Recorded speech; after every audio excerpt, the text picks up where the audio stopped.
Moby Dick Chapter 73. Stubb and Flask kill a right whale, and then have a talk over him. It must be borne in mind that all this time we have a sperm whale's prodigious head hanging to the Pequod's side. But we must let it continue hanging there a while till we can get a chance to attend to it. For the present other matters press, and the best we can do now for the head is to pray heaven the tackles may hold. Now, during the past night and forenoon, the Pequod had gradually drifted into a sea, which, by its occasional patches of yellow brit, gave unusual tokens of the vicinity of right whales, a species of the leviathan that but few supposed to be at this particular time lurking anywhere near. And though all hands commonly disdained the capture of those inferior creatures, and though the Pequod was not commissioned to cruise for them at all, and though she had passed numbers of them near the crozets without lowering a boat, yet now that a sperm whale had been brought alongside and beheaded, to the surprise of all, the announcement was made that a right whale should be captured that day, if opportunity offered. Nor was this long wanting.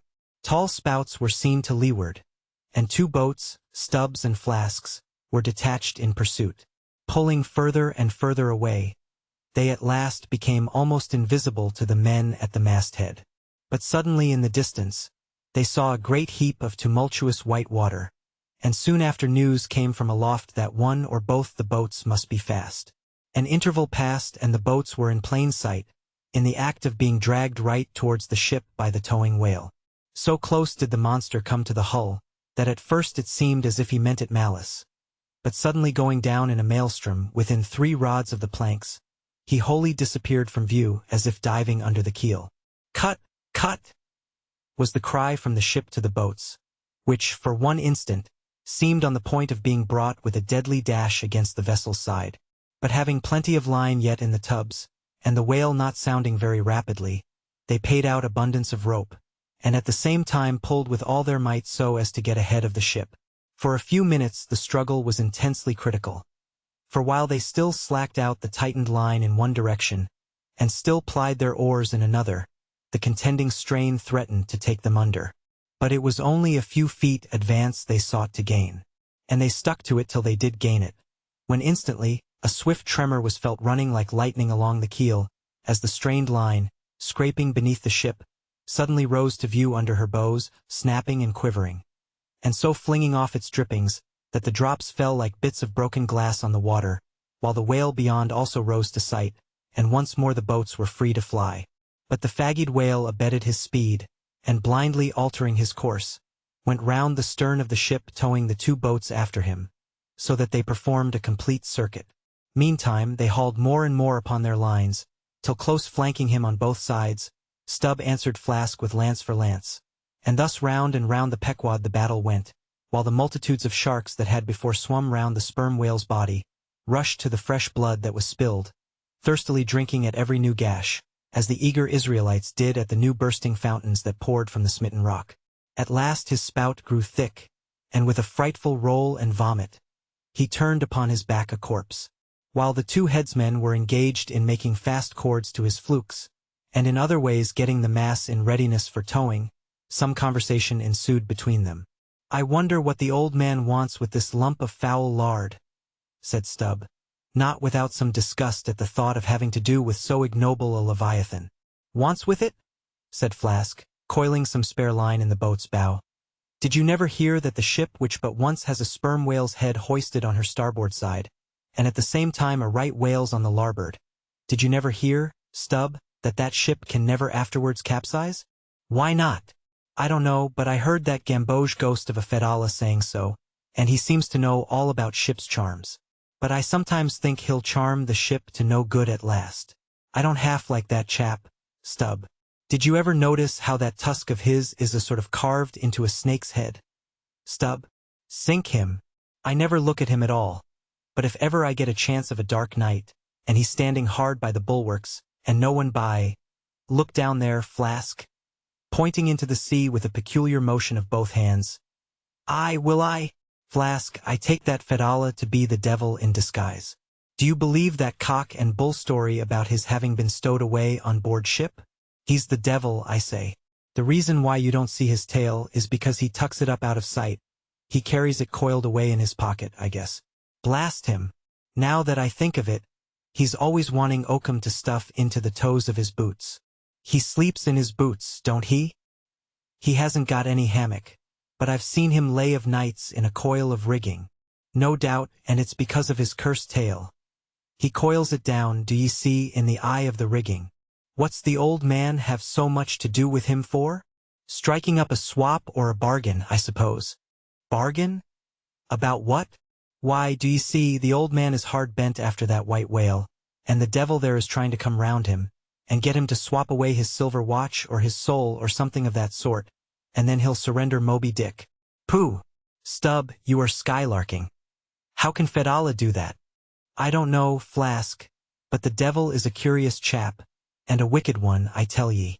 Why, they say as how he went a-sauntering into the old flagship once, switching his tail about devilish easy and gentlemanlike, and inquiring if the old governor was at home. Well, he was at home, and asked the devil what he wanted. The devil, switching his hoofs, up and says, I want John. What for? Says the old governor. What business is that of yours? Says the devil, getting mad. I want to use him. Take him, says the governor, and by the Lord, Flask, if the devil didn't give John the Asiatic cholera before he got through with him, I'll eat this whale in one mouthful. But look sharp. Ain't you already there? Well, then, pull ahead, and let's get the whale alongside. I think I remember some such story as you were telling, said Flask, when at last the two boats were slowly advancing with their burden towards the ship. But I can't remember where. 3 Spaniards? Adventures of those 3 bloody-minded soldados? Did you read it there, Flask? I guess ye did. No, never saw such a book, heard of it though. But now, tell me, Stubb, do you suppose that that devil you was speaking of just now was the same you say is now on board the Pequod? Am I the same man that helped kill this whale? Doesn't the devil live forever? Who ever heard that the devil was dead? Did you ever see any parson a-wearing mourning for the devil? And if the devil has a latchkey to get into the admiral's cabin, don't you suppose he can crawl into a porthole? Tell me that, Mr. Flask. How old do you suppose Fedallah is, Stubb? Do you see that mainmast there? Pointing to the ship. Well, that's the figure one. Now take all the hoops in the Pequod's hold and string along in a row with that mast, for aughts, do you see? Well, that wouldn't begin to be Fedallah's age. Nor all the coopers in creation couldn't show hoops enough to make aughts enough. But see here, Stubb, I thought you a little boasted just now, that you meant to give Fedallah a sea toss if you got a good chance. Now, if he's so old as all those hoops of yours come to, and if he is going to live forever, what good will it do to pitch him overboard? Tell me that. Give him a good ducking, anyhow. But he'd crawl back. Duck him again. And keep ducking him. Suppose he should take it into his head to duck you, though, yes, and drown you, what then? I should like to see him try it. I'd give him such a pair of black eyes that he wouldn't dare to show his face in the admiral's cabin again for a long while, let alone down in the orlop there, where he lives, and hereabouts on the upper decks where he sneaks so much. Damn the devil, Flask. So you suppose I'm afraid of the devil? Who's afraid of him, except the old governor who daresn't catch him and put him in double darbies, as he deserves, but lets him go about kidnapping people. Aye, and signed a bond with him that all the people the devil kidnapped he'd roast for him. There's a governor. Do you suppose Fedallah wants to kidnap Captain Ahab? Do I suppose it? You'll know it before long, Flask. But I am going now to keep a sharp lookout on him. And if I see anything very suspicious going on, I'll just take him by the nape of his neck and say, Look here, Beelzebub, you don't do it. And if he makes any fuss, by the Lord I'll make a grab into his pocket for his tail, take it to the capstan, and give him such a wrenching and heaving that his tail will come short off at the stump. Do you see? And then, I rather guess when he finds himself docked in that queer fashion, he'll sneak off, without the poor satisfaction of feeling his tail between his legs. And what will you do with the tail, Stubb? Do with it? Sell it for an ox whip when we get home. What else? Now, do you mean what you say, and have been saying all along, Stubb?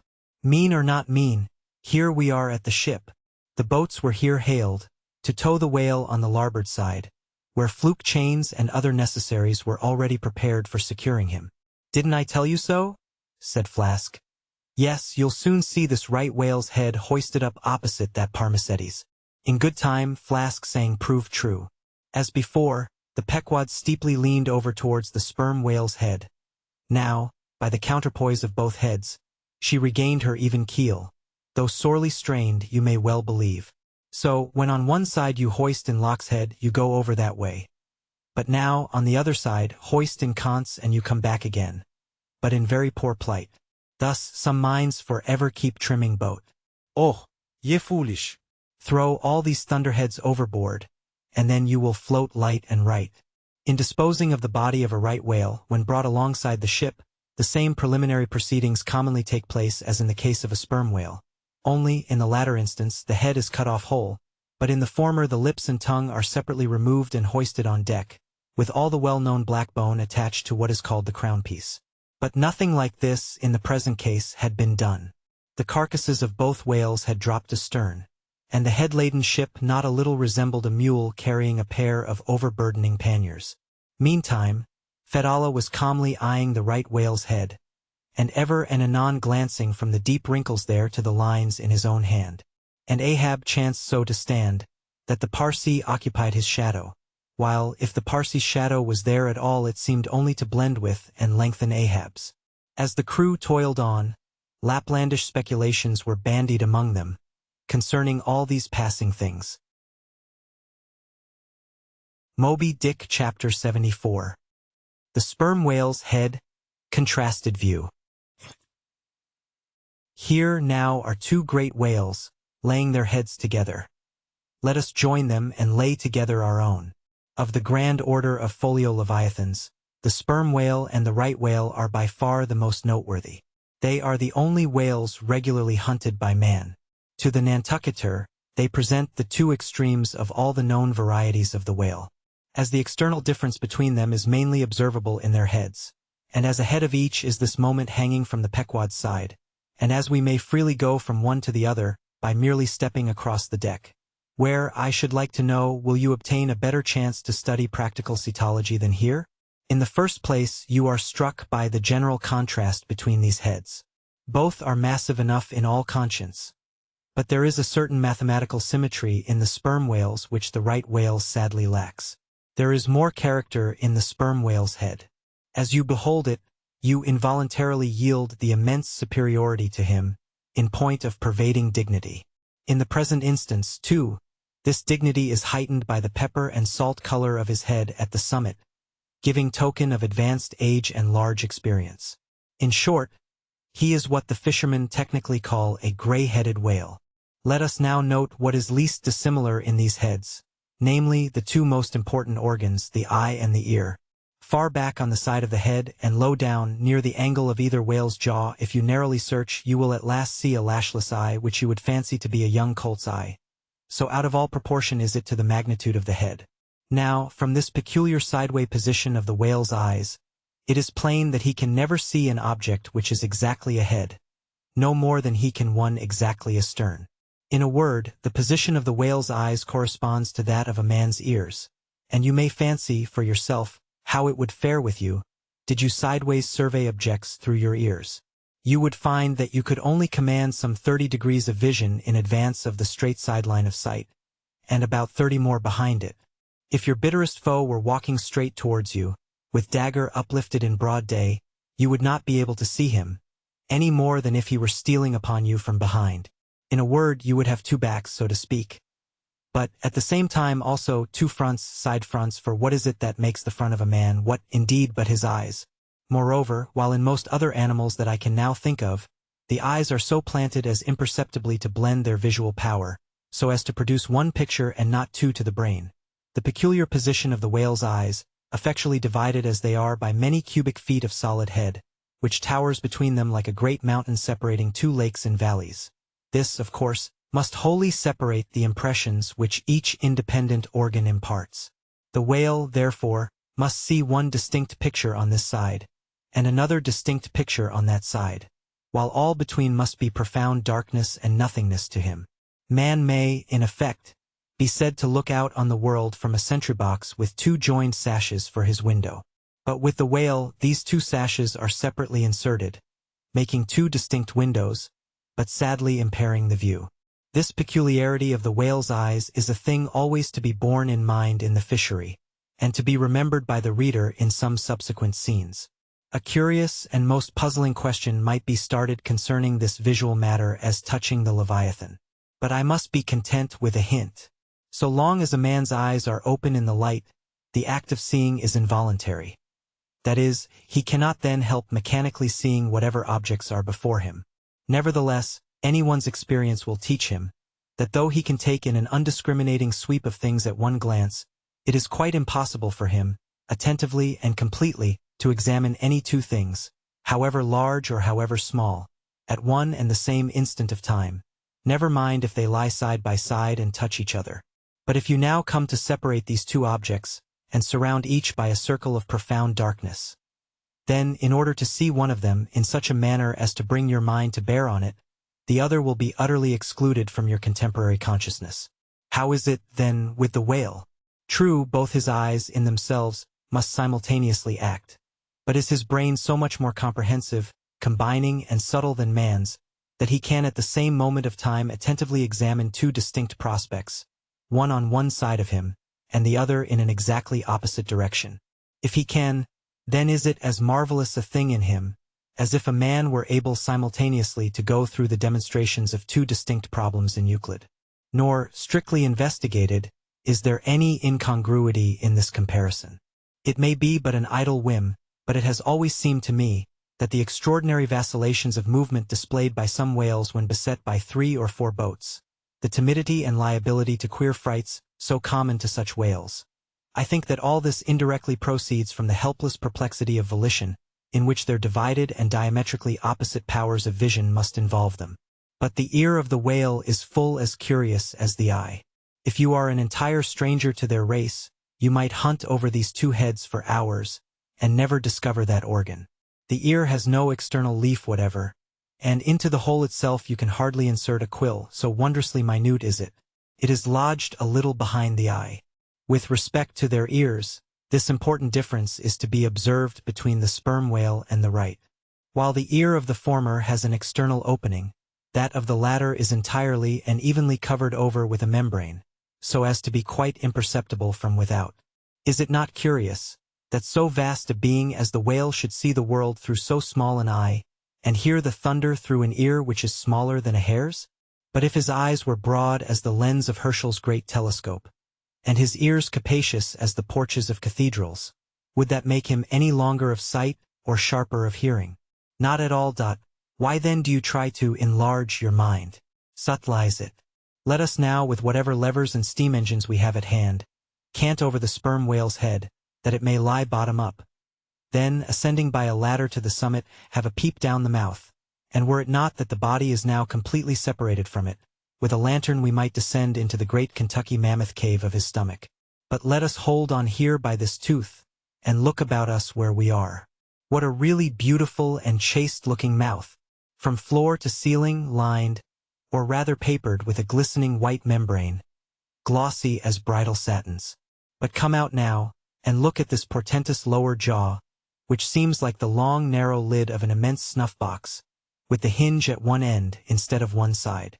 If you pry it up so as to get it overhead, and expose its rows of teeth, it seems a terrific portcullis. And such, alas! It proves to many a poor wight in the fishery, upon whom these spikes fall with impaling force. But far more terrible is it to behold, when fathoms down in the sea you see some sulky whale floating there suspended, with his prodigious jaw, some 15 feet long, hanging straight down at right angles with his body, for all the world like a ship's jib boom. This whale is not dead. He is only dispirited. Out of sorts, perhaps, hypochondriac, and so supine that the hinges of his jaw have relaxed, leaving him there in that ungainly sort of plight, a reproach to all his tribe, who must, no doubt, imprecate lockjaws upon him. In most cases this lower jaw, being easily unhinged by a practiced artist, is disengaged and hoisted on deck for the purpose of extracting the ivory teeth, and furnishing a supply of that hard white whalebone with which the fishermen fashion all sorts of curious articles, including canes, umbrella stocks, and handles to riding whips. With a long, weary hoist the jaw is dragged on board, as if it were an anchor, and when the proper time comes, some few days after the other work, Queequeg, Daggoo, and Tashtego, being all accomplished dentists, are set to drawing teeth. With a keen cutting spade, Queequeg lances the gums. Then the jaw is lashed down to ring bolts, and a tackle being rigged from aloft, they drag out these teeth, as Michigan oxen drag stumps of old oaks out of wildwood lands. There are generally 42 teeth in all, in old whales much worn down but undecayed, nor filled after our artificial fashion. The jaw is afterwards sawn into slabs, and piled away like joists for building houses. Moby Dick Chapter 75. The Right Whale's Head, Contrasted View. Crossing the deck, let us now have a good long look at the right whale's head. As in general shape, the noble sperm whale's head may be compared to a Roman war chariot, especially in front, where it is so broadly rounded. So, at a broad view, the right whale's head bears a rather inelegant resemblance to a gigantic galliot-toed shoe. 200 years ago, an old Dutch voyager likened its shape to that of a shoemaker's last. And in this same last or shoe, that old woman of the nursery tale, with the swarming brood, might very comfortably be lodged, she and all her progeny. But as you come nearer to this great head, it begins to assume different aspects, according to your point of view. If you stand on its summit and look at these two F-shaped spout holes, you would take the whole head for an enormous bass viol, and these spiracles the apertures in its sounding board. Then, again, if you fix your eye upon the strange, crested, comb-like incrustation on the top of the mass, this green, barnacled thing, which the Greenlanders call the crown, and the southern fishers the bonnet of the right whale. Fixing your eyes solely on this, you would take the head for the trunk of some huge oak, with a bird's nest in its crotch. At any rate, when you watch those live crabs that nestle here on this bonnet, such an idea will be almost sure to occur to you, unless, indeed, your fancy has been fixed by the technical term crown also bestowed upon it, in which case you will take great interest in thinking how this mighty monster is actually a diademed king of the sea, whose green crown has been put together for him in this marvelous manner. But if this whale be a king, he is a very sulky-looking fellow to grace a diadem. Look at that hanging lower lip. What a huge sulk and pout is there. A sulk and pout, by carpenter's measurement, about 20 feet long and 5 feet deep.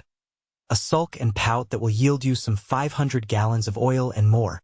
A great pity, now, that this unfortunate whale should be hair-lipped. The fissure is about a foot across. Probably the mother during an important interval was sailing down the Peruvian coast, when earthquakes caused the beach to gape. Over this lip, as over a slippery threshold, we now slide into the mouth. Upon my word, were I at Mackinac, I should take this to be the inside of an Indian wigwam. Good Lord! Is this the road that Jonah went? The roof is about 12 feet high, and runs to a pretty sharp angle, as if there were a regular ridgepole there. While these ribbed, arched, hairy sides present us with those wondrous, half-vertical, cimeter-shaped slats of whalebone, say 300 on a side, which, depending from the upper part of the head or crown bone, form those Venetian blinds which have elsewhere been cursorily mentioned. The edges of these bones are fringed with hairy fibers, through which the right whale strains the water, and in whose intricacies he retains the small fish, when open-mouthed he goes through the seas of Brit in feeding time. In the central blinds of bone, as they stand in their natural order, there are certain curious marks, curves, hollows, and ridges, whereby some whalemen calculate the creature's age, as the age of an oak by its circular rings. Though the certainty of this criterion is far from demonstrable, yet it has the savor of analogical probability. At any rate, if we yield to it, we must grant a far greater age to the right whale than at first glance will seem reasonable. In old times, there seem to have prevailed the most curious fancies concerning these blinds. One voyager in Purchas calls them the wondrous whiskers inside of the whale's mouth. Another, hog's bristles. A third old gentleman in Hakluyt uses the following elegant language. There are about 250 fins growing on each side of his upper chop, which arch over his tongue on each side of his mouth. This reminds us that the right whale really has a sort of whisker, or rather a mustache, consisting of a few scattered white hairs on the upper part of the outer end of the lower jaw. Sometimes these tufts impart a rather brigandish expression to his otherwise solemn countenance. As everyone knows, these same hog's bristles, fins, whiskers, blinds, or whatever you please, furnish to the ladies their busks and other stiffening contrivances. But in this particular, the demand has long been on the decline. It was in Queen Anne's time that the bone was in its glory, the farthingale being then all the fashion.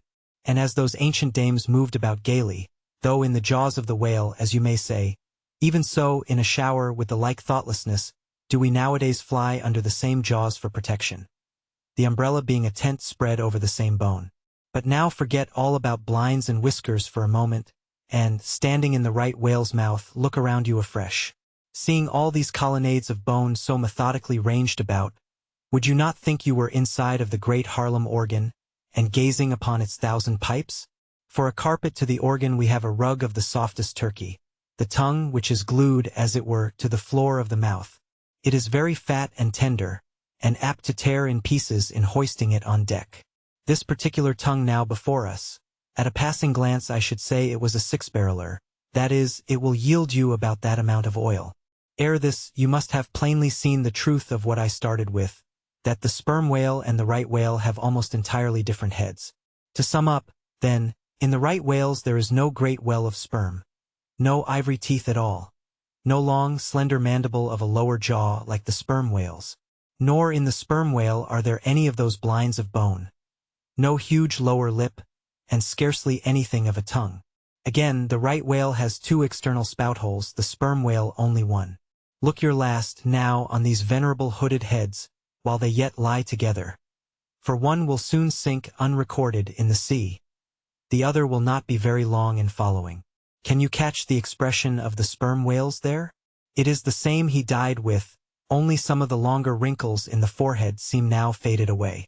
I think his broad brow to be full of a prairie-like placidity, born of a speculative indifference as to death.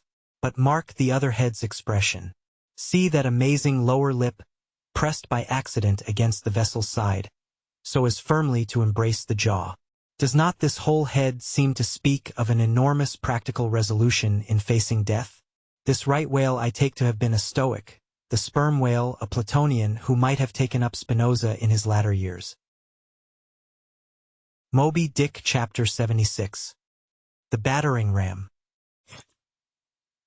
Ere quitting, for the nonce, the sperm whale's head, I would have you, as a sensible physiologist, simply, particularly remark its front aspect, in all its compacted collectedness. I would have you investigate it now with the sole view of forming to yourself some unexaggerated, intelligent estimate of whatever battering ram power may be lodged there. Here is a vital point, for you must either satisfactorily settle this matter with yourself, or forever remain an infidel as to one of the most appalling, but not the less true events, perhaps anywhere to be found in all recorded history. You observe that in the ordinary swimming position of the sperm whale, the front of his head presents an almost wholly vertical plane to the water. You observe that the lower part of that front slopes considerably backwards, so as to furnish more of a retreat for the long socket which receives the boom-like lower jaw. You observe that the mouth is entirely under the head, much in the same way, indeed, as though your own mouth were entirely under your chin. Moreover, you observe that the whale has no external nose, and that what nose he has, his spout hole, is on the top of his head.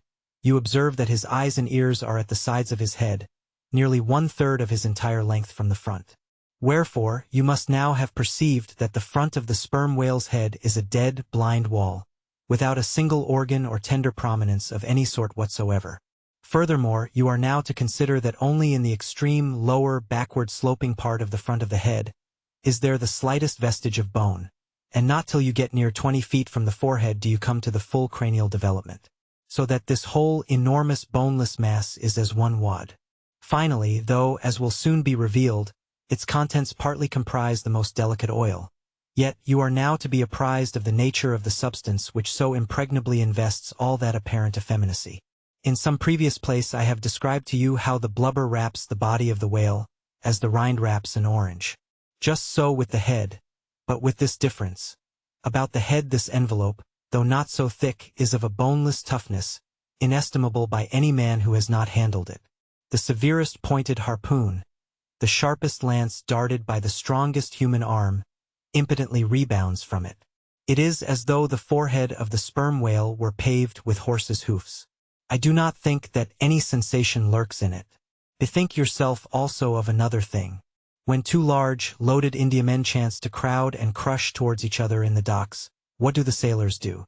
They do not suspend between them, at the point of coming contact, any merely hard substance, like iron or wood. No, they hold there a large round wad of tow and cork, enveloped in the thickest and toughest of oxhide, that bravely and uninjured takes the jam which would have snapped all their oaken handspikes and iron crowbars. By itself this sufficiently illustrates the obvious fact I drive at. But supplementary to this, it has hypothetically occurred to me that as ordinary fish possess what is called a swimming bladder in them, capable at will of distension or contraction, and as the sperm whale, as far as I know, has no such provision in him. Considering, too, the otherwise inexplicable manner in which he now depresses his head altogether beneath the surface, and anon swims with it high elevated out of the water. Considering the unobstructed elasticity of its envelope. Considering the unique interior of his head, it has hypothetically occurred to me, I say, that those mystical lung-celled honeycombs there may possibly have some hitherto unknown and unsuspected connection with the outer air, so as to be susceptible to atmospheric distension and contraction.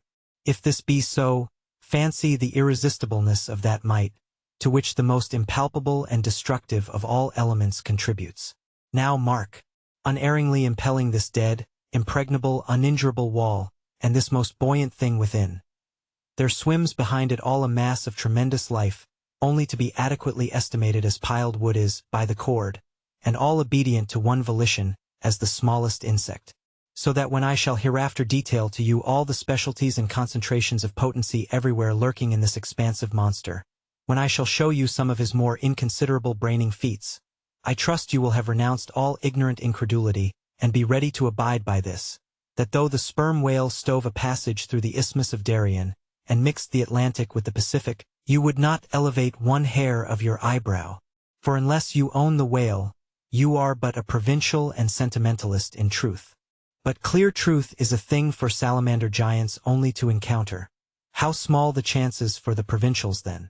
What befell the weakling youth lifting the dread goddess's veil at Lays? Moby Dick Chapter 77.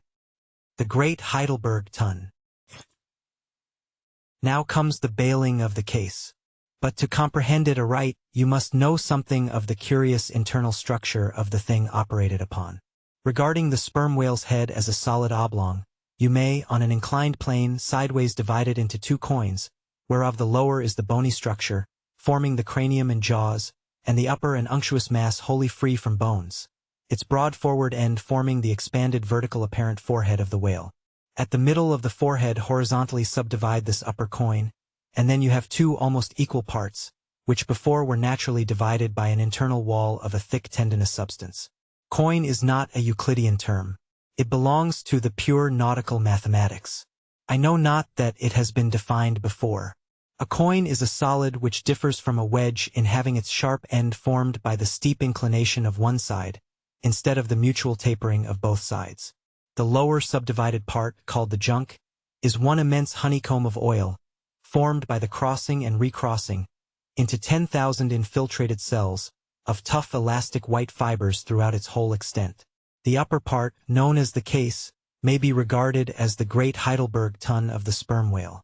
And as that famous great tierce is mystically carved in front, so the whale's vast plated forehead forms innumerable strange devices for the emblematical adornment of his wondrous tun.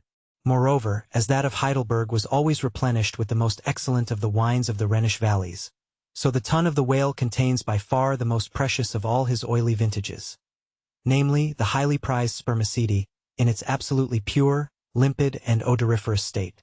Nor is this precious substance found unalloyed in any other part of the creature.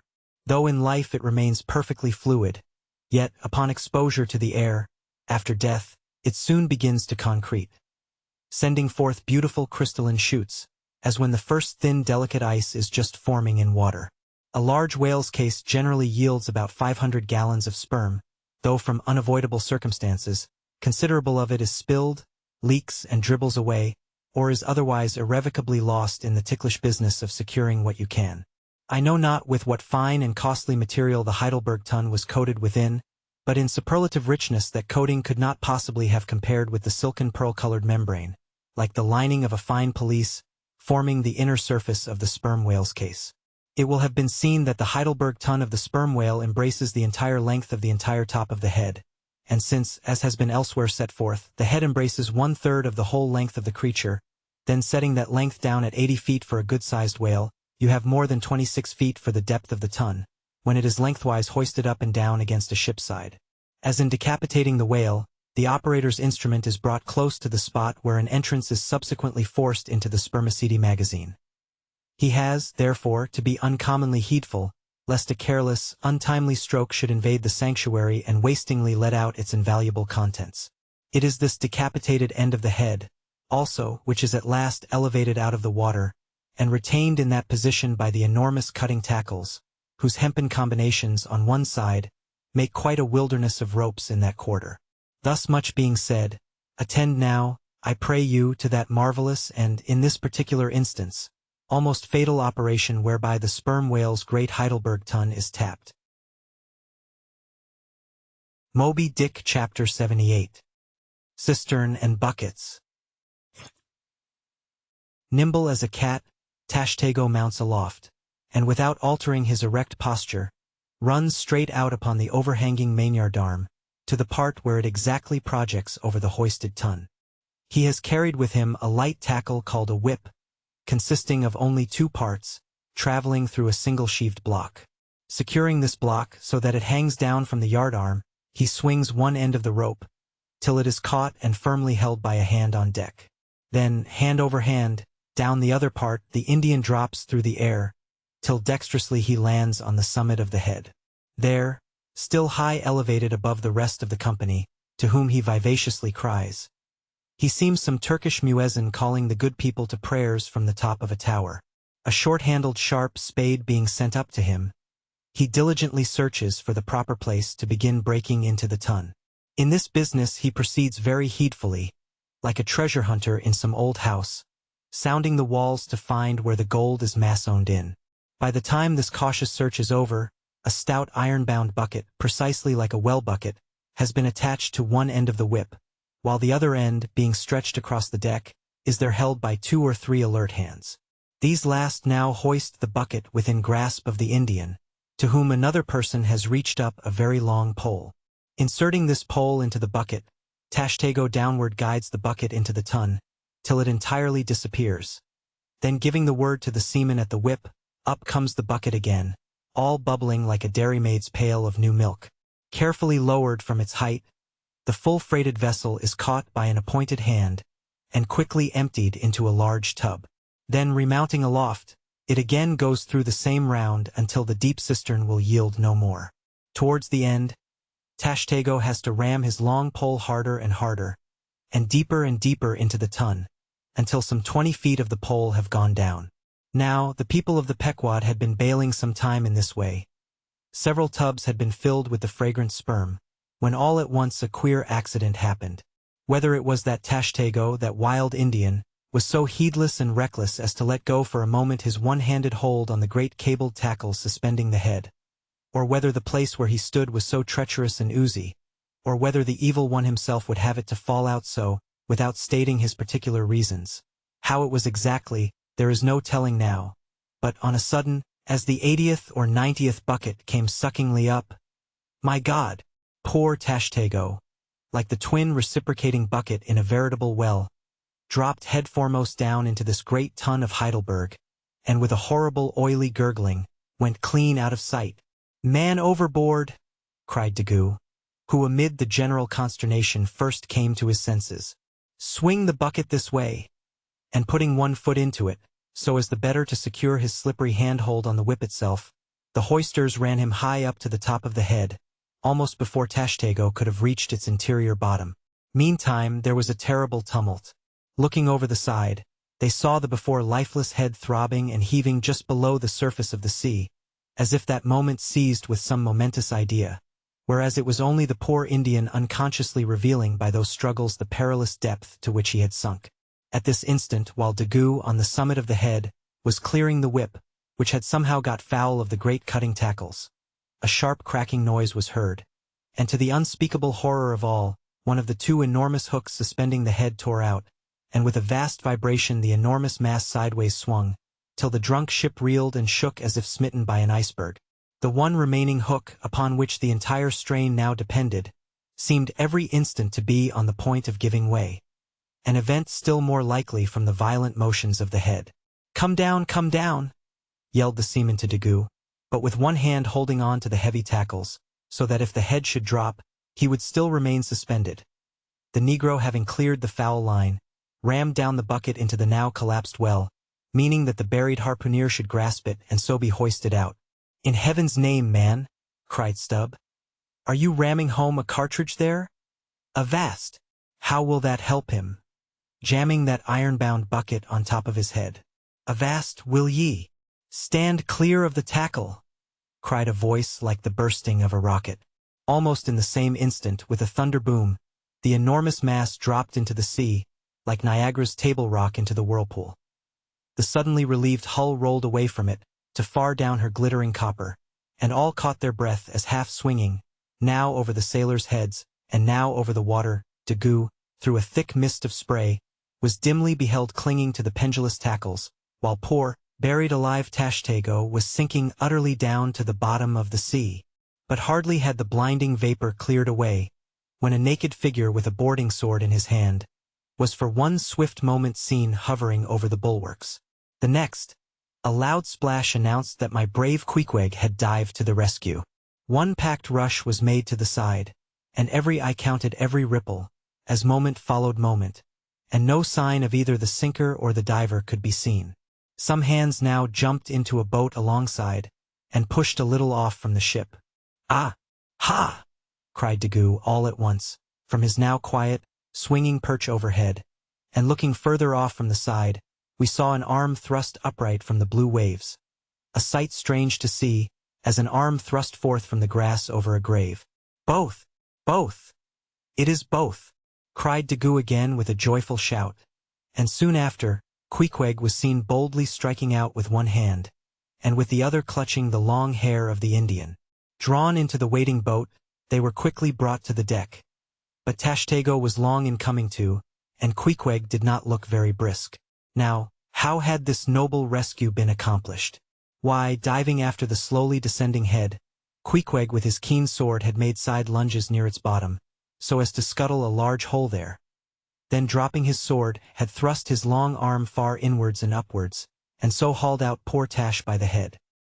He averred that upon first thrusting in for him, a leg was presented, but well knowing that that was not as it ought to be, and might occasion great trouble, he had thrust back the leg and by a dexterous heave and toss had wrought a somerset upon the Indian, so that with the next trial, he came forth in the good old way, head foremost. As for the great head itself, that was doing as well as could be expected. And thus, through the courage and great skill in obstetrics of Queequeg, the deliverance, or rather delivery of Tashtego, was successfully accomplished in the teeth, too, of the most untoward and apparently hopeless impediments, which is a lesson by no means to be forgotten. Midwifery should be taught in the same course with fencing and boxing, riding and rowing. I know that this queer adventure of the gayheaders will be sure to seem incredible to some landsmen, though they themselves may have either seen or heard of someone's falling into a cistern ashore, an accident which not seldom happens, and with much less reason too than the Indians, considering the exceeding slipperiness of the curb of the sperm whale's well. But, peradventure, it may be sagaciously urged, how is this? We thought the tissued, infiltrated head of the sperm whale was the lightest and most corky part about him, and yet thou makest it sink in an element of a far greater specific gravity than itself. We have thee there. Not at all, but I have ye. For at the time poor Tash fell in, the case had been nearly emptied of its lighter contents, leaving little but the dense tendinous wall of the well, a double-welded, hammered substance, as I have before said, much heavier than the sea water, and a lump of which sinks in it like lead almost.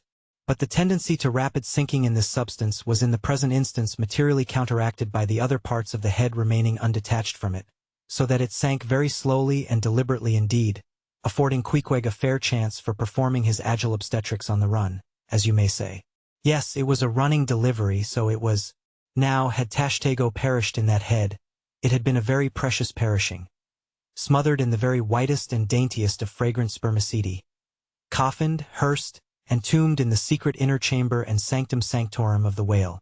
Only one sweeter end can readily be recalled, the delicious death of an Ohio honey hunter, who seeking honey in the crotch of a hollow tree, found such exceeding store of it, that leaning too far over, it sucked him in, so that he died embalmed.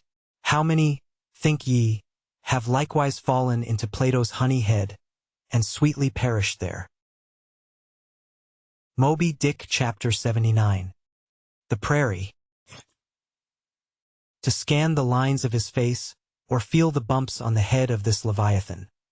This is a thing which no physiognomist or phrenologist has as yet undertaken. Such an enterprise would seem almost as hopeful as for Lavater to have scrutinized the wrinkles on the rock of Gibraltar, or for Gall to have mounted a ladder and manipulated the dome of the Pantheon.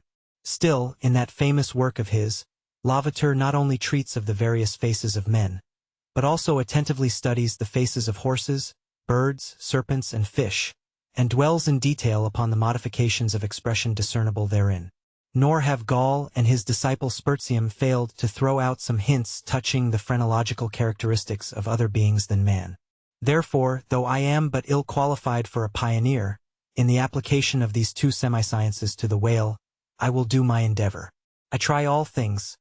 I achieve what I can. Physiognomically regarded, the sperm whale is an anomalous creature. He has no proper nose. And since the nose is the central and most conspicuous of the features, and since it perhaps most modifies and finally controls their combined expression, hence it would seem that its entire absence as an external appendage must very largely affect the countenance of the whale. For as in landscape gardening, a spire, cupola, monument, or tower of some sort is deemed almost indispensable to the completion of the scene, so no face can be physiognomically in keeping without the elevated openwork belfry of the nose.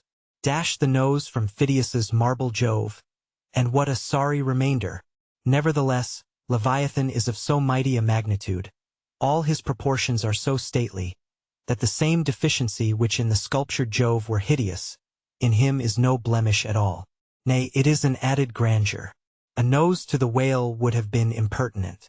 As on your physiognomical voyage you sail round his vast head in your jolly boat, your noble conceptions of him are never insulted by the reflection that he has a nose to be pulled.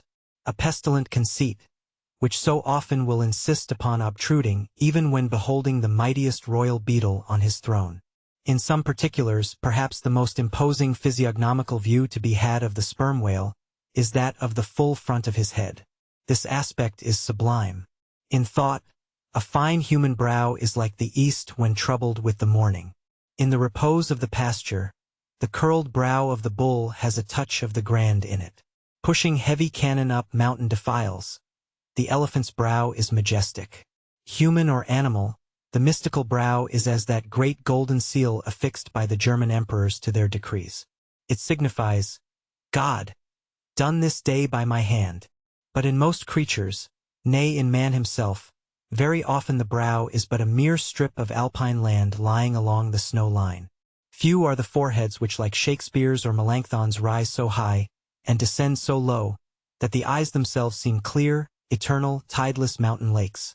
And all above them in the forehead's wrinkles, you seem to track the antlered thoughts descending there to drink, as the highland hunters track the snow prints of the deer.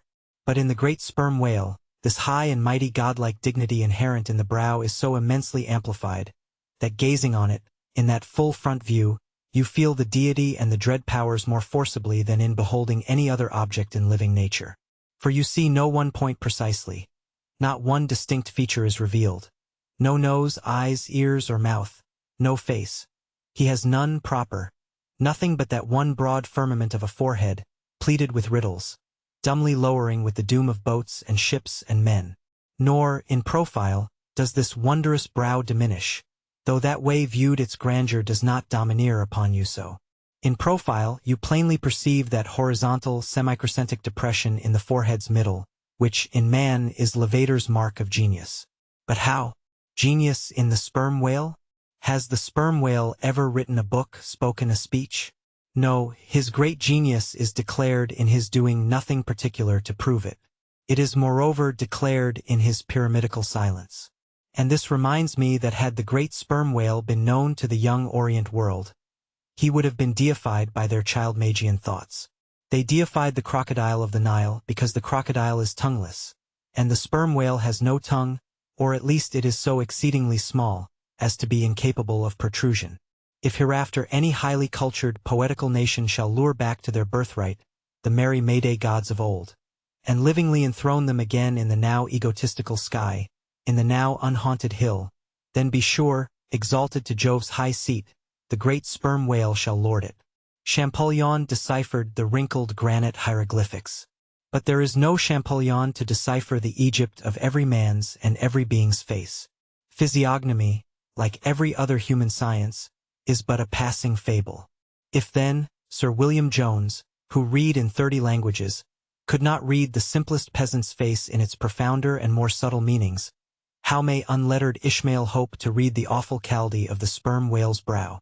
I but put that brow before you. Read it if you can. Moby Dick Chapter 80. The Nut. If the sperm whale be physiognomically a sphinx, to the phrenologist his brain seems that geometrical circle which it is impossible to square. In the full-grown creature the skull will measure at least 20 feet in length. Unhinge the lower jaw, and the side view of this skull is as the side of a moderately inclined plane resting throughout on a level base. But in life, as we have elsewhere seen, this inclined plane is angularly filled up, and almost squared by the enormous superincumbent mass of the junk and sperm. At the high end the skull forms a crater to bed that part of the mass, while under the long floor of this crater, in another cavity seldom exceeding 10 inches in length and as many in depth, reposes the mere handful of this monster's brain. The brain is at least 20 feet from his apparent forehead in life. It is hidden away behind its vast outworks, like the innermost citadel within the amplified fortifications of Quebec. So like a choice casket is it secreted in him, that I have known some whalemen who peremptorily deny that the sperm whale has any other brain than that palpable semblance of one formed by the cubic yards of his sperm magazine. Lying in strange folds, courses, and convolutions, to their apprehensions, it seems more in keeping with the idea of his general might to regard that mystic part of him as the seat of his intelligence. It is plain, then, that phrenologically the head of this Leviathan, in the creature's living intact state, is an entire delusion. As for his true brain, you can then see no indications of it, nor feel any. The whale, like all things that are mighty, wears a false brow to the common world. If you unload his skull of its spermy heaps and then take a rear view of its rear end, which is the high end, you will be struck by its resemblance to the human skull, beheld in the same situation, and from the same point of view. Indeed, place this reverse skull, scaled down to the human magnitude, among a plate of men's skulls, and you would involuntarily confound it with them, and remarking the depressions on one part of its summit, in phrenological phrase you would say, this man had no self-esteem and no veneration. And by those negations, considered along with the affirmative fact of his prodigious bulk and power, you can best form to yourself the truest, though not the most exhilarating conception of what the most exalted potency is. But if from the comparative dimensions of the whale's proper brain, you deem it incapable of being adequately charted, then I have another idea for you. If you attentively regard almost any quadruped's spine, you will be struck with the resemblance of its vertebrae to a strung necklace of dwarfed skulls, all bearing rudimental resemblance to the skull proper. It is a German conceit that the vertebrae are absolutely undeveloped skulls. But the curious external resemblance, I take it the Germans were not the first men to perceive. A foreign friend once pointed it out to me, in the skeleton of a foe he had slain, and with the vertebrae of which he was inlaying, in a sort of basso relievo, the beaked prow of his canoe. Now, I consider that the phrenologists have omitted an important thing in not pushing their investigations from the cerebellum through the spinal canal. For I believe that much of a man's character will be found betokened in his backbone. I would rather feel your spine than your skull, whoever you are. A thin joist of a spine never yet upheld a full and noble soul. I rejoice in my spine, as in the firm audacious staff of that flag which I fling half out to the world. Apply this spinal branch of phrenology to the sperm whale. His cranial cavity is continuous with the first neck vertebra, and in that vertebra the bottom of the spinal canal will measure 10 inches across, being 8 in height, and of a triangular figure with the base downwards. As it passes through the remaining vertebrae the canal tapers in size, but for a considerable distance remains of large capacity. Now, of course, this canal is filled with much the same strangely fibrous substance, the spinal cord, as the brain, and directly communicates with the brain. And what is still more, For many feet after emerging from the brain's cavity, the spinal cord remains of an undecreasing girth, almost equal to that of the brain. Under all these circumstances, would it be unreasonable to survey and map out the whale's spine phrenologically? For, viewed in this light, the wonderful comparative smallness of his brain proper is more than compensated by the wonderful comparative magnitude of his spinal cord. But leaving this hint to operate as it may with the phrenologists, I would merely assume the spinal theory for a moment, in reference to the sperm whale's hump. This august hump, if I mistake not, rises over one of the larger vertebrae, and is, therefore, in some sort, the outer convex mold of it. From its relative situation, then, I should call this high hump the organ of firmness or indomitableness in the sperm whale. And that the great monster is indomitable, you will yet have reason to know. Moby Dick Chapter 81. The Pequod Meets the Virgin. The predestinated day arrived, and we duly met the ship Jungfrau, Derek de Deer, master of Bremen. At one time the greatest whaling people in the world, the Dutch and Germans are now among the least. But here and there at very wide intervals of latitude and longitude, you still occasionally meet with their flag in the Pacific. For some reason, the Jungfrau seemed quite eager to pay her respects. While yet some distance from the Pequod, she rounded to and dropping a boat, her captain was impelled towards us, impatiently standing in the bows instead of the stern. "What has he in his hand there?" cried Starbuck, pointing to something wavingly held by the German. "Impossible, à lampe-feeder." "Not that," said Stubb. No, it's a coffee pot, Mr. Starbuck. He's coming off to make us our coffee, is the Yarman. Don't you see that big tin can there alongside of him? That's his boiling water. Oh, he's all right, is the Yarman. Go along with you, cried Flask. It's a lamp feeder and an oil can. He's out of oil and has come a-begging. However curious it may seem for an oil ship to be borrowing oil on the whale ground, and however much it may invertedly contradict the old proverb about carrying coals to Newcastle, yet sometimes such a thing really happens, and in the present case Captain Derek de Deer did indubitably conduct a lamp feeder as Flask did declare. As he mounted the deck, Ahab abruptly accosted him, without at all heeding what he had in his hand. But in his broken lingo, the German soon evinced his complete ignorance of the white whale, immediately turning the conversation to his lamp feeder and oil can, with some remarks touching his having to turn into his hammock at night in profound darkness. His last drop of Bremen oil being gone, and not a single flying fish yet captured to supply the deficiency, concluding by hinting that his ship was indeed what in the fishery is technically called a clean one, that is, an empty one, well deserving the name of Jungfrau or the Virgin.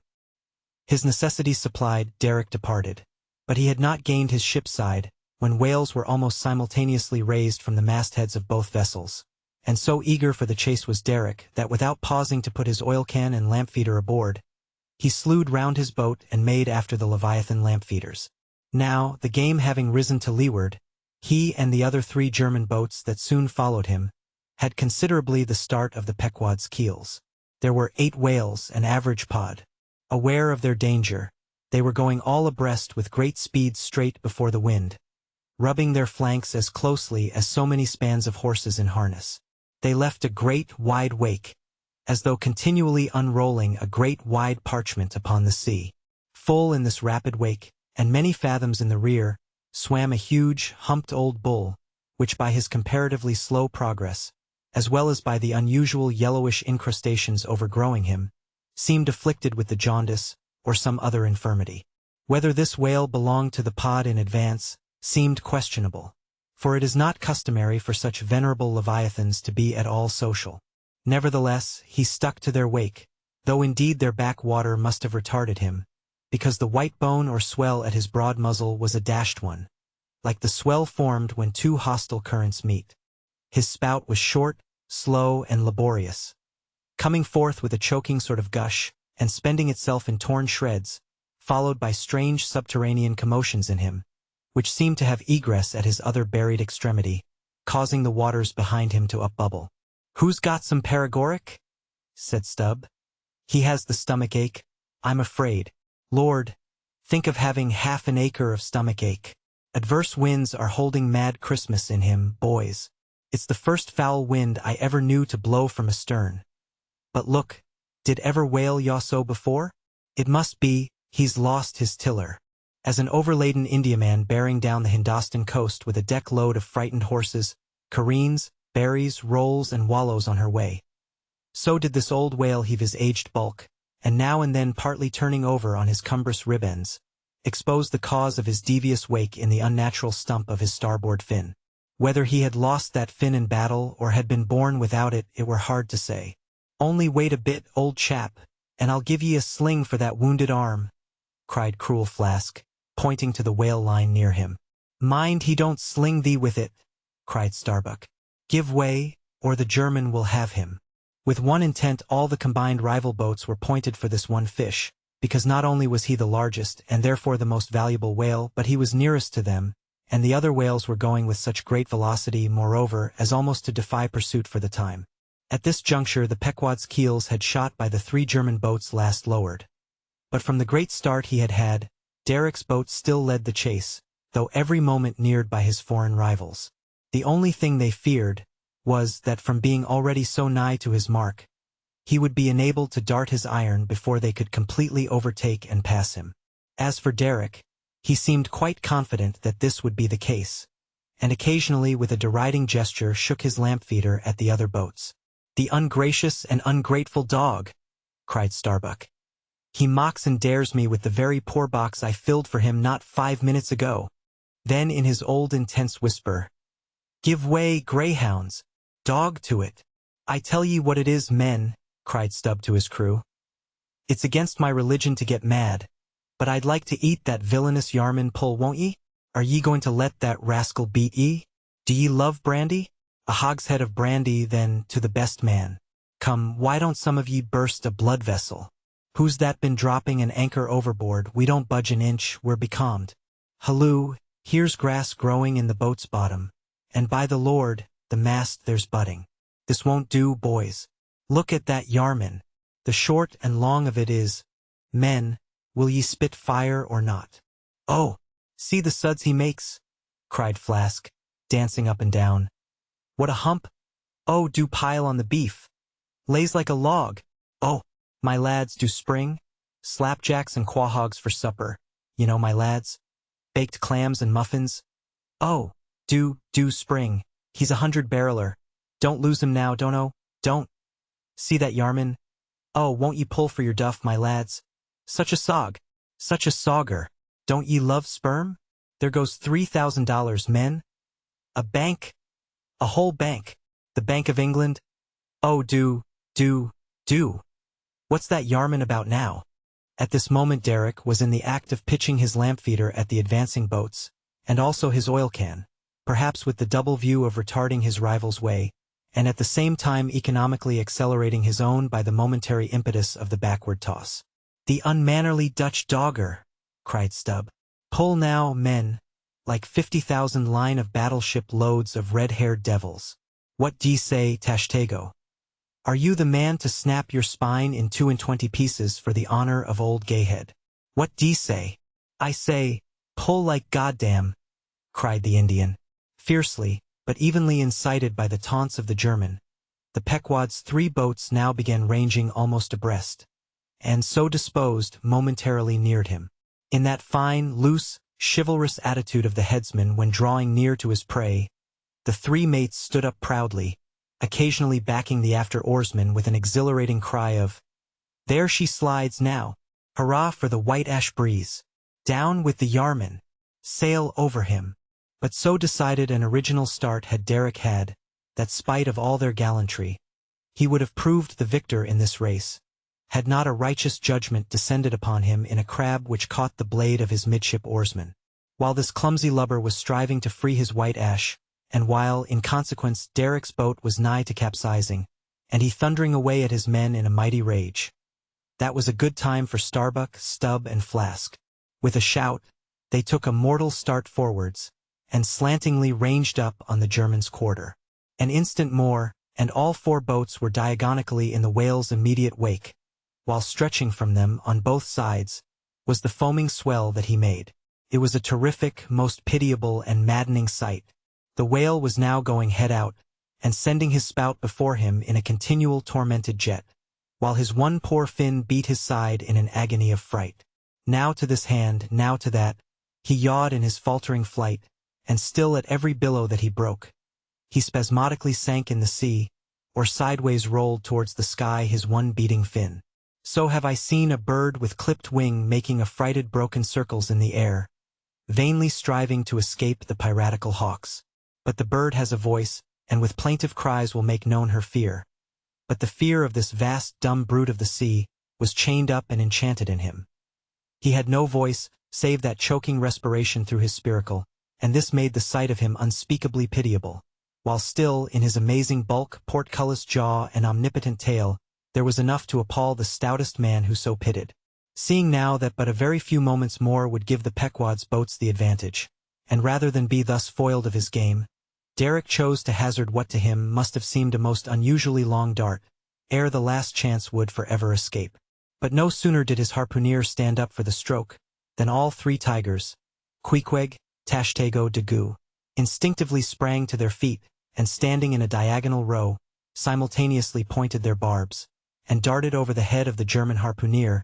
Their 3 Nantucket irons entered the whale. Blinding vapors of foam and white fire. The 3 boats, in the first fury of the whale's headlong rush, bumped the Germans aside with such force that both Derek and his baffled harpooner were spilled out and sailed over by the 3 flying keels. "Don't be afraid, my butterboxes," cried Stubb, casting a passing glance upon them as he shot by. "You'll be picked up presently, all right. I saw some sharks astern. St. Bernard's dogs, you know, relieve distressed travelers. Hurrah! This is the way to sail now. Every keel a sunbeam. Hurrah!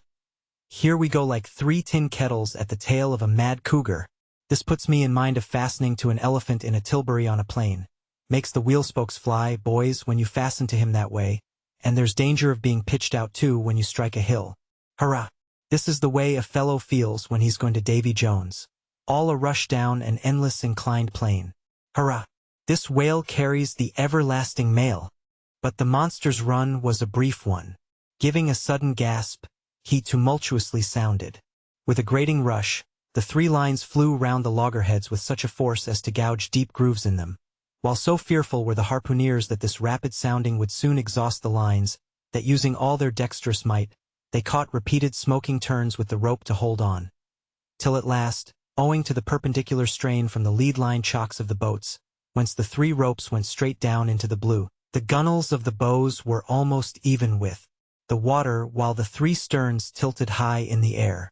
And the whale soon ceasing to sound, for some time they remained in that attitude, fearful of expending more line, though the position was a little ticklish.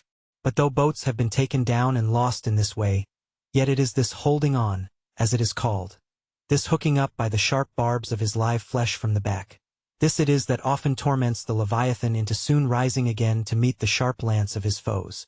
Yet not to speak of the peril of the thing, it is to be doubted whether this course is always the best, for it is but reasonable to presume that the longer the stricken whale stays under water, the more he is exhausted, because, owing to the enormous surface of him, in a full-grown sperm whale something less than 2,000 square feet, the pressure of the water is immense.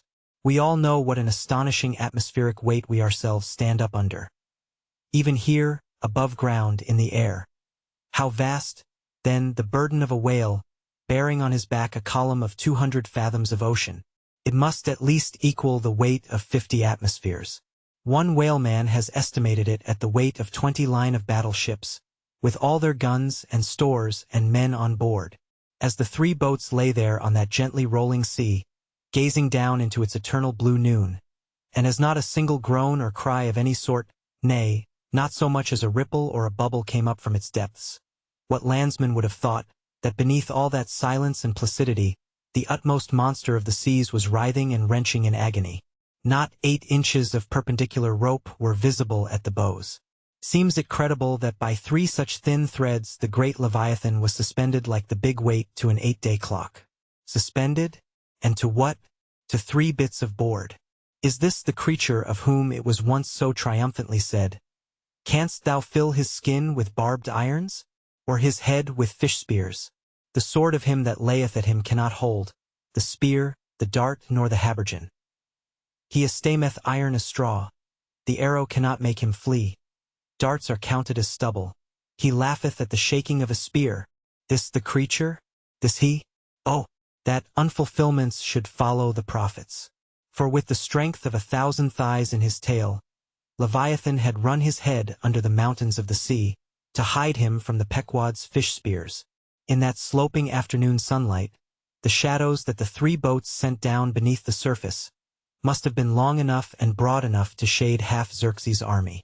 Who can tell how appalling to the wounded whale must have been such huge phantoms flitting over his head?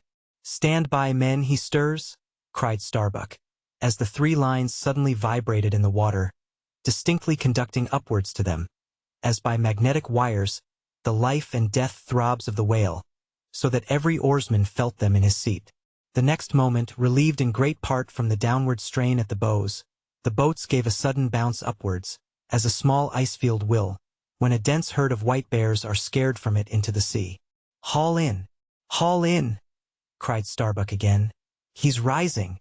The lines, of which, hardly an instant before, not one hand's breadth could have been gained, were now in long quick coils flung back all dripping into the boats, and soon the whale broke water within 2 ships' lengths of the hunters. His motions plainly denoted his extreme exhaustion. In most land animals there are certain valves or floodgates in many of their veins, whereby when wounded, the blood is in some degree at least instantly shut off in certain directions. Not so with the whale, one of whose peculiarities it is to have an entire non-valvular structure of the blood vessels, so that when pierced even by so small a point as a harpoon, a deadly drain is at once begun upon his whole arterial system, and when this is heightened by the extraordinary pressure of water at a great distance below the surface, his life may be said to pour from him in incessant streams. Yet so vast is the quantity of blood in him, and so distant and numerous its interior fountains, that he will keep thus bleeding and bleeding for a considerable period. Even as in a drought a river will flow, whose source is in the well-springs of far-off and undiscernible hills.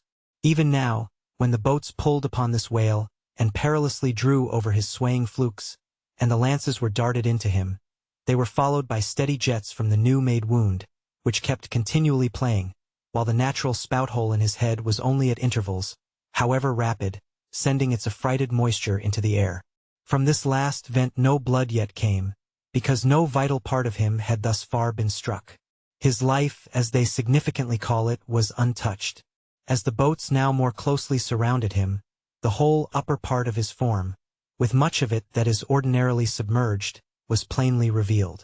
His eyes, or rather the places where his eyes had been, were beheld. As strange misgrown masses gather in the knot-holes of the noblest oaks when prostrate, so from the points which the whale's eyes had once occupied, now protruded blind bulbs, horribly pitiable to see. But pity there was none. For all his old age, and his one arm, and his blind eyes, he must die the death and be murdered, in order to light the gay bridals and other merrymakings of men, and also to illuminate the solemn churches that preach unconditional inoffensiveness by all to all. Still rolling in his blood, at last he partially disclosed a strangely discolored bunch or protuberance, the size of a bushel, low down on the flank. "A nice spot," cried Flask. "Just let me prick him there once." "Avast!" cried Starbuck. "There's no need of that." But humane Starbuck was too late. At the instant of the dart an ulcerous jet shot from this cruel wound, and goaded by it into more than sufferable anguish, the whale now spouting thick blood, with swift fury blindly darted at the craft, bespattering them and their glorying crews all over with showers of gore, capsizing Flask's boat and marring the bows. It was his death stroke. For, by this time, so spent was he by loss of blood, that he helplessly rolled away from the wreck he had made, lay panting on his side, impotently flapped with his stumped fin, then over and over slowly revolved like a waning world, turned up the white secrets of his belly, lay like a log and died. It was most piteous, that last expiring spout, as when by unseen hands the water is gradually drawn off from some mighty fountain, and with half-stifled melancholy gurglings the spray column lowers and lowers to the ground, so the last long dying spout of the whale. Soon, while the crews were awaiting the arrival of the ship, the body showed symptoms of sinking with all its treasures unrifled. Immediately, by Starbuck's orders, lines were secured to it at different points, so that ere long every boat was a buoy, the sunken whale being suspended a few inches beneath them by the cords. By very heedful management, when the ship drew nigh, the whale was transferred to her side, and was strongly secured there by the stiffest fluke chains, for it was plain that unless artificially upheld, the body would at once sink to the bottom. It so chanced that almost upon first cutting into him with the spade, the entire length of a corroded harpoon was found embedded in his flesh, on the lower part of the bunch before described. But as the stumps of harpoons are frequently found in the dead bodies of captured whales, with the flesh perfectly healed around them, and no prominence of any kind to denote their place. Therefore, there must needs have been some other unknown reason in the present case fully to account for the ulceration alluded to.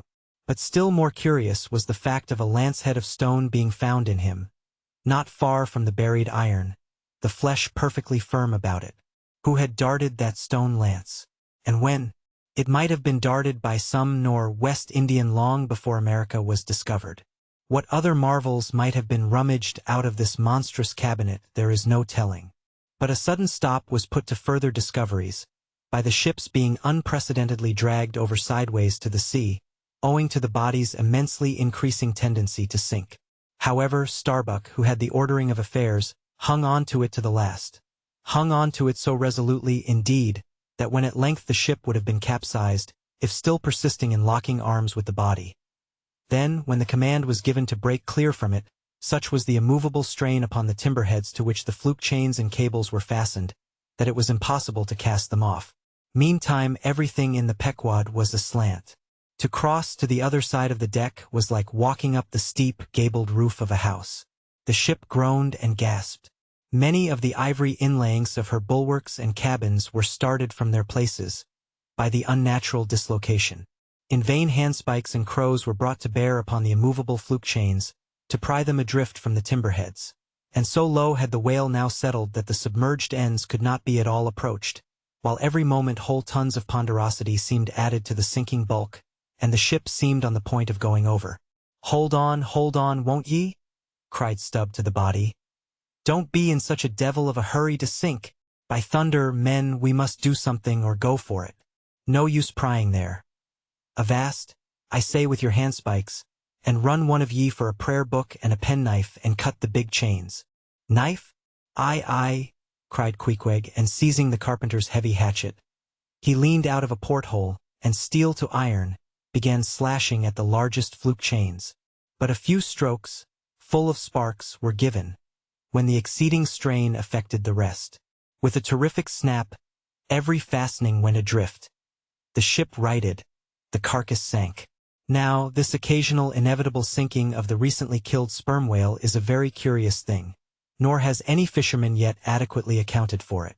Usually the dead sperm whale floats with great buoyancy, with its side or belly considerably elevated above the surface. If the only whales that thus sank were old, meager, and broken-hearted creatures, their pads of lard diminished and all their bones heavy and rheumatic, then you might with some reason assert that this sinking is caused by an uncommon specific gravity in the fish so sinking, consequent upon this absence of buoyant matter in him. But it is not so, for young whales in the highest health, and swelling with noble aspirations, prematurely cut off in the warm flush and May of life, with all their panting lard about them. Even these brawny, buoyant heroes do sometimes sink. Be it said, however, that the sperm whale is far less liable to this accident than any other species. Where one of that sort go down, 20 right whales do. This difference in the species is no doubt imputable in no small degree to the greater quantity of bone in the right whale. His Venetian blinds alone sometimes weighing more than a ton. From this encumbrance the sperm whale is wholly free. But there are instances where, after the lapse of many hours or several days, the sunken whale again rises, more buoyant than in life. But the reason of this is obvious. Gases are generated in him.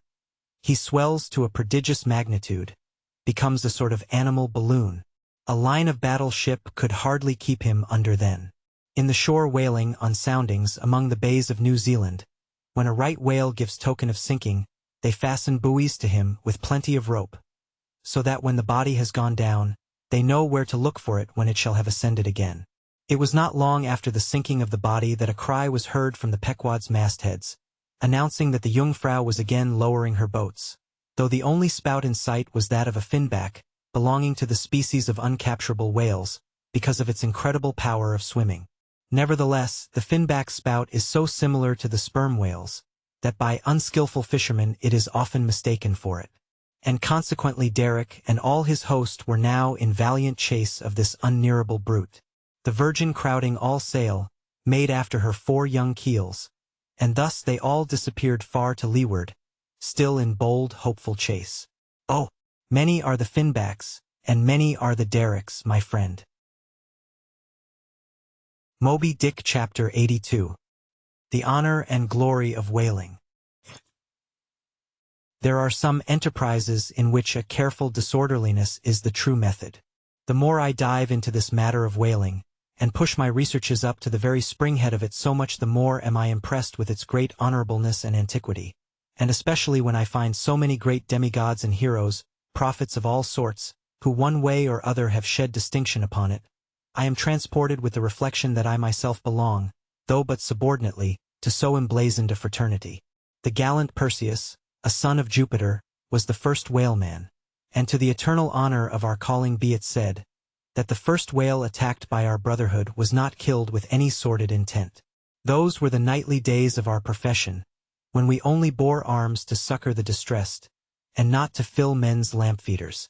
Everyone knows the fine story of Perseus and Andromeda, how the lovely Andromeda, the daughter of a king, was tied to a rock on the seacoast, and as Leviathan was in the very act of carrying her off, Perseus, the prince of whalemen, intrepidly advancing, harpooned the monster and delivered and married the maid. It was an admirable artistic exploit, rarely achieved by the best harpooneers of the present day, inasmuch as this Leviathan was slain at the very first dart. And let no man doubt this archite story. For in the ancient Joppa, now Jaffa, on the Syrian coast, in one of the pagan temples, there stood for many ages the vast skeleton of a whale, which the city's legends and all the inhabitants asserted to be the identical bones of the monster that Perseus slew. When the Romans took Joppa, the same skeleton was carried to Italy in triumph. What seems most singular and suggestively important in this story is this: it was from Joppa that Jonah set sail.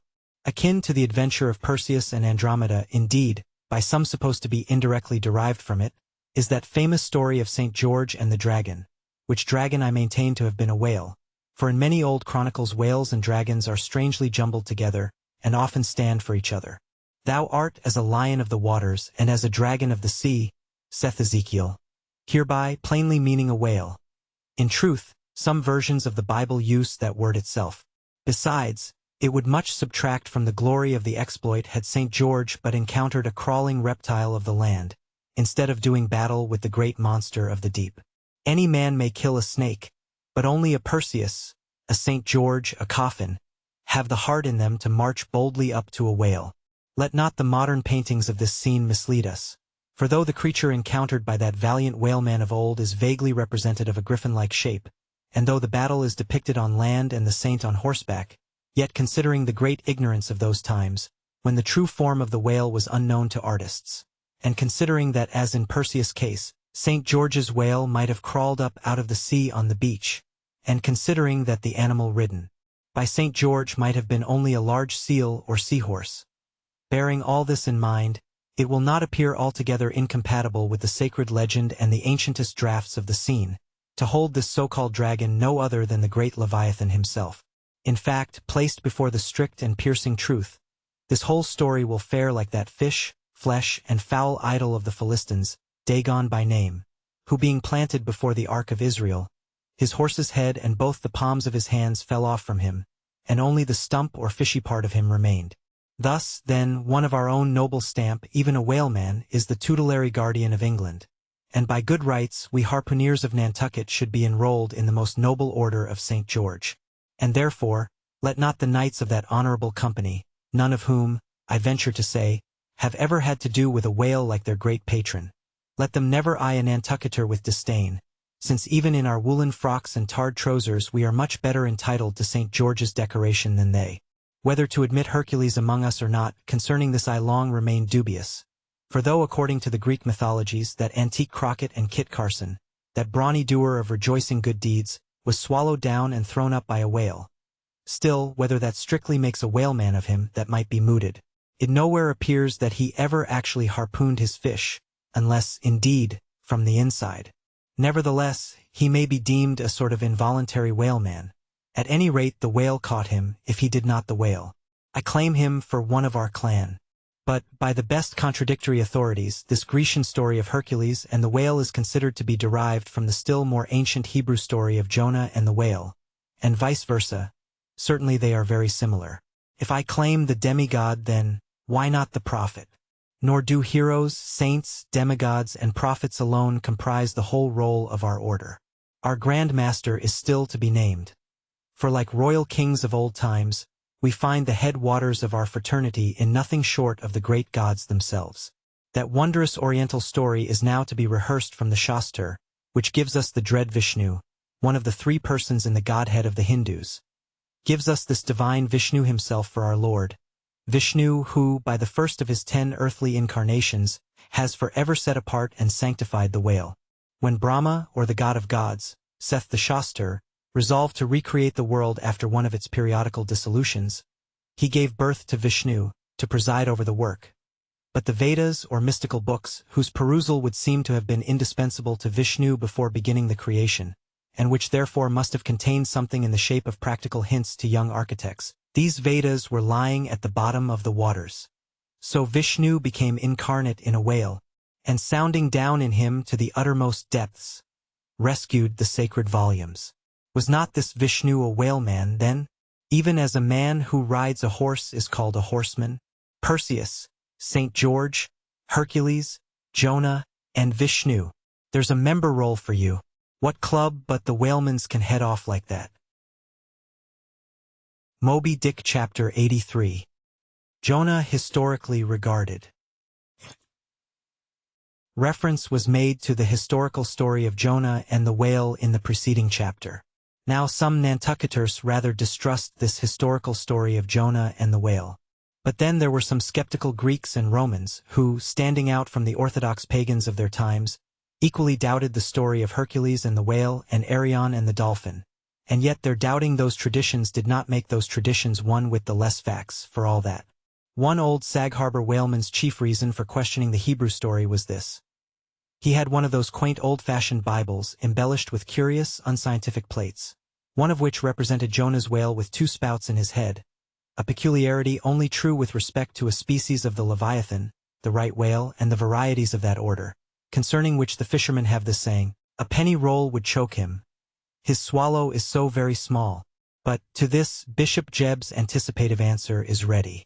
It is not necessary, hints the bishop, that we consider Jonah as tombed in the whale's belly, but as temporarily lodged in some part of his mouth. And this seems reasonable enough in the good bishop. For truly, the right whale's mouth would accommodate a couple of whist tables, and comfortably seat all the players. Possibly, too, Jonah might have ensconced himself in a hollow tooth. But, on second thoughts, the right whale is toothless. Another reason which Sag Harbor, he went by that name, urged for his want of faith in this matter of the prophet, was something obscurely in reference to his incarcerated body and the whale's gastric juices. But this objection likewise falls to the ground, because a German exegetist supposes that Jonah must have taken refuge in the floating body of a dead whale, even as the French soldiers in the Russian campaign turned their dead horses into tents, and crawled into them. Besides, it has been divined by other continental commentators, that when Jonah was thrown overboard from the Joppa ship, he straightway effected his escape to another vessel nearby, some vessel with a whale for a figurehead, and I would add possibly called the whale, as some craft are nowadays christened the shark, the gull, the eagle. Nor have there been wanting learned exegetists who have opined that the whale mentioned in the book of Jonah merely meant a life-preserver, an inflated bag of wind, which the endangered prophet swam to, and so was saved from a watery doom. Poor Sag Harbor, therefore, seems worsted all round. But he had still another reason for his want of faith. It was this: if I remember right, Jonah was swallowed by the whale in the Mediterranean Sea, and after 3 days he was vomited up somewhere within 3 days' journey of Nineveh, a city on the Tigris, very much more than 3 days' journey across from the nearest point of the Mediterranean coast. How is that? But was there no other way for the whale to land the prophet within that short distance of Nineveh? Yes. He might have carried him round by the way of the Cape of Good Hope. But not to speak of the passage through the whole length of the Mediterranean, and another passage up the Persian Gulf and Red Sea, Such a supposition would involve the complete circumnavigation of all Africa in 3 days, not to speak of the Tigris waters, near the site of Nineveh, being too shallow for any whale to swim in. Besides, this idea of Jonah's weathering the Cape of Good Hope at so early a day would wrest the honor of the discovery of that great headland from Bartholomew Diaz, its reputed discoverer, and so make modern history a liar. But all these foolish arguments of old Sag Harbor only evinced his foolish pride of reason. A thing still more reprehensible in him, seeing that he had but little learning except what he had picked up from the sun and the sea. I say it only shows his foolish, impious pride, and abominable, devilish rebellion against the reverend clergy. For by a Portuguese Catholic priest, this very idea of Jonah's going to Nineveh via the Cape of Good Hope was advanced as a signal magnification of the general miracle. And so it was.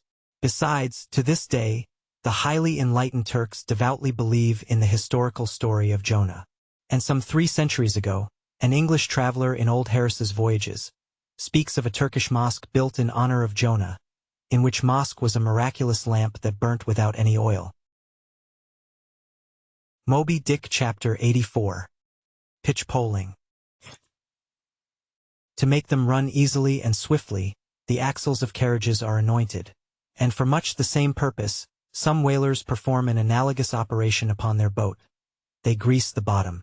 Nor is it to be doubted that as such a procedure can do no harm, it may possibly be of no contemptible advantage, considering that oil and water are hostile, that oil is a sliding thing, and that the object in view is to make the boat slide bravely. Queequeg believed strongly in anointing his boat, and one morning not long after the German ship Jungfrau disappeared, took more than customary pains in that occupation. Crawling under its bottom where it hung over the side, and rubbing in the unctuousness as though diligently seeking to ensure a crop of hair from the craft's bald keel. He seemed to be working in obedience to some particular presentiment. Nor did it remain unwarranted by the event. Towards noon whales were raised. But so soon as the ship sailed down to them, they turned and fled with swift precipitancy. A disordered flight as of Cleopatra's barges from Actium. Nevertheless, the boats pursued, and Stubbs was foremost. By great exertion, Tashtego at last succeeded in planting one iron. But the stricken whale, without at all sounding, still continued his horizontal flight with added fleetness. Such unintermitted strainings upon the planted iron must sooner or later inevitably extract it. It became imperative to lance the flying whale, or be content to lose him. But to haul the boat up to his flank was impossible. He swam so fast and furious. What then remained? Of all the wondrous devices and dexterities, the sleights of hand and countless subtleties, to which the veteran whaleman is so often forced, none exceed that fine maneuver with the lance called pitch-poling. Small sword or broad sword, in all its exercises boasts nothing like it. It is only indispensable with an inveterate running whale. Its grand fact and feature is the wonderful distance to which the long lance is accurately darted from a violently rocking, jerking boat under extreme headway. Steel and wood included, the entire spear is some 10 or 12 feet in length. The staff is much slighter than that of the harpoon, and also of a lighter material pine. It is furnished with a small rope called a warp, of considerable length, by which it can be hauled back to the hand after darting. But before going further, it is important to mention here, that though the harpoon may be pitch-poled in the same way with the lance, yet it is seldom done, and when done is still less frequently successful, on account of the greater weight and inferior length of the harpoon as compared with the lance, which in effect become serious drawbacks. As a general thing, therefore, you must first get fast to a whale, before any pitch-poling comes into play. Look now at Stubb, a man who from his humorous, deliberate coolness and equanimity in the direst emergencies, was specially qualified to excel in pitch-poling. Look at him. He stands upright in the tossed bow of the flying boat. Wrapped in fleecy foam, the towing whale is 40 feet ahead. Handling the long lance lightly, glancing twice or thrice along its length to see if it be exactly straight, Stubb whistlingly gathers up the coil of the warp in one hand, so as to secure its free end in his grasp, leaving the rest unobstructed. Then holding the lance full before his waistband's middle, he levels it at the whale, when, covering him with it, he steadily depresses the butt end in his hand, thereby elevating the point till the weapon stands fairly balanced upon his palm, 15 feet in the air. He minds you somewhat of a juggler, balancing a long staff on his chin. Next moment, with a rapid, nameless impulse, in a superb lofty arch, the bright steel spans the foaming distance and quivers in the life spot of the whale. Instead of sparkling water, he now spouts red blood. "That drove the spigot out of him," cried Stubb. "'Tis July's immortal 4th. All fountains must run wine today. Would now it were Old Orleans whiskey, or Old Ohio, or unspeakable Old Monongahela. Then, Tashtego, lad, I'd have ye hold a cannikin to the jet, and we'd drink round it. Yea, verily, hearts alive, we'd brew choice punch in the spread of his spout hole there, and from that live punch bowl quaff the living stuff." Again and again to such gamesome talk, the dexterous dart is repeated, the spear returning to its master like a greyhound held in skillful leash. The agonized whale goes into his flurry. The tow line is slackened, and the pitch-poler dropping astern, folds his hands and mutely watches the monster die. Moby Dick Chapter 85. The Fountain. That for 6,000 years, and no one knows how many millions of ages before, the great whales should have been spouting all over the sea and sprinkling and mystifying the gardens of the deep, as with so many sprinkling or mystifying pots. And that for some centuries back, thousands of hunters should have been close by the fountain of the whale, watching these sprinklings and spoutings. That all this should be, and yet, that down to this blessed minute, 15 1/4 minutes past 1 o'clock p.m. of this 16th day of December, AD 1851, it should still remain a problem whether these spoutings are, after all, really water or nothing but vapor. This is surely a noteworthy thing. Let us, then, look at this matter along with some interesting items contingent. Everyone knows that by the peculiar cunning of their gills, the finny tribes in general breathe the air which at all times is combined with the element in which they swim. Hence, a herring or a cod might live a century, and never once raise its head above the surface.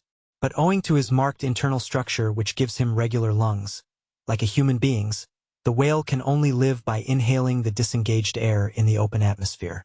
Wherefore the necessity for his periodical visits to the upper world. But he cannot in any degree breathe through his mouth, for, in his ordinary attitude, the sperm whale's mouth is buried at least 8 feet beneath the surface, and what is still more, his windpipe has no connection with his mouth. No, he breathes through his spiracle alone, and this is on the top of his head.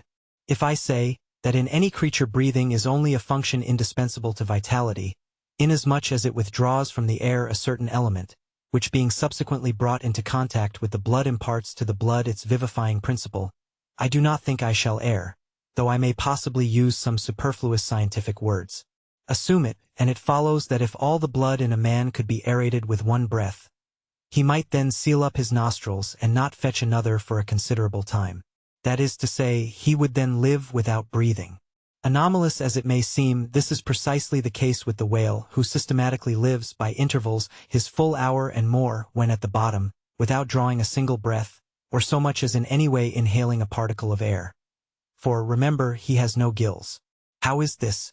Between his ribs and on each side of his spine, he is supplied with a remarkable involved Cretan labyrinth of vermicelli-like vessels, which vessels, when he quits the surface, are completely distended with oxygenated blood, so that for an hour or more, 1,000 fathoms in the sea, he carries a surplus stock of vitality in him, just as the camel crossing the waterless desert carries a surplus supply of drink for future use in its 4 supplementary stomachs. The anatomical fact of this labyrinth is indisputable, and that the supposition founded upon it is reasonable and true seems the more cogent to me when I consider the otherwise inexplicable obstinacy of that Leviathan in having his spoutings out, as the fishermen phrase it. This is what I mean. If unmolested, upon rising to the surface, the sperm whale will continue there for a period of time exactly uniform with all his other unmolested risings. Say he stays 11 minutes and jets 70 times, that is, respires 70 breaths. Then whenever he rises again, he will be sure to have his 70 breaths over again to a minute. Now, if after he fetches a few breaths you alarm him so that he sounds, he will be always dodging up again to make good his regular allowance of air. And not till those 70 breaths are told, will he finally go down to stay out his full term below. Remark, however, that in different individuals these rates are different, but in anyone they are alike. Now, why should the whale thus insist upon having his spoutings out, unless it be to replenish his reservoir of air descending for good? How obvious is it, too, that this necessity for the whale's rising exposes him to all the fatal hazards of the chase. For not by hook or by net could this vast leviathan be caught, when sailing 1,000 fathoms beneath the sunlight. Not so much thy skill, then, O hunter, as the great necessities that strike the victory to thee. In man, breathing is incessantly going on, one breath only serving for 2 or 3 pulsations, so that whatever other business he has to attend to, waking or sleeping, breathe he must or die he will. But the sperm whale only breathes about 1/7 or Sunday of his time. It has been said that the whale only breathes through his spout hole. If it could truthfully be added that his spouts are mixed with water, then I opine we should be furnished with the reason why his sense of smell seems obliterated in him. For the only thing about him that at all answers to his nose is that identical spout hole, and being so clogged with 2 elements, it could not be expected to have the power of smelling. But owing to the mystery of the spout, whether it be water or whether it be vapor, no absolute certainty can as yet be arrived at on this head. Sure it is, nevertheless, that the sperm whale has no proper olfactories. But what does he want of them? No roses, no violets, no cologne water in the sea. Furthermore, as his windpipe solely opens into the tube of his spouting canal, and as that long canal, like the Grand Erie Canal, is furnished with a sort of locks that open and shut, for the downward retention of air or the upward exclusion of water, therefore the whale has no voice, unless you insult him by saying that when he so strangely rumbles, he talks through his nose. But then again, what has the whale to say? Seldom have I known any profound being that had anything to say to this world, unless forced to stammer out something by way of getting a living. Oh, happy that the world is such an excellent listener. Now, the spouting canal of the sperm whale, chiefly intended as it is for the conveyance of air, and for several feet laid along, horizontally, just beneath the upper surface of his head, and a little to one side, this curious canal is very much like a gas pipe laid down in a city on one side of a street. But the question returns whether this gas pipe is also a water pipe, in other words, whether the spout of the sperm whale is the mere vapor of the exhaled breath, or whether that exhaled breath is mixed with water taken in at the mouth and discharged through the spiracle. It is certain that the mouth indirectly communicates with the spouting canal, but it cannot be proved that this is for the purpose of discharging water through the spiracle, because the greatest necessity for so doing would seem to be, when in feeding he accidentally takes in water. But the sperm whale's food is far beneath the surface, and there he cannot spout even if he would. Besides, if you regard him very closely, and time him with your watch, you will find that when unmolested, there is an undeviating rhyme between the periods of his jets and the ordinary periods of respiration. But why pester one with all this reasoning on the subject? Speak out. You have seen him spout. Then declare what the spout is. Can you not tell water from air? My dear sir, in this world it is not so easy to settle these plain things. I have ever found your plain things the knottiest of all. And as for this whale spout, you might almost stand in it, and yet be undecided as to what it is precisely. The central body of it is hidden in the snowy sparkling mist enveloping it, and how can you certainly tell whether any water falls from it, when always, when you are close enough to a whale to get a close view of his spout, he is in a prodigious commotion, the water cascading all around him. And if at such times you should think that you really perceive drops of moisture in the spout, how do you know that they are not merely condensed from its vapor? Or how do you know that they are not those identical drops superficially lodged in the spout-hole fissure, which is countersunk into the summit of the whale's head? For even when tranquilly swimming through the midday sea in a calm, with his elevated hump sun-dried as a dromedary's in the desert, even then, the whale always carries a small basin of water on his head, as under a blazing sun you will sometimes see a cavity in a rock filled up with rain. Nor is it at all prudent for the hunter to be over-curious touching the precise nature of the whale spout. It will not do for him to be peering into it, and putting his face in it. You cannot go with your pitcher to this fountain and fill it, and bring it away. For even when coming into slight contact with the outer, vapory shreds of the jet, which will often happen, your skin will feverishly smart, from the acridness of the thing so touching it. And I know one, who coming into still closer contact with the spout, whether with some scientific object in view or otherwise I cannot say, the skin peeled off from his cheek and arm. Wherefore, among whale men, The spout is deemed poisonous. They try to evade it. Another thing. I have heard it said, and I do not much doubt it, that if the jet is fairly spouted into your eyes, it will blind you. The wisest thing the investigator can do then, it seems to me, is to let this deadly spout alone. Still, we can hypothesize even if we cannot prove and establish. My hypothesis is this, that the spout is nothing but mist. And besides other reasons, to this conclusion I am impelled, by considerations touching the great inherent dignity and sublimity of the sperm whale.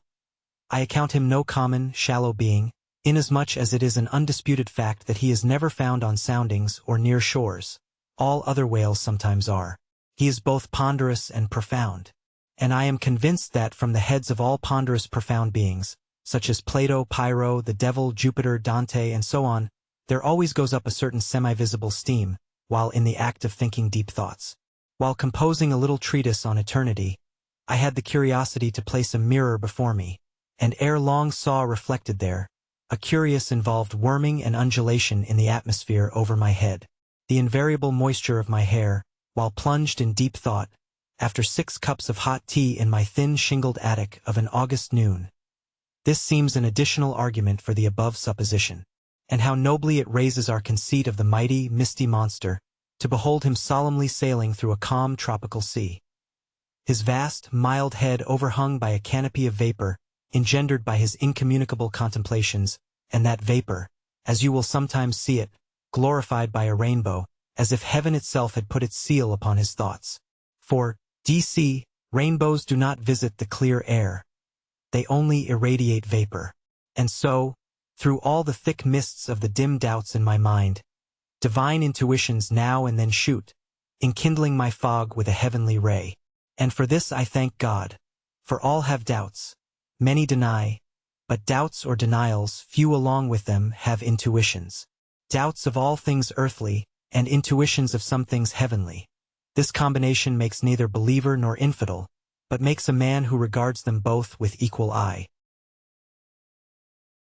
Moby Dick Chapter 86. The Tale. Other poets have warbled the praises of the soft eye of the antelope, and the lovely plumage of the bird that never alights.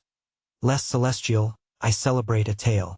Reckoning the largest sized sperm whale's tail to begin at that point of the trunk where it tapers to about the girth of a man, it comprises upon its upper surface alone an area of at least 50 square feet. The compact round body of its root expands into 2 broad, firm, flat palms or flukes, gradually shoaling away to less than an inch in thickness. At the crotch or junction, these flukes slightly overlap, then sideways recede from each other like wings, leaving a wide vacancy between. In no living thing are the lines of beauty more exquisitely defined than in the crescentic borders of these flukes. At its utmost expansion in the full-grown whale, the tail will considerably exceed 20 feet across. The entire member seems a dense webbed bed of welded sinews. But cut into it, and you find that 3 distinct strata compose it, upper, middle, and lower. The fibers in the upper and lower layers are long and horizontal. Those of the middle one very short and running crosswise between the outside layers. This triune structure, as much as anything else, imparts power to the tail. To the student of old Roman walls, the middle layer will furnish a curious parallel to the thin course of tiles always alternating with the stone in those wonderful relics of the antique, and which undoubtedly contribute so much to the great strength of the masonry. But as if this vast local power in the tendinous tail were not enough, the whole bulk of the Leviathan is knit over with a warp and woof of muscular fibers and filaments, which passing on either side the loins and running down into the flukes, insensibly blend with them, and largely contribute to their might. So that in the tail the confluent measureless force of the whole whale seems concentrated to a point. Could annihilation occur to matter, this were the thing to do it. Nor does this, its amazing strength, at all tend to cripple the graceful flexion of its motions, where infantileness of ease undulates through a titanism of power. On the contrary, those motions derive their most appalling beauty from it. Real strength never impairs beauty or harmony, but it often bestows it. And in everything imposingly beautiful, strength has much to do with the magic. Take away the tied tendons that all over seem bursting from the marble in the carved Hercules, and its charm would be gone. As devout Eckermann lifted the linen sheet from the naked corpse of Goethe, he was overwhelmed with the massive chest of the man, that seemed as a Roman triumphal arch. When Angelo paints even God the Father in human form, mark what robustness is there. And whatever they may reveal of the divine love in the Son, the soft, curled, hermaphroditical Italian pictures, in which his idea has been most successfully embodied. These pictures, so destitute as they are of all brawniness, hint nothing of any power, but the mere negative, feminine one of submission and endurance, which on all hands it is conceded, form the peculiar practical virtues of his teachings. Such is the subtle elasticity of the organ I treat of, that whether wielded in sport, or in earnest, or in anger, whatever be the mood it be in, its flexions are invariably marked by exceeding grace. Therein no fairy's arm can transcend it. 5 great motions are peculiar to it. First, when used as a fin for progression. Second, when used as a mace in battle. Third, in sweeping. Fourth, in lobtailing. Fifth, in peaking flukes. First, being horizontal in its position, the Leviathan's tail acts in a different manner from the tails of all other sea creatures. It never wriggles. In man or fish, wriggling is a sign of inferiority. To the whale, his tail is the sole means of propulsion. Scroll-wise coiled forwards beneath the body, and then rapidly sprung backwards, it is this which gives that singular darting, leaping motion to the monster when furiously swimming. His side fins only serve to steer by. Second, it is a little significant that while one sperm whale only fights another sperm whale with his head and jaw, nevertheless, in his conflicts with man, he chiefly and contemptuously uses his tail. In striking at a boat, he swiftly curves away his flukes from it, and the blow is only inflicted by the recoil. If it be made in the unobstructed air, especially if it descend to its mark, the stroke is then simply irresistible. No ribs of man or boat can withstand it. Your only salvation lies in eluding it, but if it comes sideways through the opposing water, then partly owing to the light buoyancy of the whaleboat, and the elasticity of its materials, a cracked rib or a dashed plank or two, a sort of stitch in the side, is generally the most serious result. These submerged side blows are so often received in the fishery, that they are accounted mere child's play. Someone strips off a frock and the whole is stopped. Third, I cannot demonstrate it, but it seems to me that in the whale the sense of touch is concentrated in the tail, for in this respect there is a delicacy in it only equaled by the daintiness of the elephant's trunk. This delicacy is chiefly evinced in the action of sweeping, when in maidenly gentleness the whale with a certain soft slowness moves his immense flukes from side to side upon the surface of the sea, and if he feel but a sailor's whisker, woe to that sailor, whiskers and all. What tenderness there is in that preliminary touch! Had this tale any prehensile power, I should straightway bethink me of Darminode's elephant that so frequented the flower market, and with low salutations presented nosegays to damsels, and then caressed their zones. On more accounts than one, a pity it is that the whale does not possess this prehensile virtue in his tail, for I have heard of yet another elephant, that when wounded in the fight, curved round his trunk and extracted the dart. Fourth, stealing unawares upon the whale in the fancied security of the middle of solitary seas, you find him unbent from the vast corpulence of his dignity, and kitten-like. He plays on the ocean as if it were a hearth, but still you see his power in his play. The broad palms of his tail are flirted high into the air. Then smiting the surface, the thunderous concussion resounds for miles. You would almost think a great gun had been discharged, and if you noticed the light wreath of vapor from the spiracle at his other extremity, you would think that that was the smoke from the touch-hole. Fifth, as in the ordinary floating posture of the Leviathan, the flukes lie considerably below the level of his back. They are then completely out of sight beneath the surface. But when he is about to plunge into the deeps, his entire flukes with at least 30 feet of his body are tossed erect in the air, and so remain vibrating a moment, till they downwards shoot out of view. Excepting the sublime breach, somewhere else to be described, this peaking of the whale's flukes is perhaps the grandest sight to be seen in all animated nature. Out of the bottomless profundities the gigantic tail seems spasmodically snatching at the highest heaven. So in dreams, have I seen majestic Satan thrusting forth his tormented colossal claw from the flame Baltic of hell. But in gazing at such scenes, it is all in all what mood you are in. If in the Dantean the devils will occur to you, if in that of Isaiah the archangels. Standing at the masthead of my ship during a sunrise that crimsoned sky and sea, I once saw a large herd of whales in the east, all heading towards the sun, and for a moment vibrating in concert with peaked flukes. As it seemed to me at the time, such a grand embodiment of adoration of the gods was never beheld, even in Persia, the home of the fire worshippers. As Ptolemy Philopator testified of the African elephant, I then testified of the whale, pronouncing him the most devout of all beings. For according to King Juba, the military elephants of antiquity often hailed the morning with their trunks uplifted in the profoundest silence. The chance comparison in this chapter, between the whale and the elephant, so far as some aspects of the tail of the one and the trunk of the other are concerned, should not tend to place those two opposite organs on an equality, much less the creatures to which they respectively belong. For as the mightiest elephant is but a terrier to Leviathan, so, compared with Leviathan's tail, his trunk is but the stalk of a lily. The most direful blow from the elephant's trunk were as the playful tap of a fan, compared with the measureless crush and crash of the sperm whale's ponderous flukes, which in repeated instances have one after the other hurled entire boats with all their oars and crews into the air, very much as an Indian juggler tosses his balls. Though all comparison in the way of general bulk between the whale and the elephant is preposterous, inasmuch as in that particular the elephant stands in much the same respect to the whale that a dog does to the elephant. Nevertheless, there are not wanting some points of curious similitude. Among these is the spout.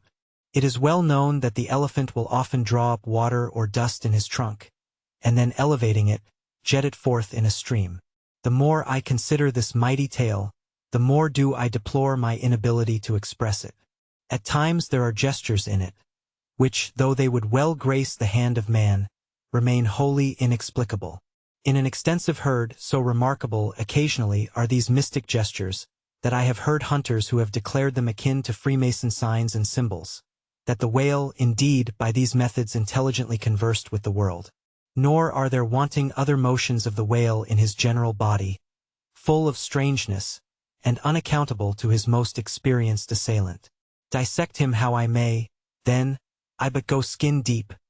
I know him not and never will, but if I know not even the tail of this whale, how understand his head?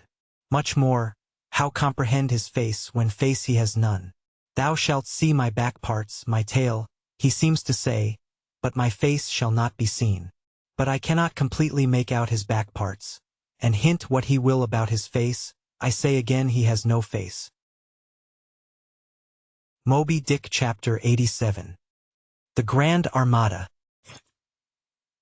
The long and narrow peninsula of Malacca, extending southeastward from the territories of Burma, forms the most southerly point of all Asia. In a continuous line from that peninsula stretch the long islands of Sumatra, Java, Bali, and Timor, which, with many others, form a vast mole or rampart, lengthwise connecting Asia with Australia, and dividing the long unbroken Indian Ocean from the thickly studded Oriental archipelagos. This rampart is pierced by several sallyports for the convenience of ships and whales, conspicuous among which are the Straits of Sunda and Malacca. By the Straits of Sunda, chiefly vessels bound to China from the west, emerge into the China Seas.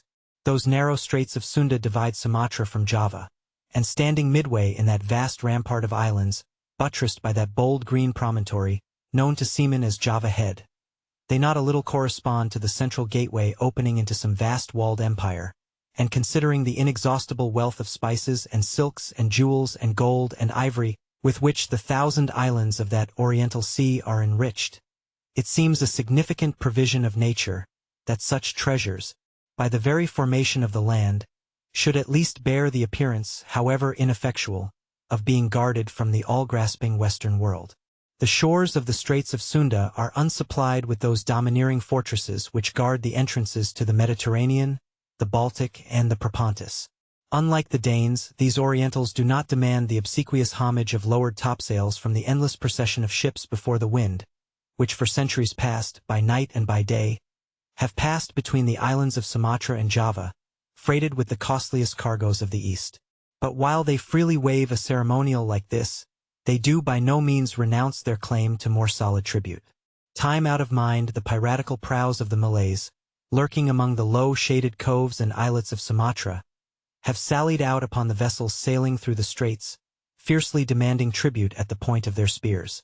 Though by the repeated bloody chastisements they have received at the hands of European cruisers, the audacity of these corsairs has of late been somewhat repressed. Yet even at the present day we occasionally hear of English and American vessels, which, in those waters, have been remorselessly boarded and pillaged. With a fair, fresh wind, the Pequod was now drawing nigh to these straits, Ahab purposing to pass through them into the Javan Sea, and thence, cruising northwards over waters known to be frequented here and there by the sperm whale, sweep inshore by the Philippine Islands, and gain the far coast of Japan in time for the great whaling season there. By these means, the circumnavigating Pequod would sweep almost all the known sperm whale cruising grounds of the world, previous to descending upon the line in the Pacific, where Ahab, though everywhere else foiled in his pursuit, firmly counted upon giving battle to Moby Dick, in the sea he was most known to frequent, and at a season when he might most reasonably be presumed to be haunting it. But how now? In this zoned quest, does Ahab touch no land? Does his crew drink air? Surely he will stop for water. Nay, for a long time now, the circus-running sun has raced within his fiery ring, and needs no sustenance but what's in himself. So Ahab, mark this too in the whaler, while other hulls are loaded down with alien stuff to be transferred to foreign wharves, the world-wandering whale ship carries no cargo but herself and crew, their weapons and their wants. She has a whole lake's contents bottled in her ample hold. She is ballasted with utilities, not altogether with unusable pig lead and Kent ledge. She carries years' water in her, clear old prime Nantucket water, which, when 3 years afloat, the Nantucketer in the Pacific prefers to drink before the brackish fluid, but yesterday rafted off in casks, from the Peruvian or Indian streams. Hence it is that, while other ships may have gone to China from New York and back again, touching at a score of ports, the whale ship, in all that interval, may not have sighted one grain of soil, her crew having seen no man but floating seamen like themselves. So that did you carry them the news that another flood had come, they would only answer, "Well, boys, here's the ark." Now, as many sperm whales had been captured off the western coast of Java, in the near vicinity of the Straits of Sunda. Indeed, as most of the ground roundabout was generally recognized by the fishermen as an excellent spot for cruising. Therefore, as the Pequod gained more and more upon Java Head, the lookouts were repeatedly hailed and admonished to keep wide awake. But though the green palmy cliffs of the land soon loomed on the starboard bow, and with delighted nostrils the fresh cinnamon was snuffed in the air, yet not a single jet was descried. Almost renouncing all thought of falling in with any game hereabouts, the ship had well nigh entered the straits, when the customary cheering cry was heard from aloft, and ere long a spectacle of singular magnificence saluted us. But here be it premised, that owing to the unwearied activity with which of late they have been hunted over all 4 oceans, the sperm whales, instead of almost invariably sailing in small detached companies, as in former times, are now frequently met with in extensive herds, sometimes embracing so great a multitude, that it would almost seem as if numerous nations of them had sworn solemn league and covenant for mutual assistance and protection. To this aggregation of the sperm whale into such immense caravans may be imputed the circumstance that even in the best cruising grounds, you may now sometimes sail for weeks and months together, without being greeted by a single spout, and then be suddenly saluted by what sometimes seems thousands on thousands. Broad on both bows, at the distance of some 2 or 3 miles, and forming a great semicircle, embracing 1/2 of the level horizon, a continuous chain of whale jets were up-playing and sparkling in the noonday air. Unlike the straight perpendicular twin jets of the right whale, which, dividing at top, fall over in 2 branches, like the cleft drooping boughs of a willow, the single forward slanting spout of the sperm whale presents a thick curled bush of white mist, continually rising and falling away to leeward. Seen from the Pequod's deck, then, as she would rise on a high hill of the sea, this host of vapory spouts, individually curling up into the air, and beheld through a blending atmosphere of bluish haze, showed like the 1,000 cheerful chimneys of some dense metropolis, descried of a balmy autumnal morning, by some horsemen on a height. As marching armies approaching an unfriendly defile in the mountains, accelerate their march, all eagerness to place that perilous passage in their rear, and once more expand in comparative security upon the plain. Even so did this vast fleet of whales now seem hurrying forward through the straits, gradually contracting the wings of their semicircle, and swimming on, in one solid, but still crescentic center. Crowding all sail, the Pequod pressed after them, the harpooneers handling their weapons, and loudly cheering from the heads of their yet suspended boats. If the wind only held, little doubt had they, that chased through these straits of Sunda, the vast host would only deploy into the oriental seas to witness the capture of not a few of their number. And who could tell whether, in that congregated caravan, Moby Dick himself might not temporarily be swimming, like the worshipped white elephant in the coronation procession of the Siamese. So with stunsail piled on stunsail we sailed along, driving these leviathans before us, when, of a sudden, the voice of Tashtego was heard, loudly directing attention to something in our wake. Corresponding to the crescent in our van, we beheld another in our rear. It seemed formed of detached white vapors, rising and falling something like the spouts of the whales, only they did not so completely come and go, for they constantly hovered without finally disappearing. Leveling his glass at this sight, Ahab quickly revolved in his pivot hole, crying, "Aloft there, and rig whips and buckets to wet the sails. Malays, sir, and after us!" As if too long lurking behind the headlands, till the Pequod should fairly have entered the straits, these rascally Asiatics were now in hot pursuit, to make up for their overcautious delay. But when the swift Pequod, with a fresh leading wind, was herself in hot chase, how very kind of these tawny philanthropists to assist in speeding her on to her own chosen pursuit. Mere riding whips and rowels to her, that they were. As with glass under arm, Ahab to and fro paced the deck, in his forward turn beholding the monsters he chased, and in the after one the bloodthirsty pirates chasing him. Some such fancy as the above seemed his. And when he glanced upon the green walls of the watery defile in which the ship was then sailing, and bethought him that through that gate lay the route to his vengeance, and beheld, how that through that same gate he was now both chasing and being chased to his deadly end. And not only that, but a herd of remorseless wild pirates and inhuman atheistical devils were infernally cheering him on with their curses. When all these conceits had passed through his brain, Ahab's brow was left gaunt and ribbed, like the black sand beach after some stormy tide has been gnawing it, without being able to drag the firm thing from its place. But thoughts like these troubled very few of the reckless crew, and when, after steadily dropping the pirates astern, the Pequod at last shot by the vivid green cockatoo point on the Sumatra side, emerging at last upon the broad waters beyond. Then the harpooneers seemed more to grieve that the swift whales had been gaining upon the ship, than to rejoice that the ship had so victoriously gained upon the Malays. But still driving on in the wake of the whales, at length they seemed abating their speed. Gradually the ship neared them, and the wind now dying away, word was passed to spring to the boats.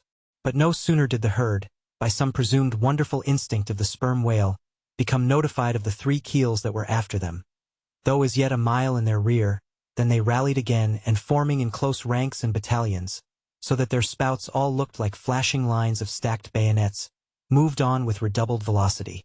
Stripped to our shirts and drawers, we sprang to the white ash, and after several hours pulling were almost disposed to renounce the chase, when a general pausing commotion among the whales gave animating token that they were now at last under the influence of that strange perplexity of inert irresolution, which, when the fishermen perceive it in the whale, they say he is gallied. The compact martial columns in which they had been hitherto rapidly and steadily swimming, were now broken up in one measureless rout, and like king porous elephants in the Indian battle with Alexander, they seemed going mad with consternation.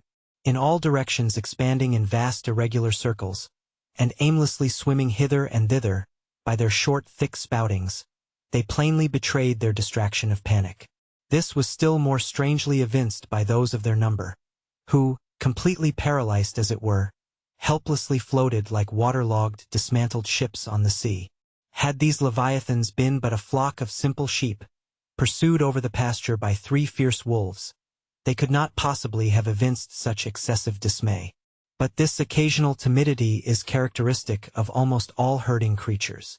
Though banding together in tens of thousands, the lion-maned buffaloes of the West have fled before a solitary horseman.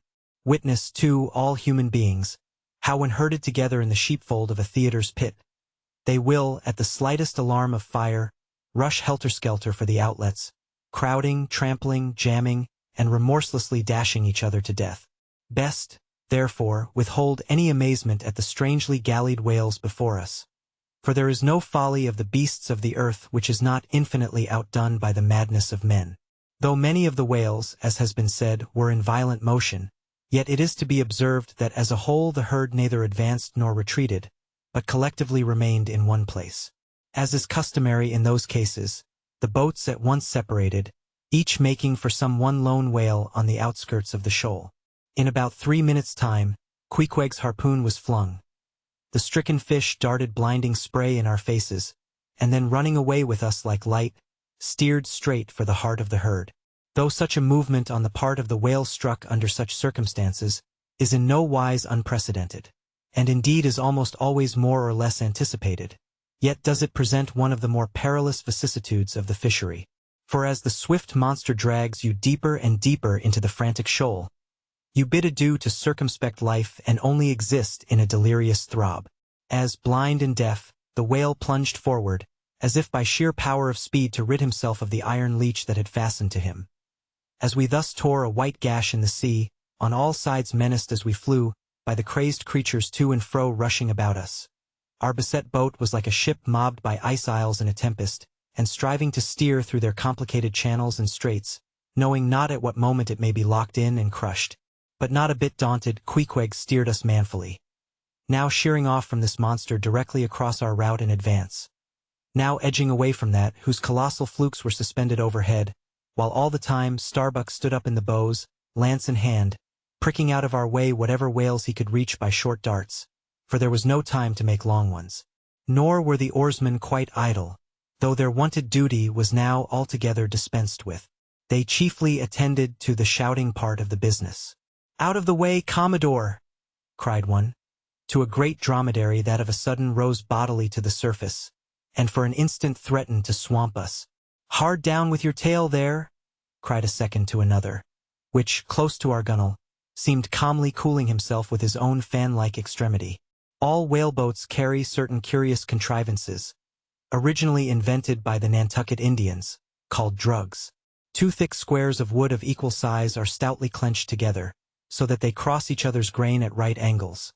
A line of considerable length is then attached to the middle of this block, and the other end of the line being looped, it can in a moment be fastened to a harpoon. It is chiefly among gallied whales that this drug is used. For then, more whales are close round you than you can possibly chase at one time. But sperm whales are not every day encountered. While you may, then you must kill all you can. And if you cannot kill them all at once, you must wing them, so that they can be afterwards killed at your leisure. Hence it is that at times like these the drug comes into requisition. Our boat was furnished with 3 of them. The first and second were successfully darted, and we saw the whales staggeringly running off, fettered by the enormous sidelong resistance of the towing drug. They were cramped like malefactors with the chain and ball. But upon flinging the third, in the act of tossing overboard the clumsy wooden block, it caught under one of the seats of the boat, and in an instant tore it out and carried it away, dropping the oarsman in the boat's bottom as the seat slid from under him. On both sides the sea came in at the wounded planks, but we stuffed 2 or 3 drawers and shirts in, and so stopped the leaks for the time. It had been next to impossible to dart these drugged harpoons, were it not that as we advanced into the herd, our whale's way greatly diminished. Moreover, that as we went still further and further from the circumference of commotion, the direful disorders seemed waning, so that when at last the jerking harpoon drew out, and the towing whale sideways vanished, then, with the tapering force of his parting momentum, we glided between 2 whales into the innermost heart of the shoal, as if from some mountain torrent we had slid into a serene valley lake. Here the storms in the roaring glens between the outermost whales were heard but not felt. In this central expanse the sea presented that smooth satin-like surface, called a sleek, produced by the subtle moisture thrown off by the whale in his more quiet moods. Yes, we were now in that enchanted calm which they say lurks at the heart of every commotion. And still in the distracted distance we beheld the tumults of the outer concentric circles, and saw successive pods of whales, 8 or 10 in each, swiftly going round and round, like multiplied spans of horses in a ring, and so closely shoulder to shoulder, that a titanic circus rider might easily have overarched the middle ones, and so have gone round on their backs. Owing to the density of the crowd of reposing whales, more immediately surrounding the embayed axis of the herd, No possible chance of escape was at present afforded us. We must watch for a breach in the living wall that hemmed us in, the wall that had only admitted us in order to shut us up. Keeping at the center of the lake, we were occasionally visited by small tame cows and calves, the women and children of this routed host. Now, inclusive of the occasional wide intervals between the revolving outer circles, and inclusive of the spaces between the various pods in any one of those circles, the entire area at this juncture, embraced by the whole multitude, must have contained at least 2 or 3 square miles. At any rate, though indeed such a test at such a time might be deceptive, spoutings might be discovered from our low boat that seemed playing up almost from the rim of the horizon. I mention this circumstance, because, as if the cows and calves had been purposely locked up in this innermost fold, and as if the wide extent of the herd had hitherto prevented them from learning the precise cause of its stopping, or, possibly, being so young, unsophisticated, and every way innocent and inexperienced. However it may have been, these smaller whales, now and then visiting our becalmed boat from the margin of the lake, evinced a wondrous fearlessness and confidence, or else a still, beck-harmed panic which it was impossible not to marvel at. Like household dogs they came snuffling round us, right up to our gunwales and touching them, till it almost seemed that some spell had suddenly domesticated them. Queequeg patted their foreheads. Starbuck scratched their backs with his lance, but fearful of the consequences, for the time refrained from darting it. But far beneath this wondrous world upon the surface, another and still stranger world met our eyes as we gazed over the side. For, suspended in those watery vaults, floated the forms of the nursing mothers of the whales, and those that, by their enormous girth, seemed shortly to become mothers. The lake, as I have hinted, was to a considerable depth exceedingly transparent, and as human infants while suckling will calmly and fixedly gaze away from the breast, as if leading 2 different lives at the time, and while yet drawing mortal nourishment, be still spiritually feasting upon some unearthly reminiscence. Even so did the young of these whales seem looking up towards us, but not at us, as if we were but a bit of gulf weed in their newborn sight. Floating on their sides, the mothers also seemed quietly eyeing us. One of these little infants, that from certain queer tokens seemed hardly a day old, might have measured some 14 feet in length, and some 6 feet in girth. He was a little frisky, though as yet his body seemed scarce yet recovered from that irksome position it had so lately occupied in the maternal reticule, where, tail to head and all ready for the final spring, the unborn whale lies bent like a Tartar's bow. The delicate side fins, and the palms of his flukes, still freshly retained the plated crumpled appearance of a baby's ears newly arrived from foreign parts. "Line! Line!" cried Queequeg, looking over the gunwale. "Him fast! Him fast! Who line him? Who struck?" "2 whale. 1 big, 1 little." "What ails ye, man?" cried Starbuck. "Look ye here," said Queequeg, pointing down, as when the stricken whale, that from the tub has reeled out hundreds of fathoms of rope, as, after deep sounding, he floats up again, and shows the slackened curling line buoyantly rising and spiraling towards the air. So now Starbuck saw long coils of the umbilical cord of Madame Leviathan, by which the young cub seemed still tethered to its dam. Not seldom in the rapid vicissitudes of the chase, this natural line, with the maternal end loose, becomes entangled with the hempen one, so that the cub is thereby trapped. Some of the subtlest secrets of the seas seemed divulged to us in this enchanted pond. We saw young Leviathan amours in the deep. The sperm whale, as with all other species of the Leviathan, but unlike most other fish, breeds indifferently at all seasons, after a gestation which may probably be set down at 9 months, producing but 1 at a time, though in some few known instances giving birth to an Esau and Jacob, a contingency provided for in suckling by 2 teats, curiously situated, 1 on each side of the anus, but the breasts themselves extend upwards from that. When by chance these precious parts in a nursing whale are cut by the hunter's lance, the mothers pouring milk and blood rivalingly discolor the sea for rods. The milk is very sweet and rich. It has been tasted by man. It might do well with strawberries. When overflowing with mutual esteem, the whales salute more hominum. And thus, though surrounded by circle upon circle of consternations and affrights, did these inscrutable creatures at the center freely and fearlessly indulge in all peaceful concernments. Yea, serenely reveled in dalliance and delight. But even so, amid the tornadoed Atlantic of my being, do I myself still forever centrally disport in mute calm, and while ponderous planets of unwaning woe revolve round me, deep down and deep inland there I still bathe me in eternal mildness of joy. Meanwhile, as we thus lay entranced, the occasional sudden frantic spectacles in the distance evinced the activity of the other boats, still engaged in drugging the whales on the frontier of the host, or possibly carrying on the war within the first circle, where abundance of room and some convenient retreats were afforded them. But the sight of the enraged drugged whales now and then blindly darting to and fro across the circles was nothing to what at last met our eyes. It is sometimes the custom when fast to a whale more than commonly powerful and alert, to seek to hamstring him, as it were, by sundering or maiming his gigantic tail tendon. It is done by darting a short-handled cutting spade, to which is attached a rope for hauling it back again. A whale wounded, as we afterwards learned, in this part, but not effectually, as it seemed, had broken away from the boat, carrying along with him half of the harpoon line, and in the extraordinary agony of the wound, he was now dashing among the revolving circles like the lone mounted desperado Arnold, at the Battle of Saratoga, carrying dismay wherever he went. But agonizing as was the wound of this whale, and an appalling spectacle enough anyway, yet the peculiar horror with which he seemed to inspire the rest of the herd was owing to a cause which at first the intervening distance obscured from us. But at length we perceived that by one of the unimaginable accidents of the fishery, this whale had become entangled in the harpoon line that he towed.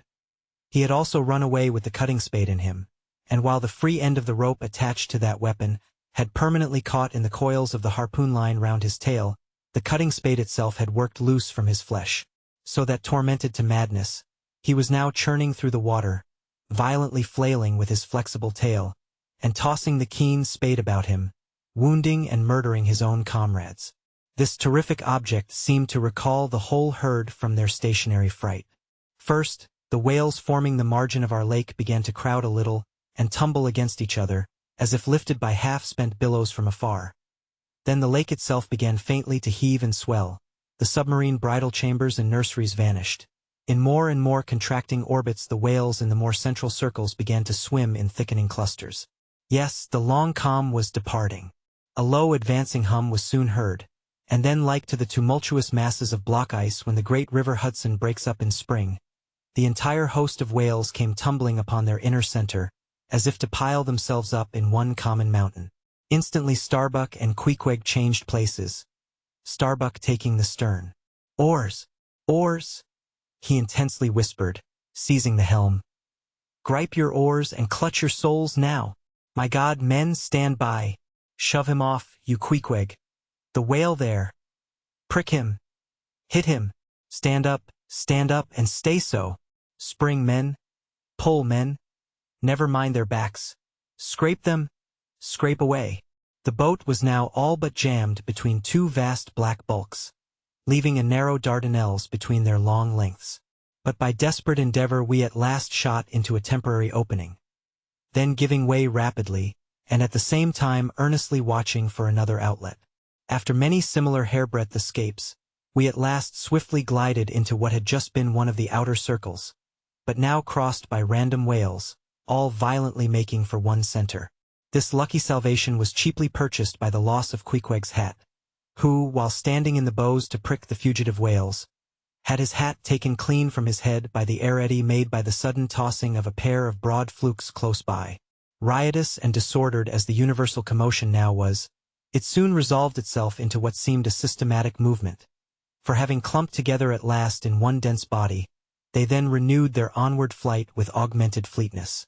Further pursuit was useless, but the boats still lingered in their wake to pick up what drugged whales might be dropped astern, and likewise to secure one which Flask had killed and waifed.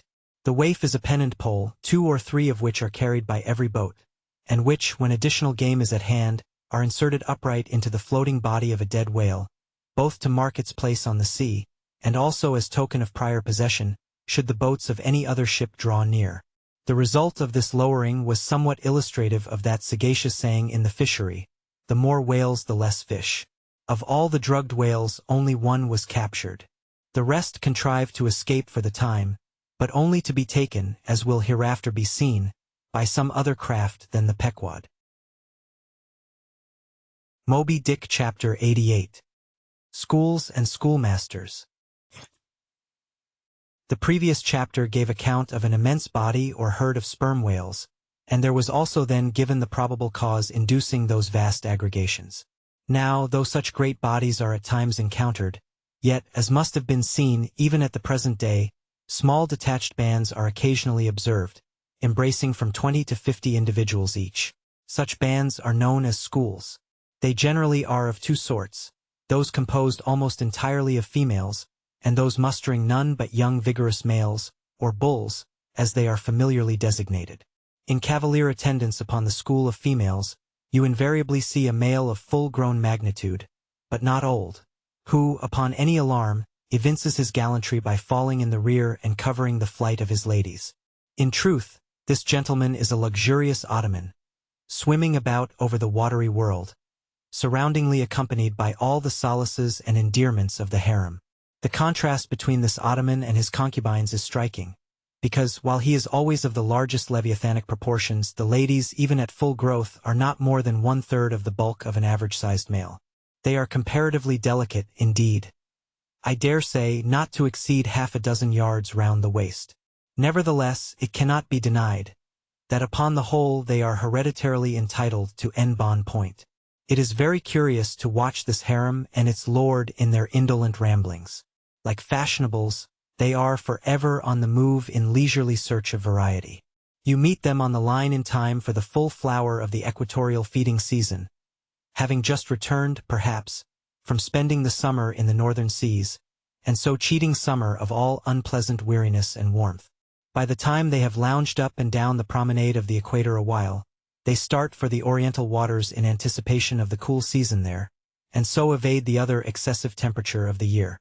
When serenely advancing on one of these journeys, if any strange suspicious sights are seen, my Lord Whale keeps a wary eye on his interesting family. Should any unwarrantably pert young leviathan coming that way presume to draw confidentially close to one of the ladies, with what prodigious fury the bashaw assails him, and chases him away. High times, indeed, if unprincipled young rakes like him are to be permitted to invade the sanctity of domestic bliss. Though do what the bashaw will, he cannot keep the most notorious Lothario out of his bed. For, alas, all fish bed in common. As ashore, the ladies often cause the most terrible duels among their rival admirers. Just so with the whales, who sometimes come to deadly battle, and all for love. They fence with their long lower jaws, sometimes locking them together, and so striving for the supremacy like elks that warringly interweave their antlers. Not a few are captured having the deep scars of these encounters. Furrowed heads, broken teeth, scalloped fins, and in some instances, wrenched and dislocated mouths. But supposing the invader of domestic bliss to betake himself away at the first rush of the harem's lord, then is it very diverting to watch that lord. Gently he insinuates his vast bulk among them again and revels there a while, still in tantalizing vicinity to young Lothario, like pious Solomon devoutly worshipping among his 1,000 concubines. Granting other whales to be in sight, the fishermen will seldom give chase to one of these Grand Turks, for these Grand Turks are too lavish of their strength, and hence their unctuousness is small. As for the sons and the daughters they beget, why, those sons and daughters must take care of themselves, at least with only the maternal help.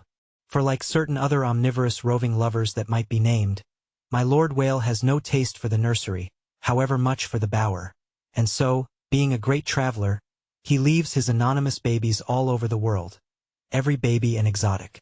In good time, nevertheless, as the ardor of youth declines, as years and dumps increase, as reflection lends her solemn pauses, in short, as a general lassitude overtakes the sated Turk, then a love of ease and virtue supplants the love for maidens.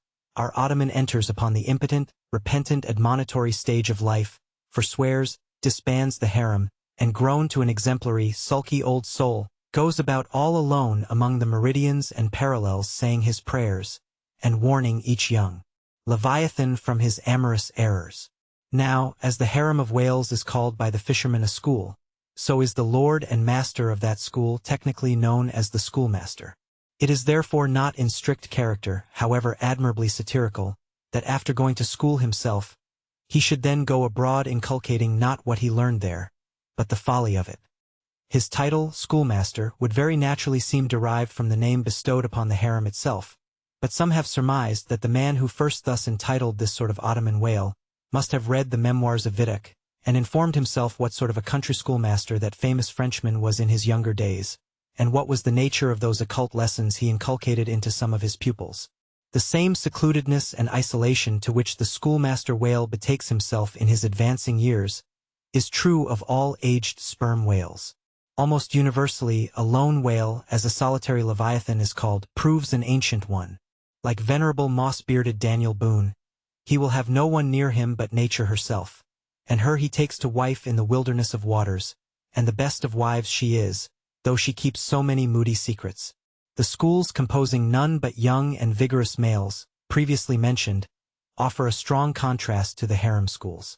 For while those female whales are characteristically timid, the young males, or 40-barrel bulls as they call them, are by far the most pugnacious of all leviathans, and proverbially the most dangerous to encounter, excepting those wondrous gray-headed, grizzled whales, sometimes met, and these will fight you like grim fiends exasperated by a penal gout. The 40-barrel bull schools are larger than the harem schools. Like a mob of young collegians, they are full of fight, fun, and wickedness, tumbling round the world at such a reckless, rollicking rate, that no prudent underwriter would insure them any more than he would a riotous lad at Yale or Harvard. They soon relinquish this turbulence, though, and when about 3/4 grown, break up and separately go about in quest of settlements, that is, harems. Another point of difference between the male and female schools is still more characteristic of the sexes. Say you strike a 40-barrel bull. Poor devil! All his comrades quit him. But strike a member of the harem school, and her companions swim around her with every token of concern, sometimes lingering so near her and so long, as themselves to fall a prey. Moby Dick Chapter 89. Fastfish and Loosefish. The allusion to the waif and waif poles in the last chapter but one necessitates some account of the laws and regulations of the whale fishery, of which the waif may be deemed the grand symbol and badge. It frequently happens that when several ships are cruising in company, a whale may be struck by one vessel, then escape and be finally killed and captured by another vessel, and herein are indirectly comprised many minor contingencies, all partaking of this one grand feature. For example, after a weary and perilous chase and capture of a whale, the body may get loose from the ship by reason of a violent storm, and drifting far away to leeward, be retaken by a second whaler, who, in a calm, snugly tows it alongside, without risk of life or line. Thus the most vexatious and violent disputes would often arise between the fishermen, were there not some written or unwritten, universal, undisputed law applicable to all cases. Perhaps the only formal whaling code authorized by legislative enactment was that of Holland. It was decreed by the States General in AD 1695. But though no other nation has ever had any written whaling law, yet the American fishermen have been their own legislators and lawyers in this matter. They have provided a system which for terse comprehensiveness surpasses Justinian's Pandex and the bylaws of the Chinese Society for the suppression of meddling with other people's business. Yes, these laws might be engraven on a Queen Anne's farthing, or the barb of a harpoon, and worn round the neck, so small are they. A fast fish belongs to the party fast to it. 2. A loose fish is fair game for anybody who can soonest catch it. But what plays the mischief with this masterly code is the admirable brevity of it, which necessitates a vast volume of commentaries to expound it. First, what is a fast fish? Alive or dead, a fish is technically fast, when it is connected with an occupied ship or boat, by any medium at all controllable by the occupant or occupants. A mast, an oar, a 9-inch cable, a telegraph wire, or a strand of cobweb, it is all the same. Likewise, a fish is technically fast when it bears a waif, or any other recognized symbol of possession, so long as the party waifing it plainly evince their ability at any time to take it alongside, as well as their intention so to do.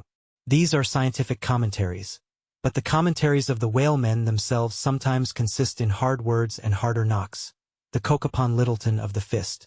True, among the more upright and honorable whalemen allowances are always made for peculiar cases, where it would be an outrageous moral injustice for one party to claim possession of a whale previously chased or killed by another party. but others are by no means so scrupulous. Some 50 years ago there was a curious case of whale trover litigated in England, wherein the plaintiffs set forth that after a hard chase of a whale in the northern seas, and when indeed they, the plaintiffs, had succeeded in harpooning the fish, they were at last, through peril of their lives, obliged to forsake not only their lines, but their boat itself. Ultimately the defendants, the crew of another ship, came up with the whale, struck, killed, seized, and finally appropriated it before the very eyes of the plaintiffs. And when those defendants were remonstrated with, their captain snapped his fingers in the plaintiffs' teeth, and assured them that by way of doxology to the deed he had done, he would now retain their line, harpoons, and boat which had remained attached to the whale at the time of the seizure. Wherefore the plaintiffs now sued for the recovery of the value of their whale, line, harpoons, and boat. Mr. Erskine was counsel for the defendants. Lord Ellenborough was the judge. In the course of the defense, the witty Erskine went on to illustrate his position by alluding to a recent crim. Case wherein a gentleman, after in vain trying to bridle his wife's viciousness, had at last abandoned her upon the seas of life, but in the course of years, repenting of that step, he instituted an action to recover possession of her.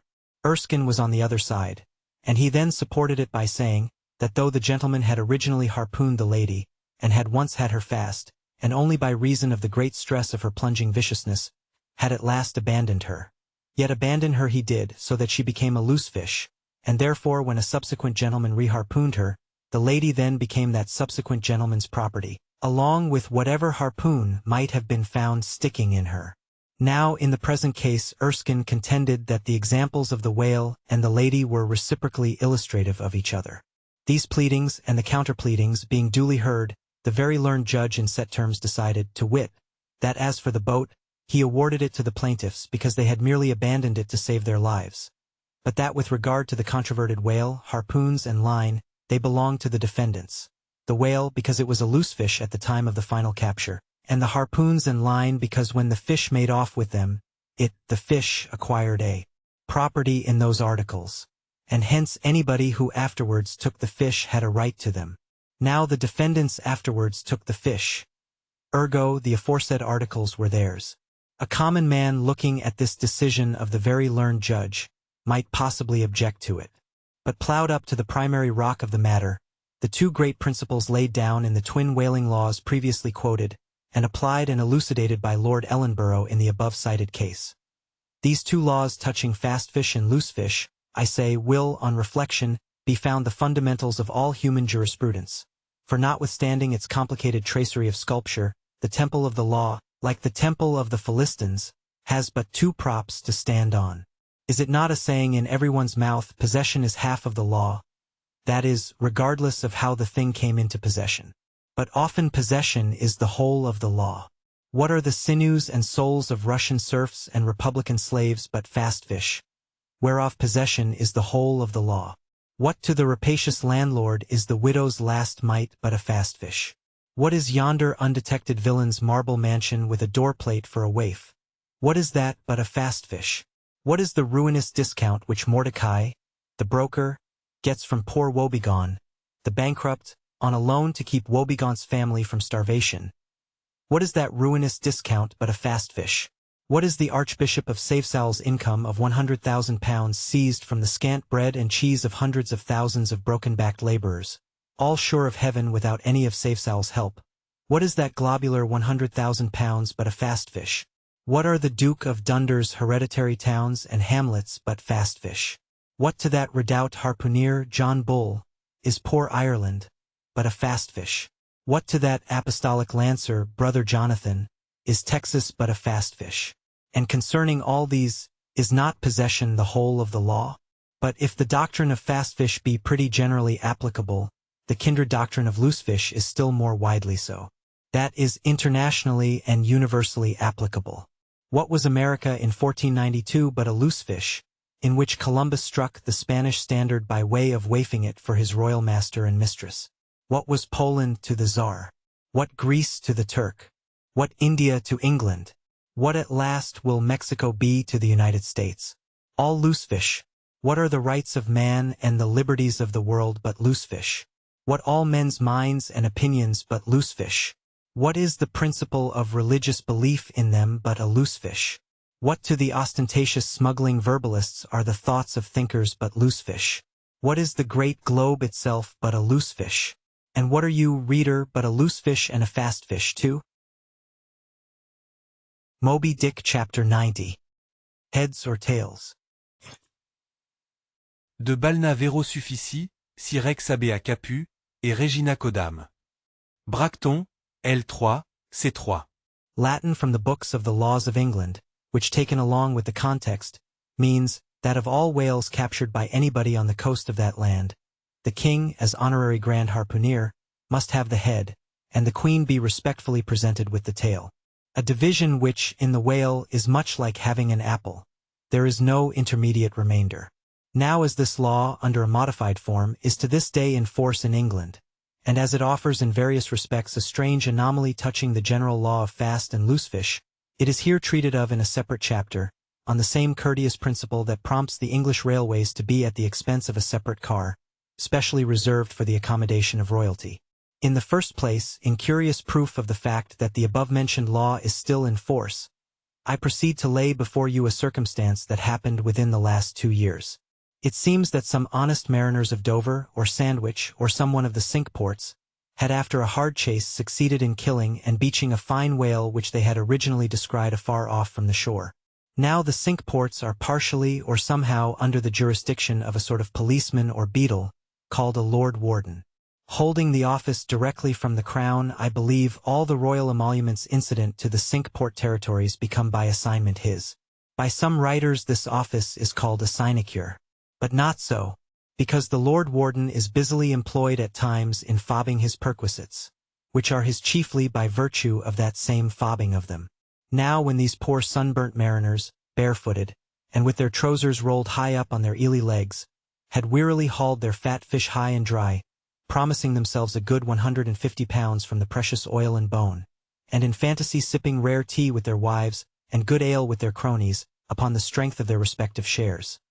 Up steps a very learned and most Christian and charitable gentleman, with a copy of Blackstone under his arm, and laying it upon the whale's head, he says, "Hands off!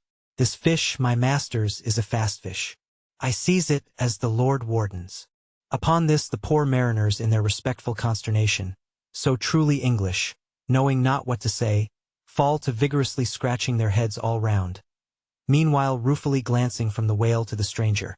But that did in no wise mend the matter, or at all soften the hard heart of the learned gentleman with the copy of Blackstone. At length one of them, after long scratching about for his ideas, made bold to speak. "Please, sir, who is the Lord Warden?" "The Duke." "But the Duke had nothing to do with taking this fish?" "It is his. We have been at great trouble and peril and some expense, and is all that to go to the Duke's benefit? We getting nothing at all for our pains but our blisters? It is his. Is the Duke so very poor as to be forced to this desperate mode of getting a livelihood? It is his. I thought to relieve my old bedridden mother by part of my share of this whale. It is his. Won't the Duke be content with a quarter or a half? It is his. In a word, the whale was seized and sold, and His Grace the Duke of Wellington received the money. Thinking that viewed in some particular lights, the case might by a bare possibility in some small degree be deemed, under the circumstances, a rather hard one, an honest clergyman of the town respectfully addressed a note to His Grace, begging him to take the case of those unfortunate mariners into full consideration. To which my Lord Duke in substance replied, both letters were published, that he had already done so, and received the money, and would be obliged to the reverend gentleman if for the future he, the reverend gentleman, would decline meddling with other people's business. Is this the still militant old man, standing at the corners of the 3 kingdoms, on all hands coercing alms of beggars? It will readily be seen that in this case the alleged right of the Duke to the whale was a delegated one from the sovereign. We must needs inquire then on what principle the sovereign is originally invested with that right. The law itself has already been set forth, but Plowdon gives us the reason for it. Says Plowdon, "The whale so caught belongs to the king and queen, because of its superior excellence." And by the soundest commentators this has ever been held a cogent argument in such matters. But why should the king have the head, and the queen the tail. A reason for that, ye lawyers. In his treatise on Queen Gold, or Queen Pin Money, an old King's Bench author, one William Prynne, thus discourseth. Ye tail is ye queen's, that ye queen's wardrobe may be supplied with ye whalebone. Now this was written at a time when the black limber bone of the Greenland or right whale was largely used in ladies' bodices. But this same bone is not in the tail. It is in the head, which is a sad mistake for a sagacious lawyer like Prynne. But is the queen a mermaid, to be presented with a tail? An allegorical meaning may lurk here. There are two royal fish so styled by the English law writers, the whale and the sturgeon, both royal property under certain limitations, and nominally supplying the 10th branch of the crown's ordinary revenue. I know not that any other author has hinted of the matter, but by inference it seems to me that the sturgeon must be divided in the same way as the whale, the king receiving the highly dense and elastic head peculiar to that fish, which, symbolically regarded, may possibly be humorously grounded upon some presumed congeniality. And thus there seems a reason in all things, even in law. Moby Dick Chapter 91. The Pequod meets the Rosebud. In vain it was to rake for ambergrisy in the paunch of this leviathan, insufferable fater denying not inquiry. Sir T. Brown v. It was a week or two after the last whaling scene recounted, and when we were slowly sailing over a sleepy, vapory midday sea, that the many noses on the Pequod's deck proved more vigilant discoverers than the 3 pairs of eyes aloft. A peculiar and not very pleasant smell was smelt in the sea. "I will bet something now," said Stubb, "that somewhere hereabouts are some of those drugged whales we tickled the other day. I thought they would keel up before long." Presently, the vapors in advance slid aside, and there in the distance lay a ship, whose furled sails betokened that some sort of whale must be alongside. As we glided nearer, the stranger showed French colors from his peak, and by the eddying cloud of vulture seafowl that circled and hovered and swooped around him, it was plain that the whale alongside must be what the fishermen call a blasted whale. That is, a whale that has died unmolested on the sea, and so floated an unappropriated corpse. It may well be conceived what an unsavory odor such a mass must exhale. Worse than an Assyrian city in the plague, when the living are incompetent to bury the departed. So intolerable indeed is it regarded by some, that no cupidity could persuade them to moor alongside of it. Yet are there those who will still do it, notwithstanding the fact that the oil obtained from such subjects is of a very inferior quality, and by no means of the nature of attar of rose. Coming still nearer with the expiring breeze, we saw that the Frenchman had a second whale alongside, and this second whale seemed even more of a nosegay than the first. In truth, it turned out to be one of those problematical whales that seem to dry up and die with a sort of prodigious dyspepsia or indigestion, leaving their defunct bodies almost entirely bankrupt of anything like oil. Nevertheless, in the proper place we shall see that no knowing fisherman will ever turn up his nose at such a whale as this, however much he may shun blasted whales in general. The Pequod had now swept so nigh to the stranger, that Stubb vowed he recognized his cutting spade pole entangled in the lines that were knotted round the tail of one of these whales. "There's a pretty fellow now," he banteringly laughed, standing in the ship's bows. "There's a jackal for ye. I well know that these crapauds of Frenchmen are but poor devils in the fishery, sometimes lowering their boats for breakers, mistaking them for sperm whale spouts. Yes, and sometimes sailing from their port with their hold full of boxes of tallow candles, and cases of snuffers, foreseeing that all the oil they will get won't be enough to dip the captain's wick into. Aye, we all know these things. But look ye, here's a crapo that is content with our leavings, the drugged whale there, I mean, aye, and is content too with scraping the dry bones of that other precious fish he has there. Poor devil! I say, pass round a hat, someone, and let's make him a present of a little oil for dear charity's sake. For what oil he'll get from that drugged whale there wouldn't be fit to burn in a jail. No, not in a condemned cell. And as for the other whale, why, I'll agree to get more oil by chopping up and trying out these 3 masts of ours than he'll get from that bundle of bones. Though now that I think of it, it may contain something worth a good deal more than oil. Yes, ambergris. I wonder now if our old man has thought of that. It's worth trying. Yes, I'm for it." And so saying, he started for the quarter-deck. By this time the faint air had become a complete calm, so that whether or no, the Pequod was now fairly entrapped in the smell, with no hope of escaping except by its breezing up again. Issuing from the cabin, Stubb now called his boat's crew, and pulled off for the stranger. Drawing across her bow, he perceived that in accordance with the fanciful French taste, the upper part of her stempiece was carved in the likeness of a huge drooping stalk, was painted green, and for thorns had copper spikes projecting from it here and there, the whole terminating in a symmetrical folded bulb of a bright red color. Upon her headboards, in large gilt letters, he read Boughton de Rose, Rosebutton or Rosebud, and this was the romantic name of this aromatic ship. Though Stubb did not understand the Boughton part of the inscription, yet the word rose, and the bulbous figurehead put together, sufficiently explained the whole to him. "A wooden rosebud, eh?" he cried with his hand to his nose. "That will do very well, but how like all creation it smells!" Now, in order to hold direct communication with the people on deck, he had to pull round the bows to the starboard side, and thus come close to the blasted whale, and so talk over it. Arrived then at this spot, with one hand still to his nose, he bawled, "Boughton de Rose ahoy! Are there any of you Boughton de Roses that speak English?" "Yes," rejoined a Guernsey man from the bulwarks, who turned out to be the chief mate. "Well, then, my Boughton de Rosebud, have you seen the white whale?" "What whale?" "The white whale, a sperm whale, Moby Dick. Have you seen him?" "Never heard of such a whale." Cachalot blanche. "White whale, no." "Very good, then. Goodbye now, and I'll call again in a minute." Then rapidly pulling back towards the Pequod, and seeing Ahab leaning over the quarter-deck rail awaiting his report, he molded his two hands into a trumpet and shouted, "No, sir!" "No." Upon which Ahab retired, and Stubb returned to the Frenchman. He now perceived that the Guernsey man, who had just got into the chains, and was using a cutting spade, had slung his nose in a sort of bag. "What's the matter with your nose there?" said Stubb. "Broke it. I wish it was broken, or that I didn't have any nose at all," answered the Guernsey man, who did not seem to relish the job he was at very much. "But what are you holding yours for?" "Oh, nothing. It's a wax nose. I have to hold it on. Fine day, ain't it? Air rather gardeny, I should say. Throw us a bunch of posies, will ye, Boughton de Rose?" "What in the devil's name do you want here?"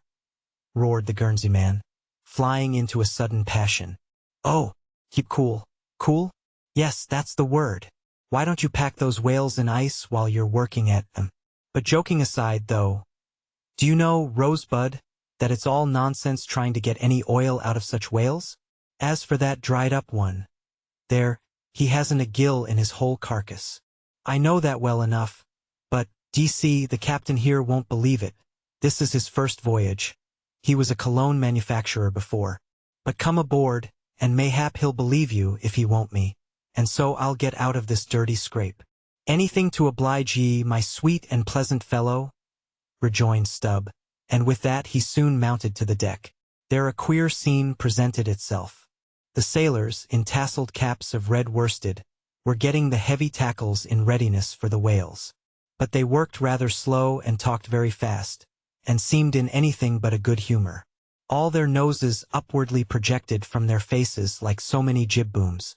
Now and then pairs of them would drop their work, and run up to the masthead to get some fresh air. Some thinking they would catch the plague, dipped oakum in coal tar, and at intervals held it to their nostrils. Others, having broken the stems of their pipes almost short off at the bowl, were vigorously puffing tobacco smoke, so that it constantly filled their olfactories. Stubb was struck by a shower of outcries and anathemas proceeding from the captain's roundhouse abaft, and looking in that direction saw a fiery face thrust from behind the door, which was held ajar from within. This was the tormented surgeon, who, after in vain remonstrating against the proceedings of the day, had betaken himself to the captain's roundhouse, cabinet he called it, to avoid the pest, but still could not help yelling out his entreaties and indignations at times. Marking all this, Stubb argued well for his scheme, and turning to the Guernsey man had a little chat with him, during which the stranger made expressed his detestation of his captain as a conceited ignoramus, who had brought them all into so unsavory and unprofitable a pickle. Sounding him carefully, Stubb further perceived that the Guernsey man had not the slightest suspicion concerning the ambergris. He therefore held his peace on that head, but otherwise was quite frank and confidential with him, so that the two quickly concocted a little plan for both circumventing and satirizing the captain, without his at all dreaming of distrusting their sincerity. According to this little plan of theirs, the Guernsey man, under cover of an interpreter's office, was to tell the captain what he pleased, but as coming from Stubb, and as for Stubb, he was to utter any nonsense that should come uppermost in him during the interview. By this time their destined victim appeared from his cabin. He was a small and dark, but rather delicate-looking man for a sea captain, with large whiskers and mustache, however, and wore a red cotton velvet vest with watch seals at his side. To this gentleman, Stubb was now politely introduced by the Guernsey man, who at once ostentatiously put on the aspect of interpreting between them. "What shall I say to him first?" said he. "Why," said Stubb, eyeing the velvet vest and the watch and seals, "you may as well begin by telling him that he looks a sort of babyish to me, though I don't pretend to be a judge." "He says, monsieur," said the Guernsey man in French, turning to his captain, "that only yesterday his ship spoke a vessel, whose captain and chief mate, with 6 sailors, had all died of a fever caught from a blasted whale they had brought alongside." Upon this the captain started, and eagerly desired to know more. "What now?" said the Guernsey man to Stubb. "Why, since he takes it so easy, tell him that now I have eyed him carefully, I'm quite certain that he's no more fit to command a whale ship than a St. Iago monkey. In fact, tell him from me he's a baboon. He vows and declares, monsieur, that the other whale, the dried one, is far more deadly than the blasted one. In fine, monsieur, he conjures us, as we value our lives, to cut loose from these fish." Instantly the captain ran forward, and in a loud voice commanded his crew to desist from hoisting the cutting tackles, and at once cast loose the cables and chains confining the whales to the ship. "What now?" said the Guernsey man, when the captain had returned to them. "Why, let me see. Yes, you may as well tell him now that, in fact, tell him I've diddled him and, aside to himself, perhaps somebody else. He says, monsieur, that he's very happy to have been of any service to us." Hearing this, the captain vowed that they were the grateful parties, meaning himself and mate, and concluded by inviting Stubb down into his cabin to drink a bottle of Bordeaux. "He wants you to take a glass of wine with him," said the interpreter. "Thank him heartily, but tell him it's against my principles to drink with the man I've diddled. In fact, tell him I must go. He says, monsieur, that his principles won't admit of his drinking, but that if monsieur wants to live another day to drink, then monsieur had best drop all 4 boats, and pull the ship away from these whales, for it's so calm they won't drift." By this time Stubb was over the side, and getting into his boat, hailed the Guernsey man to this effect, that having a long tow line in his boat, he would do what he could to help them, by pulling out the lighter whale of the 2 from the ship's side. While the Frenchmen's boats, then, were engaged in towing the ship one way, Stubb benevolently towed away at his whale the other way, ostentatiously slacking out a most unusually long tow line. Presently a breeze sprang up. Stubb feigned to cast off from the whale. Hoisting his boats, the Frenchman soon increased his distance, while the Pequod slid in between him and Stubb's whale. Whereupon Stubb quickly pulled to the floating body, and hailing the Pequod to give notice of his intentions, at once proceeded to reap the fruit of his unrighteous cunning. Seizing his sharp boat spade, he commenced an excavation in the body, a little behind the side fin. You would almost have thought he was digging a cellar there in the sea, and when at length his spade struck against the gaunt ribs, it was like turning up old Roman tiles and pottery buried in fat English loam. His boat's crew were all in high excitement, eagerly helping their chief, and looking as anxious as gold hunters. And all the time numberless fowls were diving, and ducking, and screaming, and yelling, and fighting around them.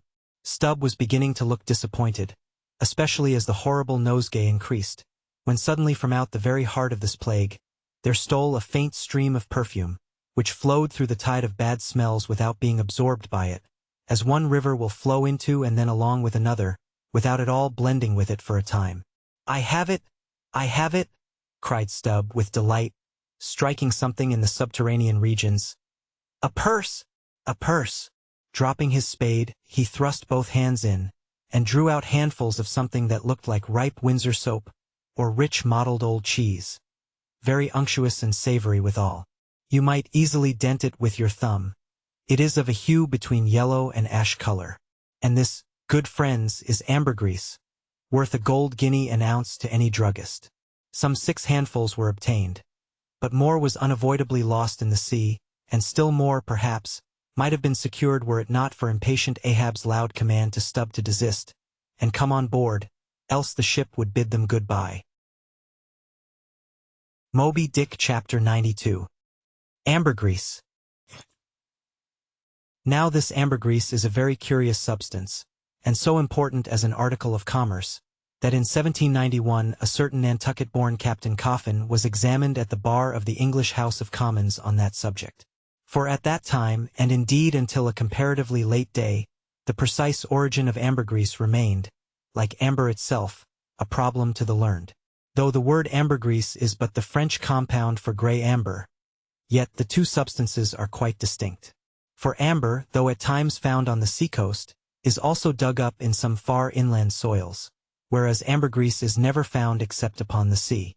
Besides, amber is a hard, transparent, brittle, odorless substance, used for mouthpieces to pipes, for beads and ornaments. But ambergris is soft, waxy, and so highly fragrant and spicy, that it is largely used in perfumery, in potiles, precious candles, hair powders, and pomatum. The Turks use it in cooking, and also carry it to Mecca, for the same purpose that frankincense is carried to St. Peter's in Rome. Some wine merchants drop a few grains into claret, to flavor it. Who would think, then, that such fine ladies and gentlemen should regale themselves with an essence found in the inglorious bowels of a sick whale? Yet so it is. By some, ambergris is supposed to be the cause, and by others the effect of the dyspepsia in the whale. How to cure such a dyspepsia it were hard to say, unless by administering 3 or 4 boat loads of Brandreth's pills, and then running out of harm's way, as laborers do in blasting rocks. I have forgotten to say that there were found in this ambergris certain hard, round, bony plates, which at first Stubb thought might be sailors' trousers buttons. But it afterwards turned out that they were nothing more than pieces of small squid bones embalmed in that manner. Now that the incorruption of this most fragrant ambergris should be found in the heart of such decay, is this nothing? Bethink thee of that saying of St. Paul in Corinthians, about corruption and incorruption. How that we are sown in dishonor, but raised in glory. And likewise call to mind that saying of Paracelsus about what it is that mocketh the best musk. Also forget not the strange fact that of all things of ill savor, cologne water, in its rudimental manufacturing stages, is the worst. I should like to conclude the chapter with the above appeal, but cannot, owing to my anxiety to repel a charge often made against whalemen, and which, in the estimation of some already biased minds, might be considered as indirectly substantiated by what has been said of the Frenchman's 2 whales. Elsewhere in this volume the slanderous aspersion has been disproved, that the vocation of whaling is throughout a slatternly, untidy business. But there is another thing to rebut. They hint that all whales always smell bad. Now how did this odious stigma originate? I opine that it is plainly traceable to the first arrival of the Greenland whaling ships in London, more than 2 centuries ago. Because those whalemen did not then, and do not now, try out their oil at sea as the southern ships have always done. But cutting up the fresh blubber in small bits, thrust it through the bung holes of large casks, and carry it home in that manner. The shortness of the season in those icy seas, and the sudden and violent storms to which they are exposed, forbidding any other course. The consequence is, that upon breaking into the hold, and unloading one of these whale cemeteries in the Greenland dock, a savor is given forth somewhat similar to that arising from excavating an old city graveyard, for the foundations of a lying-in hospital. I partly surmise also, that this wicked charge against whalers may be likewise imputed to the existence on the coast of Greenland, in former times, of a Dutch village called Schmerenberg or Smerenberg, which latter name is the one used by the learned Fogo von Slack, in his great work on smells, a textbook on that subject. As its name imports, smear, fat, berg, to put up, this village was founded in order to afford a place for the blubber of the Dutch whale fleet to be tried out, without being taken home to Holland for that purpose. It was a collection of furnaces, fat kettles, and oil sheds, and when the works were in full operation certainly gave forth no very pleasant savor. But all this is quite different with a South Sea sperm whaler, which in a voyage of 4 years perhaps, after completely filling her hold with oil, does not, perhaps, consume 50 days in the business of boiling out, and in the state that it is casked, the oil is nearly scentless. The truth is that living or dead, if but decently treated, whales as a species are by no means creatures of ill odor. Nor can whalemen be recognized, as the people of the Middle Ages affected to detect a Jew in the company, by the nose. Nor indeed can the whale possibly be otherwise than fragrant, when, as a general thing, he enjoys such high health, taking abundance of exercise, always out of doors, though it is true seldom in the open air. I say, that the motion of a sperm whale's flukes above water dispenses a perfume, as when a musk-scented lady rustles her dress in a warm parlor. What then shall I liken the sperm whale to for fragrance, considering his magnitude? Must it not be to that famous elephant, with jeweled tusks, and redolent with myrrh, which was led out of an Indian town to do honor to Alexander the Great? Moby Dick Chapter 93. The Castaway. It was but some few days after encountering the Frenchman, that a most significant event befell the most insignificant of the Pequod's crew, an event most lamentable, and which ended in providing the sometimes madly merry and predestinated craft with a living and ever-accompanying prophecy of whatever shattered sequel might prove her own. Now, in the whale ship it is not every one that goes in the boats. Some few hands are reserved called shipkeepers, whose province it is to work the vessel while the boats are pursuing the whale. As a general thing, these shipkeepers are as hardy fellows as the men comprising the boat's crews. But if there happen to be an unduly slender, clumsy, or timorous wight in the ship, that wight is certain to be made a shipkeeper. It was so in the Pequod with the little Negro Pippin by nickname, Pip by abbreviation. Poor Pip! Ye have heard of him before. Ye must remember his tambourine on that dramatic midnight, so gloomy jolly. In outer aspect, Pip and Doughboy made a match, like a black pony and a white one, of equal developments, though of dissimilar color, driven in one eccentric span.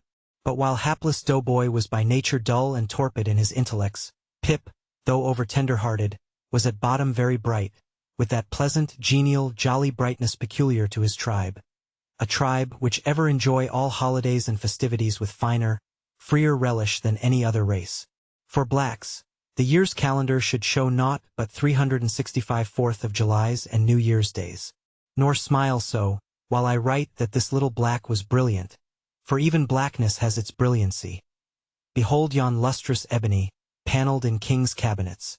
But Pip loved life, and all life's peaceable securities, so that the panic-striking business in which he had somehow unaccountably become entrapped, had most sadly blurred his brightness. Though, as ere long will be seen, what was thus temporarily subdued in him, in the end was destined to be luridly illumined by strange wild fires, that fictitiously showed him off to 10 times the natural luster with which in his native Tolland County in Connecticut, he had once enlivened many a fiddler, frolic on the green, and at melodious eventide with his gay ha-ha, had turned the round horizon into one star-belled tambourine. So, though in the clear air of day, suspended against a blue-veined neck, the pure-watered diamond drop will healthful glow, yet, when the cunning jeweler would show you the diamond in its most impressive luster, he lays it against a gloomy ground, and then lights it up, not by the sun, but by some unnatural gases. Then come out those fiery effulgences, infernally superb. Then the evil blazing diamond, once the divinest symbol of the crystal skies, looks like some crown jewel stolen from the king of hell. But let us to the story. It came to pass that in the ambergris affair Stubbs after oarsman chanced so to sprain his hand, as for a time to become quite maimed, and, temporarily, Pip was put into his place. The first time Stubb lowered with him, Pip evinced much nervousness, but happily for that time, escaped close contact with the whale, and therefore came off not altogether discreditably, though Stubb observing him took care afterwards to exhort him to cherish his courageousness to the utmost, for he might often find it needful. Now upon the second lowering, the boat paddled upon the whale, and as the fish received the darted iron, it gave its customary rap, which happened, in this instance, to be right under poor Pip's seat. The involuntary consternation of the moment caused him to leap, paddle in hand, out of the boat, and in such a way that part of the slack whale line coming against his chest, he breasted it overboard with him, so as to become entangled in it, when at last plumping into the water.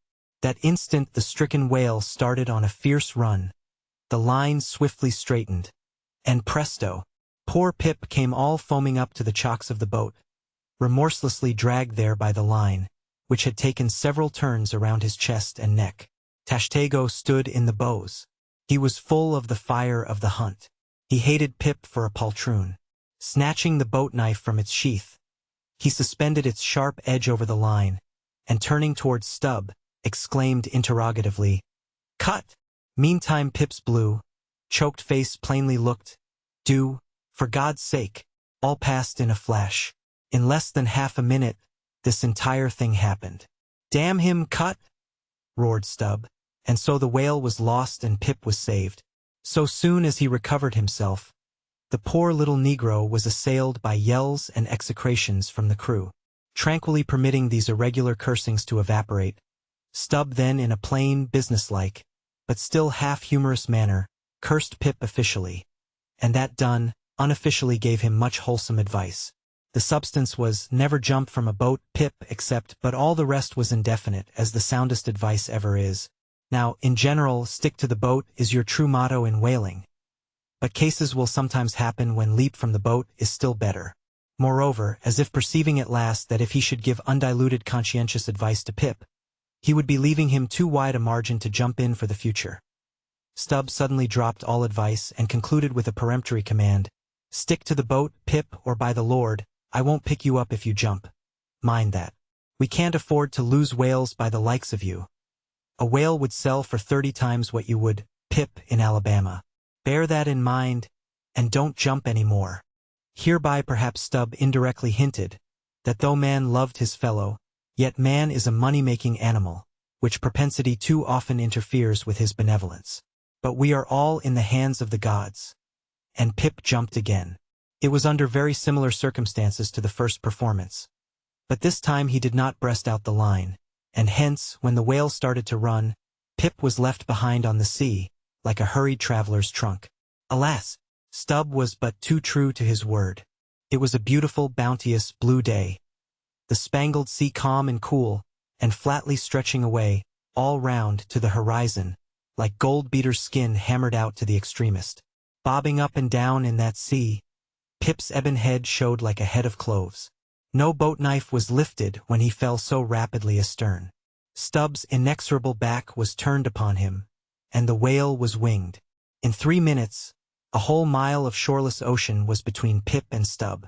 Out from the center of the sea, poor Pip turned his crisp, curling black head to the sun, another lonely castaway, though the loftiest and the brightest.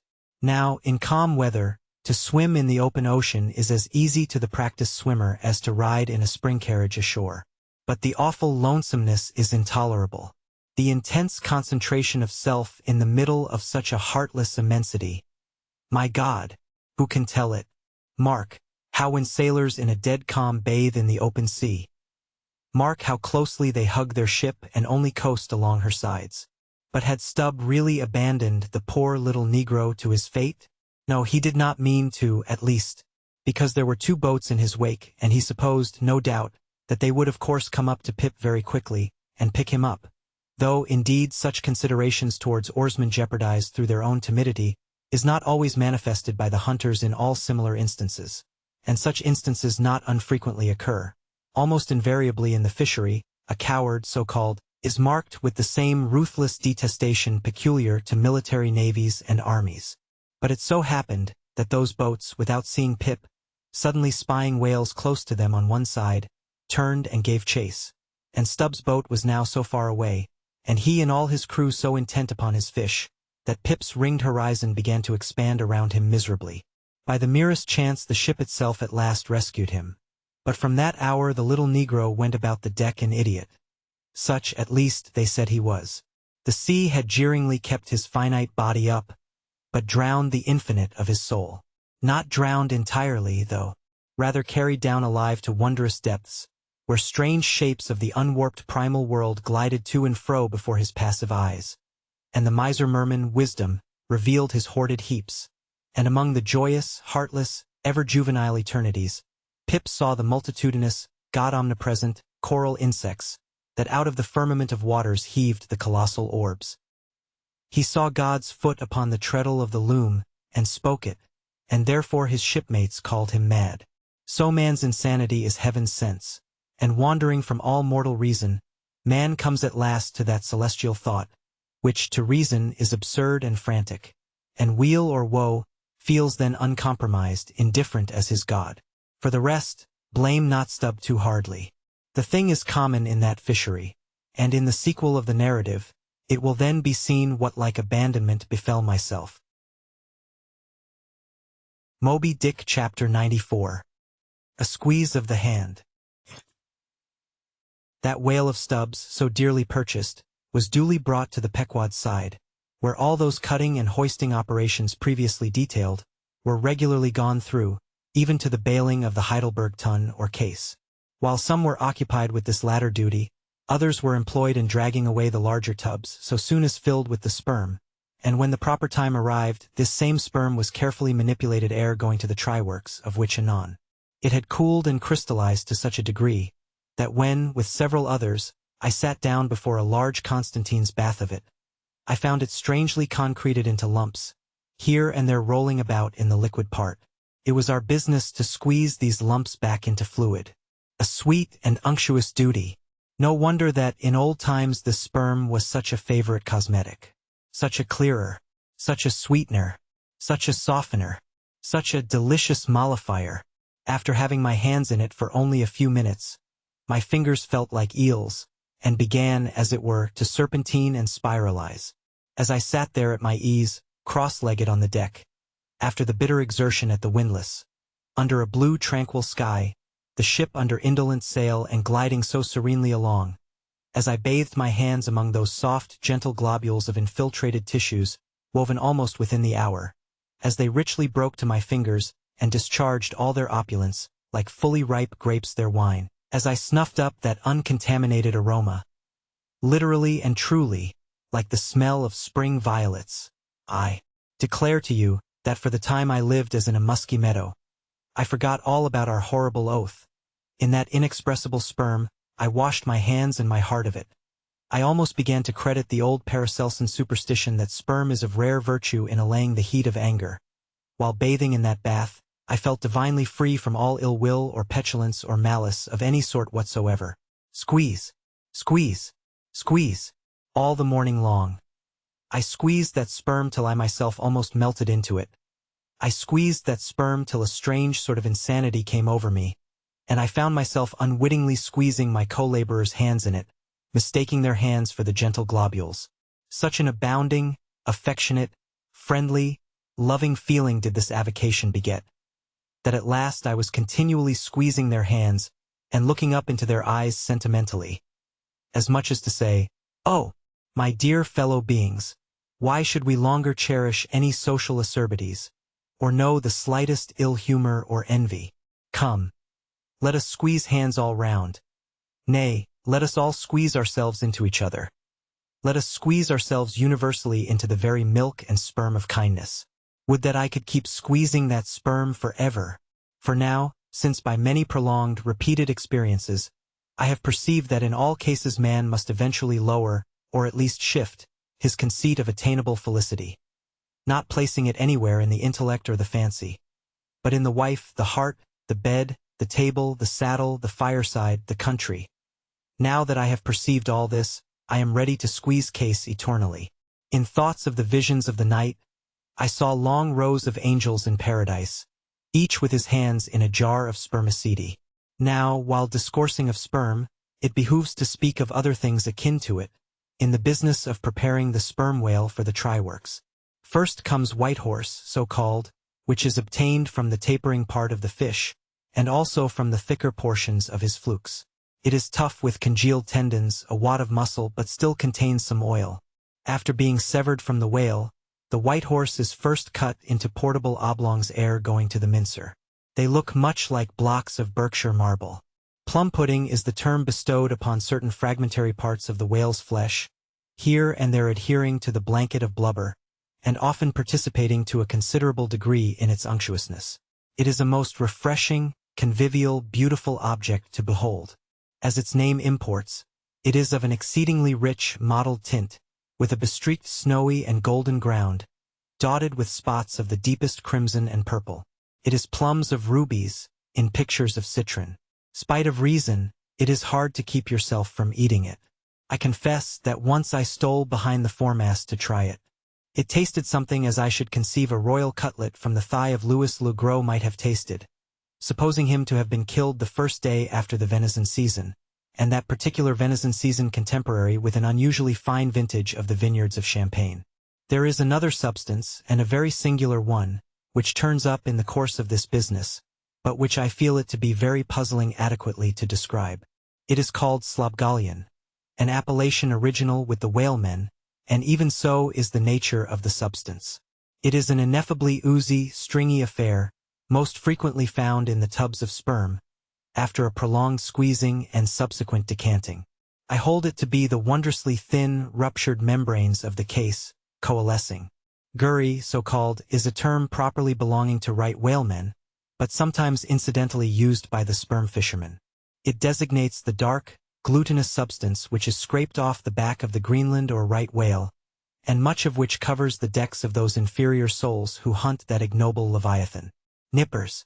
Strictly this word is not indigenous to the whale's vocabulary, but as applied by whalemen it becomes so. A whaleman's nipper is a short firm strip of tendinous stuff cut from the tapering part of leviathan's tail. It averages an inch in thickness and for the rest, is about the size of the iron part of a hoe.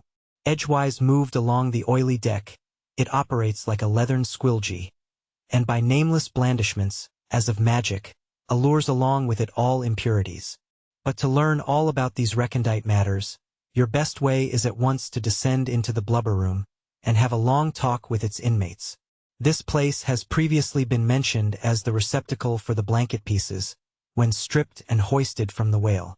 When the proper time arrives for cutting up its contents, this apartment is a scene of terror to all tyros, especially by night. On one side, lit by a dull lantern, a space has been left clear for the workmen. They generally go in pairs, a pike-gaffman and a spademan. The whaling pike is similar to a frigate's boarding weapon of the same name. The gaff is something like a boat hook. With his gaff, the gaffman hooks on to a sheet of blubber, and strives to hold it from slipping, as the ship pitches and lurches about. Meanwhile, the spademan stands on the sheet itself, perpendicularly chopping it into the portable horse pieces. This spade is sharp as hone can make it. The spademan's feet are shoeless. The thing he stands on will sometimes irresistibly slide away from him, like a sledge. If he cuts off one of his own toes, or one of his assistants, would you be very much astonished? Toes are scarce among veteran blubber room men.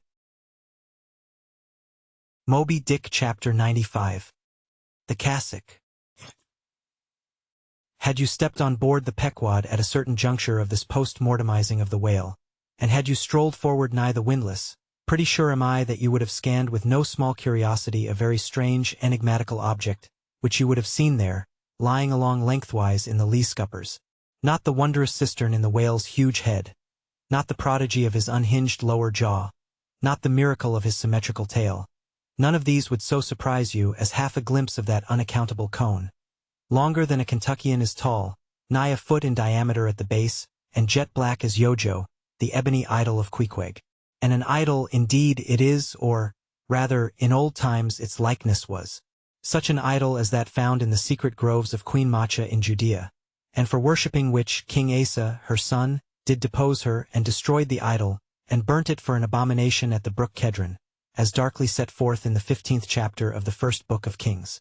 Look at the sailor, called the mincer, who now comes along and assisted by two allies, heavily backs the grandissimus, as the mariners call it, and with bowed shoulders, staggers off with it as if he were a grenadier carrying a dead comrade from the field. Extending it upon the forecastle deck, he now proceeds cylindrically to remove its dark pelt, as an African hunter the pelt of a boa. This done, he turns the pelt inside out like a pantaloon leg, gives it a good stretching so as almost to double its diameter, and at last hangs it well spread in the rigging to dry. Ere long it is taken down, when removing some 3 feet of it towards the pointed extremity, and then cutting 2 slits for armholes at the other end, he lengthwise slips himself bodily into it. The mincer now stands before you invested in the full canonicals of his calling. Immemorial to all his order, This investiture alone will adequately protect him, while employed in the peculiar functions of his office. That office consists in mincing the horse pieces of blubber for the pots, an operation which is conducted at a curious wooden horse, planted endwise against the bulwarks, and with a capacious tub beneath it, into which the minced pieces drop, fast as the sheets from a rapt orator's desk. Arrayed in decent black, occupying a conspicuous pulpit, intent on Bible leaves, what a candidate for an archbishopric, what a lad for a pope were this mincer. Bible leaves, Bible leaves. This is the invariable cry from the mates to the mincer. It enjoins him to be careful, and cut his work into as thin slices as possible, inasmuch as by so doing the business of boiling out the oil is much accelerated, and its quantity considerably increased, besides perhaps improving it in quality. Moby Dick Chapter 96.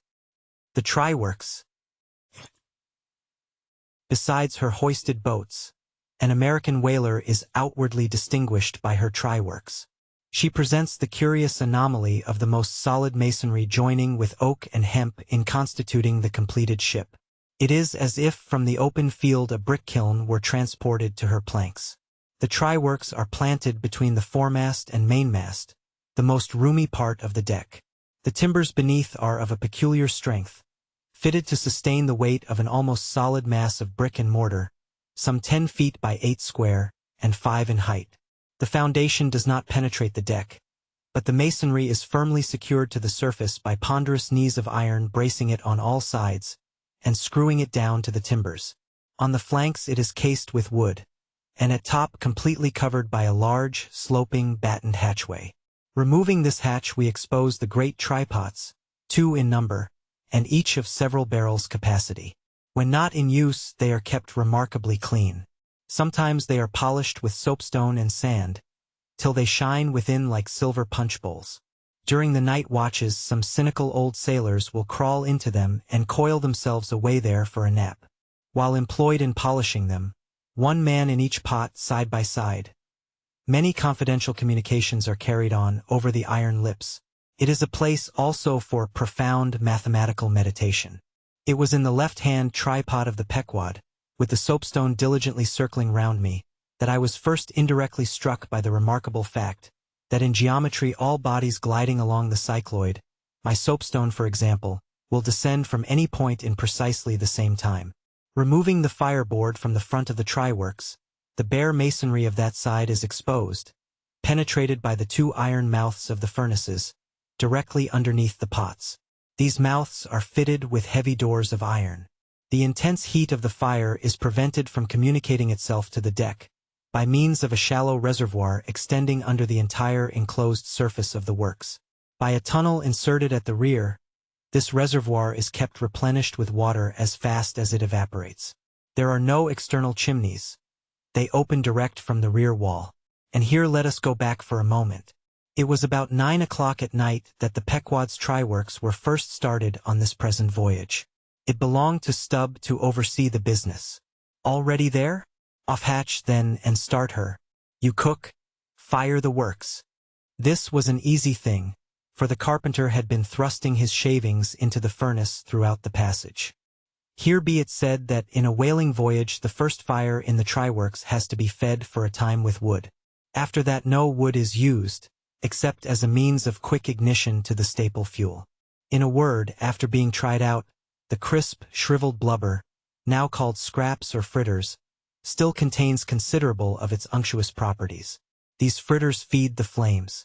Like a plethoric burning martyr, or a self-consuming misanthrope, once ignited, the whale supplies his own fuel and burns by his own body. Would that he consumed his own smoke!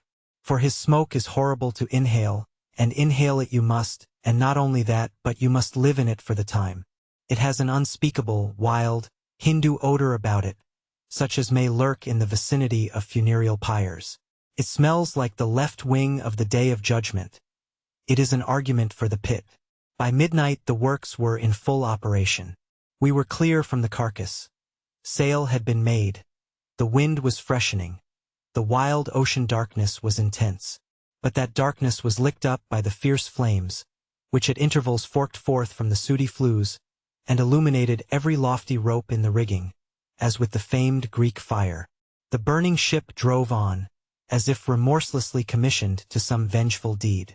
So the pitch and sulfur-freighted brigs of the bold Hydriote, Canaris, issuing from their midnight harbors, with broad sheets of flame for sails, bore down upon the Turkish frigates, and folded them in conflagrations. The hatch, removed from the top of the works, now afforded a wide hearth in front of them. Standing on this were the Tartarian shapes of the pagan harpooneers, always the whale-ship stokers. With huge pronged poles they pitched hissing masses of blubber into the scalding pots, or stirred up the fires beneath, till the snaky flames darted, curling, out of the doors to catch them by the feet. The smoke rolled away in sullen heaps. To every pitch of the ship there was a pitch of the boiling oil, which seemed all eagerness to leap into their faces. Opposite the mouth of the works, on the further side of the wide wooden hearth, was the windlass. This served for a sea sofa.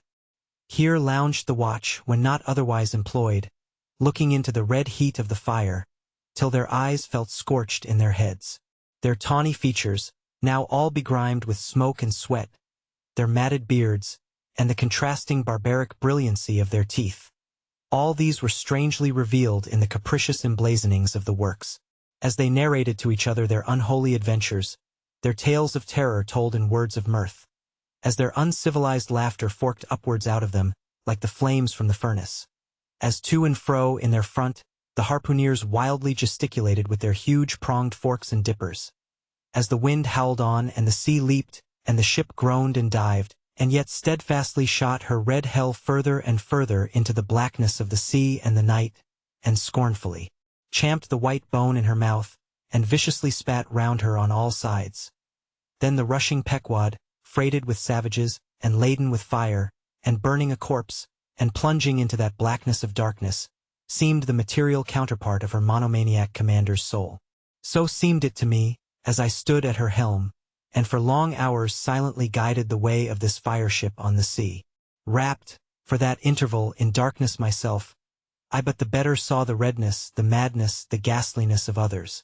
The continual sight of the fiend shapes before me, capering half in smoke and half in fire, these at last begot kindred visions in my soul, so soon as I began to yield to that unaccountable drowsiness which ever would come over me at a midnight helm. But that night, in particular, a strange and ever since inexplicable thing occurred to me.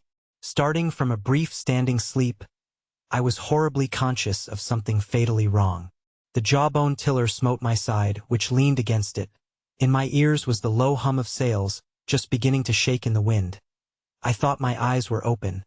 I was half conscious of putting my fingers to the lids and mechanically stretching them still further apart. But, spite of all this, I could see no compass before me to steer by, though it seemed but a minute since I had been watching the card, by the steady binnacle lamp illuminating it. Nothing seemed before me but a jet gloom, now and then made ghastly by flashes of redness. Uppermost was the impression that whatever swift, rushing thing I stood on was not so much bound to any haven ahead as rushing from all havens astern. A stark, bewildered feeling, as of death, came over me. Convulsively my hands grasped the tiller, but with the crazy conceit that the tiller was, somehow, in some enchanted way, inverted. My God, what is the matter with me? Touti. Lo! In my brief sleep I had turned myself about, and was fronting the ship's stern, with my back to her prow and the compass.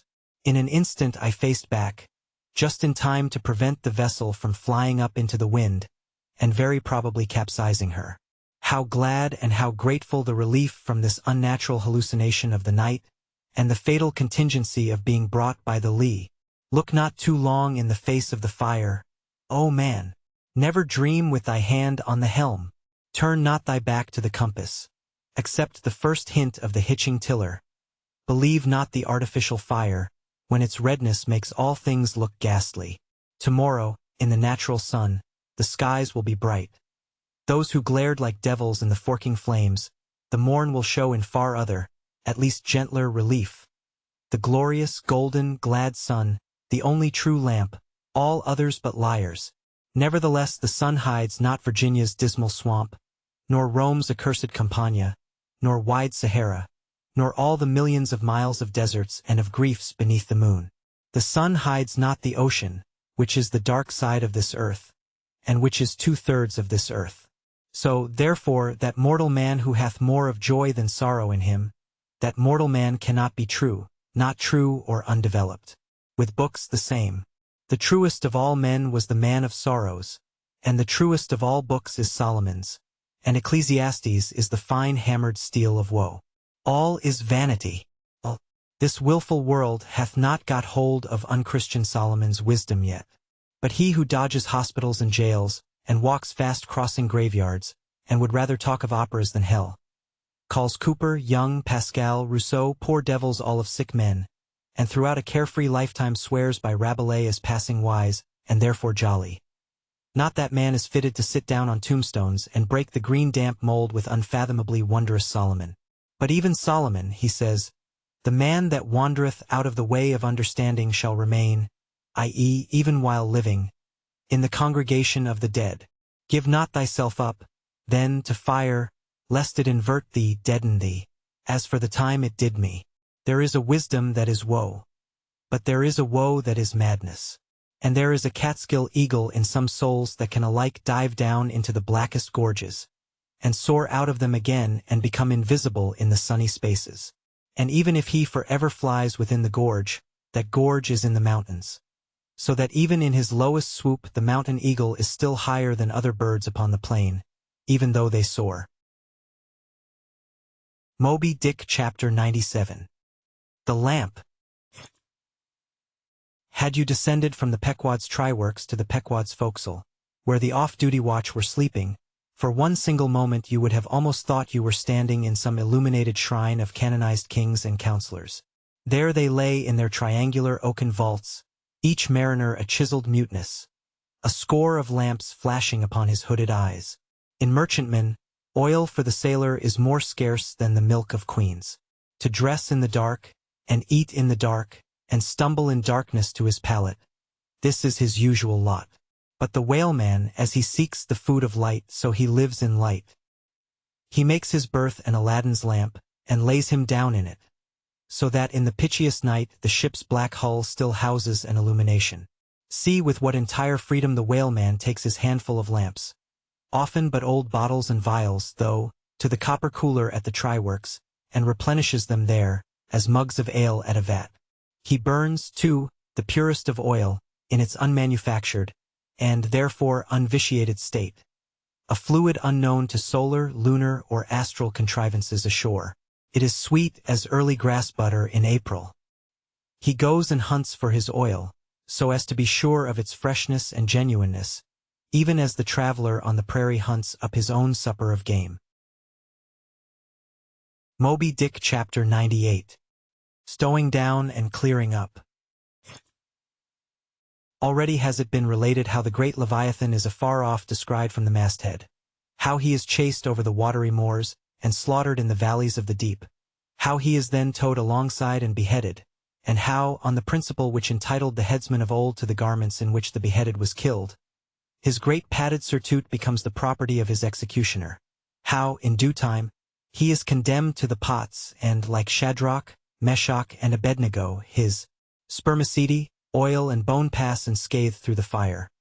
But now it remains to conclude the last chapter of this part of the description by rehearsing, singing, if I may, the romantic proceeding of decanting off his oil into the casks and striking them down into the hold, where once again Leviathan returns to his native profundities, sliding along beneath the surface as before, but, alas, never more to rise and blow. While still warm, the oil, like hot punch, is received into the 6-barrel casks, and while, perhaps, the ship is pitching and rolling this way and that in the midnight sea, the enormous casks are slewed round and headed over, end for end, and sometimes perilously scoot across the slippery deck, like so many landslides, till at last man-handled and stayed in their course, and all round the hoops, rap, rap, go as many hammers as can play upon them, for now, ex officio, every sailor is a cooper. At length, when the last pint is casked, and all is cool, then the great hatchways are unsealed, the bowels of the ship are thrown open, and down go the casks to their final rest in the sea. This done, the hatches are replaced and hermetically closed like a closet walled up. In the sperm fishery, This is perhaps one of the most remarkable incidents in all the business of whaling. One day the planks stream with freshets of blood and oil. On the sacred quarterdeck enormous masses of the whale's head are profanely piled. Great rusty casks lie about, as in a brewery yard. The smoke from the try-works has besooted all the bulwarks. The mariners go about suffused with unctuousness. The entire ship seems great Leviathan himself, while on all hands the din is deafening. But a day or two after, you look about you, and prick your ears in this selfsame ship, and were it not for the telltale boats and try-works, you would all but swear you trod some silent merchant vessel, with a most scrupulously neat commander. The unmanufactured sperm oil possesses a singularly cleansing virtue. This is the reason why the decks never look so white as just after what they call an affair of oil. Besides, from the ashes of the burned scraps of the whale, a potent lye is readily made, and whenever any adhesiveness from the back of the whale remains clinging to the side, that lye quickly exterminates it. Hands go diligently along the bulwarks, and with buckets of water and rags restore them to their full tidiness. The soot is brushed from the lower rigging. All the numerous implements which have been in use are likewise faithfully cleansed and put away. The great hatch is scrubbed and placed upon the try-works, completely hiding the pots. Every cask is out of sight. All tackles are coiled in unseen nooks, and when by the combined and simultaneous industry of almost the entire ship's company, the whole of this conscientious duty is at last concluded, then the crew themselves proceed to their own ablutions, shift themselves from top to toe, and finally issue to the immaculate deck, fresh and all aglow, as bridegrooms new leaped from out the dainty Holland. Now, with elated step, they pace the planks in twos and threes, and humorously discourse of parlors, sofas, carpets, and fine cambrics. Propose to mat the deck, think of having hanging to the top, object not to taking tea by moonlight on the piazza of the forecastle. To hint to such musked mariners of oil, and bone and blubber, were little short of audacity. They know not the thing you distantly allude to. Away, and bring us napkins.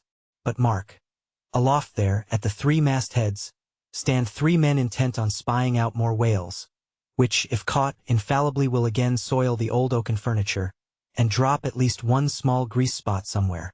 Yes, and many is the time when, after the severest uninterrupted labors, which know no night, continuing straight through for 96 hours, when from the boat where they have swelled their wrists with all day rowing on the line, they only step to the deck to carry vast chains, and heave the heavy windlass and cut and slash, and in their very sweatings to be smoked and burned anew by the combined fires of the equatorial sun and the equatorial try-works. When, on the heel of all this, they have finally bestirred themselves to cleanse the ship and make a spotless dairy room of it. Many is the time the poor fellows, just buttoning the necks of their clean frocks, are startled by the cry of "There she blows!" and away they fly to fight another whale, and go through the whole weary thing again. Oh, my friends, but this is man-killing, yet this is life. For hardly have we mortals by long toilings extracted from this world's vast bulk its small but valuable sperm, and then, with weary patience, cleansed ourselves from its defilements, and learned to live here in clean tabernacles of the soul. Hardly is this done, when "There she blows!" the ghost is spouted up, and away we sail to fight some other world, and go through young life's old routine again. Oh, the metempsychosis! Oh, Pythagoras, that in bright Greece, 2000 years ago, did die so good, so wise, so mild. I sailed with thee along the Peruvian coast last voyage, and, foolish as I am, taught thee, a green simple boy, how to splice a rope. Moby Dick Chapter 99. The Doubloon. Ere now it has been related how Ahab was wont to pace his quarterdeck, taking regular turns at either limit, the binnacle, and mainmast. But in the multiplicity of other things requiring narration it has not been added how that sometimes in these walks, when most plunged in his mood, he was wont to pause in turn at each spot, and stand there strangely eyeing the particular object before him. When he halted before the binnacle, with his glance fastened on the pointed needle in the compass, that glance shot like a javelin with the pointed intensity of his purpose. And when resuming his walk he again paused before the mainmast, then, as the same riveted glance fastened upon the riveted gold coin there, he still wore the same aspect of nailed firmness, only dashed with a certain wild longing, if not hopefulness.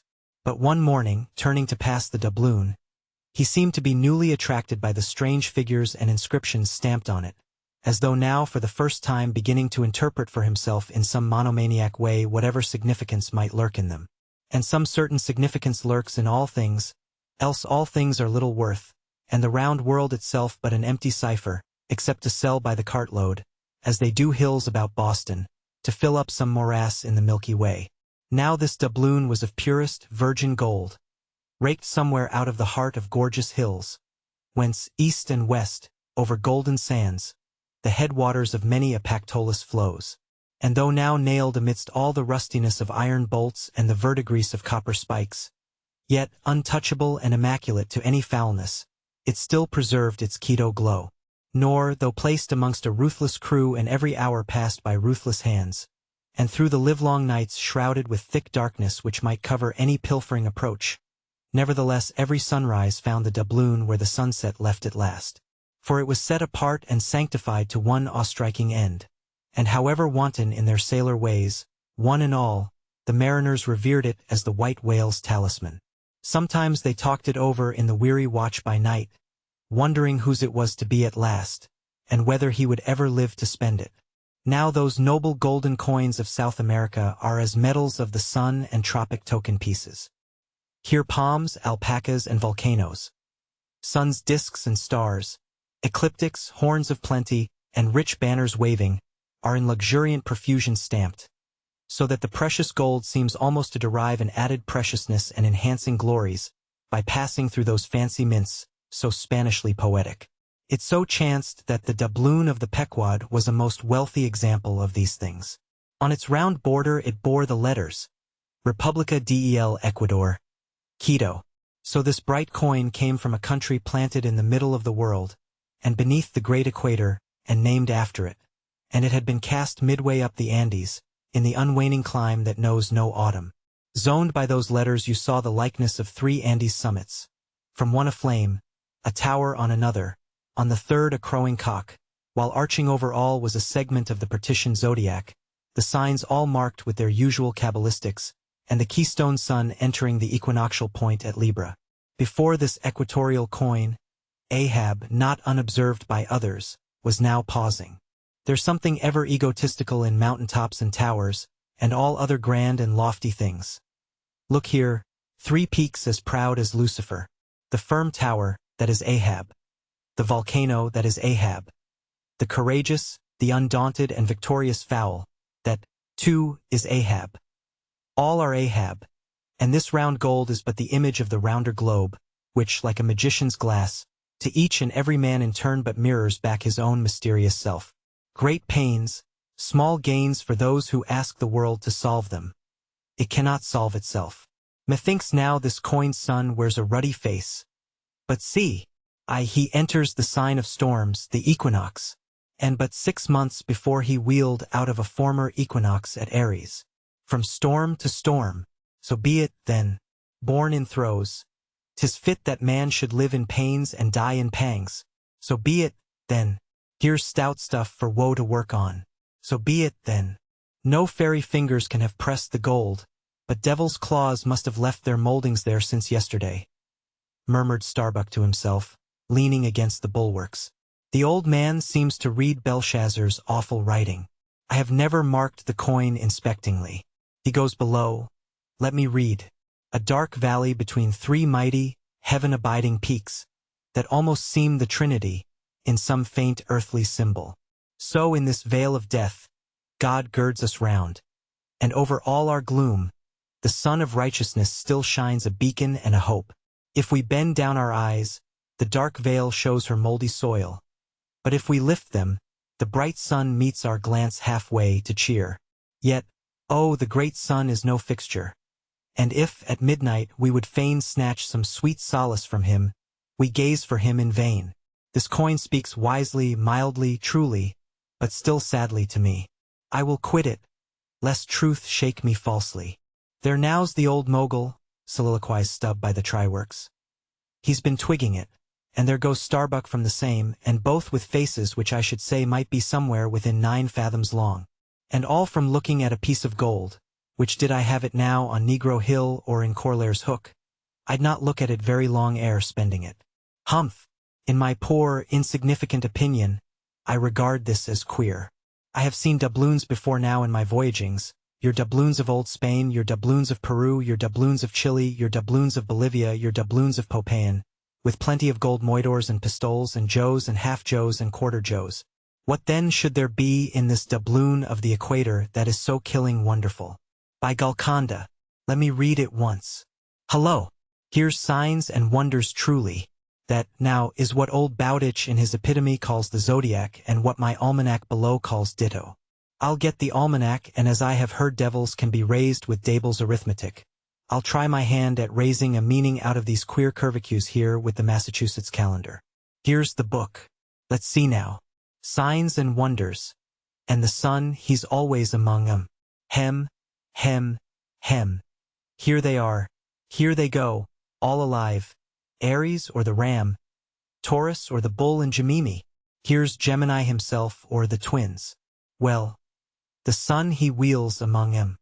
Here on the coin he's just crossing the threshold between 2 of 12 sitting rooms all in a ring. Book, you lie there. The fact is, you books must know your places.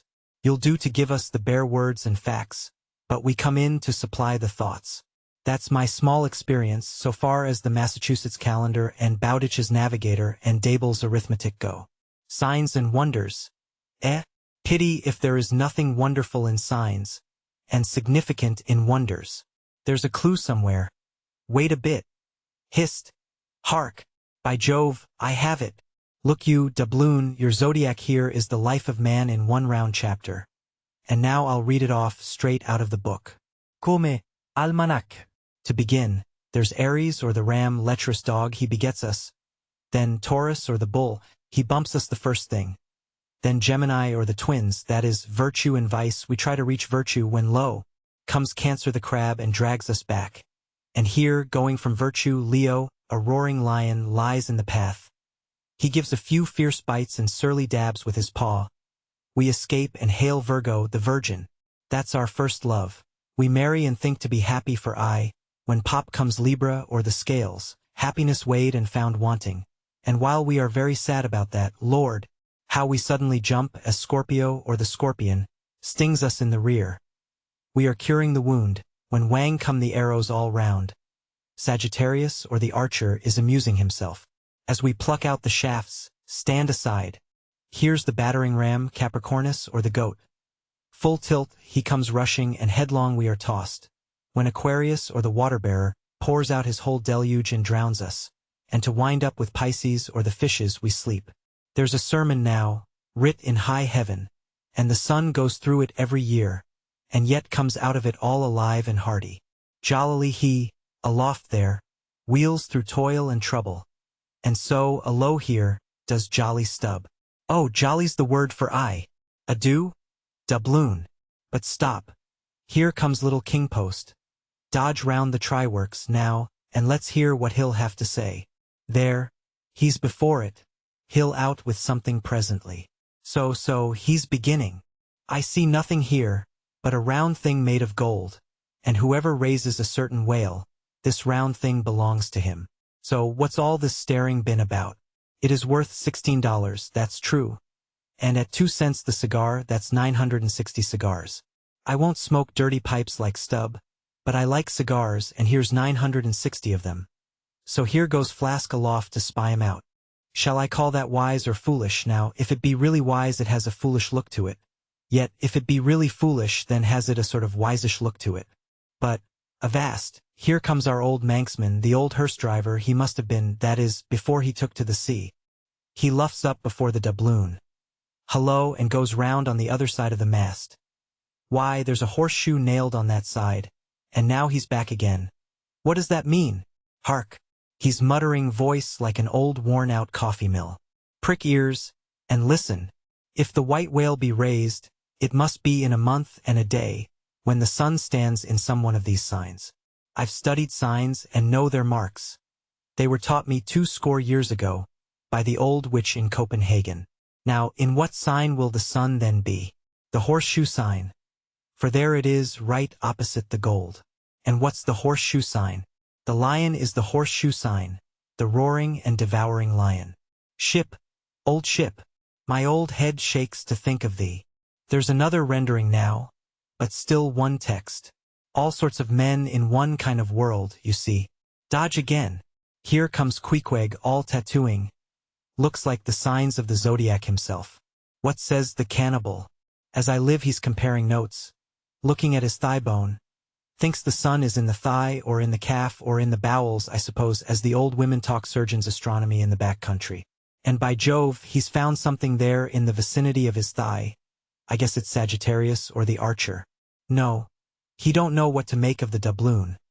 He takes it for an old button off some king's trousers. But, aside again. Here comes that ghost devil Fedallah. Tail coiled out of sight as usual, oakum in the toes of his pumps as usual. What does he say with that look of his? Only makes a sign to the sign and bows himself. There is a sun on the coin. Fire worshipper, depend upon it. Oh, more and more. This way comes Pip. Poor boy. Would he had died or he's half horrible to me. He too has been watching all of these interpreters, myself included, and look now he comes to read with that unearthly idiot face. Stand away again and hear him. Hark! I look, you look, he looks. We look, ye look, they look. Upon my soul, he's been studying Murray's grammar. Improving his mind. Poor fellow. But what's that he says now, hist? I look, you look, he looks. We look, ye look, they look. Why, he's getting it by heart, hist. Again. I look, you look, he looks. We look, ye look, they look. Well, that's funny. And I, you, and he, and we, ye, and they are all bats. And I'm a crow, especially when I stand atop of this pine tree here. Caw, caw, caw, caw, caw, caw. Ain't I a crow? And where's the scarecrow? There he stands. 2 bones stuck into a pair of old trousers, and 2 more poked into the sleeves of an old jacket. Wonder if he means me? Complimentary. Poor lad. I could go hang myself. Anyway, for the present, I'll quit Pip's vicinity. I can stand the rest, for they have plain wits. But he's too crazy witty for my sanity. So, I leave him muttering. Here's the ship's navel, this doubloon here, and they are all on fire to unscrew it. But, unscrew your navel and what's the consequence? Then again, if it stays here, that is ugly too. For when aught's nailed to the mast it's a sign that things grow desperate. Old Ahab, the white whale. He'll nail ye. This is a pine tree. My father, in old Tolland County, cut down a pine tree once, and found a silver ring grown over in it. Some old darky's wedding ring. How did it get there? And so they'll say in the resurrection, when they come to fish up this old mast, and find a doubloon lodged in it, with bedded oysters for the shaggy bark. Oh, the gold! The precious, precious gold! The green miser'll hoard ye soon. Hish! Hish! God goes 'mong the world's blackberrying. Cook! Oh, cook! And cook us! Jenny! Hey, hey, hey, hey, hey, Jenny, Jenny! And get your hoe cake done. Moby Dick Chapter 100. Leg and Arm. The Pequod, of Nantucket, meets the Samuel Enderby, of London. Ship, ahoy! Hast seen the white whale? So cried Ahab, once more hailing a ship showing English colors, bearing down under the stern. Trumpet to mouth, the old man was standing in his hoisted quarter-boat, his ivory leg plainly revealed to the stranger captain, who was carelessly reclining in his own boat's bow. He was a darkly tanned, burly, good-natured, fine-looking man of 60 or thereabouts, dressed in a spacious roundabout, that hung round him in festoons of blue pilot cloth, and one empty arm of this jacket streamed behind him like the broidered arm of a hussar's surcoat. Hast seen the white whale? See you this? And withdrawing it from the folds that had hidden it, he held up a white arm of sperm whale bone, terminating in a wooden head like a mallet. Man my boat! Cried Ahab impetuously, and tossing about the oars near him. Stand by to lower! In less than a minute, without quitting his little craft, he and his crew were dropped to the water, and were soon alongside of the stranger. But here a curious difficulty presented itself. In the excitement of the moment, Ahab had forgotten that since the loss of his leg, He had never once stepped on board of any vessel at sea but his own, and then it was always by an ingenious and very handy mechanical contrivance peculiar to the Pequod, and a thing not to be rigged and shipped in any other vessel at a moment's warning. Now, it is no very easy matter for anybody, except those who are almost hourly used to it, like whalemen, to clamber up a ship's side from a boat on the open sea. For the great swells now lift the boat high up towards the bulwarks, and then instantaneously drop it halfway down to the kelson. So, deprived of one leg, and the strange ship of course being altogether unsupplied with the kindly invention, Ahab now found himself abjectly reduced to a clumsy landsman again, hopelessly eyeing the uncertain changeful height he could hardly hope to attain. It has before been hinted, perhaps, that every little untoward circumstance that befell him, and which indirectly sprang from his luckless mishap, almost invariably irritated or exasperated Ahab. And in the present instance, all this was heightened by the sight of the two officers of the strange ship, leaning over the side, by the perpendicular ladder of nailed cleats there, and swinging towards him a pair of tastefully ornamented man-ropes. For at first they did not seem to bethink them that a one-legged man must be too much of a cripple to use their sea banisters. But this awkwardness only lasted a minute, because the strange captain, observing at a glance how affairs stood, cried out, "I see, I see! A vast heaving there. Jump, boys, and swing over the cutting tackle." As good luck would have it, they had had a whale alongside a day or two previous, and the great tackles were still aloft, and the massive curved blubberhook, now clean and dry, was still attached to the end. This was quickly lowered to Ahab, who at once comprehending it all, slid his solitary thigh into the curve of the hook. It was like sitting in the fluke of an anchor, or the crotch of an apple tree, and then giving the word, held himself fast, and at the same time also helped to hoist his own weight, by pulling hand over hand upon one of the running parts of the tackle. Soon he was carefully swung inside the high bulwarks, and gently landed upon the capstan head. With his ivory arm frankly thrust forth in welcome, the other captain advanced, and Ahab, putting out his ivory leg, and crossing the ivory arm, like two swordfish blades, cried out in his walrus way, "Aye, aye, hearty, let us shake bones together. An arm and a leg. An arm that never can shrink, DC, and a leg that never can run. Where didst thou see the white whale? How long ago?" "The white whale," said the Englishman, pointing his ivory arm towards the east, and taking a rueful sight along it, as if it had been a telescope. "There I saw him on the line last season." "And he took that arm off, did he?" asked Ahab, now sliding down from the capstan, and resting on the Englishman's shoulder as he did so. "Aye, he was the cause of it, at least. And that leg, too?" "Spin me the yarn," said Ahab. "How was it?" "It was the first time in my life that I ever cruised on the line," began the Englishman. "I was ignorant of the white whale at that time. Well, one day we lowered for a pod of 4 or 5 whales, and my boat fastened to one of them. A regular circus horse he was, too, that went milling and milling round so, that my boat's crew could only trim dish, by sitting all their sterns on the outer gunwale. Presently up breaches from the bottom of the sea a bouncing great whale, with a milky white head and hump, all crow's feet and wrinkles. "It was he! It was he!" cried Ahab, suddenly letting out his suspended breath, and harpoons sticking in near his starboard fin. "Aye, aye, they were mine, my irons," cried Ahab exultingly. "But on! Give me a chance, then," said the Englishman good-humoredly. "Well, this old great-grandfather, with the white head and hump, runs all afoam into the pod, and goes to snapping furiously at my fast line. "Aye, I see. Wanted to part it. Free the fast fish, an old trick. I know him. How it was exactly," continued the one-armed commander, "I do not know, but in biting the line it got foul of his teeth, caught there somehow, but we didn't know it then, so that when we afterwards pulled on the line, bounce we came plump onto his hump, instead of the other whales, that went off to windward all fluking.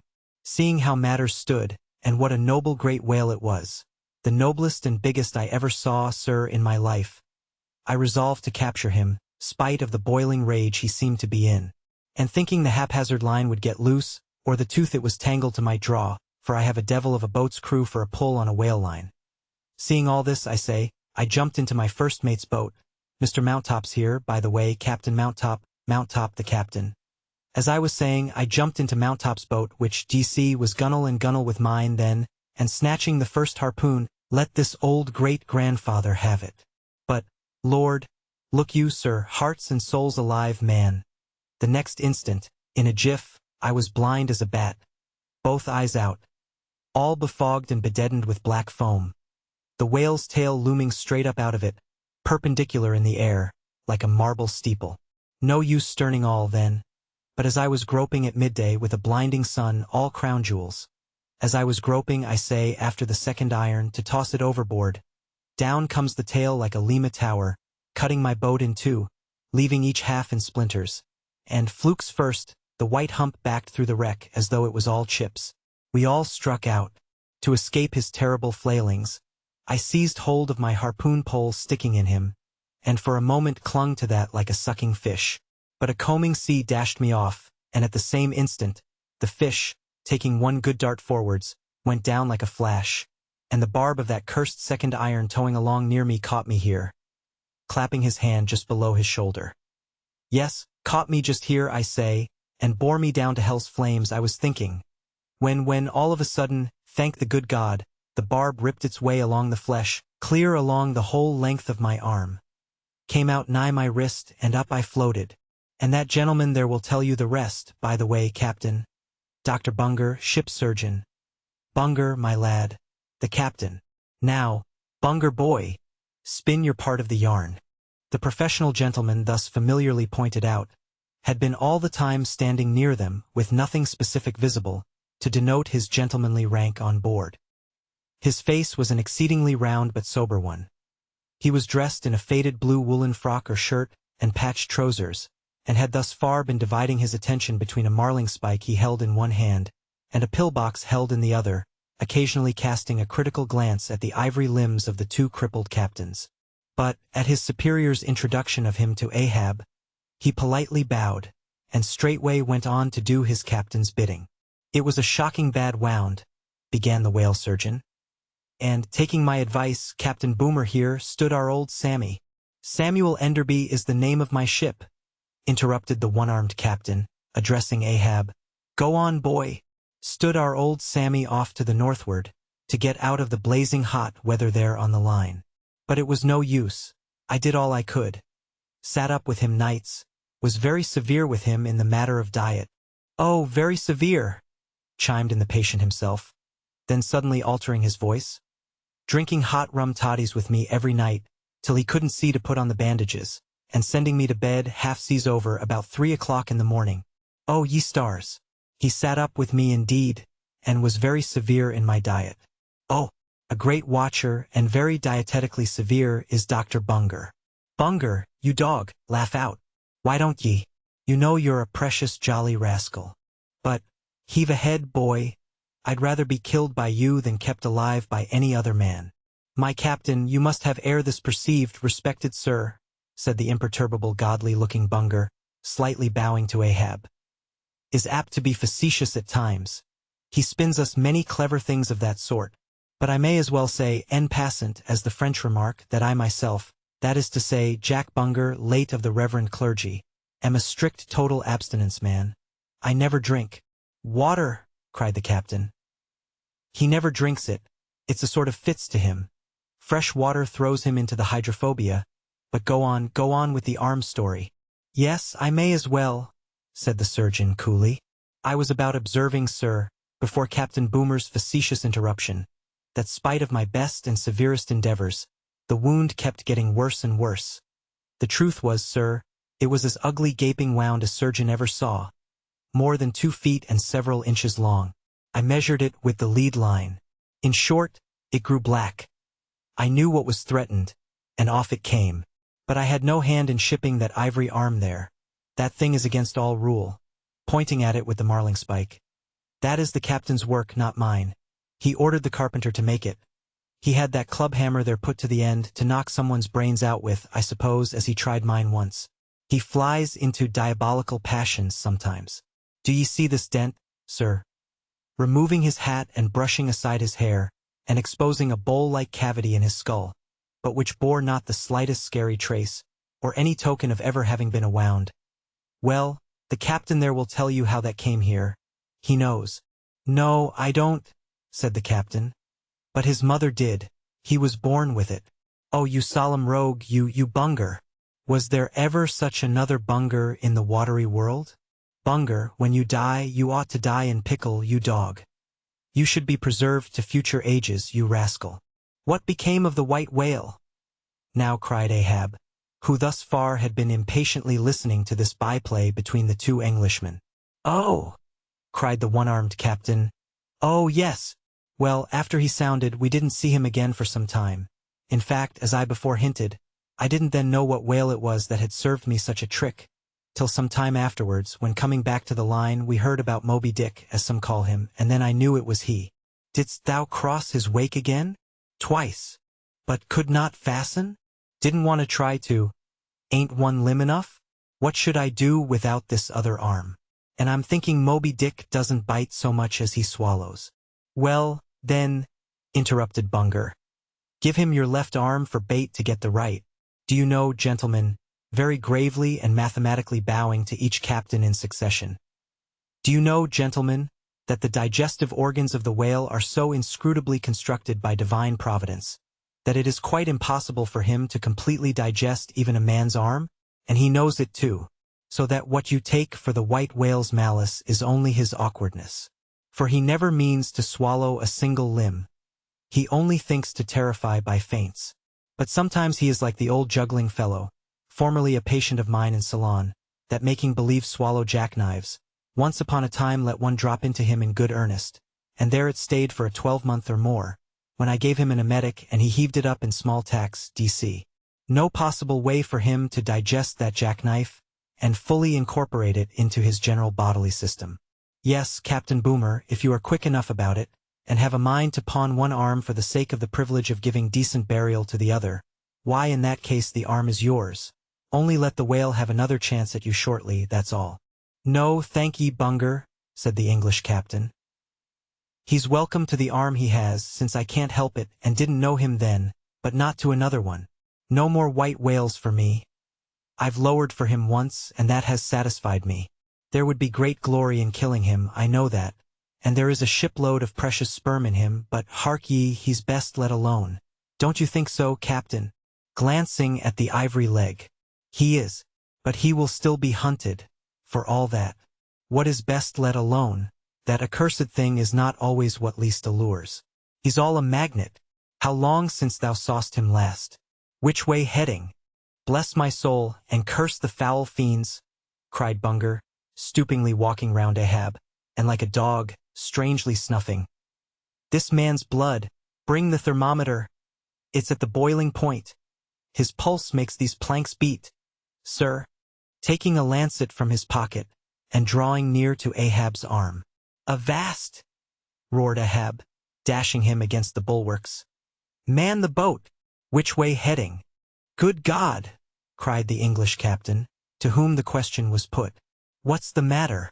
He was heading east, I think. Is your captain crazy? Whispering Fedallah.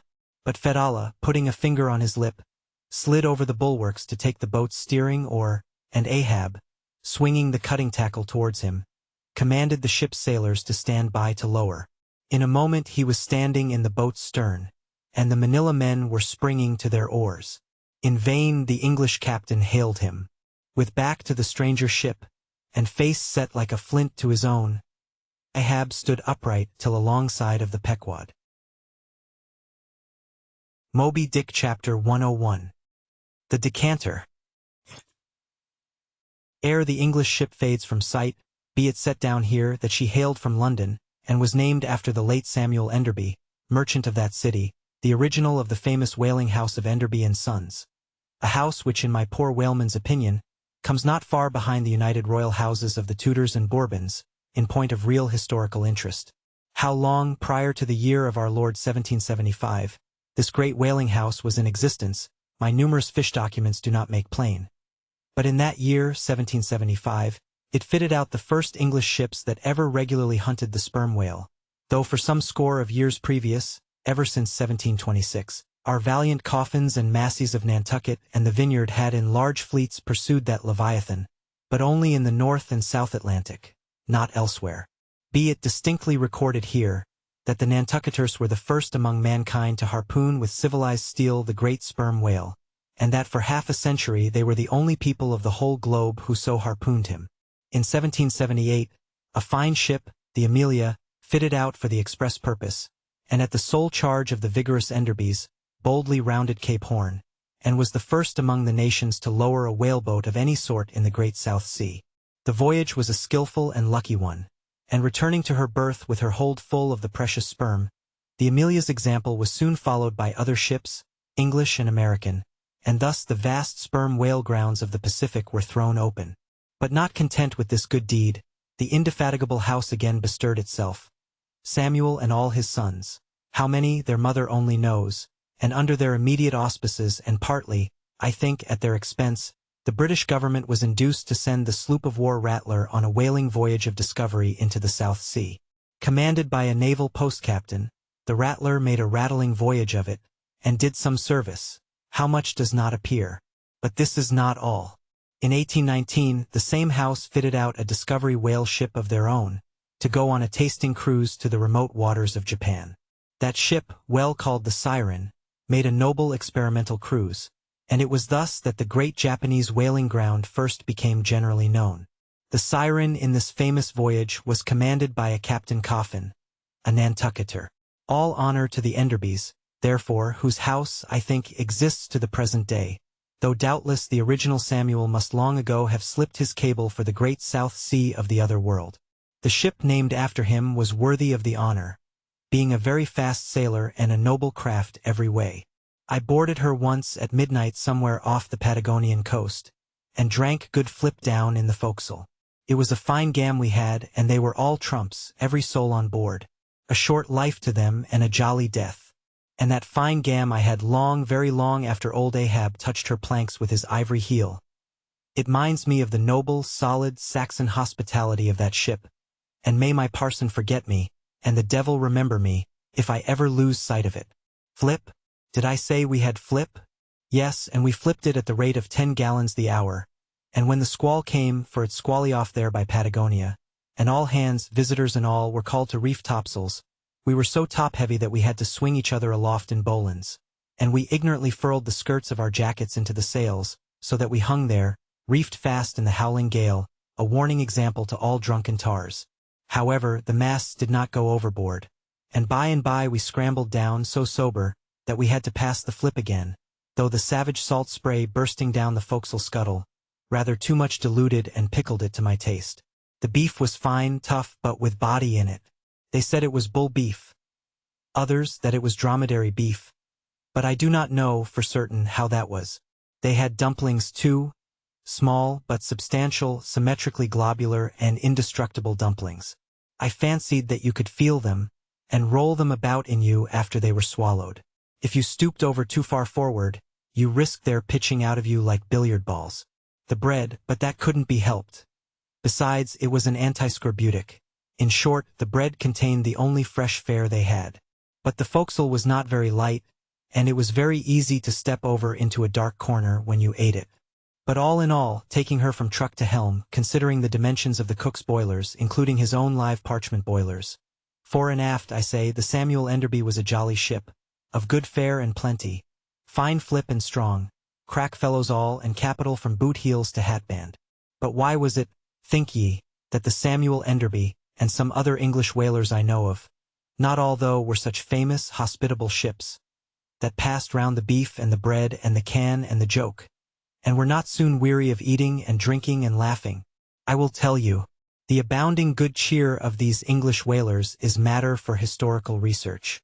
Nor have I been at all sparing of historical whale research, when it has seemed needed. The English were preceded in the whale fishery by the Hollanders, Zealanders, and Danes, from whom they derived many terms still extant in the fishery, and what is yet more, their fat old fashions, touching plenty to eat and drink. For, as a general thing, the English merchant ship scrimps her crew. But not so the English whaler. Hence, in the English, this thing of whaling good cheer is not normal and natural, but incidental and particular, and therefore must have some special origin, which is here pointed out, and will be still further elucidated. During my researches in the Leviathanic histories, I stumbled upon an ancient Dutch volume, which, by the musty whaling smell of it, I knew must be about whalers. The title was Dan Koopman, wherefore I concluded that this must be the invaluable memoirs of some Amsterdam cooper in the fishery, as every whale ship must carry its cooper. I was reinforced in this opinion by seeing that it was the production of one Fitz Swackhammer. But my friend Dr. Snodhead, a very learned man, professor of Low Dutch and High German in the College of Santa Claus and St. Potts, to whom I handed the work for translation, giving him a box of sperm candles for his trouble. This same Dr. Snodhead, so soon as he spied the book, assured me that Dan Koopman did not mean the cooper, but the merchant. In short, this ancient and learned Low Dutch book treated of the commerce of Holland, and, among other subjects, contained a very interesting account of its whale fishery. And in this chapter it was headed, Smear, or Fat, that I found a long detailed list of the outfits for the larders and cellars of 180 sail of Dutch whalemen, from which list, as translated by Dr. Snodhead, I transcribed the following. For 100,000 pounds of beef, 60,000 pounds, Friesland pork, 150,000 pounds, of stock fish, 550,000 pounds, of biscuit, 72,000 pounds, of soft bread, 2,800 firkins of butter, 20,000 pounds, Texel and Leyden cheese, 144,000 pounds, cheese, probably an inferior article, 550 anchors of Geneva, 10,800 barrels of beer. Most statistical tables are parchingly dry in the reading. Not so in the present case, however, where the reader is flooded with whole pipes, barrels, quarts, and gills of good gin and good cheer. At the time, I devoted 3 days to the studious digesting of all this beer, beef, and bread, during which many profound thoughts were incidentally suggested to me, capable of a transcendental and Platonic application. And, furthermore, I compiled supplementary tables of my own, touching the probable quantity of stockfish, etc., consumed by every Low Dutch harpooner in that ancient Greenland and Spitzbergen whale fishery. In the first place, the amount of butter and Texel and Leyden cheese consumed seems amazing.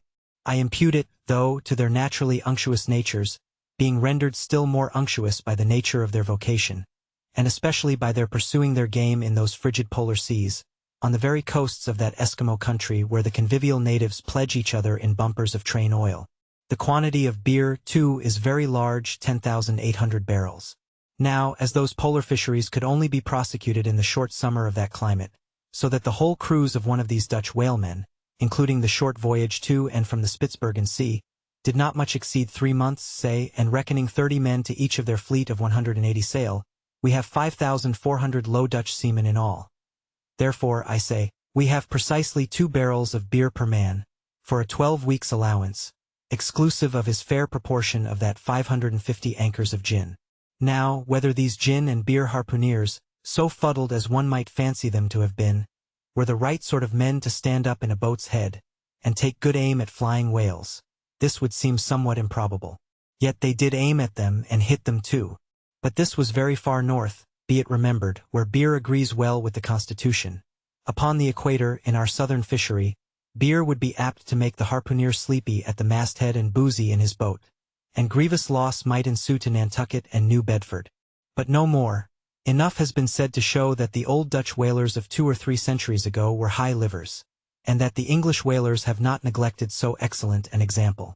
For, say they, when cruising in an empty ship, if you can get nothing better out of the world, get a good dinner out of it, at least. And this empties the decanter. Moby Dick Chapter 102. A Bower in the Arsacides.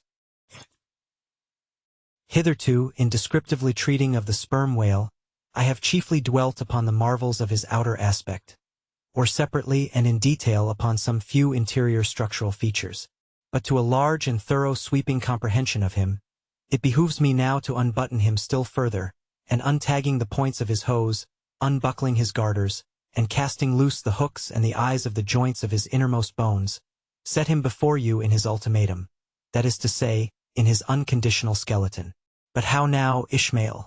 How is it that you, a mere oarsman in the fishery, pretend to know aught about the subterranean parts of the whale? did erudite stub, mounted upon your capstan, deliver lectures on the anatomy of the cetacea, and by help of the windlass hold up a specimen rib for exhibition? Explain thyself, Ishmael. Can you land a full-grown whale on your deck for examination, as a cook dishes a roast pig? Surely not. A veritable witness have you hitherto been, Ishmael. But have a care how you seize the privilege of Jonah alone, the privilege of discoursing upon the joists and beams, the rafters, ridgepole, sleepers, and underpinnings, making up the framework of Leviathan, and belike of the tallow vats, dairy rooms, butteries, and cheeseries in his bowels.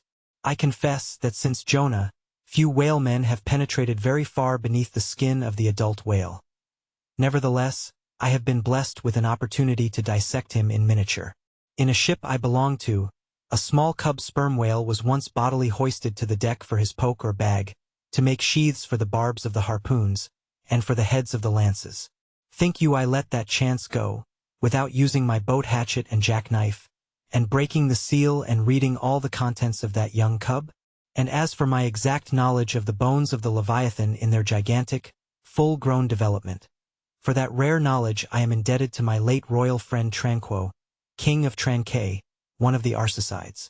For being at Tranquet years ago when attached to the trading ship Day of Algiers, I was invited to spend part of the Arsacidian holidays with the Lord of Tranquet, at his retired palm villa at Pup Ella, a seaside glen not very far distant from what our sailors called Bamboo Town, his capital.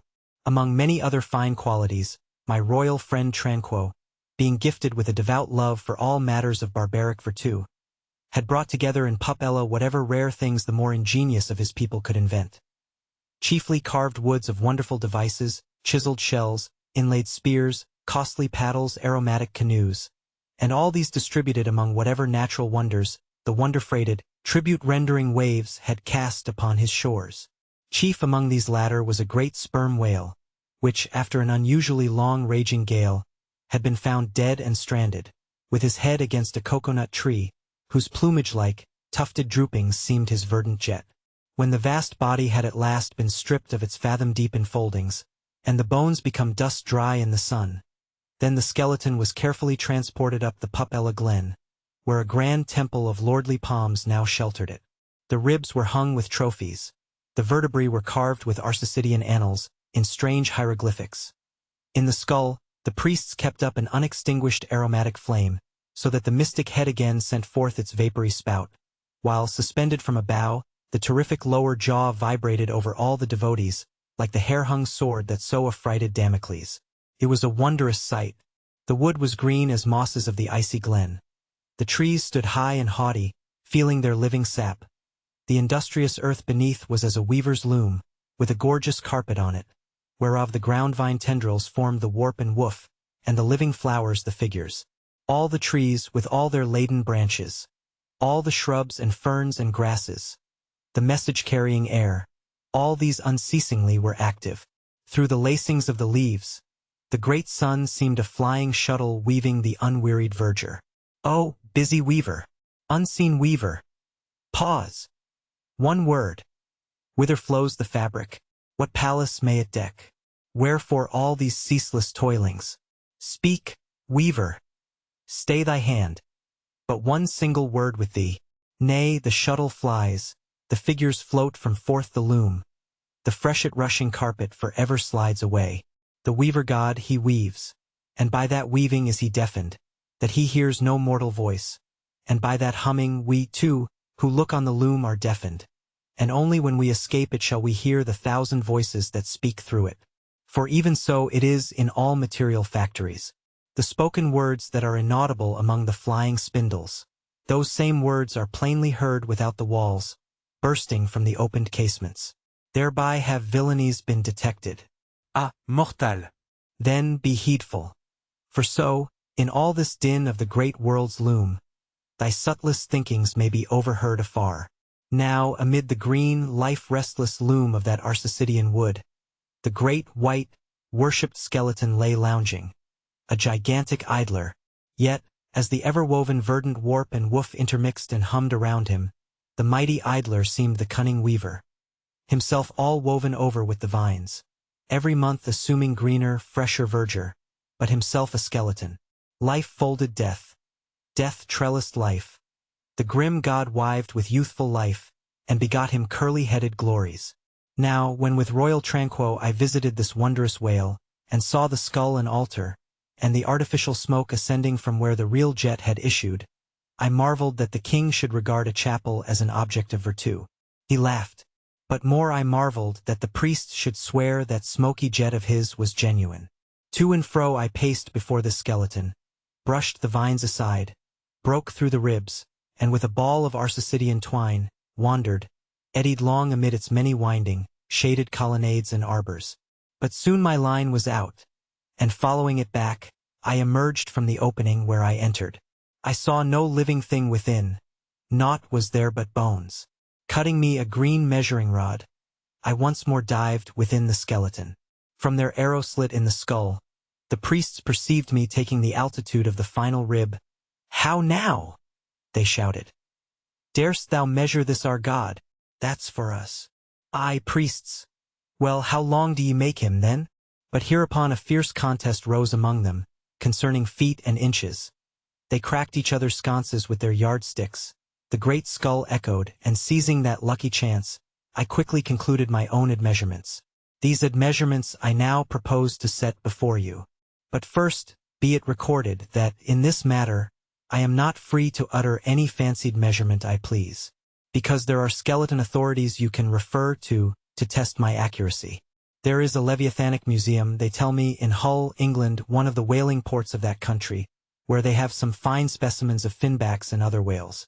Likewise, I have heard that in the Museum of Manchester, in New Hampshire, they have what the proprietors call the only perfect specimen of a Greenland or river whale in the United States.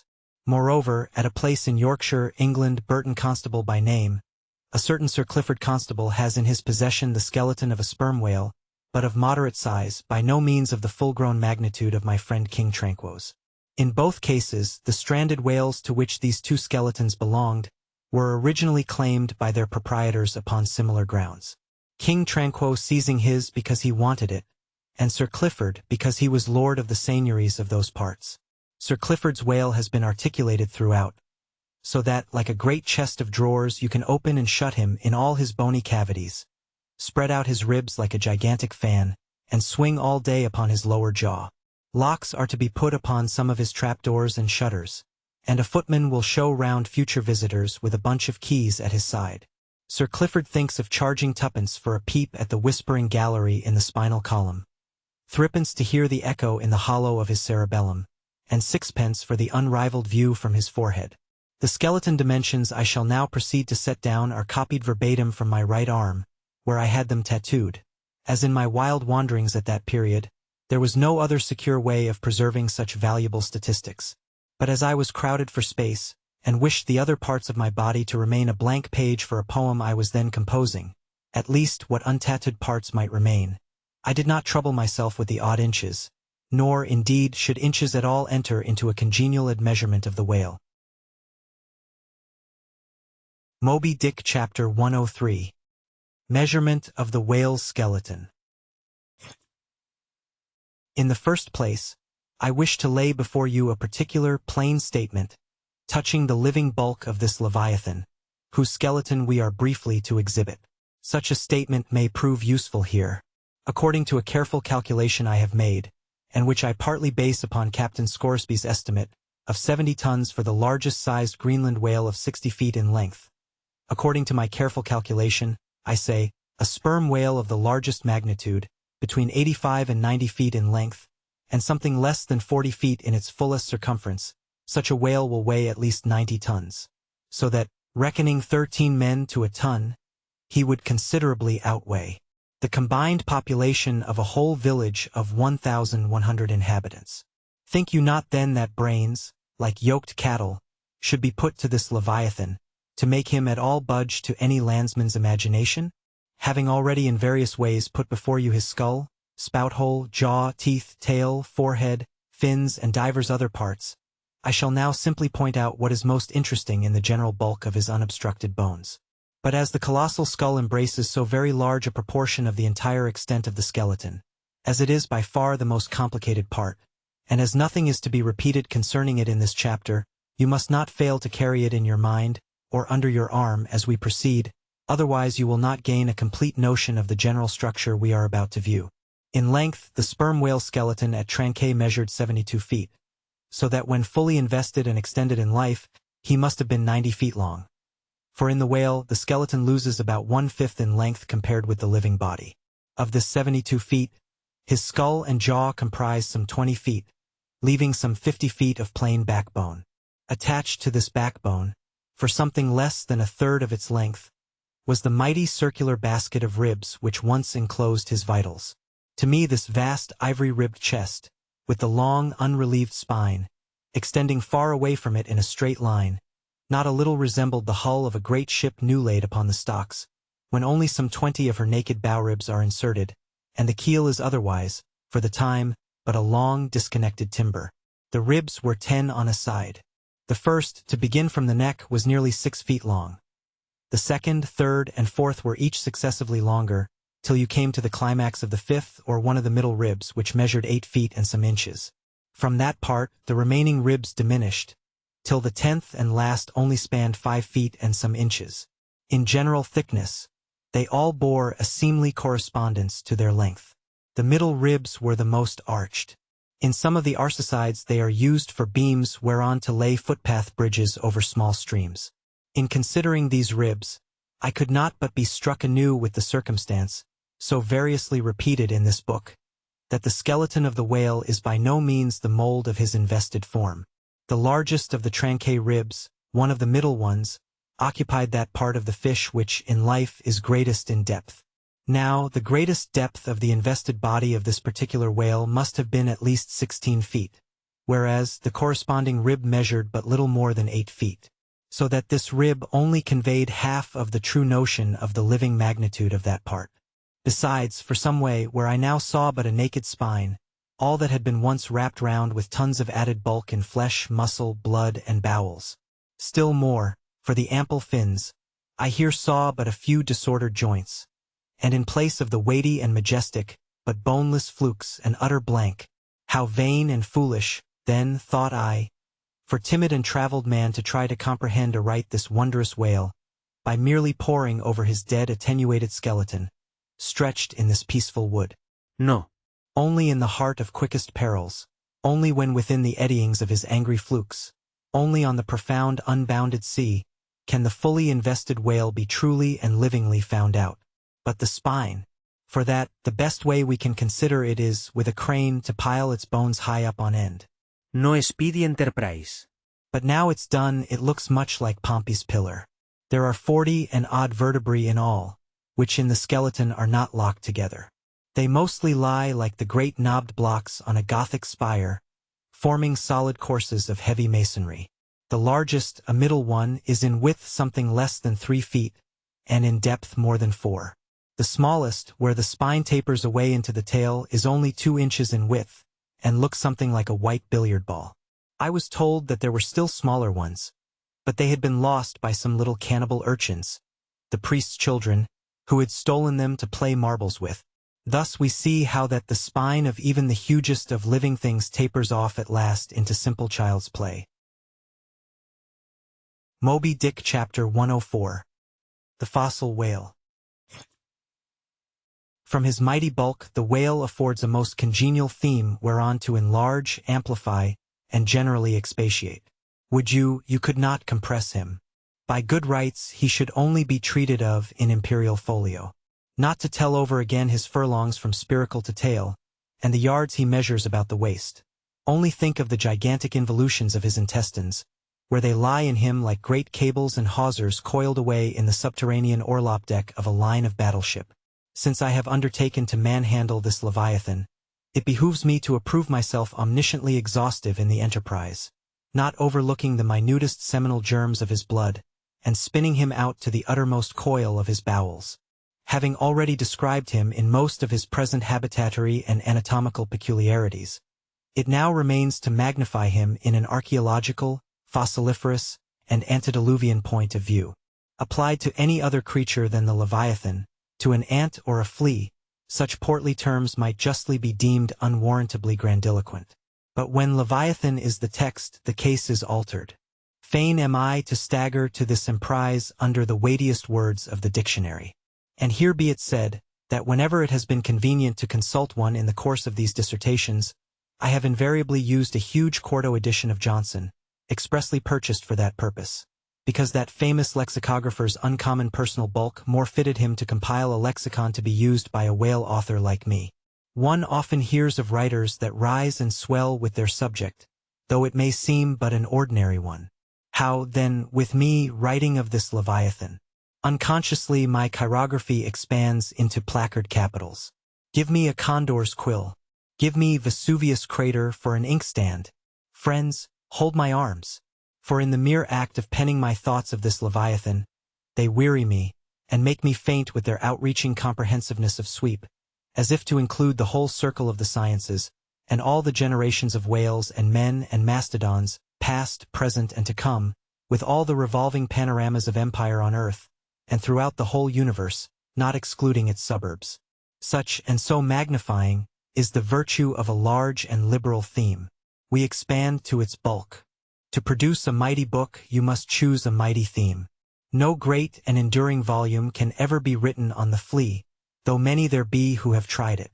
Ere entering upon the subject of fossil whales, I present my credentials as a geologist, by stating that in my miscellaneous time I have been a stonemason, and also a great digger of ditches, canals and wells, wine vaults, cellars, and cisterns of all sorts. Likewise, by way of preliminary, I desire to remind the reader that while in the earlier geological strata there are found the fossils of monsters now almost completely extinct, the subsequent relics discovered in what are called the tertiary formations seem the connecting, or at any rate intercepted links, between the antichronical creatures, and those whose remote posterity are said to have entered the ark. All the fossil whales hitherto discovered belong to the tertiary period, which is the last preceding the superficial formations. And though none of them precisely answer to any known species of the present time, they are yet sufficiently akin to them in general respects, to justify their taking rank as cetacean fossils. Detached broken fossils of pre-Adamite whales, fragments of their bones and skeletons, have within 30 years past, at various intervals, been found at the base of the Alps, in Lombardy, in France, in England, in Scotland, and in the states of Louisiana, Mississippi, and Alabama. Among the more curious of such remains is part of a skull, which in the year 1779 was disinterred in the Rue Dauphine in Paris, a short street opening almost directly upon the Palace of the Tuileries, and bones disinterred in excavating the great docks of Antwerp in Napoleon's time. Cuvier pronounced these fragments to have belonged to some utterly unknown leviathanic species. But by far the most wonderful of all cetacean relics was the almost complete vast skeleton of an extinct monster, found in the year 1842, on the plantation of Judge Cray, in Alabama. The awe-stricken credulous slaves in the vicinity took it for the bones of one of the fallen angels. The Alabama doctors declared it a huge reptile, and bestowed upon it the name of Basilosaurus. But some specimen bones of it being taken across the sea to Owen, the English anatomist, it turned out that this alleged reptile was a whale, though of a departed species. A significant illustration of the fact, again and again repeated in this book, that the skeleton of the whale furnishes but little clue to the shape of his fully invested body. So Owen rechristened the monster Zeuglodon, and in his paper read before the London Geological Society, pronounced it, in substance, one of the most extraordinary creatures which the mutations of the globe have blotted out of existence. When I stand among these mighty Leviathan skeletons, skulls, tusks, jaws, ribs, and vertebrae, all characterized by partial resemblances to the existing breeds of sea monsters, but at the same time bearing on the other hand similar affinities to the annihilated antichronical leviathans, their incalculable seniors, I am, by a flood, borne back to that wondrous period ere time itself can be said to have begun. For time began with man. Here Saturn's gray chaos rolls over me, and I obtain dim, shuddering glimpses into those polar eternities, when wedged bastions of ice pressed hard upon what are now the tropics, and in all the 25,000 miles of this world's circumference, not an inhabitable hand's breadth of land was visible. Then the whole world was the whale's, and, king of creation, he left his wake along the present lines of the Andes and the Himalayas. Who can show a pedigree like Leviathan? Ahab's harpoon had shed older blood than the Pharaoh's. Methuselah seems a schoolboy. I look round to shake hands with Shem. I am horror-struck at this anti-mosaic, unsourced existence of the unspeakable terrors of the whale, which, having been before all time, must needs exist after all humane ages are over. But not alone has this Leviathan left his pre-Adamite traces in the stereotype plates of nature, and in limestone and marl bequeathed his ancient bust, but upon Egyptian tablets, whose antiquity seems to claim for them an almost fossiliferous character, we find the unmistakable print of his fin. In an apartment of the great temple of Dendera, some 50 years ago, there was discovered upon the granite ceiling a sculptured and painted planisphere, abounding in centaurs, griffins, and dolphins, similar to the grotesque figures on the celestial globe of the moderns. Gliding among them, old Leviathan swam as of yore. Was there swimming in that planisphere centuries before Solomon was cradled? Nor must there be omitted another strange attestation of the antiquity of the whale, in his own osseous post-Diluvian reality, as set down by the venerable John Leo, the old Barbary traveler. Not far from the seaside, they have a temple, the rafters and beams of which are made of whale bones. For whales of a monstrous size are oftentimes cast up dead upon that shore. The common people imagine that by a secret power bestowed by God upon the temple, no whale can pass it without immediate death. But the truth of the matter is that on either side of the temple, there are rocks that shoot 2 miles into the sea, and wound the whales when they light upon them. They keep a whale's rib of an incredible length for a miracle, which lying upon the ground with its convex part uppermost, makes an arch, the head of which cannot be reached by a man upon a camel's back. This rib, says John Leo, is said to have lain there 100 years before I saw it.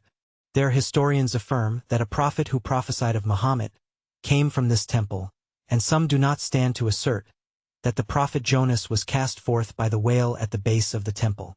In this Afric temple of the whale I leave you, reader, and if you be a Nantucketer and a whaleman, you will silently worship there. Moby Dick Chapter 105. Does the whale's magnitude diminish? Will he perish? Inasmuch, then, as this Leviathan comes floundering down upon us from the headwaters of the eternities, it may be fitly inquired, whether, in the long course of his generations, he has not degenerated from the original bulk of his sires. But upon investigation we find that not only are the whales of the present day superior in magnitude to those whose fossil remains are found in the tertiary system, embracing a distinct geological period prior to man, but of the whales found in that tertiary system, those belonging to its latter formations exceed in size those of its earlier ones. Of all the pre-Adamite whales yet exhumed, by far the largest is the Alabama one mentioned in the last chapter, and that was less than 70 feet in length in the skeleton. Whereas, we have already seen that the tape measure gives 72 feet for the skeleton of a large-sized modern whale. And I have heard, on whaleman's authority, that sperm whales have been captured near 100 feet long at the time of capture. But may it not be that while the whales of the present hour are an advance in magnitude upon those of all previous geological periods, may it not be that since Adam's time they have degenerated? Assuredly, we must conclude so, if we are to credit the accounts of such gentlemen as Pliny and the ancient naturalists generally. For Pliny tells us of whales that embraced acres of living bulk, and Aldrovandus of others which measured 800 feet in length, rope walks and Thames tunnels of whales. And even in the days of Banks and Solander, Cook's naturalists, we find a Danish member of the Academy of Sciences setting down certain Iceland whales, Radensisker or wrinkled bellies, at 120 yards, that is, 360 feet. And Lacépède, the French naturalist, in his elaborate history of whales, in the very beginning of his work, page 3, sets down the right whale at 100 meters, 328 feet. And this work was published so late as AD 1825. But will any whaleman believe these stories? No. The whale of today is as big as his ancestors in Pliny's time. And if ever I go where Pliny is, I, a whaleman, more than he was, will make bold to tell him so, because I cannot understand how it is, that while the Egyptian mummies that were buried thousands of years before even Pliny was born, do not measure so much in their coffins as a modern Kentuckian in his socks, and while the cattle and other animals sculptured on the oldest Egyptian and Nineveh tablets, by the relative proportions in which they are drawn, just as plainly prove that the high-bred, stall-fed, prize cattle of Smithfield not only equal, but far exceed in magnitude the fattest of Pharaoh's fat kine.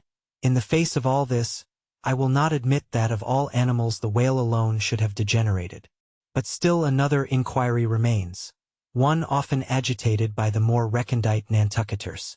Whether owing to the almost omniscient lookouts at the mastheads of the whale ships, now penetrating even through Bering Straits, and into the remotest secret drawers and lockers of the world, and the 1,000 harpoons and lances darted along all continental coasts.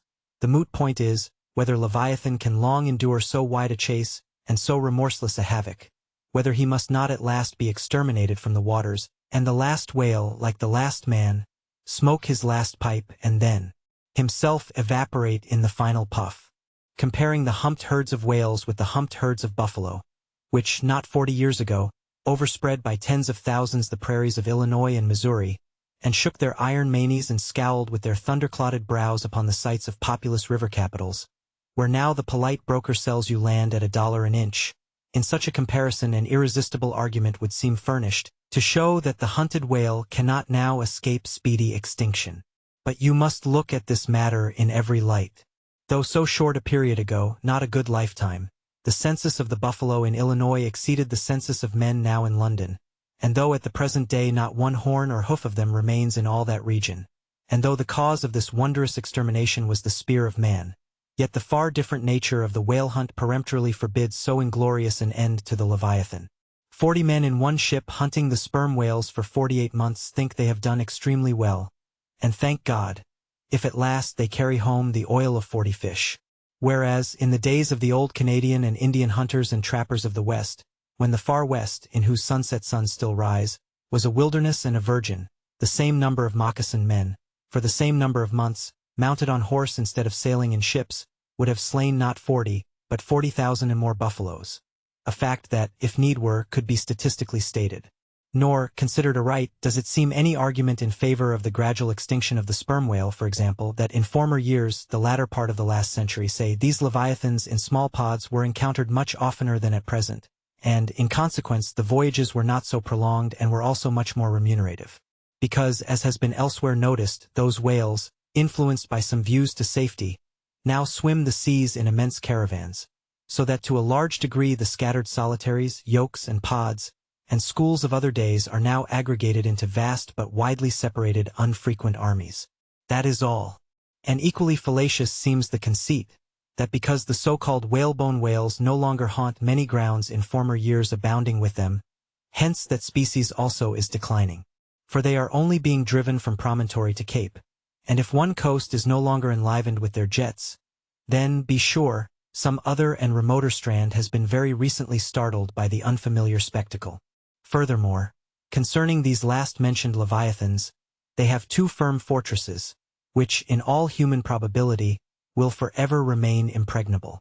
And as upon the invasion of their valleys, the frosty Swiss have retreated to their mountains, so, hunted from the savannas and glades of the Middle Seas, the whalebone whales can at last resort to their polar citadels, and diving under the ultimate glassy barriers and walls there, come up among icy fields and floes, and in a charmed circle of everlasting December, bid defiance to all pursuit from man. But as perhaps 50 of these whalebone whales are harpooned for 1 cachalot, some philosophers of the forecastle have concluded that this positive havoc has already very seriously diminished their battalions. But though for some time past a number of these whales, not less than 13,000, have been annually slain on the nor-west coast by the Americans alone, yet there are considerations which render even this circumstance of little or no account as an opposing argument in this matter. Natural as it is to be somewhat incredulous concerning the populousness of the more enormous creatures of the globe, yet what shall we say to Harto, the historian of Goa, when he tells us that at one hunting the king of Siam took 4,000 elephants, that in those regions elephants are numerous as droves of cattle in the temperate climes. And there seems no reason to doubt that if these elephants, which have now been hunted for thousands of years, by Semiramis, by Porus, by Hannibal, and by all the successive monarchs of the East, if they still survive there in great numbers, much more may the great whale outlast all hunting, since he has a pasture to expatiate in, which is precisely twice as large as all Asia, both Americas, Europe and Africa, New Holland, and all the isles of the sea combined.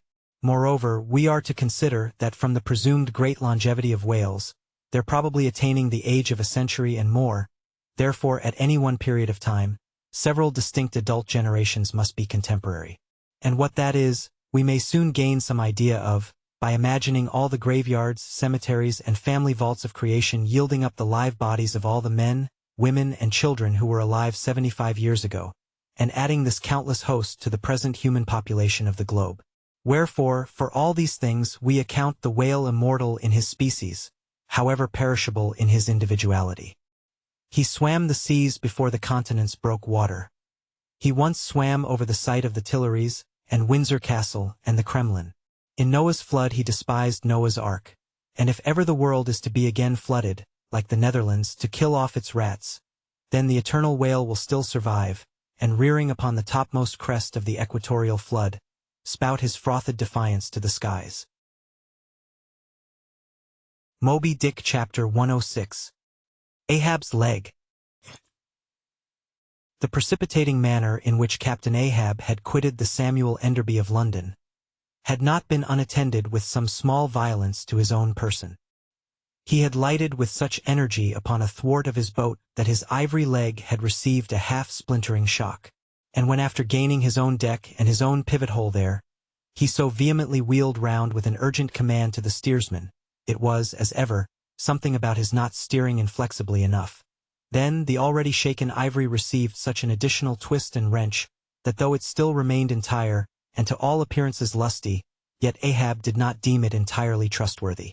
And indeed it seemed small matter for wonder, that for all his pervading mad recklessness, Ahab did at times give careful heed to the condition of that dead bone upon which he partly stood. For it had not been very long prior to the Pequod's sailing from Nantucket, that he had been found one night lying prone upon the ground and insensible.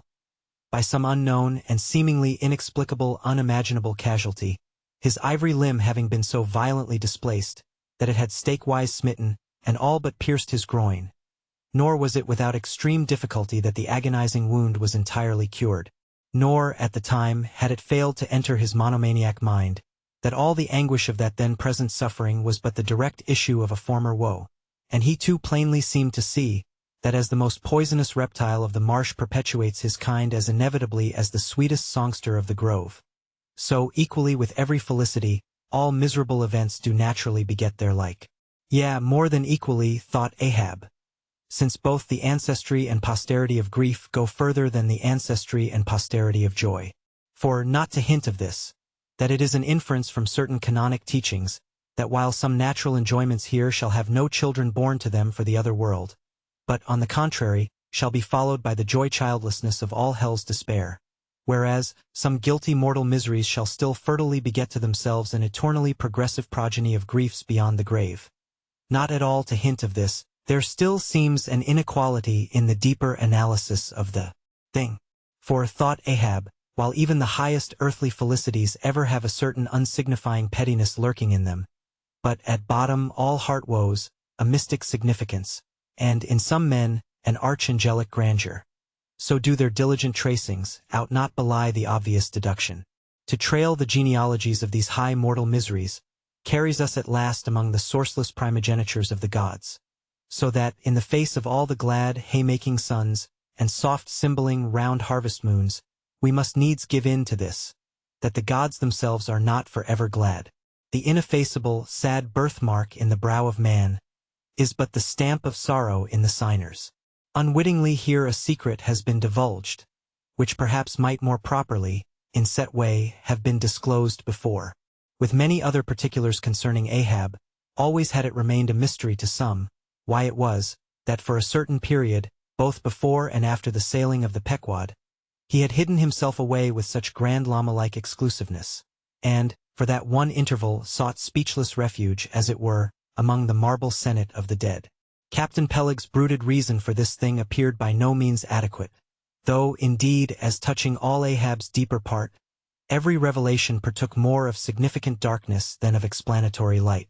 But, in the end it all came out, this one matter did, at least, that direful mishap was at the bottom of his temporary recluseness.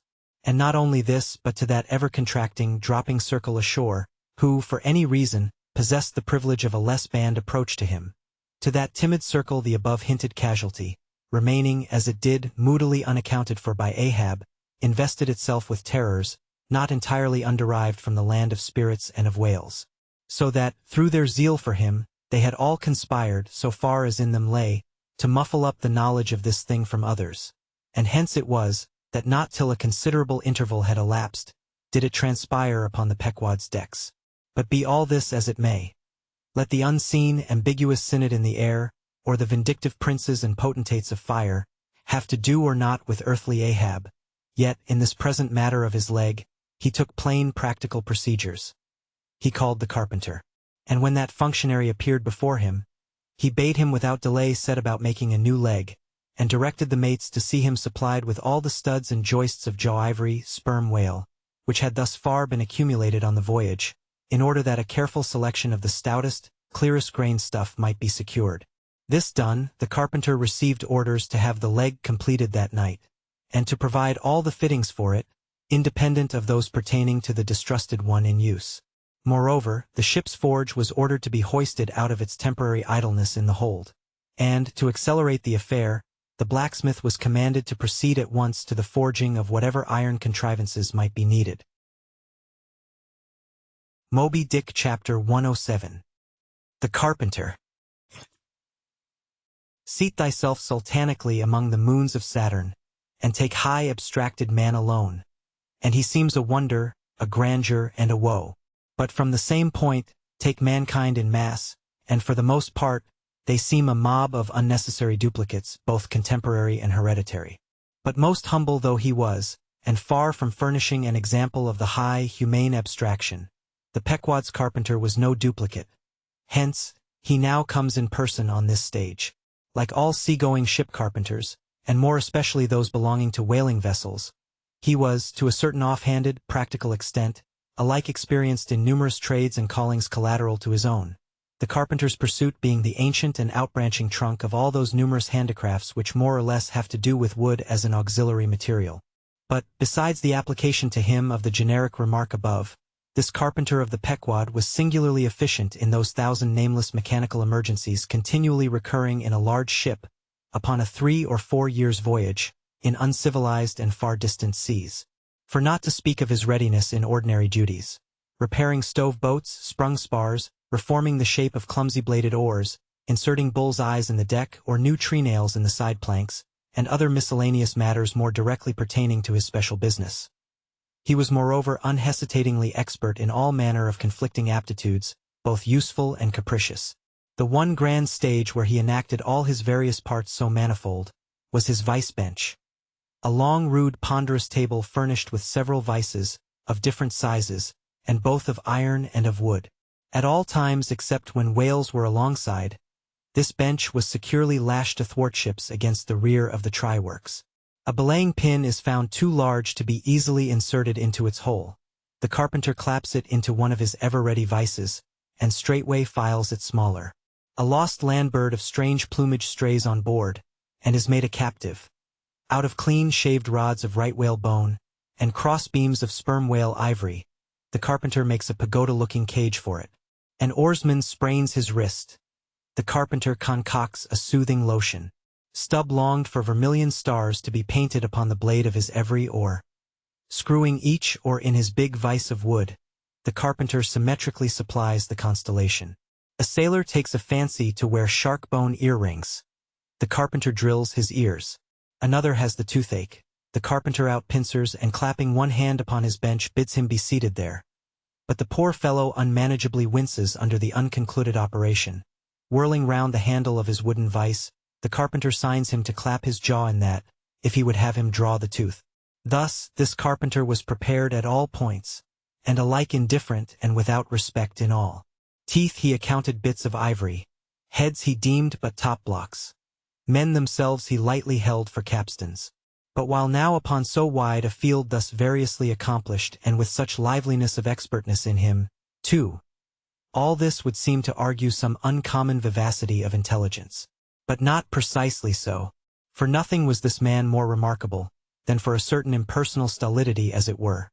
Impersonal, I say, for it so shaded off into the surrounding infinite of things that it seemed one with the general stolidity discernible in the whole visible world, which while pauselessly active in uncounted modes, still eternally holds its peace, and ignores you, though you dig foundations for cathedrals. Yet was this half-horrible stolidity in him, involving, too, as it appeared, an all-ramifying heartlessness. Yet was it oddly dashed at times, with an old, crutch-like antediluvian, wheezing humorousness, not unstreaked now and then with a certain grizzled wittiness, such as might have served to pass the time during the midnight watch on the bearded forecastle of Noah's Ark. Was it that this old carpenter had been a lifelong wanderer, whose much rolling to and fro not only had gathered no moss, but what is more, had rubbed off whatever small outward clingings might have originally pertained to him? He was a stripped abstract, an unfractioned integral, uncompromised as a newborn babe, living without premeditated reference to this world or the next. You might almost say that this strange uncompromisedness in him involved a sort of unintelligence, for in his numerous trades, he did not seem to work so much by reason or by instinct, or simply because he had been tutored to it, or by any intermixture of all these, even or uneven, but merely by a kind of deaf and dumb, spontaneous literal process. He was a pure manipulator. His brain, if he had ever had one, must have early oozed along into the muscles of his fingers. He was like one of those unreasoning but still highly useful multum in parvo Sheffield contrivances, assuming the exterior, though a little swelled, of a common pocket knife, but containing not only blades of various sizes but also screwdrivers, corkscrews, tweezers, awls, pens, rulers, nail filers, countersinkers. So, if his superiors wanted to use the carpenter for a screwdriver, all they had to do was to open that part of him and the screw was fast. Or if for tweezers, take him up by the legs and there they were. Yet, as previously hinted, this omnitooled open and shut carpenter was, after all, no mere machine of an automaton. If he did not have a common soul in him, he had a subtle something that somehow anomalously did its duty. What that was, whether essence of quicksilver or a few drops of hartshorn, there is no telling. But there it was, and there it had abided for now some 60 years or more. And this it was, this same unaccountable, cunning life principle in him. This it was that kept him a great part of the time soliloquizing, but only like an unreasoning wheel, which also hummingly soliloquizes, or rather, his body was a sentry box in this soliloquizer on guard there, and talking all the time to keep himself awake. Moby Dick Chapter 108. Ahab and the Carpenter. The deck, first night watch. Carpenter standing before his vice bench, and by the light of 2 lanterns busily filing the ivory joist for the leg, which joist is firmly fixed in the vice. Slabs of ivory, leather straps, pads, screws, and various tools of all sorts lying about the bench. Forward, the red flame of the forge is seen, where the blacksmith is at work. Drat the file and drat the bone! That is hard which should be soft, and that is soft which should be hard. So we go, who file old jaws and shin bones. Let's try another. I now, this works better, sneezes. Hello, this bone dust is, sneezes. Why it's sneezes. Yes, it's sneezes. Bless my soul, it won't let me speak. This is what an old fellow gets now for working in dead lumber. Saw a live tree and you don't get this dust. Amputate a live bone, and you don't get it, sneezes. Come, come, you old smut. There, bear a hand, and let's have that ferrule and buckle screw. I'll be ready for them presently. Lucky now, sneezes, there's no knee joint to make. That might puzzle a little. But a mere shin bone, why it's easy as making hop poles. Only I should like to put a good finish on. Time. If I but only had the time, I could turn him out as neat a leg now as ever, sneezes. Scraped to a lady in a parlor. Those buckskin legs and calves of legs I've seen in shop windows wouldn't compare at all. They soak water, they do. And of course get rheumatic and have to be doctored, sneezes, with washes and lotions just like live legs. There, before I saw it off now I must call his old mogulship, and see whether the length will be all right. Too short, if anything, I guess. Ah, that's the heel. We are in luck. Here he comes, or it's somebody else, that's certain. Ahab, advancing. During the ensuing scene, the carpenter continues sneezing at times. Well, manmaker, just in time, sir. If the captain pleases, I will now mark the length. Let me measure, sir. Measured for a leg. Good. Well, it's not the first time. About it. There. Keep thy finger on it. This is a cogent vice thou hast here, carpenter. Let me feel its grip once. So, it does pinch some. Oh, sir, it will break bones. Beware, beware, no fear. I like a good grip. I like to feel something in this slippery world that can hold. Man, what's Prometheus about there? The blacksmith, what's he about? He must be forging the buckle screw, sir, now, right? It's a partnership, he supplies the muscle part. He makes a fierce red flame there. Aye, sir. He must have the white heat for this kind of fine work. So he must. I do deem it now a most meaning thing, that old Greek Prometheus who made men, they say, should have been a blacksmith and animated them with fire. For what's made in fire must properly belong to fire, and so hell's probable. How the soot flies! This must be the remainder the Greek made the Africans of. Carpenter, when he's through with that buckle, tell him to forge a pair of steel shoulder blades. There's a peddler aboard with a crushing pack. Sir? Hold. While Prometheus is about it, I'll order a complete man after a desirable pattern. Imprimus 50 feet high in his socks. Then chest modeled after the Thames Tunnel. Then legs with roots to him to stay in one place. Then arms 3 feet through the wrist. No heart at all, brass forehead, and about 1/4 of an acre of fine brains. And let me see, shall I order eyes to see outwards? No, but put a skylight on top of his head to illuminate inwards. There, take the order and away. Now what's he speaking about and who's he speaking to, I should like to know. Shall I keep standing here? Aside. 'Tis but indifferent architecture to make a blind dome. Here's one. No, I must have a lantern.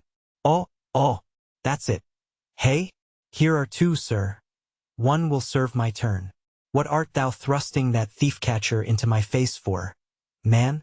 Thrusted light is worse than presented pistols. I thought, sir, that you spoke to Carpenter. Carpenter? Why but no. A very tidy, and I may say, an extremely gentlemanlike sort of business thou art in here, Carpenter. Or wouldst thou rather work in clay, sir? Clay? Clay, sir? That's mud. We leave clay to ditchers, sir. The fellow's impious. What art thou sneezing about? Bone is rather dusty, sir. Take the hint, then. And when thou art dead, never bury thyself under living people's noses. Sir? Oh, I guess so. Yes, oh dear. Look ye, Carpenter, I dare say thou callest thyself a right good workmanlike workman. Well then will it speak thoroughly well for thy work, if, when I come to mount this leg thou makest, I shall nevertheless feel another leg in the same identical place with it. That is, Carpenter, my old lost leg. The flesh and blood one, I mean. Canst thou not drive that old Adam away? Truly, sir, I begin to understand somewhat now. Yes, I have heard something curious on that score, sir. How that a dismasted man never entirely loses the feeling of his old spar, but it will be still pricking him at times. May I humbly ask if it be really so, sir? It is, man. Look, put thy live leg here in the place where mine once was. So now, here is only one distinct leg to the eye, yet 2 to the soul. Where thou feelest tingling life. There, exactly there to a hair do I. Is't a riddle? I should humbly call it a poser, sir. Hist, then. How dost thou know that some entire, living, thinking thing may not be invisibly and uninterpenetratingly standing precisely where thou now standest? Aye, and standing there in thy spite. In thy most solitary hours, then, dost thou not fear eavesdroppers? Hold, don't speak. And if I still feel the smart of my crushed leg, though it be now so long dissolved, then why mayst not thou, Carpenter, feel the fiery pains of hell forever, and without a body? Ha! Good Lord! Truly, sir, if it comes to that, I must calculate over again. I think I didn't carry a small figure, sir. Look ye, pudding heads should never grant premises. How long before the leg is done? Perhaps an hour, sir. Bungle away at it then, and bring it to me. Turns to go. Oh, life! Here I am, proud as Greek god, and yet standing debtor to this blockhead for a bone to stand on. Cursed be that mortal interindebtedness which will not do away with ledgers. I would be free as air, and I'm down in the whole world's books. I am so rich, I could have given bid for bid with the wealthiest praetorians at the auction of the Roman Empire, which was the world's. And yet I owe for the flesh in the tongue I brag with. By heavens! I'll get a crucible and into it and dissolve myself down to one small compendious vertebra. So, Carpenter, resuming his work. Well. Stubb knows him best of all, and Stubb always says he's queer. Says nothing but that one sufficient little word queer. He's queer, says Stubb. He's queer, and keeps dinning it into Mr. Starbuck all the time. Queer, very queer. And here's his leg. Yes, now that I think of it, here's his bedfellow. Has a stick of whale's jawbone for a wife. And this is his leg. He'll stand on this. What was that now about one leg standing in 3 places and all 3 places standing in one hell? How was that? Oh, I don't wonder he looked so scornful at me. I'm a sort of strange-thoughted sometimes, they say. But that's only haphazard-like. Then, a short little old body like me should never undertake to wade out into deep waters with tall, heron-built captains. The water chucks you under the chin pretty quick, and there's a great cry for lifeboats. And here's the heron's leg. Long and slim. Sure enough. Now, for most folks, one pair of legs lasts a lifetime, and that must be because they use them mercifully, as a tender-hearted old lady uses her roly-poly old coach horses. But Ahab, oh, he's a hard driver. Look, driven one leg to death and spavined the other for life, and now wears out bone legs by the cord. Hello there, you smut. Bear a hand there with those screws, and let's finish it before the resurrection fellow comes a-calling with his horn for all legs, true or false, as brewerymen go round collecting old beer barrels, to fill 'em up again. What a leg this is! It looks like a real live leg, filed down to nothing but the core. He'll be standing on this tomorrow, he'll be taking altitudes on it. Hello! I almost forgot the little oval slate, smoothed ivory, where he figures up the latitude. So, chisel, file, and sandpaper now. Moby Dick Chapter 109. Ahab and Starbuck in the cabin. According to usage, they were pumping the ship next morning, and lo! No inconsiderable oil came up with the water. The casks below must have sprung a bad leak. Much concern was shown, and Starbuck went down into the cabin to report this unfavorable affair. In sperm whalemen with any considerable quantity of oil on board, it is a regular semi-weekly duty to conduct a hose into the hold and drench the casks with seawater, which afterwards, at varying intervals, is removed by the ship's pumps. Hereby the casks are sought to be kept damply tight, while by the changed character of the withdrawn water, the mariners readily detect any serious leakage in the precious cargo. Now, from the south and west the Pequod was drawing nigh to Formosa and the Bahia Isles, between which lies one of the tropical outlets from the China waters into the Pacific. And so Starbuck found Ahab with a general chart of the Oriental archipelagos spread before him, and another separate one representing the long eastern coasts of the Japanese islands, Niffen, Matsumai, and Shikoku, with his snow-white new ivory leg braced against the screwed leg of his table, and with a long pruning hook of a jackknife in his hand, the wondrous old man, with his back to the gangway door, was wrinkling his brow and tracing his old courses again. Who's there? Hearing the footstep at the door, but not turning round to it. On deck. Begone. Captain Ahab mistakes. It is I. The oil in the hold is leaking, sir. We must up Burton's and break out. Up Burton's and break out? Now that we are nearing Japan. Heave to here for a week to tinker a parcel of old hoops. Either do that, sir, or waste in one day more oil than we may make good in a year. What we come 20,000 miles to get is worth saving, sir. So it is, if we get it. I was speaking of the oil in the hold, sir. And I was not speaking or thinking of that at all. Begone. Let it leak. I'm all a leak myself. Leaks in leaks. Not only full of leaky casks, but those leaky casks are in a leaky ship, and that's a far worse plight than the Pequod's, man. Yet I don't stop to plug my leak. For who can find it in the deep-loaded hull, or how hope to plug it, even if found in this life's howling gale? Starbuck, I'll not have the Burtons hoisted. What will the owners say, sir? Let the owners stand on Nantucket Beach and out-yell the typhoons. What cares Ahab? Owners? Owners? Thou art always prating to me, Starbuck, about those miserly owners, as if the owners were my conscience. But look ye, the only real owner of anything is its commander. And hark ye, My conscience is in this ship's keel on deck. Captain Ahab, said the reddening mate, moving further into the cabin, with a daring so strangely respectful and cautious that it almost seemed not only every way seeking to avoid the slightest outward manifestation of itself, but within also seemed more than half distrustful of itself. A better man than I might well pass over in thee what he would quickly enough resent in a younger man. Aye, and in a happier Captain Ahab. Devils! Dost thou then so much as dare to critically think of me? On deck? Nay, sir, not yet. I do entreat, and I do dare, sir, to be forbearing. Shall we not understand each other better than hitherto, Captain Ahab? Ahab seized a loaded musket from the rack, forming part of most South Sea men's cabin furniture, and pointing it towards Starbuck, exclaimed, There is one God that is Lord over the earth, and one captain that is Lord over the Pequod on deck. For an instant in the flashing eyes of the mate, and his fiery cheeks, you would have almost thought that he had really received the blaze of the leveled tube. But, mastering his emotion, he half calmly rose, and as he quitted the cabin, paused for an instant and said, Thou hast outraged, not insulted me, sir. But for that I ask thee not to beware of Starbuck. Thou wouldst but laugh. But let Ahab beware of Ahab. Beware of thyself, old man. He waxes brave, but nevertheless obeys. Most careful bravery that, murmured Ahab as Starbuck disappeared. What's that he said? Ahab, beware of Ahab. There's something there.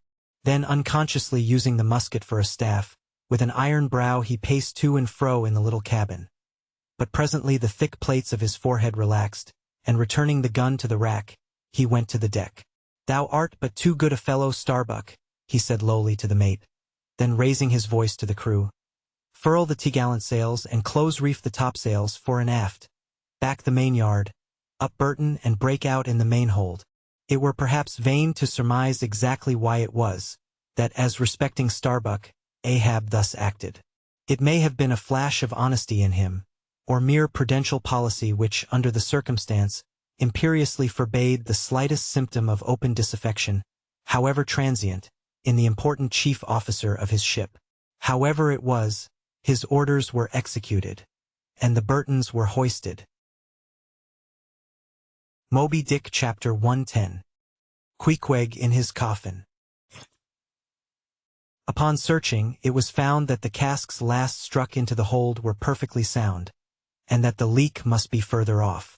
So, it being calm weather, they broke out deeper and deeper, disturbing the slumbers of the huge ground-tier butts, and from that black midnight sending those gigantic moles into the daylight above.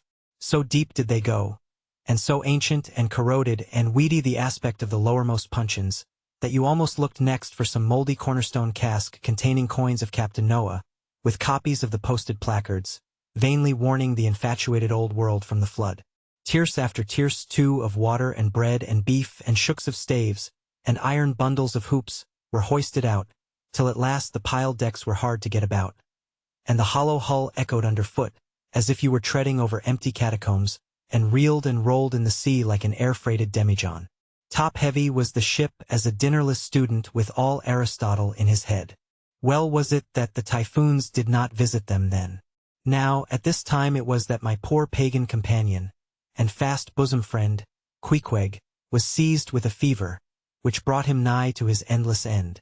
Be it said, that in this vocation of whaling, sinecures are unknown. Dignity and danger go hand in hand. Till you get to be captain, the higher you rise the harder you toil. So with poor Queequeg, who, as harpooneer, must not only face all the rage of the living whale, but, as we have elsewhere seen, mount his dead back in a rolling sea, and finally descend into the gloom of the hold, and bitterly sweating all day in that subterraneous confinement, resolutely manhandle the clumsiest casks and see to their stowage. To be short, among whalemen the harpooneers are the holders, so called. Poor Queequeg! When the ship was about half disemboweled, you should have stooped over the hatchway, and peered down upon him there, where, stripped to his woolen drawers, the tattooed savage was crawling about amid that dampness and slime, like a green-spotted lizard at the bottom of a well. And a well or an ice-house, it somehow proved to him, poor pagan, where, strange to say, for all the heat of his sweatings, he caught a terrible chill which lapsed into a fever, and at last, after some days' suffering, laid him in his hammock, close to the very sill of the door of death. How he wasted and wasted away in those few long lingering days, till there seemed but little left of him but his frame and tattooing. But as all else in him thinned, and his cheekbones grew sharper, his eyes, nevertheless, seemed growing fuller and fuller. They became of a strange softness of luster, and mildly but deeply looked out at you there from his sickness, a wondrous testimony to that immortal health in him which could not die, or be weakened. And like circles on the water, which, as they grow fainter, expand. So his eyes seemed rounding and rounding, like the rings of eternity. An awe that cannot be named would steal over you as you sat by the side of this waning savage, and saw as strange things in his face, as any beheld who were bystanders when Zoroaster died. For whatever is truly wondrous and fearful in man, never yet was put into words or books. And the drawing near of death, which alike levels all, alike impresses all with a last revelation, which only an author from the dead could adequately tell. So that, let us say it again, no dying Chaldee or Greek had higher and holier thoughts than those, whose mysterious shades you saw creeping over the face of poor Queequeg, as he quietly lay in his swaying hammock, and the rolling sea seemed gently rocking him to his final rest, and the ocean's invisible flood tide lifted him higher and higher towards his destined heaven. Not a man of the crew but gave him up, and, as for Queequeg himself, what he thought of his case was forcibly shown by a curious favor he asked. He called one to him in the grey morning watch, when the day was just breaking, and taking his hand, said that while in Nantucket he had chanced to see certain little canoes of dark wood, like the rich warwood of his native isle, and upon inquiry, he had learned that all whalemen who died in Nantucket were laid in those same dark canoes, and that the fancy of being so laid had much pleased him, for it was not unlike the custom of his own race, who, after embalming a dead warrior, stretched him out in his canoe, and so left him to be floated away to the starry archipelagos. For not only do they believe that the stars are isles, but that far beyond all visible horizons, their own mild, uncontinented seas interflow with the blue heavens, and so form the white breakers of the Milky Way. He added that he shuddered at the thought of being buried in his hammock, according to the usual sea custom, tossed like something vile to the death-devouring sharks. No, he desired a canoe like those of Nantucket, all the more congenial to him, being a whaleman, that like a whaleboat these coffin canoes were without a keel, though that involved but uncertain steering, and much leeway adown the dim ages. Now, when this strange circumstance was made known aft, the carpenter was at once commanded to do Queequeg's bidding, whatever it might include. There was some heathenish, coffin-colored old lumber aboard, which, upon a long previous voyage, had been cut from the aboriginal groves of the Lackaday Islands, and from these dark planks the coffin was recommended to be made. No sooner was the carpenter apprised of the order, than taking his rule, he forthwith, with all the indifferent promptitude of his character, proceeded into the forecastle and took Queequeg's measure with great accuracy, regularly chalking Queequeg's person as he shifted the rule. "Ah, poor fellow! He'll have to die now," ejaculated the Long Island sailor. Going to his vice-bench, the carpenter, for convenience sake and general reference, now transferringly measured on it the exact length the coffin was to be, and then made the transfer permanent by cutting 2 notches at its extremities. This done, he marshaled the planks and his tools, and to work. When the last nail was driven, and the lid duly planed and fitted, he lightly shouldered the coffin and went forward with it, inquiring whether they were ready for it yet in that direction. Overhearing the indignant but half-humorous cries with which the people on deck began to drive the coffin away, Queequeg, to everyone's consternation, commanded that the thing should be instantly brought to him, nor was there any denying him. Seeing that, of all mortals, some dying men are the most tyrannical, and certainly, since they will shortly trouble us so little for evermore, the poor fellows ought to be indulged. Leaning over in his hammock, Queequeg long regarded the coffin with an attentive eye. He then called for his harpoon, had the wooden stock drawn from it, and then had the iron part placed in the coffin along with one of the paddles of his boat. All by his own request. Also, biscuits were then ranged round the sides within. A flask of fresh water was placed at the head, and a small bag of woody earth scraped up in the hold at the foot, and a piece of sailcloth being rolled up for a pillow, Queequeg now entreated to be lifted into his final bed, that he might make trial of its comforts, if any it had. He lay without moving a few minutes, then told one to go to his bag and bring out his little god, Yojo. Then crossing his arms on his breast with Yojo between, he called for the coffin lid, hatch he called it, to be placed over him. The head part turned over with a leather hinge, and there lay Queequeg in his coffin with little but his composed countenance in view. "Rarmai, it will do. It is easy," he murmured at last, and signed to be replaced in his hammock. But ere this was done, Pip, who had been slyly hovering near by all this while, drew nigh to him where he lay, and with soft sobbings, took him by the hand, in the other holding his tambourine. "Poor rover! Will ye never have done with all this weary roving? Where go ye now? But if the currents carry ye to those sweet Antilles where the beaches are only beat with water lilies, will ye do one little errand for me? Seek out one Pip who's now been missing long. I think he's in those far Antilles. If ye find him, then comfort him, for he must be very sad. For look, he's left his tambourine behind. I found it. Rieta, da. Now, Queequeg, die, and I'll beat ye your dying march. I have heard," murmured Starbuck, gazing down the scuttle, "that in violent fevers men, all ignorance, have talked in ancient tongues, and that when the mystery is probed, it turns out always that in their wholly forgotten childhood those ancient tongues had been really spoken in their hearing by some lofty scholars. So, to my fond faith, poor Pip, in this strange sweetness of his lunacy, brings heavenly vouchers of all our heavenly homes. Where learned he that but there? Hark! He speaks again, but more wildly now. Form 2 and 2. Let's make a general of him. Oh, where's his harpoon? Lay it across here. Rig-a-dig, dig, huzzah! Oh, for a gamecock now to sit upon his head and crow. Queequeg dies game. Mind ye that. Queequeg dies game. Take ye good heed of that. Queequeg dies game. I say, game. But base little Pip, he died a coward. Died all a shiver. Out upon Pip! Hark ye. If ye find Pip, tell all the Antilles he's a runaway. A coward. Tell them he jumped from a whaleboat. I'd never beat my tambourine over base Pip, and hail him general, if he were once more dying here. No. Shame upon all cowards. Shame upon them. Let him go drown like Pip that jumped from a whaleboat. Shame. During all this, Queequeg lay with closed eyes, as if in a dream. Pip was led away, and the sick man was replaced in his hammock. But now that he had apparently made every preparation for death, now that his coffin was proved a good fit, Queequeg suddenly rallied. Soon there seemed no need of the carpenter's box, and thereupon, when some expressed their delighted surprise, he, in substance, said that the cause of his sudden convalescence was this.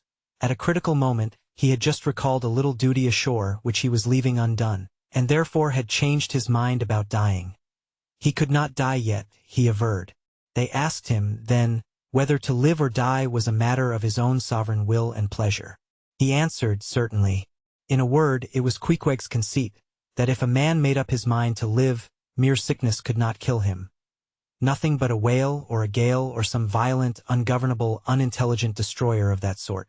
Now, there is this noteworthy difference between savage and civilized, that while a sick, civilized man may be 6 months convalescing, generally speaking, a sick savage is almost half well again in a day. So, in good time my Queequeg gained strength, and at length after sitting on the windlass for a few indolent days, but eating with a vigorous appetite, he suddenly leaped to his feet, threw out his arms and legs, gave himself a good stretching, yawned a little bit, and then springing into the head of his hoisted boat, and poising a harpoon, pronounced himself fit for a fight.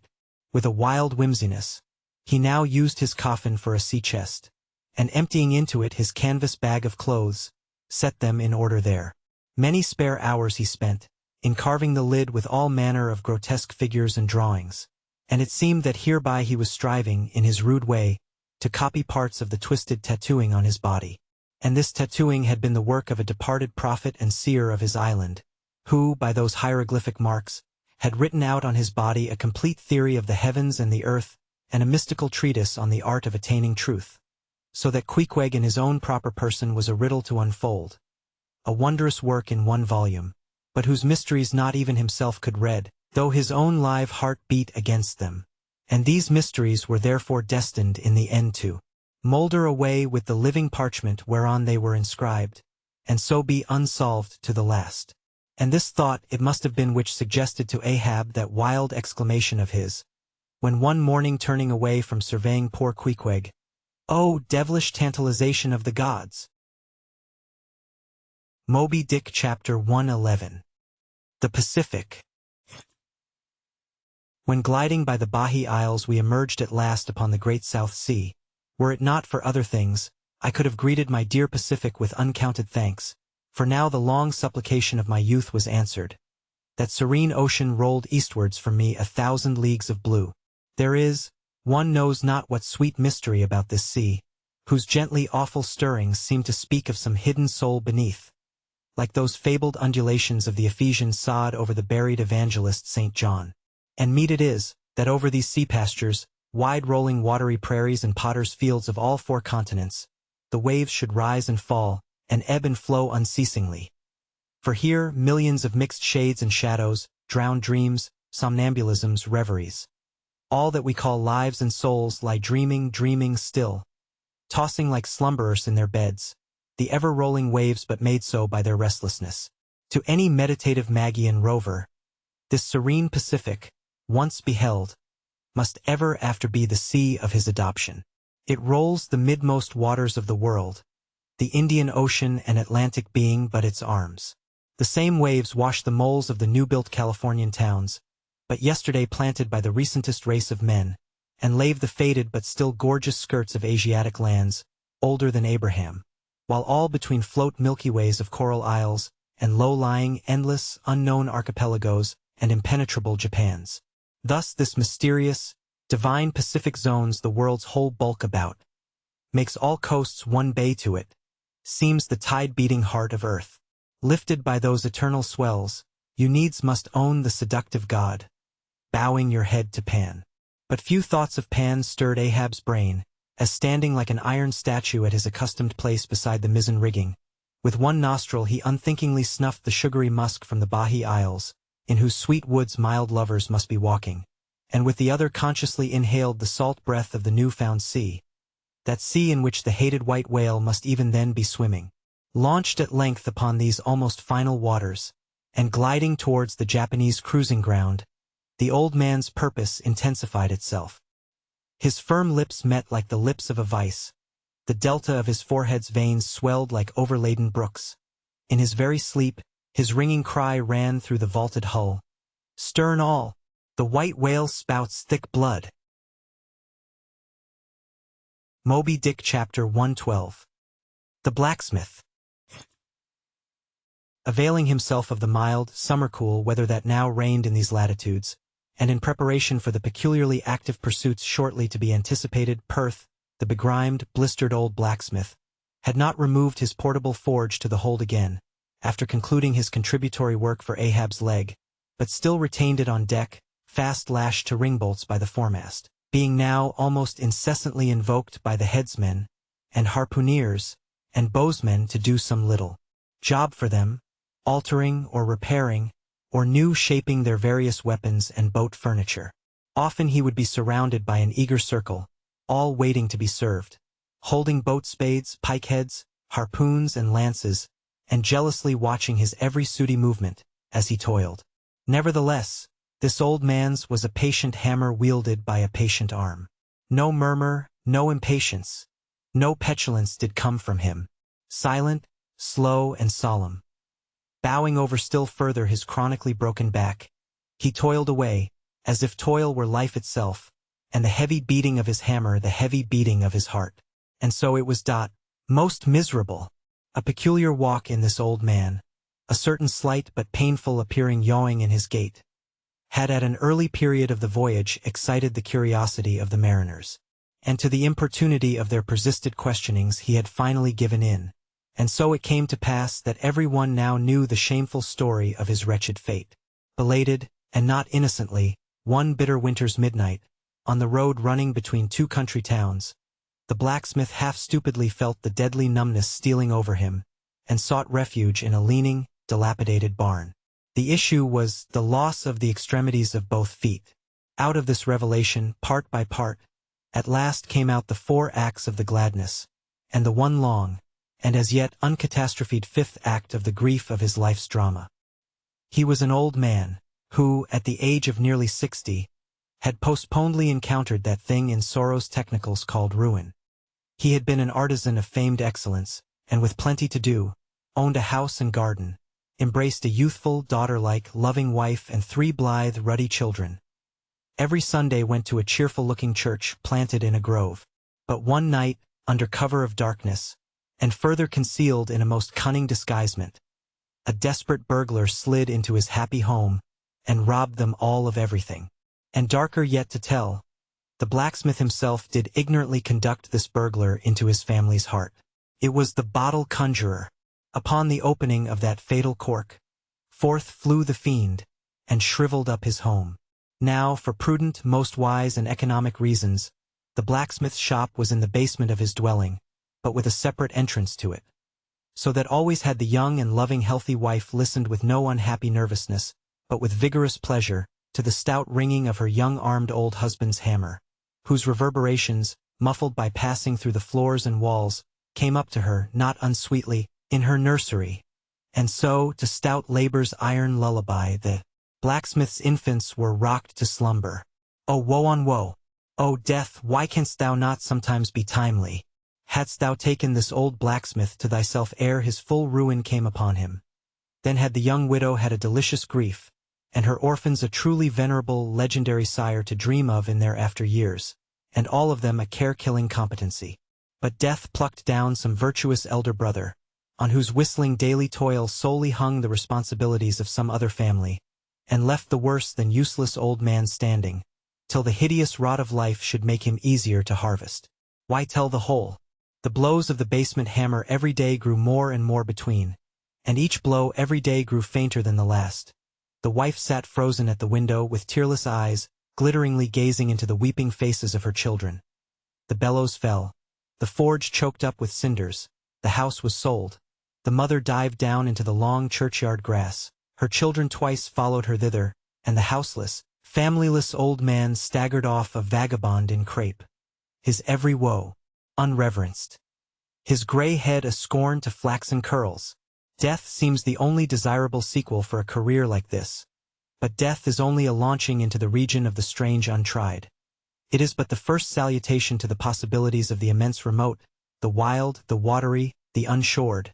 Therefore, to the death-longing eyes of such men, who still have left in them some interior compunctions against suicide, does the all-contributed and all-receptive ocean alluringly spread forth his whole plain of unimaginable, taking terrors, and wonderful new life adventures. And from the hearts of infinite Pacifics, the 1,000 mermaids sing to them, "Come hither, broken-hearted. Here is another life without the guilt of intermediate death. Here are wonders supernatural, without dying for them. Come iter. Bury thyself in a life which, to your now equally abhorred and abhorring, landed world, is more oblivious than death. Come iter. Put up thy gravestone, too, within the churchyard, and come hither, till we marry thee." Hearkening to these voices, east and west, by early sunrise, and by fall of eve, the blacksmith's soul responded, I come, and so Perth went a-wailing. Moby Dick Chapter 113. The Forge. With matted beard, and swathed in a bristling sharkskin apron, about midday, Perth was standing between his forge and anvil, the latter placed upon an ironwood log, with one hand holding a pikehead in the coals, and with the other at his forge's lungs, when Captain Ahab came along, carrying in his hand a small rusty-looking leathern bag. While yet a little distance from the forge, moody Ahab paused, till at last Perth, withdrawing his iron from the fire, began hammering it upon the anvil, the red mass sending off the sparks in thick hovering flights, some of which flew close to Ahab. "Are these thy mother Carrie's chickens, Perth? They are always flying in thy wake. Birds of good omen, too, but not to all. Look here, they burn, but thou livest among them without a scorch." "Because I am scorched all over, Captain Ahab," answered Perth, resting for a moment on his hammer. "I am past scorching, not easily canst thou scorch a scar. Well, no more. Thy shrunk voice sounds too calmly, sanely woeful to me. In no paradise myself, I am impatient of all misery in others that is not mad.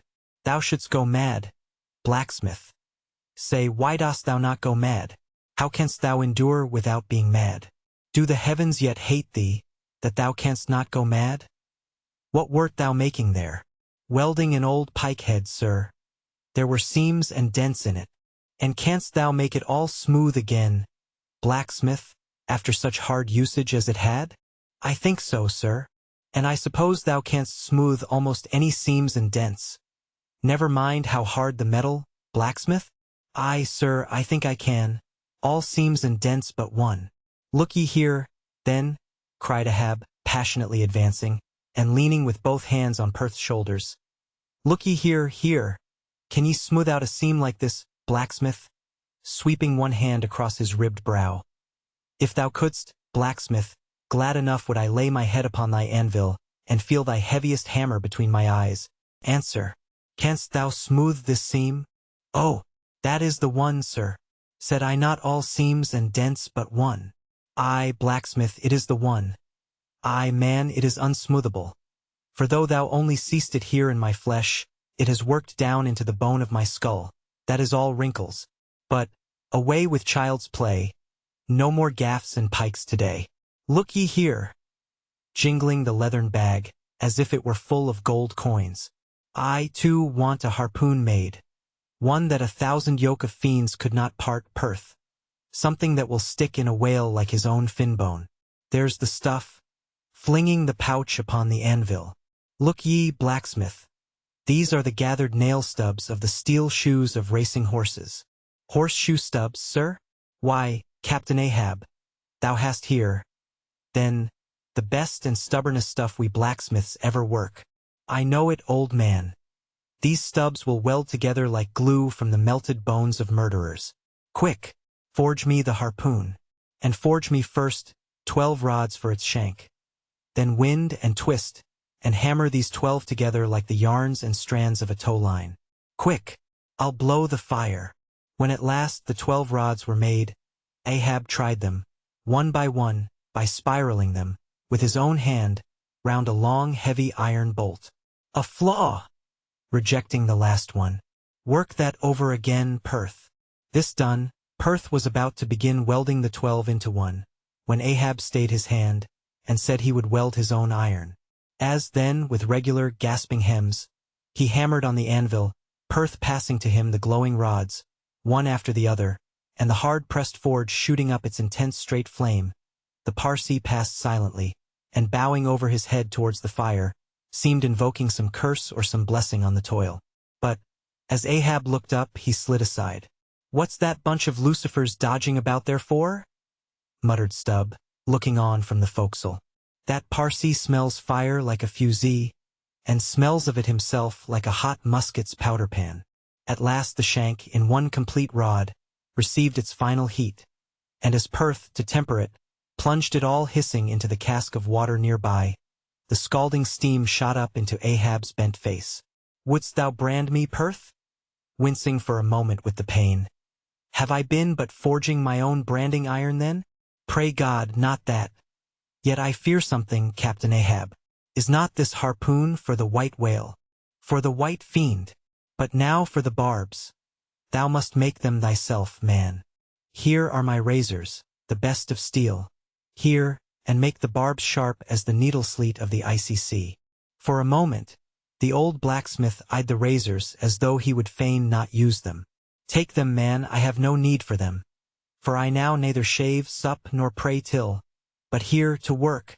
Fashioned at last into an arrowy shape, and welded by Perth to the shank, the steel soon pointed the end of the iron, and as the blacksmith was about giving the barbs their final heat, prior to tempering them, he cried to Ahab to place the water cask near. No, no, no water for that. I want it of the true death temper. Ahoy there! Tashtego! Queequeg! Degoo! What say ye, pagans? Will ye give me as much blood as will cover this barb?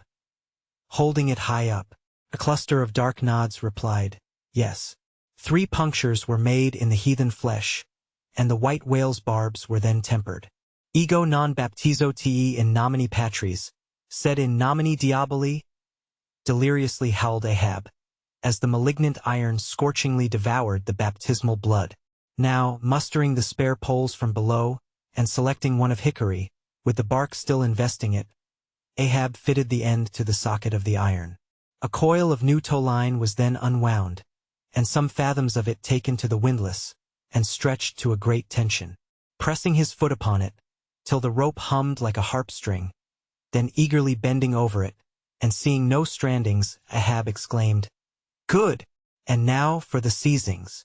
At one extremity the rope was unstranded, and the separate spread yarns were all braided and woven round the socket of the harpoon. The pole was then driven hard up into the socket. From the lower end the rope was traced halfway along the pole's length, and firmly secured so, with intertwistings of twine. This done, pole, iron, and rope, like the three fates, remained inseparable, and Ahab moodily stalked away with the weapon. The sound of his ivory leg, and the sound of the hickory pole, both hollowly ringing along every plank. But ere he entered his cabin, light, unnatural, half-bantering, yet most piteous sound was heard. "O Pip, thy wretched laugh, thy idle but unresting eye, all thy strange mummeries not unmeaningly blended with the black tragedy of the melancholy ship, and mocked it." Moby Dick Chapter 114. The Gilder. Penetrating further and further into the heart of the Japanese cruising ground, the Pequod was soon all astir in the fishery. Often, in mild, pleasant weather, for 12, 15, 18, and 20 hours on the stretch, they were engaged in the boats, steadily pulling or sailing, or paddling after the whales, or for an interlude of 60 or 70 minutes calmly awaiting their uprising, though with but small success for their pains. At such times, under an abetted sun, afloat all day upon smooth, slow-heaving swells, seated in his boat, light as a birch canoe, and so sociably mixing with the soft waves themselves, that like hearthstone cats they purr against the gunwale. These are the times of dreamy quietude, when beholding the tranquil beauty and brilliancy of the ocean's skin, one forgets the tiger heart that pants beneath it, and would not willingly remember that this velvet paw but conceals a remorseless fong. These are the times when in his whaleboat the rover softly feels a certain filial, confident, land-like feeling towards the sea, that he regards it as so much flowery earth, and the distant ship, revealing only the tops of her masts, seems struggling forward, not through high rolling waves, but through the tall grass of a rolling prairie, as when the western emigrants' horses only show their erected ears, while their hidden bodies widely wade through the amazing verdure. The long-drawn virgin valleys, the mild blue hillsides, as over these there steals the hush, the hum, you almost swear that play-wearied children lie sleeping in these solitudes, in some glad May time, when the flowers of the woods are plucked. And all this mixes with your most mystic mood, so that fact and fancy, halfway meeting, interpenetrate, and form one seamless whole. Nor did such soothing scenes, however temporary, fail of at least as temporary an effect on Ahab. But if these secret golden keys did seem to open in him his own secret golden treasuries, yet did his breath upon them prove but tarnishing. O grassy glades! O ever vernal endless landscapes in the soul! In ye, though long parched by the dead drought of the earthy life, in ye men yet may roll, like young horses in new morning clover, and for some few fleeting moments feel the cool dew of the life immortal on them. Would to God these blessed calms would last. But the mingling threads of life are woven by warp and woof. Calms crossed by storms, a storm for every calm. There is no steady, unretracing progress in this life. We do not advance through fixed gradations, and at the last one pause. Through infancy's unconscious spell, boyhood's thoughtless faith, adolescence doubt, the common doom, then skepticism, then disbelief, resting at last in manhood's pondering repose of if. But once gone through, we trace the round again, and are infants, boys, and men, and ifs eternally. Where lies the final harbor, whence we unmoor no more? In what rapt ether sails the world, of which the weariest will never weary? Where is the foundling's father hidden? Our souls are like those orphans whose unwed mothers die in bearing them. The secret of our paternity lies in their grave, and we must there to learn it. And that same day, too, gazing far down from his boat's side into that same golden sea. Starbuck lowly murmured, "Loveliness unfathomable as ever lover saw in his young bride's eye. Tell me not of thy teeth-tiered sharks, and thy kidnapping cannibal ways. Let faith oust fact. Let fancy oust memory. I look deep down and do believe." And Stubb, fish-like, with sparkling scales, leaped up in that same golden light. I am Stubb, and Stubb has his history. But here Stubb takes oaths that he has always been jolly. Moby Dick Chapter 115. The Pequod Meets the Bachelor. And jolly enough were the sights and the sounds that came bearing down before the wind, some few weeks after Ahab's harpoon had been welded. It was a Nantucket ship, the Bachelor, which had just wedged in her last cask of oil, and bolted down her bursting hatches, and now, in glad holiday apparel, was joyously, though somewhat vaingloriously, sailing round among the widely separated ships on the ground, previous to pointing her prow for home. The 3 men at her masthead wore long streamers of narrow red bunting at their hats. From the stern, a whaleboat was suspended bottom down, and hanging captive from the bowsprit was seen the long lower jaw of the last whale they had slain. Signals, ensigns, and jacks of all colors were flying from her rigging, on every side. Sideways lashed in each of her 3 basket tops were 2 barrels of sperm, above which, in her topmast crosstrees, you saw slender breakers of the same precious fluid, and nailed to her main truck was a brazen lamp. As was afterwards learned, the Bachelor had met with the most surprising success. All the more wonderful, for that while cruising in the same seas numerous other vessels had gone entire months without securing a single fish. Not only had barrels of beef and bread been given away to make room for the far more valuable sperm, but additional supplemental casks had been bartered for, from the ships she had met, and these were stowed along the deck, and in the captain's and officers' staterooms.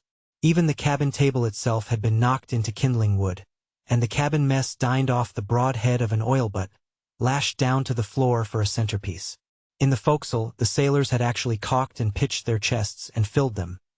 It was humorously added that the cook had clapped a head on his largest boiler and filled it, that the steward had plugged his spare coffee pot and filled it, that the harpooneers had headed the sockets of their irons and filled them, that indeed everything was filled with sperm except the captain's pantaloons pockets, and those he reserved to thrust his hands into, in self-complacent testimony of his entire satisfaction.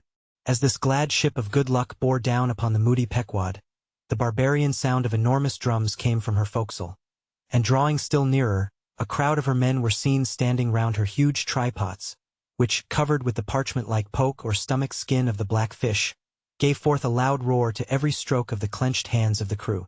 On the quarter-deck, the mates and harpooneers were dancing with the olive-hued girls who had eloped with them from the Polynesian Isles, while suspended in an ornamented boat, firmly secured aloft between the foremast and mainmast, 3 long island negroes, with glittering fiddle bows of whale ivory, were presiding over the hilarious jig. Meanwhile, others of the ship's company were tumultuously busy at the masonry of the try-works, from which the huge pots had been removed. You would have almost thought they were pulling down the cursed Bastille, such wild cries they raised, as the now useless brick and mortar were being hurled into the sea. Lord and master over all this scene, the captain stood erect on the ship's elevated quarter-deck, so that the whole rejoicing drama was full before him, and seemed merely contrived for his own individual diversion. And Ahab, he too was standing on his quarter-deck, shaggy and black with a stubborn gloom, and as the 2 ships crossed each other's wakes, one all jubilations for things past, the other all forebodings as to things to come, their 2 captains in themselves impersonated the whole striking contrast of the scene. "Come aboard! Come aboard!" cried the gay Bachelor's commander, lifting a glass and a bottle in the air. "Hast seen the white whale?" gritted Ahab in reply. "No, only heard of him, but don't believe in him at all," said the other good-humoredly. "Come aboard. Thou art too damn jolly. Sail on. Hast lost any men?" "Not enough to speak of, 2 islanders, that's all. But come aboard, old hearty, come along. I'll soon take that black from your brow. Come along, will ye, merry's the play. A full ship and homeward bound." "How wondrous familiar is a fool," muttered Ahab. Then aloud, "Thou art a full ship and homeward bound, thou say'st. Well then, call me an empty ship and outward bound. So go thy ways, and I will mine. Forward there. Set all sail, and keep her to the wind. And thus, while the one ship went cheerily before the breeze, the other stubbornly fought against it. And so the two vessels parted, the crew of the Pequod looking with grave, lingering glances towards the receding bachelor, but the bachelor's men never heeding their gaze for the lively revelry they were in. And as Ahab, leaning over the taffrail, eyed the homeward-bound craft, he took from his pocket a small vial of sand, and then looking from the ship to the vial, seemed thereby bringing two remote associations together, for that vial was filled with Nantucket soundings. Moby Dick Chapter 116. The Dying Whale.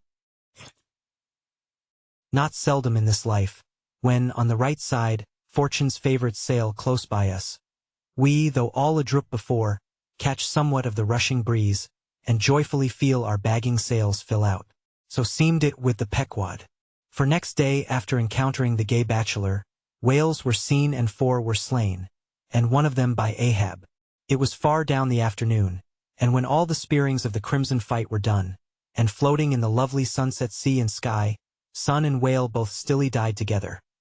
Then such a sweetness and such plaintiveness, such enwreathing orisons curled up in that rosy air, that it almost seemed as if far over from the deep green convent valleys of the Manila Isles, the Spanish land breeze, wantonly turned sailor, had gone to sea, freighted with these vesper hymns. Soothed again, but only soothed to deeper gloom, Ahab, who had sterned off from the whale, sat intently watching his final wanings from the now tranquil boat. For that strange spectacle observable in all sperm whales dying, the turning sunwards of the head, and so expiring, that strange spectacle, beheld of such a placid evening, somehow to Ahab conveyed a wondrousness unknown before. He turns and turns him to it, how slowly, but how steadfastly, his homage rendering and invoking brow, with his last dying motions. He too worships fire, most faithful, broad, baronial vassal of the sun. Oh, that these two favoring eyes should see these two favoring sights. Look, here, far waterlocked, beyond all hum of human weal or woe, in these most candid and impartial seas, where to traditions no rocks furnish tablets, where for long Chinese ages the billows have still rolled on speechless and unspoken to, as stars that shine upon the Niger's unknown source. Here, too, life dies sunwards full of faith, but see, no sooner dead, than death whirls round the corpse, and it heads some other way. O thou dark Hindu half of nature, who of drowned bones hast builded thy separate throne somewhere in the heart of these unverdured seas. Thou art an infidel, thou queen, and too truly speakest to me in the wide slaughtering typhoon, and the hushed burial of its after calm. Nor has this thy whale sunwards turned his dying head, and then gone round again, without a lesson to me. O trebly hooped and welded hip of power! O high-aspiring rainbow jet! That one strivest, this one jettest all in vain. In vain, O whale, dost thou seek intercedings with yon all-quickening sun, that only calls forth life, but gives it not again. Yet dost thou, darker half, rock me with a prouder if a darker faith. All thy unnameable imminglings float beneath me here. I am buoyed by breaths of once living things, exhaled as air, but water now. Then hail, forever hail, O sea, in whose eternal tossings the wild fowl finds his only rest. Born of earth, yet suckled by the sea. Though hill and valley mothered me, ye billows are my foster brothers. Moby Dick Chapter 117. The Whale Watch. The 4 whales slain that evening had died wide apart. One far to windward, one less distant to leeward, one ahead, one astern. These last 3 were brought alongside ere nightfall, but the windward one could not be reached till morning, and the boat that had killed it lay by its side all night, and that boat was Ahab's. The waif pole was thrust upright into the dead whale's spout hole, and the lantern hanging from its top cast a troubled flickering glare upon the black, glossy back, and far out upon the midnight waves, which gently chafed the whale's broad flank, like soft surf upon a beach. Ahab and all his boat's crew seemed asleep but the Parsee, who crouching in the bow, sat watching the sharks, that spectrally played round the whale, and tapped the light cedar planks with their tails. A sound like the moaning in squadrons over asphaltites of unforgiven ghosts of Gomorrah ran shuddering through the air. Started from his slumbers, Ahab, face to face, saw the Parsee, and hooped round by the gloom of the night they seemed the last men in a flooded world. "I have dreamed it again," said he. "Of the hearses? Have I not said, old man, that neither hearse nor coffin can be thine? And who are hearsed that die on the sea? But I said, old man, that ere thou couldst die on this voyage, 2 hearses must verily be seen by thee on the sea, the first not made by mortal hands, and the visible wood of the last one must be grown in America. Aye, a strange sight that Parsee. A hearse and its plumes floating over the ocean with the waves for the pallbearers. Ah, such a sight we shall not soon see. Believe it or not, thou canst not die till it be seen, old man. And what was that saying about thyself? Though it come to the last, I shall still go before thee thy pilot. And when thou art so gone before, if that ever befall, then ere I can follow thou must still appear to me to pilot me still? Was it not so? Well then, did I believe all ye say, O my pilot? I have here 2 pledges that I shall yet slay Moby Dick and survive it. Take another pledge, old man, said the Parsee, as his eyes lighted up like fireflies in the gloom. Hemp only can kill thee. The gallows ye mean. I am immortal then on land and on sea, cried Ahab with a laugh of derision. Immortal on land and on sea. Both were silent again as one man. The grey dawn came on, and the slumbering crew arose from the boat's bottom, and ere noon the dead whale was brought to the ship. Moby Dick Chapter 118. The Quadrant. The season for the line at length drew near, and every day when Ahab, coming from his cabin, cast his eyes aloft, the vigilant helmsman would ostentatiously handle his spokes, and the eager mariners quickly run to the braces, and would stand there with all their eyes centrally fixed on the nailed doubloon, impatient for the order to point the ship's prow for the equator. In good time the order came. It was hard upon high noon, and Ahab, seated in the bows of his high-hoisted boat, was about taking his wonted daily observation of the sun to determine his latitude. Now, in that Japanese sea, the days in summer are as freshets of effulgences.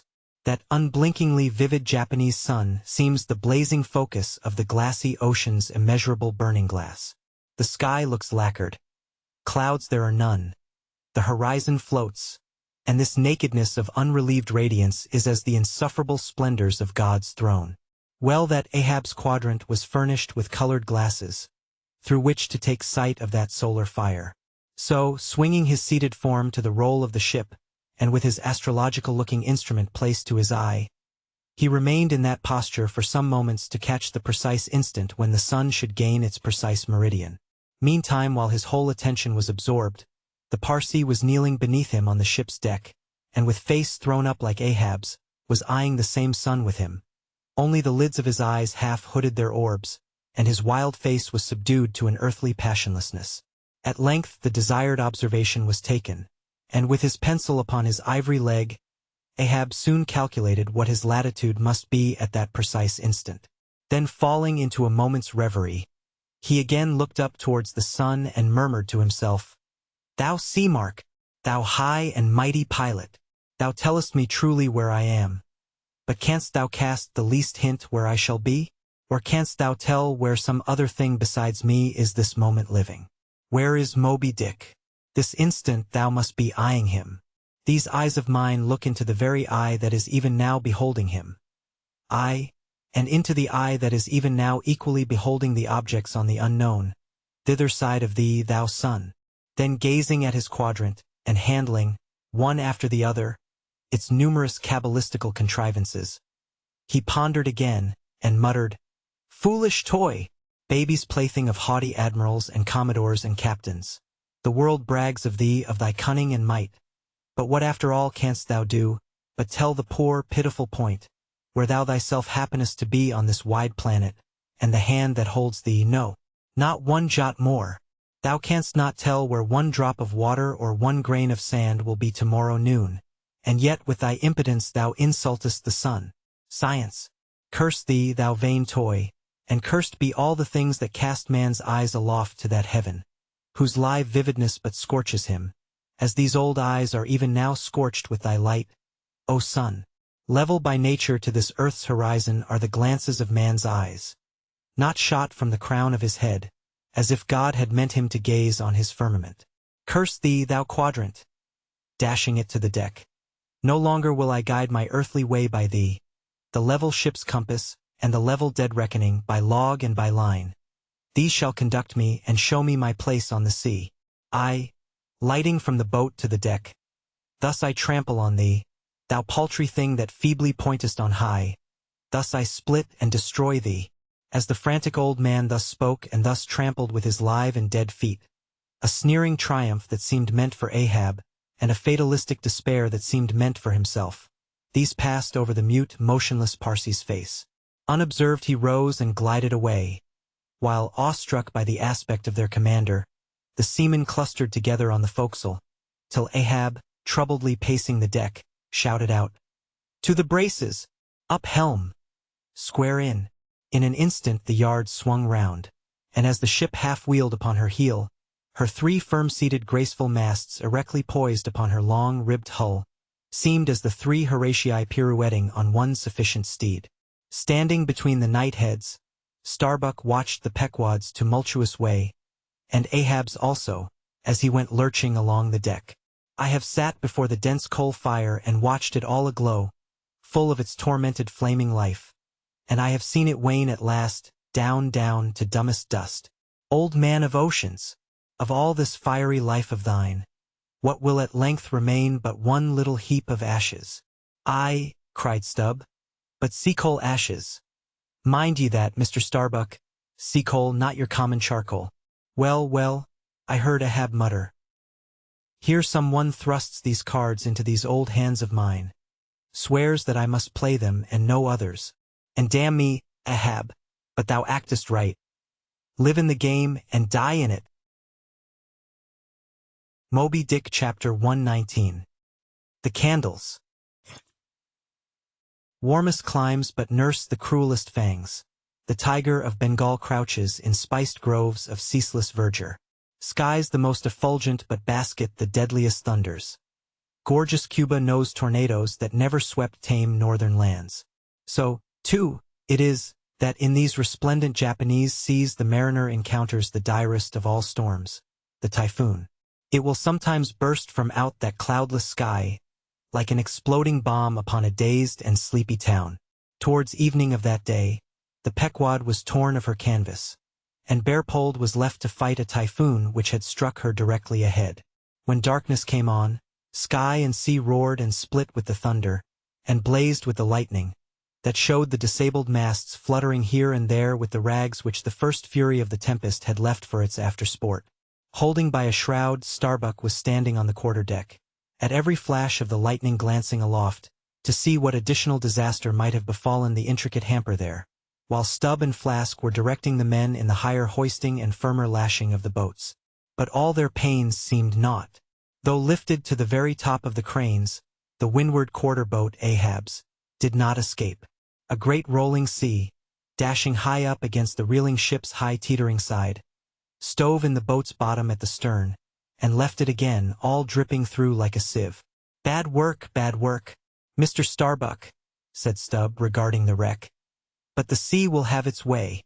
Stubb, for one, can't fight it. You see, Mr. Starbuck, a wave has such a great long start before it leaps. All round the world it runs, and then comes the spring. But as for me, all the start I have to meet it is just across the deck here. But never mind. It's all in fun. So the old song sings, "Oh, jolly is the gale, and a joker is the whale, a flourish in his tail. Such a funny, sporty, gamey, jesty, jokey, hokey-pokey lad is the ocean, oh, the scud all a-flyin', that's his flip only foamin', when he stirs in the spicin'. Such a funny, sporty, gamey, jesty, jokey, hokey-pokey lad is the ocean, oh." Thunder splits the ships, but he only smacks his lips, a tastin' of this flip. Such a funny, sporty, gamey, jesty, jokey, hokey-pokey lad is the ocean, oh. "Avast, Stubb," cried Starbuck.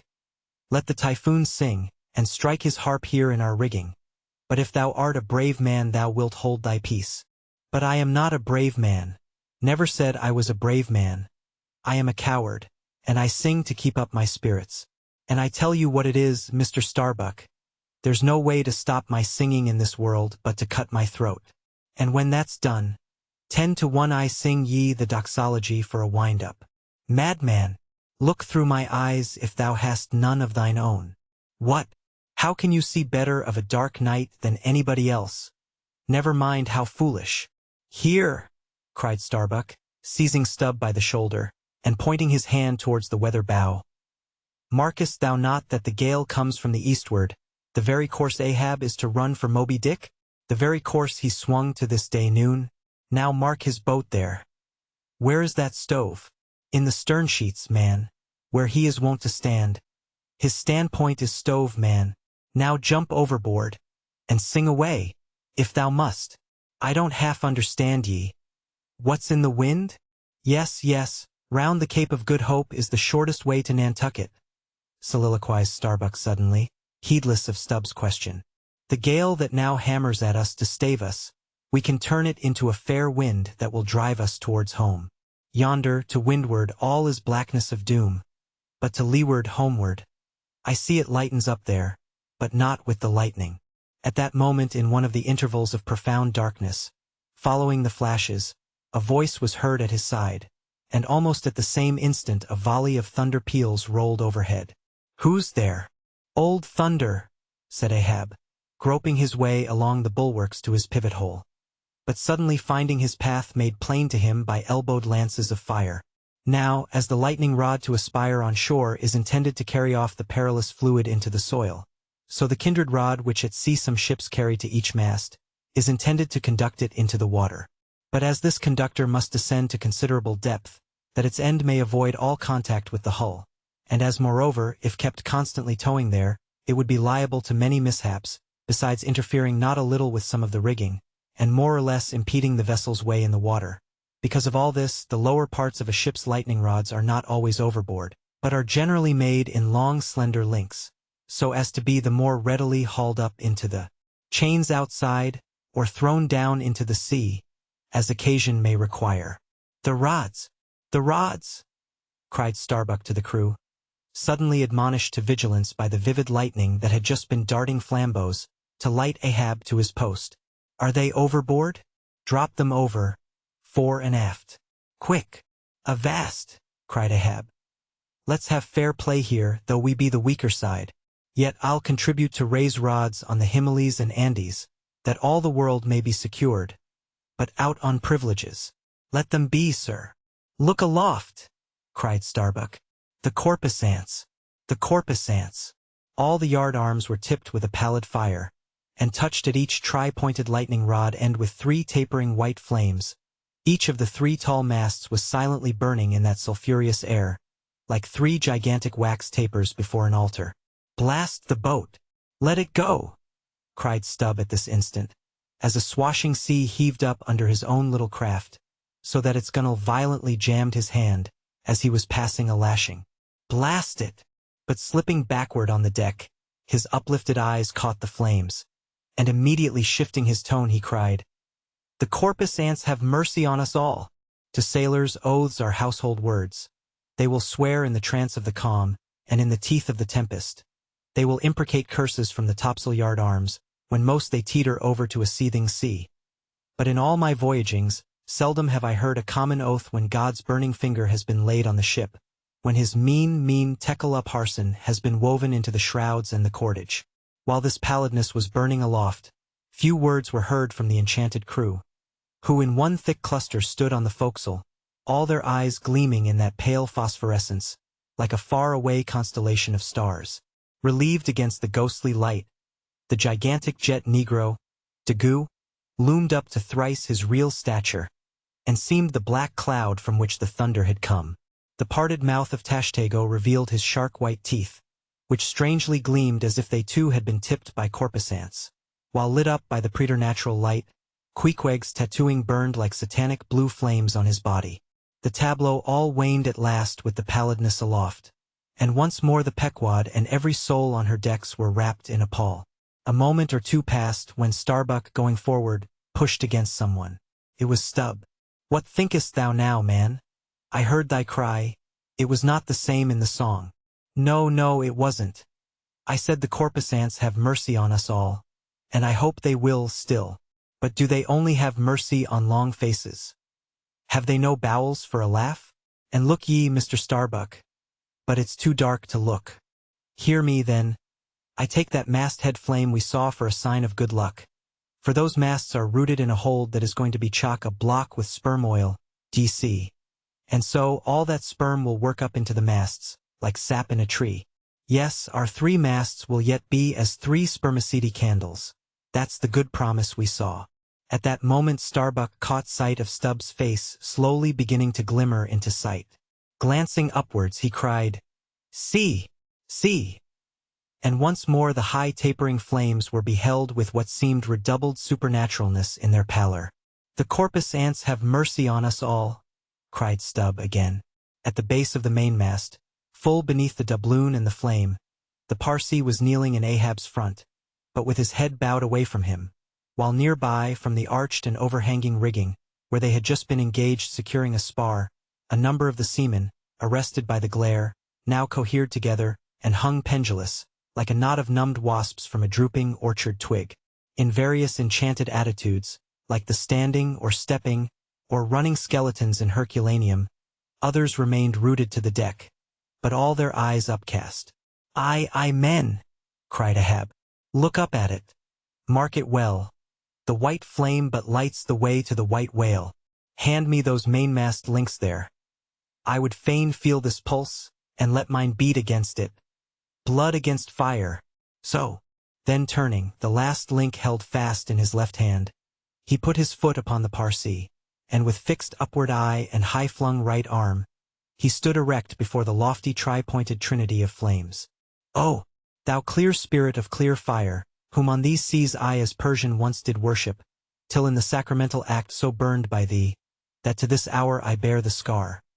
I now know thee, thou clear spirit, and I now know that thy right worship is defiance. To neither love nor reverence wilt thou be kind, and e'en for hate thou canst but kill, and all are killed. No fearless fool now fronts thee. I own thy speechless, placeless power, but to the last gasp of my earthquake life will dispute its unconditional, unintegral mastery in me. In the midst of the personified impersonal, a personality stands here, though but a point at best. Whencesoe'er I came, wheresoe'er I go, yet while I earthly live, the queenly personality lives in me, and feels her royal rights. But war is pain, and hate is woe. Come in thy lowest form of love, and I will kneel and kiss thee. But at thy highest, come as mere supernal power, and though thou launchest navies of full-freighted worlds, there's that in here that still remains indifferent. O thou clear spirit, of thy fire thou madest me, and like a true child of fire, I breathe it back to thee." Sudden, repeated flashes of lightning. The 9 flames leap lengthwise to thrice their previous height. Ahab, with the rest, closes his eyes, his right hand pressed hard upon them. "I own thy speechless, placeless power. Said I not so? Nor was it wrung from me, nor do I now drop these links. Thou canst blind, but I can then grope. Thou canst consume, but I can then be ashes. Take the homage of these poor eyes and shutter hands." I would not take it. The lightning flashes through my skull. Mine eyeballs ache and ache. My whole beaten brain seems as beheaded, and rolling on some stunning ground. Oh, yet blindfold, yet will I talk to thee. Light though thou be, thou leapest out of darkness.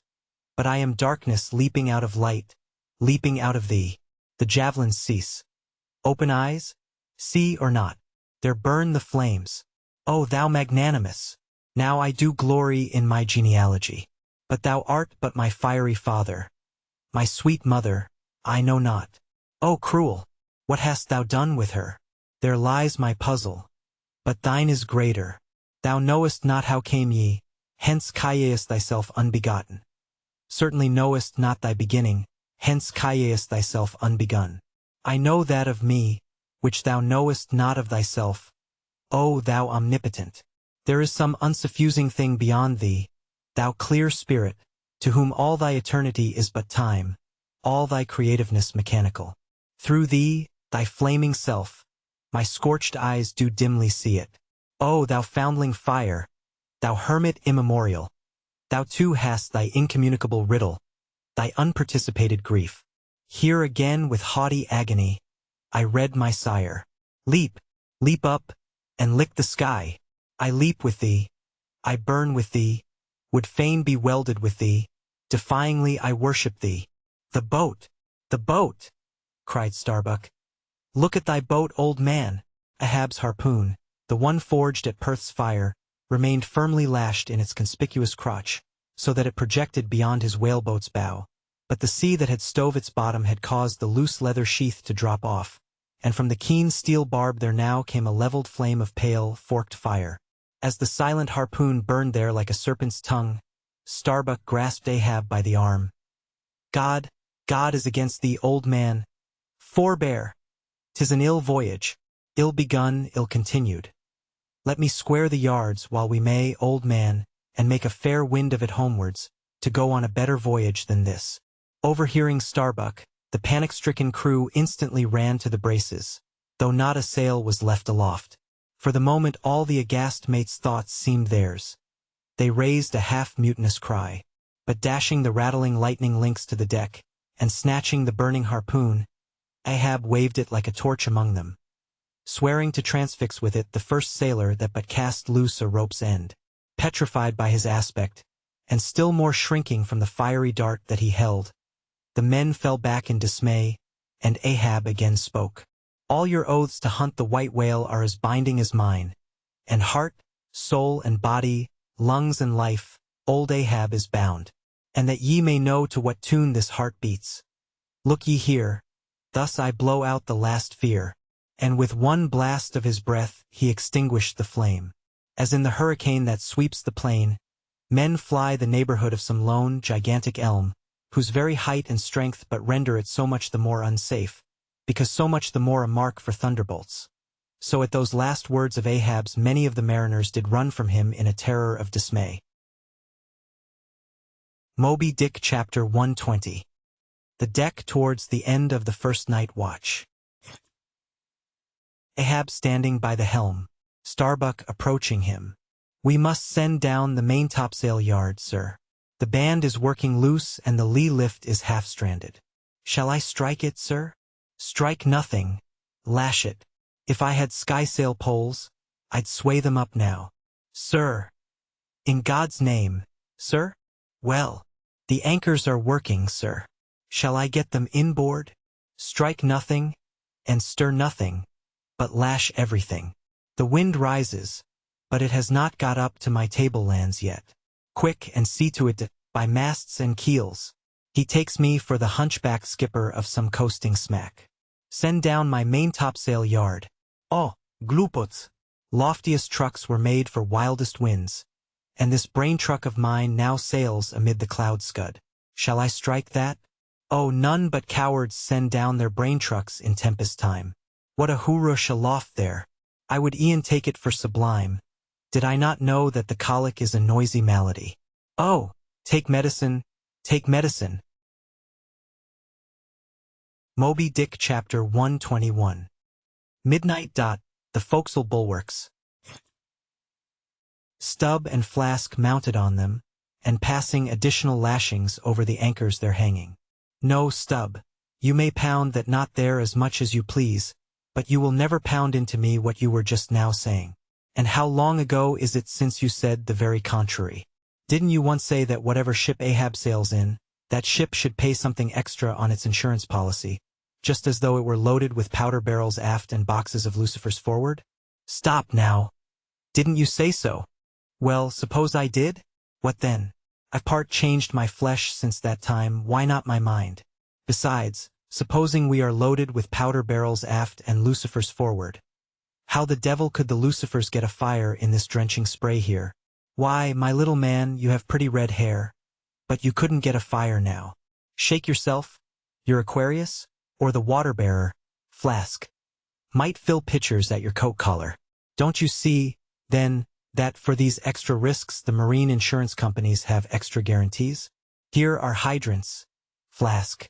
But hark again, and I'll answer ye the other thing. First take your leg off from the crown of the anchor here, though, so I can pass the rope.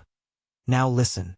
What's the mighty difference between holding a mast's lightning rod in the storm and standing close by a mast that hasn't got any lightning rod at all in a storm? Don't you see, you timberhead, that no harm can come to the holder of the rod unless the mast is first struck? What are you talking about, then? Not one ship in 100 carries rods, and Ahab, I, man, and all of us, we're in no more danger then, in my poor opinion, than all the crews in 10,000 ships now sailing the seas. Why, you king post, I suppose you would have every man in the world go about with a small lightning rod running up the corner of his hat, like a militia officer's skewered feather, and trailing behind like his sash. Why don't ye be sensible, Flask? It's easy to be sensible, why don't ye, then? Any man with half an eye can be sensible. I don't know that, Stubb. You sometimes find it rather hard.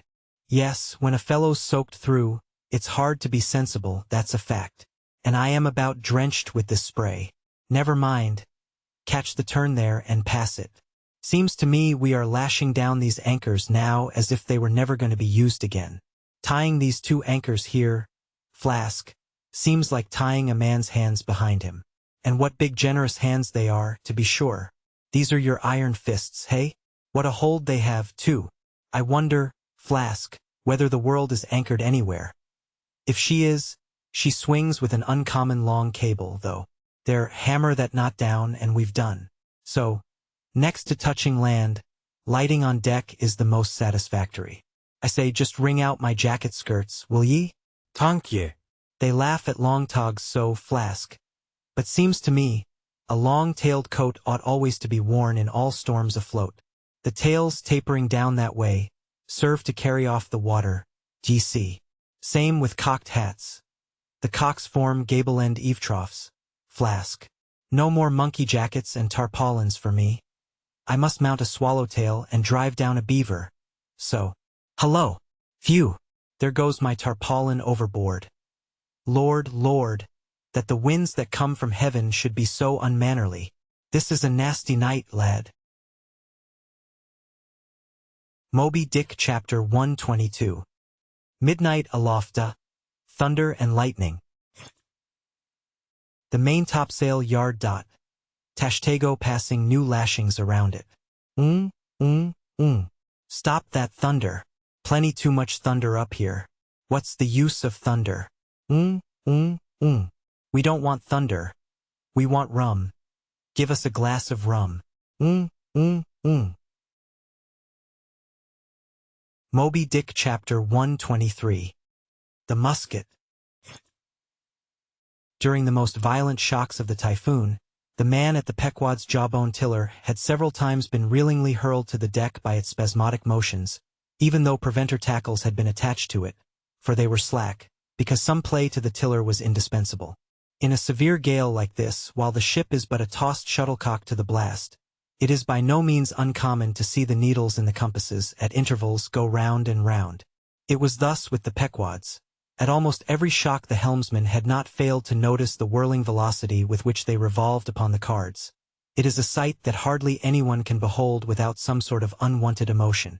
Some hours after midnight, the typhoon abated so much that through the strenuous exertions of Starbuck and Stubb, one engaged forward and the other aft, the shivered remnants of the jib and fore and main topsails were cut adrift from the spars, and went eddying away to leeward, like the feathers of an albatross, which sometimes are cast to the winds when that storm-tossed bird is on the wing.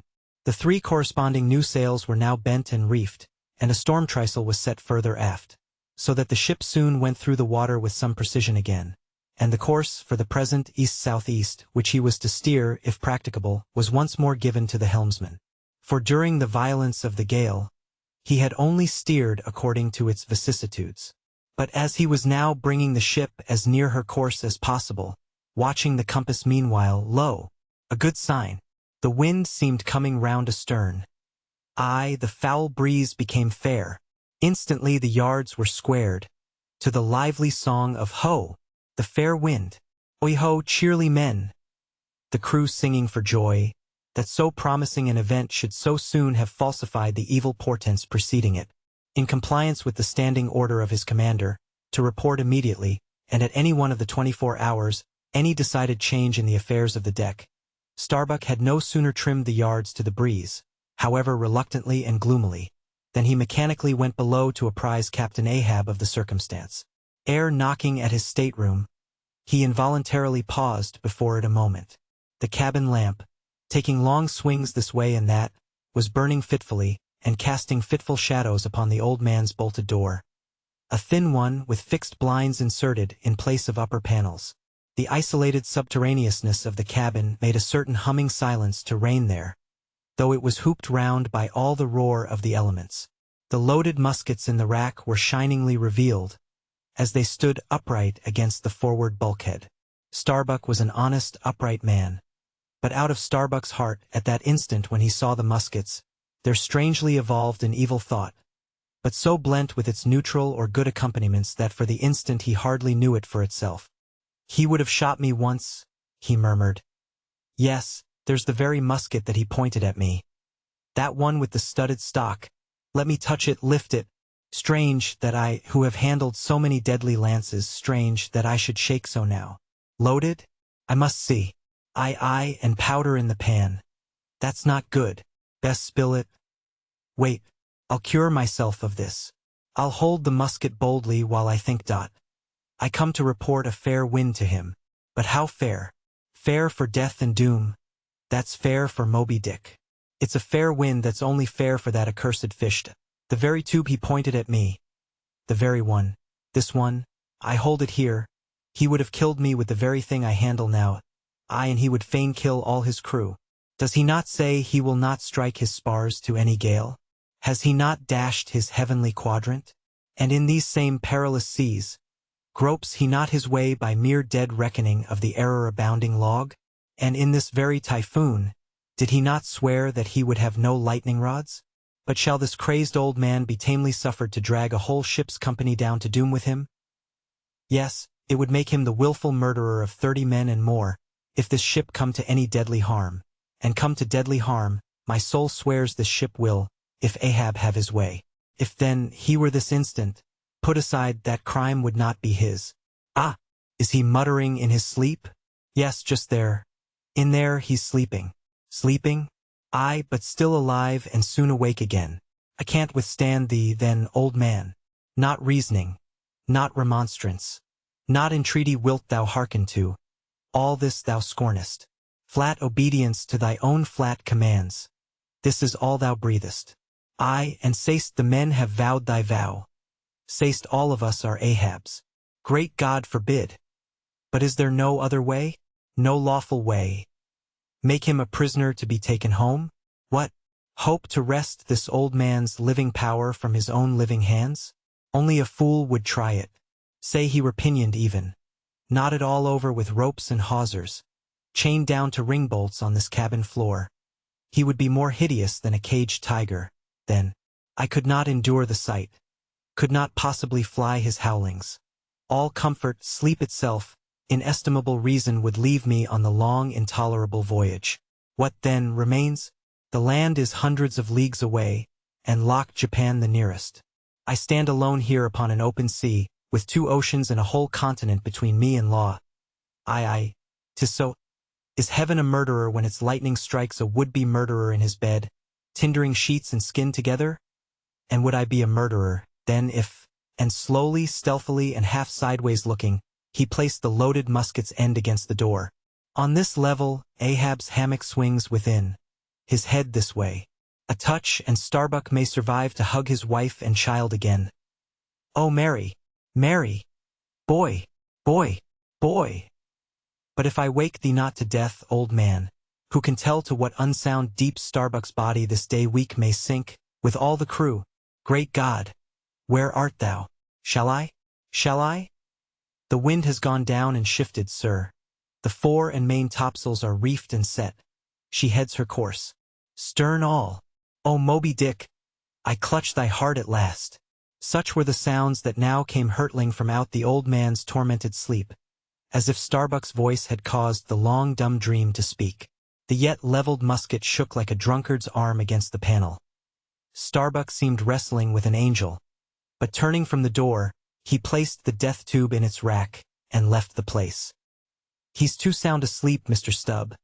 Go thou down and wake him and tell him, I must see to the deck here. Thou know'st what to say." Moby Dick Chapter 124. The Needle. Next morning the not yet subsided sea rolled in long slow billows of mighty bulk, and striving in the Pequod's gurgling track, pushed her on like giants' palms outspread. The strong, unstaggering breeze abounded so, that sky and air seemed vast outbellying sails. The whole world boomed before the wind. Muffled in the full morning light, the invisible sun was only known by the spread intensity of his place, where his bayonet rays moved on in stacks. Emblazonings, as of crowned Babylonian kings and queens, reigned over everything. The sea was as a crucible of molten gold, that bubblingly leaps with light and heat. Long maintaining an enchanted silence, Ahab stood apart, and every time the teetering ship loweringly pitched down her bowsprit, he turned to eye the bright sun's rays produced ahead, and when she profoundly settled by the stern, he turned behind, and saw the sun's rearward place, and how the same yellow rays were blending with his undeviating wake. Malasia Shoop. Thou mightest well be taken now for the sea chariot of the sun. Oh, all ye nations before my prow, I bring the sun to ye. Yoke on the further billows. Hullo! A tandem, I drive the sea. But suddenly reined back by some counter thought, he hurried towards the helm, huskily demanding how the ship was heading. "East so east, sir," said the frightened steersman. "Thou least," smiting him with his clenched fist. "Heading east at this hour in the morning, and the sun astern?" Upon this every soul was confounded, for the phenomenon just then observed by Ahab had unaccountably escaped everyone else, but its very blinding palpableness must have been the cause. Thrusting his head halfway into the binnacle, Ahab caught one glimpse of the compasses. His uplifted arm slowly fell. For a moment he almost seemed to stagger. Standing behind him Starbuck looked, and lo! The two compasses pointed east, and the Pequod was as infallibly going west. But ere the first wild alarm could get out abroad among the crew, the old man with a rigid laugh exclaimed, "I have it! It has happened before. Mr. Starbuck, last night's thunder turned our compasses. That's all. Thou hast before now heard of such a thing, I take it." "Aye, but never before has it happened to me, sir," said the pale mate gloomily. Here it must needs be said that accidents like this have in more than one case occurred to ships in violent storms. The magnetic energy, as developed in the mariner's needle, is, as all know, essentially one with the electricity beheld in heaven. Hence it is not to be much marveled at that such things should be. Instances where the lightning has actually struck the vessel, so as to smite down some of the spars and rigging, the effect upon the needle has at times been still more fatal, all its lodestone virtue being annihilated, so that the before magnetic steel was of no more use than an old wife's knitting needle. But in either case, the needle never again, of itself, recovers the original virtue thus marred or lost. And if the binnacle compasses be affected, the same fate reaches all the others that may be in the ship, even were the lowermost one inserted into the kelson.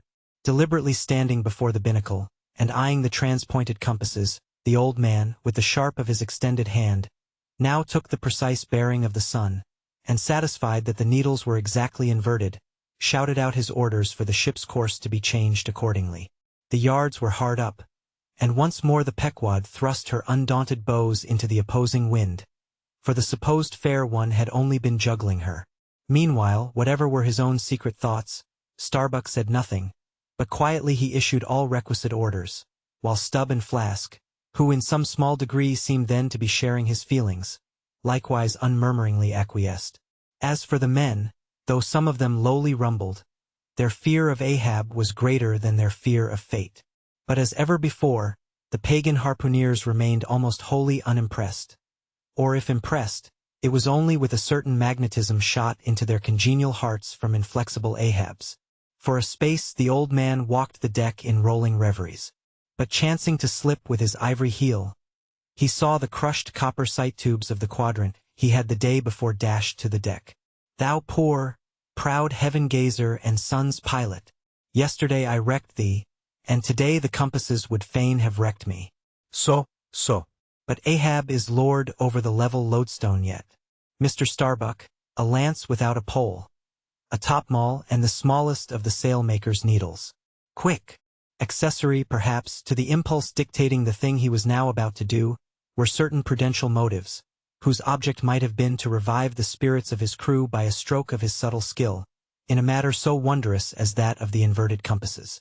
Besides, the old man well knew that to steer by transpointed needles, though clumsily practicable, was not a thing to be passed over by superstitious sailors, without some shudderings and evil portents. Men, said he, steadily turning upon the crew, as the mate handed him the things he had demanded. My men, the thunder turned old Ahab's needles. But out of this bit of steel Ahab can make one of his own, that will point as true as any. Abashed glances of servile wonder were exchanged by the sailors, as this was said, and with fascinated eyes they awaited whatever magic might follow. But Starbuck looked away. With a blow from the topmaul Ahab knocked off the steel head of the lance, and then handing to the mate the long iron rod remaining, bade him hold it upright without its touching the deck. Then, with the maul, after repeatedly smiting the upper end of this iron rod, he placed the blunted needle endwise on the top of it, and less strongly hammered that, several times, the mate still holding the rod as before. Then going through some small strange motions with it, whether indispensable to the magnetizing of the steel, or merely intended to augment the awe of the crew, is uncertain. He called for linen thread, and moving to the binnacle, slipped out the two reversed needles there, and horizontally suspended the sail needle by its middle, over one of the compass cards. At first, the steel went round and round, quivering and vibrating at either end. But at last it settled to its place when Ahab, who had been intently watching for this result, stepped frankly back from the binnacle, and pointing his stretched arm towards it, exclaimed, Look ye for yourselves, if Ahab be not lord of the level lodestone. The sun is east, and that compass swears it. One after another they peered in, for nothing but their own eyes could persuade such ignorance as theirs, and one after another they slunk away. In his fiery eyes of scorn and triumph, you then saw Ahab in all his fatal pride. Moby Dick Chapter 125. The Log and Line. While now the fated Pequod had been so long afloat this voyage, the log and line had but very seldom been in use.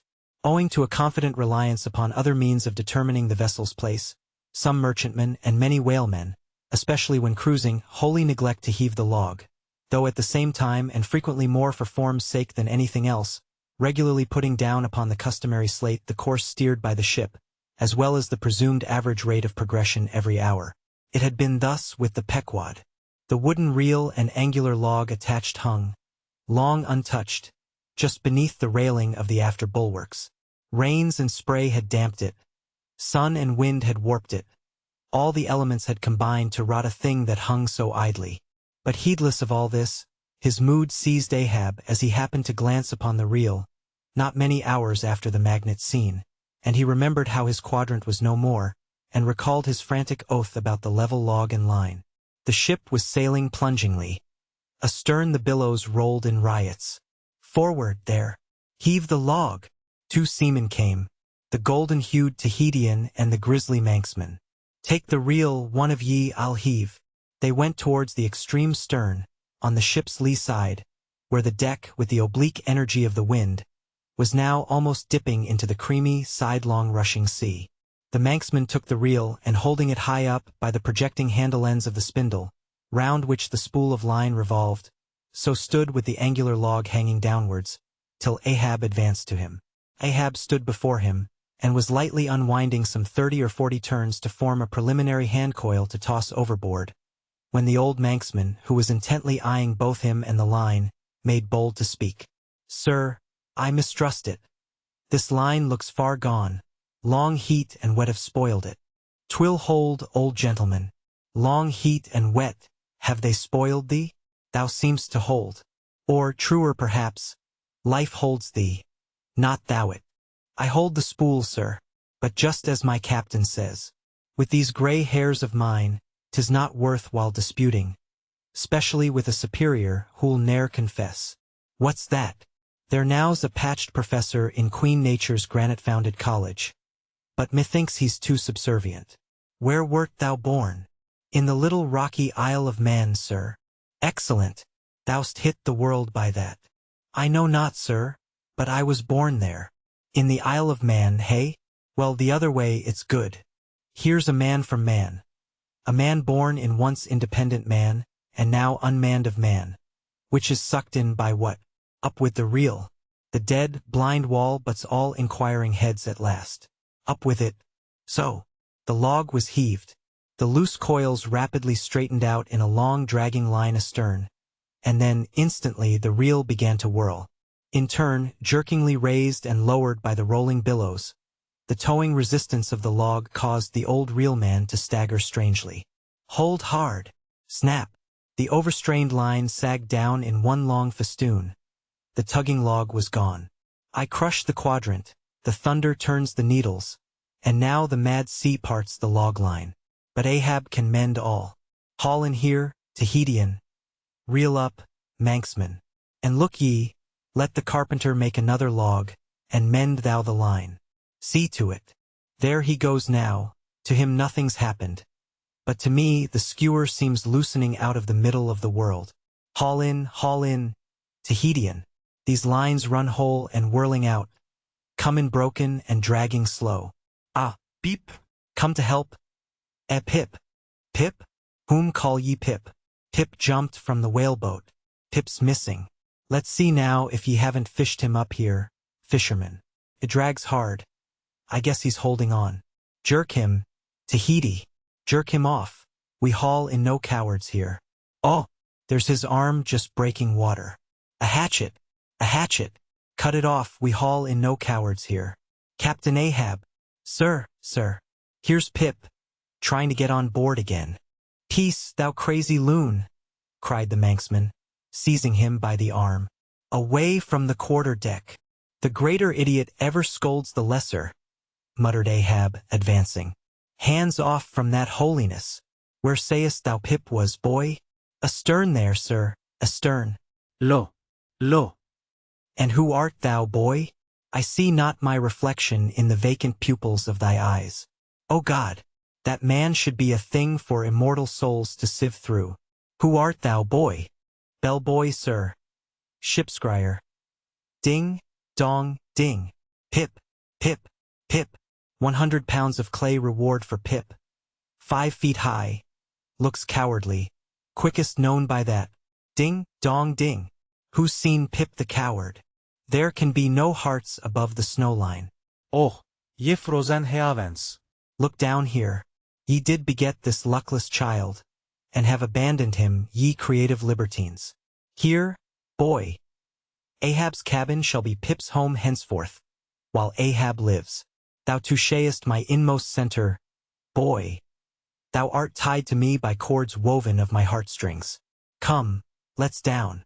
What's this? Here's velvet shark skin. Intently gazing at Ahab's hand, and feeling it. Ah, now, had poor Pip but felt so kind a thing as this, perhaps he had ne'er been lost. This seems to me, sir, as a man-rope. Something that weak souls may hold by.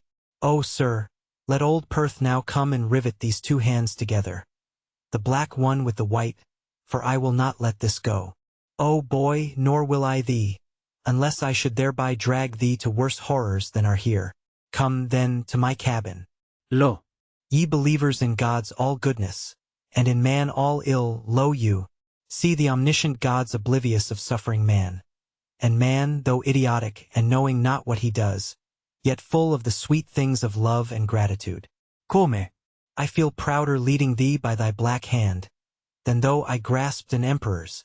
There go 2 daft ones now, muttered the old Manxman. One daft with strength, the other daft with weakness. But here's the end of the rotten line, all dripping, too. Mend it, eh? I think we had best have a new line altogether. I'll see Mr. Stubb about it. Moby Dick Chapter 126. The Life Buoy. Steering now southeastward by Ahab's leveled steel, and her progress solely determined by Ahab's level log and line, the Pequod held on her path towards the equator. making so long a passage through such unfrequented waters, descrying no ships, and ere long sideways impelled by unvarying trade winds, over waves monotonously mild. All these seemed the strange calm things preluding some riotous and desperate scene. At last, when the ship drew near to the outskirts, as it were, of the equatorial fishing ground, and in the deep darkness that goes before the dawn, was sailing by a cluster of rocky islets. The watch, then headed by Flask, was startled by a cry so plaintively wild and unearthly, like half-articulated wailings of the ghosts of all Herod's murdered innocents, that one and all, they started from their reveries, and for the space of some moments stood, or sat, or leaned all transfixedly listening, like the carved Roman slave, while that wild cry remained within hearing. The Christian or civilized part of the crew said it was mermaids, and shuddered. But the pagan harpooneers remained unappalled. Yet the Grey Manxman, the oldest mariner of all, declared that the wild thrilling sounds that were heard were the voices of newly drowned men in the sea. Below in his hammock, Ahab did not hear of this till grey dawn, when he came to the deck. It was then recounted to him by Flask, not unaccompanied with hinted dark meanings. He hollowly laughed, and thus explained the wonder. Those rocky islands the ship had passed were the resort of great numbers of seals, and some young seals that had lost their dams, or some dams that had lost their cubs, must have risen nigh the ship and kept company with her, crying and sobbing with their human sort of wail. But this only the more affected some of them, because most mariners cherish a very superstitious feeling about seals, arising not only from their peculiar tones when in distress, but also from the human look of their round heads and semi-intelligent faces, seen peeringly uprising from the water alongside. In the sea, under certain circumstances, seals have more than once been mistaken for men. But the bodings of the crew were destined to receive a most plausible confirmation in the fate of one of their number that morning. At sunrise this man went from his hammock to his masthead at the fore, and whether it was that he was not yet half-waked from his sleep, for sailors sometimes go aloft in a transition state, whether it was thus with the man, there is now no telling. But be that as it may, he had not been long at his perch when a cry was heard, a cry and a rushing, and looking up, they saw a falling phantom in the air, and looking down, a little tossed heap of white bubbles in the blue of the sea. The life buoy, a long slender cask, was dropped from the stern, where it always hung obedient to a cunning spring. But no hand rose to seize it, and the sun having long beat upon this casket had shrunken, so that it slowly filled, and that parched would also filled at its every pore. And the studded iron-bound cask followed the sailor to the bottom, as if to yield him his pillow, though in sooth but a hard one. And thus the first man of the Pequod that mounted the mast to look out for the white whale, on the white whale's own peculiar ground. That man was swallowed up in the deep. But few, perhaps, thought of that at the time. Indeed, in some sort they were not grieved at this event, at least as a portent. For they regarded it not as a foreshadowing of evil in the future, but as the fulfillment of an evil already presaged. They declared that now they knew the reason of those wild shrieks they had heard the night before. But again the old Manxman said nay. The lost life buoy was now to be replaced. Starbuck was directed to see to it, but as no cask of sufficient lightness could be found, and as in the feverish eagerness of what seemed the approaching crisis of the voyage, all hands were impatient of any toil but what was directly connected with its final end, whatever that might prove to be. Therefore, they were going to leave the ship's stern unprovided with a buoy, when by certain strange signs and innuendos Queequeg hinted a hint concerning his coffin. "A life buoy of a coffin!" cried Starbuck, starting. "Rather queer, that, I should say," said Stubb. "It will make a good enough one," said Flask.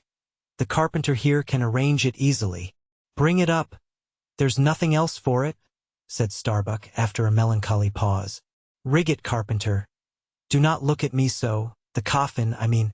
Dost thou hear me? Rig it. And shall I nail down the lid, sir?" moving his hand as with a hammer. "Aye. And shall I caulk the seams, sir?" moving his hand as with a caulking iron. "Aye. And shall I then pay over the same with pitch, sir?" moving his hand as with a pitch-pot. "Away! What possesses thee to this? Make a life buoy of the coffin, and no more. Mr. Stubb, Mr. Flask, come forward with me." He goes off in a huff. The whole he can endure. At the parts he balks. "Now I don't like this. I make a leg for Captain Ahab, and he wears it like a gentleman. But I make a bandbox for Queequeg, and he won't put his head into it. Are all my pains to go for nothing with that coffin? And now I'm ordered to make a life buoy of it. It's like turning an old coat. Going to bring the flesh on the other side now. I don't like this cobbling sort of business. I don't like it at all. It's undignified. It's not my place. Let tinkers' brats do tinkerings. We are their betters. I like to take in hand none but clean, virgin, fair and square mathematical jobs, something that regularly begins at the beginning, and is at the middle when midway and comes to an end at the conclusion. Not a cobbler's job that's at an end in the middle and at the beginning at the end. It's the old woman's tricks to be giving cobbling jobs. Lord, what an affection all old women have for tinkers. I know an old woman of 65 who ran away with a bald-headed young tinker once. And that's the reason I never would work for lonely widow old women ashore, when I kept my job shop in the vineyard. They might have taken it into their lonely old heads to run off with me. But hi-ho, there are no caps at sea but snow caps. Let me see. Nail down the lid, caulk the seams, pay over the same with pitch, batten them down tight and hang it with the snap spring over the ship's stern. Were ever such things done before with a coffin? Some superstitious old carpenters now would be tied up in the rigging ere they would do the job. But I'm made of knotty arustic hemlock. I don't budge. Cruppered with a coffin. Sailing about with a graveyard tray. But never mind. We workers in woods make bridal bedsteads and card tables, as well as coffins and hearses. We work by the month or by the job or by the profit. Not for us to ask the why and wherefore of our work, unless it be too confounded cobbling, and then we stash it if we can. I'll do the job now tenderly. I'll have me, let's see. How many in the ship's company all told? But I've forgotten. Anyway, I'll have me 30 separate, Turk's-headed lifelines, each 3 feet long hanging all round to the coffin. Then, if the hull go down, there'll be 30 lively fellows all fighting for one coffin. A sight not seen very often beneath the sun. Come hammer, caulking iron, pitch pot, and marlingspike. Let's to it. Moby Dick Chapter 127. The Deck. The coffin laid upon 2 line tubs, between the vice bench and the open hatchway, the carpenter caulking its seams, the string of twisted oakum slowly unwinding from a large roll of it placed in the bosom of his frock dut. Ahab comes slowly from the cabin gangway, and here's Pip following him. Back, lad. I will be with ye again presently. He goes. Not this hand complies with my humor more genially than that boy. Middle aisle of a church. What's here? Life buoy, sir. Mr. Starbuck's orders. Oh, look, sir. Beware the hatchway. Thank ye, man. Thy coffin lies handy to the vault. Sir? The hatchway? Oh, so it does, sir, so it does. Art not thou the leg-maker? Look, did not this stump come from thy shop? I believe it did, sir. Does the ferrule stand, sir? Well enough. But art thou not also the undertaker? Aye, sir. I patched up this thing here as a coffin for Queequeg, but they've set me now to turning it into something else. Then tell me, art thou not an errant, all-grasping, intermeddling, monopolizing, heathenish old scamp, to be one day making legs, and the next day coffins to clap them in, and yet again life buoys out of those same coffins? Thou art as unprincipled as the gods, and as much of a jack of all trades. But I do not mean anything, sir. Ido as ido. The gods again. Hark ye. Dost thou not ever sing working about a coffin? The Titans, they say, hummed snatches when chipping out the craters for volcanoes, and the grave digger in the play sings, spade in hand. Dost thou never sing, sir? Doi sing. Oh, I'm indifferent enough, sir, for that. But the reason why the gravedigger made music must have been because there was none in his spade, sir. But the caulking mallet is full of it. Hark to it. Aye, and that's because the lid there's a sounding board. And what in all things makes the sounding board is this, there's naught beneath.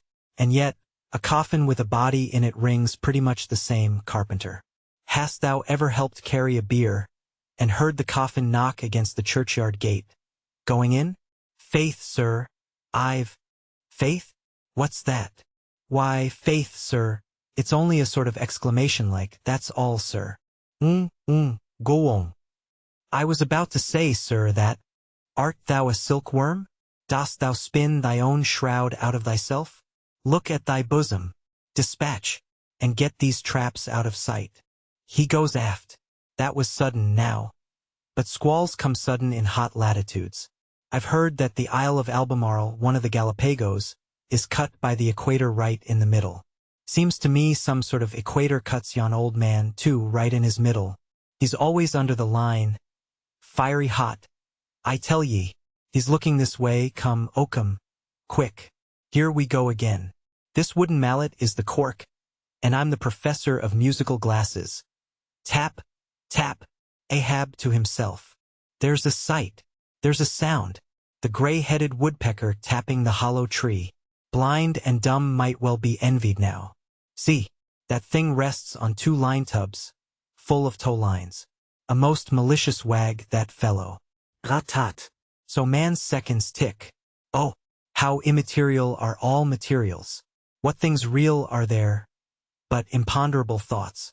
Here now's the very dreaded symbol of grim death, by a mere hap, made the expressive sign of the help and hope of most endangered life.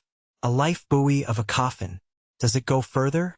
Can it be that in some spiritual sense the coffin is, after all, but an immortality preserver? I'll think of that. But no. So far gone am I in the dark side of earth, that its other side, the theoretic bright one, seems but uncertain twilight to me. Will ye never have done, carpenter, with that accursed sound? I go below. Let me not see that thing here when I return again. Now then, Pip, we'll talk this over. I do suck most wondrous philosophies from thee. Some unknown conduits from the unknown worlds must empty into thee. Moby Dick Chapter 128. The Pequod Meets the Rachel. Next day, a large ship, the Rachel, was descried, bearing directly down upon the Pequod, all her spars thickly clustering with men. At the time the Pequod was making good speed through the water, but as the broad-winged windward stranger shot nigh to her, the boastful sails all fell together as blank bladders that are burst, and all life fled from the smitten hull. "Bad news.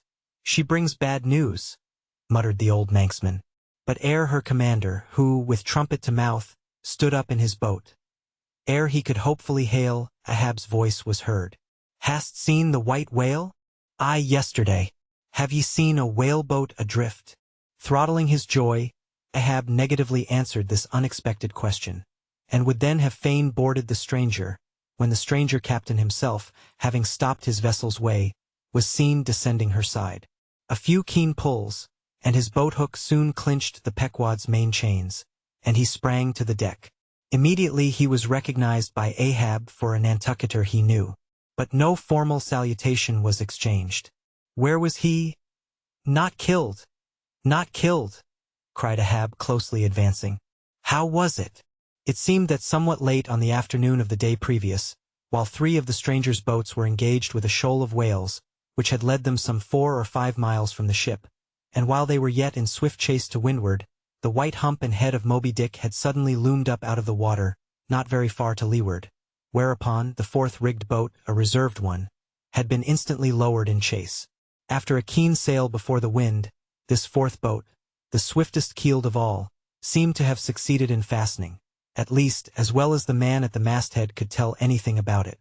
In the distance he saw the diminished dotted boat, and then a swift gleam of bubbling white water, and after that nothing more, whence it was concluded that the stricken whale must have indefinitely run away with his pursuers, as often happens. There was some apprehension but no positive alarm as yet. The recall signals were placed in the rigging. Darkness came on, and forced to pick up her 3 far to windward boats, ere going in quest of the 4th one in the precisely opposite direction. The ship had not only been necessitated to leave that boat to its fate till near midnight, but, for the time, to increase her distance from it. But the rest of her crew being at last safe aboard, she crowded all sail, stun sail on stun sail, after the missing boat, kindling a fire in her trypots for a beacon, and every other man aloft on the lookout. But though when she had thus sailed a sufficient distance to gain the presumed place of the absent ones when last seen, though she then paused to lower her spare boats to pull all around her, and not finding anything, had again dashed on, again paused and lowered her boats, and though she had thus continued doing till daylight, yet not the least glimpse of the missing keel had been seen. The story told, the stranger captain immediately went on to reveal his object in boarding the Pequod. He desired that ship to unite with his own in the search, by sailing over the sea some 4 or 5 miles apart, on parallel lines, and so sweeping a double horizon, as it were. "I will wager something now," whispered Stubb to Flask, "that someone in that missing boat wore off that captain's best coat.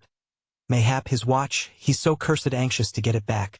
Who ever heard of 2 pious whale ships cruising after one missing whaleboat in the height of the whaling season? See, Flask, only see how pale he looks. Pale in the very buttons of his eyes. Look, it wasn't the coat. It must have been the... My boy, my own boy, is among them. For God's sake, I beg, I conjure." Here exclaimed the stranger captain to Ahab, who thus far had but icily received his petition. "For 48 hours let me charter your ship. I will gladly pay for it, and roundly pay for it. If there be no other way, for 48 hours only that, you must, oh, you must, and you shall do this thing." "His son!" cried Stubb. "Oh, it's his son he's lost. I take back the coat and watch. What says Ahab? We must save that boy." "He's drowned with the rest on 'em last night," said the old Manx sailor standing behind them. "I heard. All of ye heard their spirits." Now, as it shortly turned out, what made this incident of the Rachels the more melancholy was the circumstance that not only was one of the captain's sons among the number of the missing boat's crew, but among the number of the other boat's crews at the same time, but on the other hand, separated from the ship during the dark vicissitudes of the chase, there had been still another son, as that for a time, the wretched father was plunged to the bottom of the cruelest perplexity, which was only solved for him by his chief mates instinctively adopting the ordinary procedure of a whale ship in such emergencies. That is, when placed between jeopardized but divided boats, always to pick up the majority first. But the captain, for some unknown constitutional reason, had refrained from mentioning all this, and not till forced to it by Ahab's iciness did he allude to his one yet missing boy. A little lad, but 12 years old, whose father with the earnest but unmisgiving hardihood of a Nantucketer's paternal love, had thus early sought to initiate him in the perils and wonders of a vocation almost immemorially the destiny of all his race. Nor does it unfrequently occur that Nantucket captains will send a son of such tender age away from them for a protracted 3 or 4 years' voyage in some other ship than their own, so that their first knowledge of a whaleman's career shall be unenervated by any chance display of a father's natural but untimely partiality or undue apprehensiveness and concern. Meantime, now the stranger was still beseeching his poor boon of Ahab, and Ahab still stood like an anvil, receiving every shock, but without the least quivering of his own. "I will not go," said the stranger, "till you say aye to me. Do to me as you would have me do to you in the like case. For you too have a boy, Captain Ahab, though but a child, and nestling safely at home now. A child of your old age too. Yes, yes, you relent. I see it. Run, run, men now, and stand by to square in the yards." "Avast!" cried Ahab. "Touch not a rope yarn." Then in a voice that prolongingly molded every word, "Captain Gardiner, I will not do it. Even now I lose time. Goodbye, goodbye. God bless ye, man, and may I forgive myself, but I must go. Mr. Starbuck, look at the binnacle watch, and in 3 minutes from this present instant warn off all strangers. Then brace forward again and let the ship sail as before." Hurriedly turning, with averted face, he descended into his cabin, leaving the strange captain transfixed at this unconditional and utter rejection of his so earnest suit. But starting from his enchantment, Gardiner silently hurried to the side. More fell than stepped into his boat, and returned to his ship. Soon the 2 ships diverged their wakes, and long as the strange vessel was in view, she was seen to yaw hither and thither at every dark spot, however small, on the sea. This way and that her yards were swung round. Starboard and larboard she continued to tack. Now she beat against a head sea, and again it pushed her before it, while all the while her masts and yards were thickly clustered with men, as 3 tall cherry trees, when the boys are cherrying among the boughs. But by her still halting course and winding, woeful way, you plainly saw that this ship that so wept with spray still remained without comfort. She was Rachel weeping for her children because they were not. Moby Dick Chapter 129. The Cabin. Ahab moving to go on deck. Pip catches him by the hand to follow. Lad, lad, I tell thee thou must not follow Ahab now. The hour is coming when Ahab would not scare thee from him, yet would not have thee by him. There is that in thee, poor lad, which I feel too curing to my malady. Like cures like, and for this hunt, my malady becomes my most desired health. Do thou abide below here, where they shall serve thee, as if thou wert the captain. Ay, lad, thou shalt sit here in my own screwed chair. Another screw to it thou must be. Nu, nu, nu. Ye have not a whole body, sir. Do ye but use poor me for your one lost leg? Only tread upon me, sir. I ask no more, so I remain a part of ye. Oh, spite of million villains, this makes me a bigot in the fadeless fidelity of man. And a black. And crazy. But methinks like cures like applies to him too. He grows so sane again. They tell me, sir, that Stubb did once desert poor little Pip, whose drowned bones now show white, for all the blackness of his living skin. But I will never desert ye, sir, as Stubb did him. Sir, I must go with ye. If thou speakest thus to me much more, Ahab's purpose keels up in him. I tell thee no, it cannot be. O good master, master, master, weep so, and I will murder thee. Have a care, for Ahab too is mad. Listen, and thou wilt often hear my ivory foot upon the deck, and still know that I am there. And now I quit thee. Die hand, met. True art thou, lad, as the circumference to its center. So, God forever bless thee, and if it come to that, God forever save thee, let what will befall. Ahab goes. Pip steps one step forward. Here he this instant stood. I stand in his air, but I'm alone. Now were even poor Pip here I could endure it, but he's missing. Pip, Pip, ding, dong, ding. Who's seen Pip? He must be up here. Let's try the door. What? Neither lock, nor bolt, nor bar. And yet there's no opening it. It must be the spell. He told me to stay here. Aye, and told me this screwed chair was mine. Here, then, I'll seat me against the transom in the ship's full middle, all her keel and her 3 masts before me. Here, our old sailors say, in their black 74s great admirals sometimes sit at table, and lord it over rows of captains and lieutenants. Ah, what's this? Epaulets, epaulets. The epaulets all come crowding, pass round the decanters. Glad to see ye. Fill up, messieurs. What an odd feeling now, when a black boy's host to white men with gold lace upon their coats. Messieurs, have ye seen one Pip? A little Negro lad, 5 feet high, hangdog look, and cowardly. Jumped from a whaleboat once. Seen him? No. Well then, fill up again, captains, and let's drink shame upon all cowards. I name no names. Shame upon them. Put 1 foot upon the table. Shame upon all cowards. Hist. Above there, I hear ivory. Oh, master, master, I am indeed downhearted when you walk over me.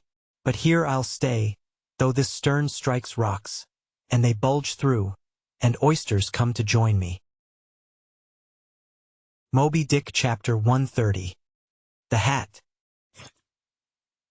And now that at the proper time and place, after so long and wide a preliminary cruise Ahab, all other wailing waters swept, seemed to have chased his foe into an ocean fold, to slay him the more securely there. Now that he found himself hard by the very latitude and longitude where his tormenting wound had been inflicted.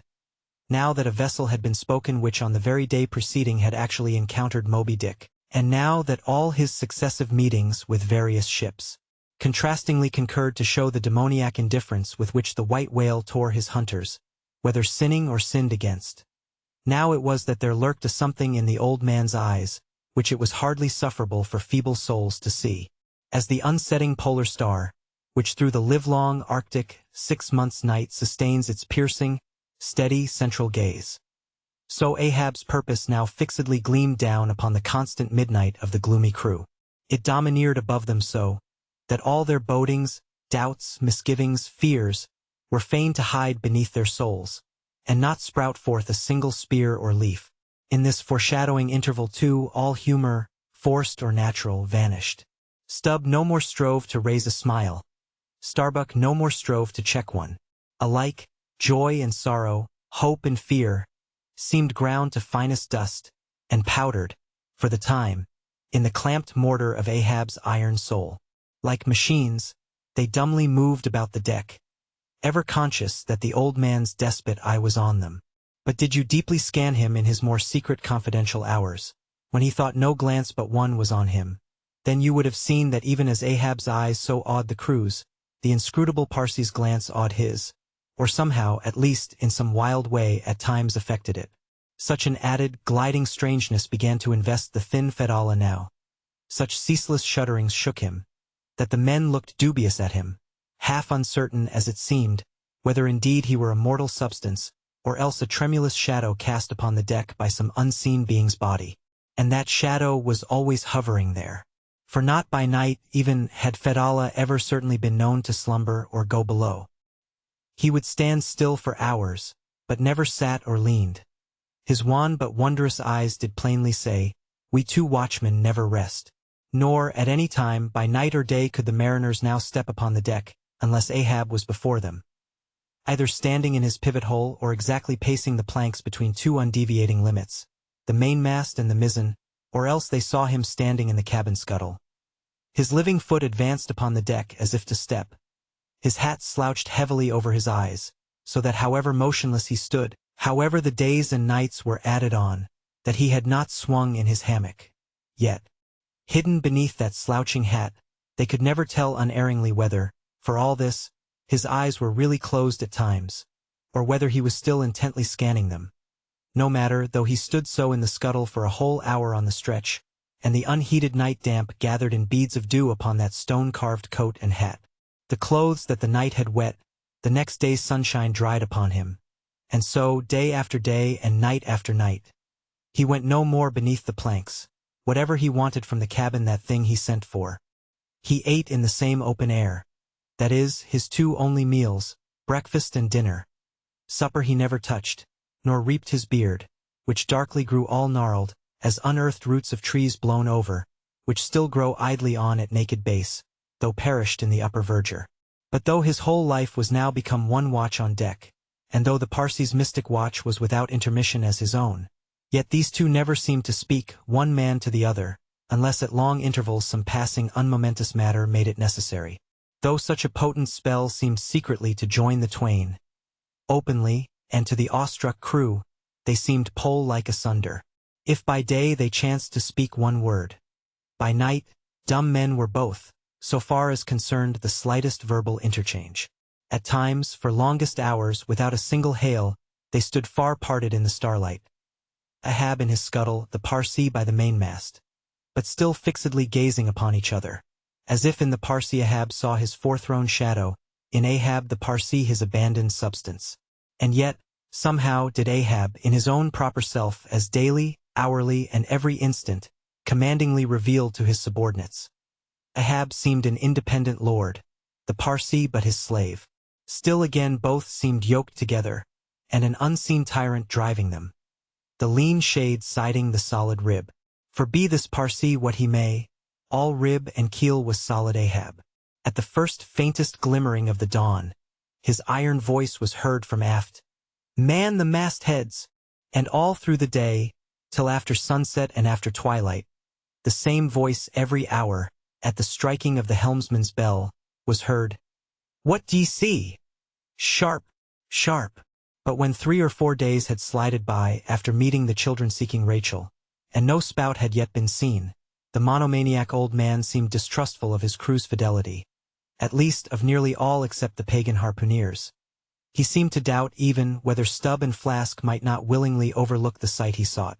But if these suspicions were really his, he sagaciously refrained from verbally expressing them, however his actions might seem to hint them. "I will have the first sight of the whale myself," he said. "Aye, Ahab must have the doubloon." And with his own hands he rigged a nest of basket bowlines, and sending a hand aloft with a single sheaved block to secure to the mainmast head, he received the two ends of the downward reeved rope, and attaching one to his basket prepared a pin for the other end, in order to fasten it at the rail. This done, with that end yet in his hand and standing beside the pin, he looked round upon his crew, sweeping from one to the other, pausing his glance long upon Daggoo, Queequeg, Tashtego, but shunning Fedallah, and then settling his firm relying eye upon the chief mate, said, "Take the rope, sir. I give it into thy hands, Starbuck." Then arranging his person in the basket, he gave the word for them to hoist him to his perch, Starbuck being the one who secured the rope at last, and afterwards stood near it. And thus, with one hand clinging round the royal mast, Ahab gazed abroad upon the sea for miles and miles. Ahead, astern, this side and that, within the wide expanded circle commanded at so great a height. When in working with his hands at some lofty, almost isolated place in the rigging, which chances to afford no foothold, the sailor at sea is hoisted up to that spot, and sustained there by the rope. Under these circumstances, its fastened end on deck is always given in strict charge to some one man who has the special watch of it. Because in such a wilderness of running rigging, whose various different relations aloft cannot always be infallibly discerned by what is seen of them at the deck, and when the deck ends of these ropes are being every few minutes cast down from the fastenings, it would be but a natural fatality, if, unprovided with a constant watchman, the hoisted sailor should by some carelessness of the crew be cast adrift and fall all swooping to the sea. So Ahab's proceedings in this matter were not unusual. The only strange thing about them seemed to be that Starbuck, almost the one only man who had ever ventured to oppose him with anything in the slightest degree approaching to decision, one of those two whose faithfulness on the lookout he had seemed to doubt somewhat. It was strange that this was the very man he should select for his watchman, freely giving his whole life into such an otherwise distrusted person's hands. Now, the first time Ahab was perched aloft, ere he had been there 10 minutes, one of those red-billed savage seahawks which so often fly incommodiously close round the manned mastheads of whalemen in these latitudes. One of these birds came wheeling and screaming round his head in a maze of untrackably swift circlings. Then it darted 1,000 feet straight up into the air, then spiralized downwards and went eddying again round his head. But with his gaze fixed upon the dim and distant horizon, Ahab seemed not to mark this wild bird. Nor, indeed, would anyone else have marked it much, it being no uncommon circumstance. Only now, almost the least heedful, I seemed to see some sort of cunning meaning in almost every sight. Your hat, sir!" suddenly cried the Sicilian seaman, who being posted at the mizzen masthead, stood directly behind Ahab, though somewhat lower than his level, and with a deep gulf of air dividing them. But already the sable wing was before the old man's eyes, the long hooked bill at his head. With a scream, the black hawk darted away with his prize. An eagle flew thrice round Tarquin's head, removing his cap to replace it, and thereupon Tanaquil, his wife, declared that Tarquin would be king of Rome. But only by the replacing of the cap was that omen accounted good. Ahab's hat was never restored. The wild hawk flew on and on with it, far in advance of the prow, and at last disappeared, while from the point of that disappearance, a minute black spot was dimly discerned, falling from that vast height into the sea. Moby Dick Chapter 131. The Pequod Meets the Delight. The intense Pequod sailed on, the rolling waves and days went by, the life-buoy coffin still lightly swung, and another ship, most miserably misnamed the Delight, was descried. As she drew nigh, all eyes were fixed upon her broad beams, called shears, which, in some whaling ships, crossed the quarter-deck at the height of 8 or 9 feet, serving to carry the spare, unrigged, or disabled boats. Upon the stranger's shears were beheld the shattered white ribs, and some few splintered planks, of what had once been a whaleboat. But you now saw through this wreck, as plainly as you see through the peeled, half-unhinged, and bleaching skeleton of a horse. "Hast seen the white whale?" "Look," replied the hollow-cheeked captain from his taffrail, and with his trumpet he pointed to the wreck. "Hast killed him?" "The harpoon is not yet forged that ever will do that," answered the other, sadly glancing upon a rounded hammock on the deck, whose gathered sides some noiseless sailors were busy in sewing together. "Not forged!" And snatching Perth's leveled iron from the crotch, Ahab held it out, exclaiming, "Look ye, Nantucketer! Here in this hand I hold his death, tempered in blood, and tempered by lightning are these barbs. And I swear to temper them triply in that hot place behind the fin, where the white whale most feels his accursed life. Then God keep thee, old man. Seest thou that, pointing to the hammock, I bury but one of 5 stout men, who were alive only yesterday, but were dead ere night. Only that one I bury. The rest were buried before they died. You sail upon their tomb. Then turning to his crew, are ye ready there? Place the plank then on the rail and lift the body so, then, oh, God! Advancing towards the hammock with uplifted hands, may the resurrection and the life! Brace forward! Up helm! Cried Ahab like lightning to his men. But the suddenly started Pequod was not quick enough to escape the sound of the splash that the corpse soon made as it struck the sea. Not so quick, indeed, but that some of the flying bubbles might have sprinkled her hull with their ghostly baptism. As Ahab now glided from the dejected Delight, the strange life buoy hanging at the Pequod's stern came into conspicuous relief. Ah! Yonder! Look yonder, men! Cried a foreboding voice in her wake. In vain, oh, ye strangers, ye fly our sad burial. Ye but turn us your taffrail to show us your coffin. Moby Dick Chapter 132. The Symphony. It was a clear steel-blue day. The firmaments of air and sea were hardly separable in that all-pervading azure. Only, the pensive air was transparently pure and soft, with a woman's look, and the robust and manlike sea heaved with long, strong, lingering swells, as Samson's chest in his sleep. Hither and thither on high, glided the snow-white wings of small, unspeckled birds. These were the gentle thoughts of the feminine air. But to and fro in the deeps, far down in the bottomless blue, rushed mighty leviathans, swordfish and sharks. And these were the strong, troubled, murderous thinkings of the masculine sea. But though thus contrasting within, the contrast was only in shades and shadows without. Those two seemed one. It was only the sex, as it were, that distinguished them. Aloft, like a royal czar and king, the sun seemed giving this gentle air to this bold and rolling sea, even as bride to groom. And at the girdling line of the horizon, a soft and tremulous motion, most seen here at the equator, denoted the fond, throbbing trust, the loving alarms, with which the poor bride gave her bosom away, tied up and twisted, gnarled and knotted with wrinkles, haggardly firm and unyielding. His eyes glowing like coals that still glow in the ashes of ruin. Untottering Ahab stood forth in the clearness of the morn, lifting his splintered helmet of a brow to the fair girl's forehead of heaven. O immortal infancy and innocency of the azure! Invisible winged creatures that frolic all round us! Sweet childhood of air and sky! How oblivious were ye of old Ahab's close-coiled woe! But so have I seen little Miriam and Martha, laughing-eyed elves, heedlessly gambol around their old sire, sporting with the circle of singed locks which grew on the marge of that burnt-out crater of his brain. Slowly crossing the deck from the scuttle, Ahab leaned over the side and watched how his shadow in the water sank and sank to his gaze, the more and the more that he strove to pierce the profundity. But the lovely aromas in that enchanted air did at last seem to dispel, for a moment, the cankerous thing in his soul. That glad, happy air, that winsome sky, did at last stroke and caress him. The stepmother world, so long cruel, forbidding, now threw affectionate arms round his stubborn neck, and did seem to joyously sob over him, as if over one, that however wilful and erring, she could yet find it in her heart to save and to bless. From beneath his slouched hat Ahab dropped a tear into the sea. Nor did all the Pacific contain such wealth as that one we drop. Starbuck saw the old man. Saw him, how he heavily leaned over the side, and he seemed to hear in his own true heart the measureless sobbing that stole out of the center of the serenity around. Careful not to touch him or be noticed by him, he yet drew near to him and stood there. Ahab turned. Starbuck! Sir!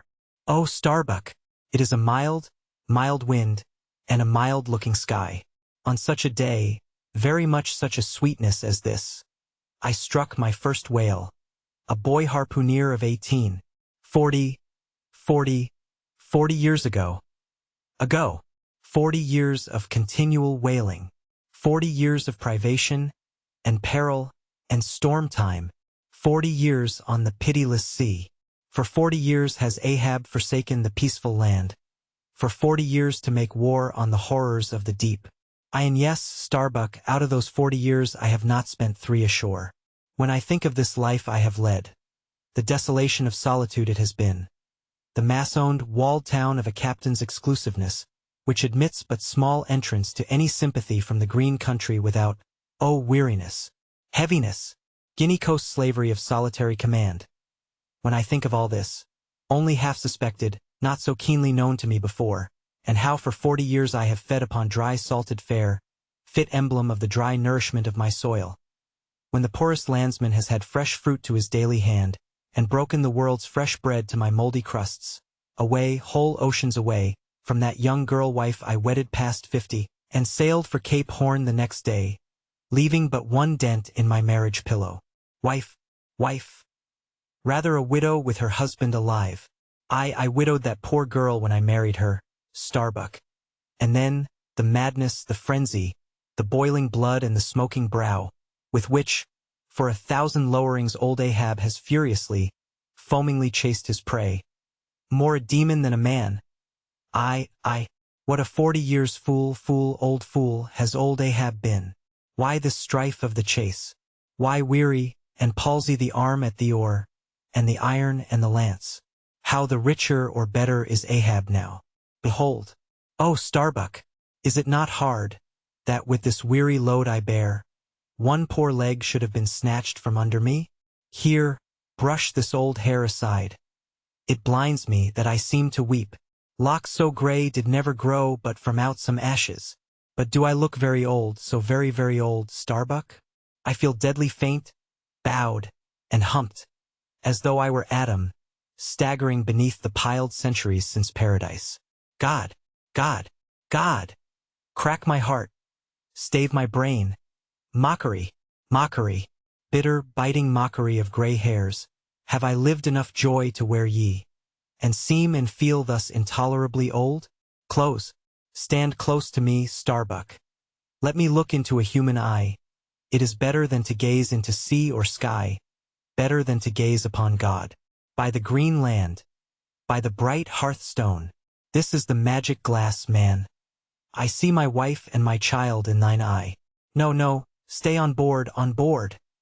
Lower not when I do, when branded Ahab gives chase to Moby Dick. That hazard shall not be thine. No. Not with the faraway home I see in that eye.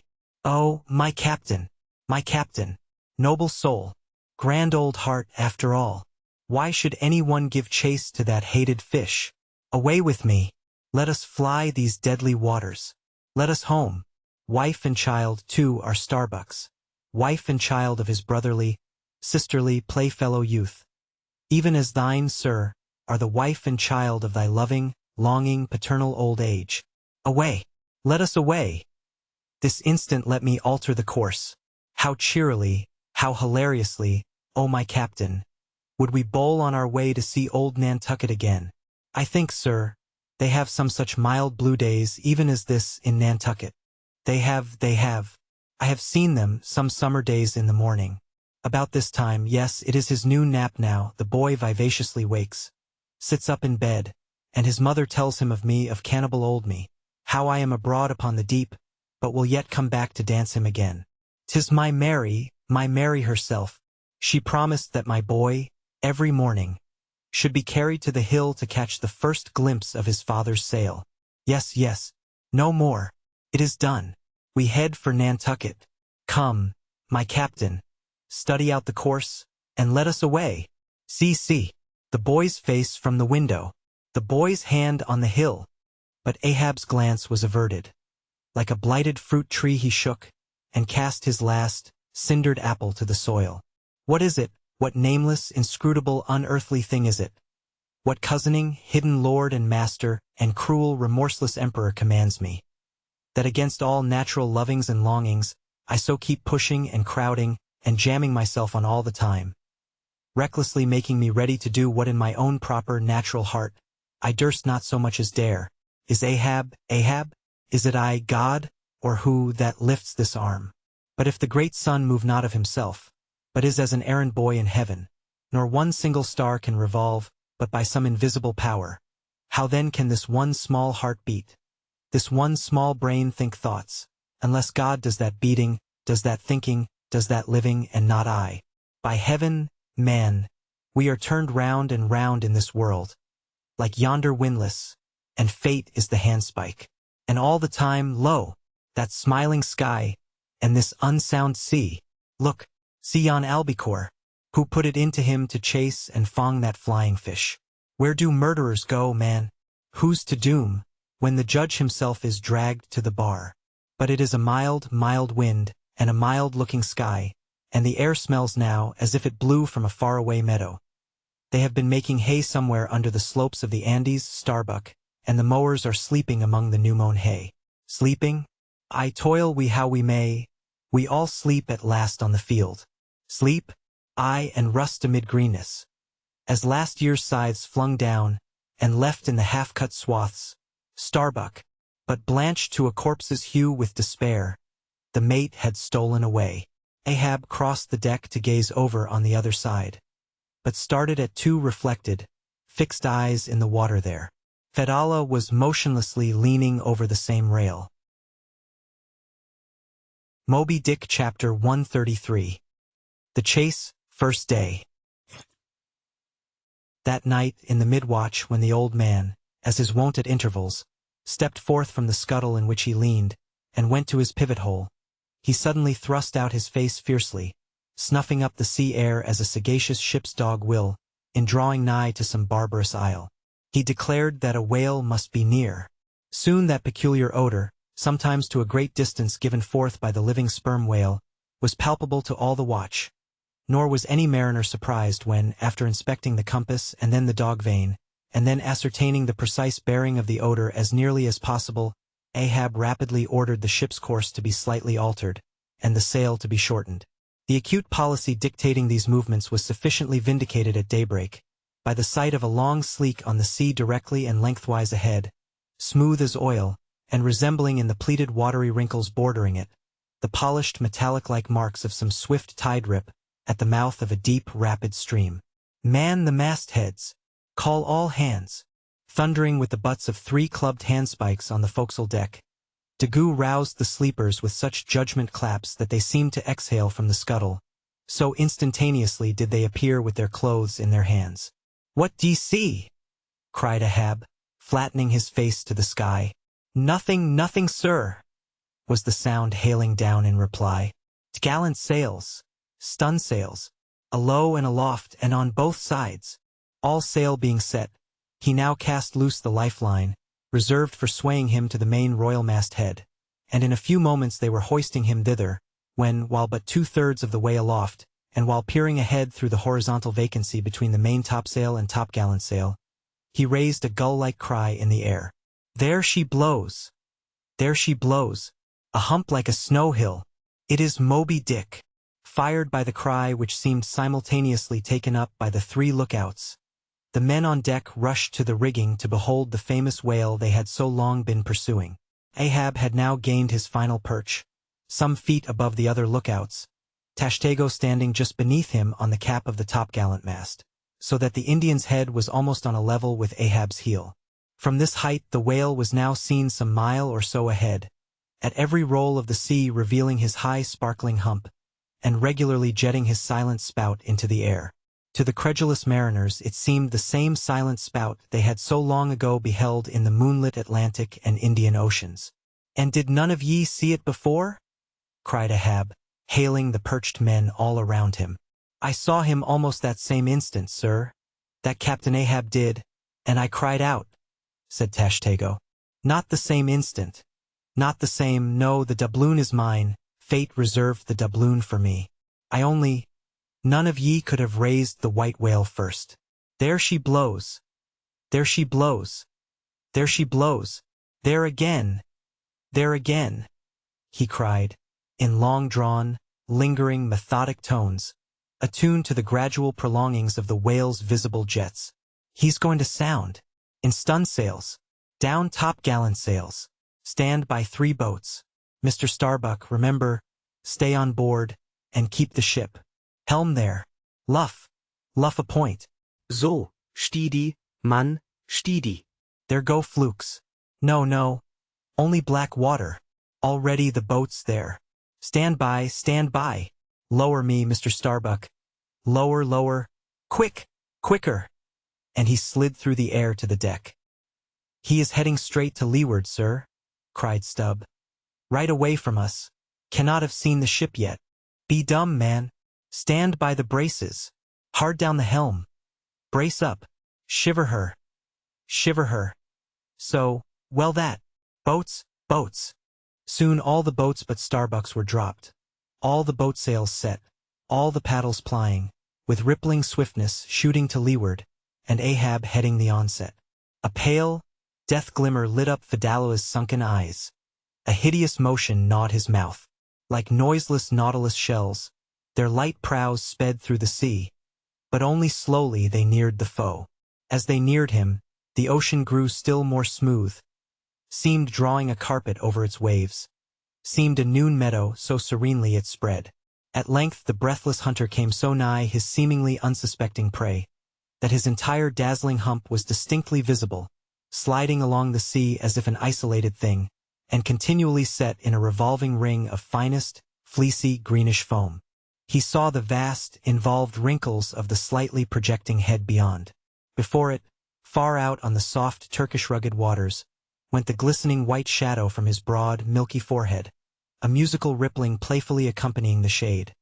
And behind, the blue waters interchangeably flowed over into the moving valley of his steady wake, and on either hand bright bubbles arose and danced by his side. But these were broken again by the light toes of hundreds of gay fowls softly feathering the sea, alternate with their fitful flight, and like to some flagstaff rising from the painted hull of an argosy, the tall but shattered pole of a recent lance projected from the white whale's back, and at intervals one of the cloud of soft-toed fowls hovering, and to and fro skimming like a canopy over the fish, silently perched and rocked on this pole, the long tail feathers streaming like pennons. A gentle joyousness, a mighty mildness of repose and swiftness, invested the gliding whale. Not the white bull Jupiter swimming away with ravished Europa clinging to his graceful horns.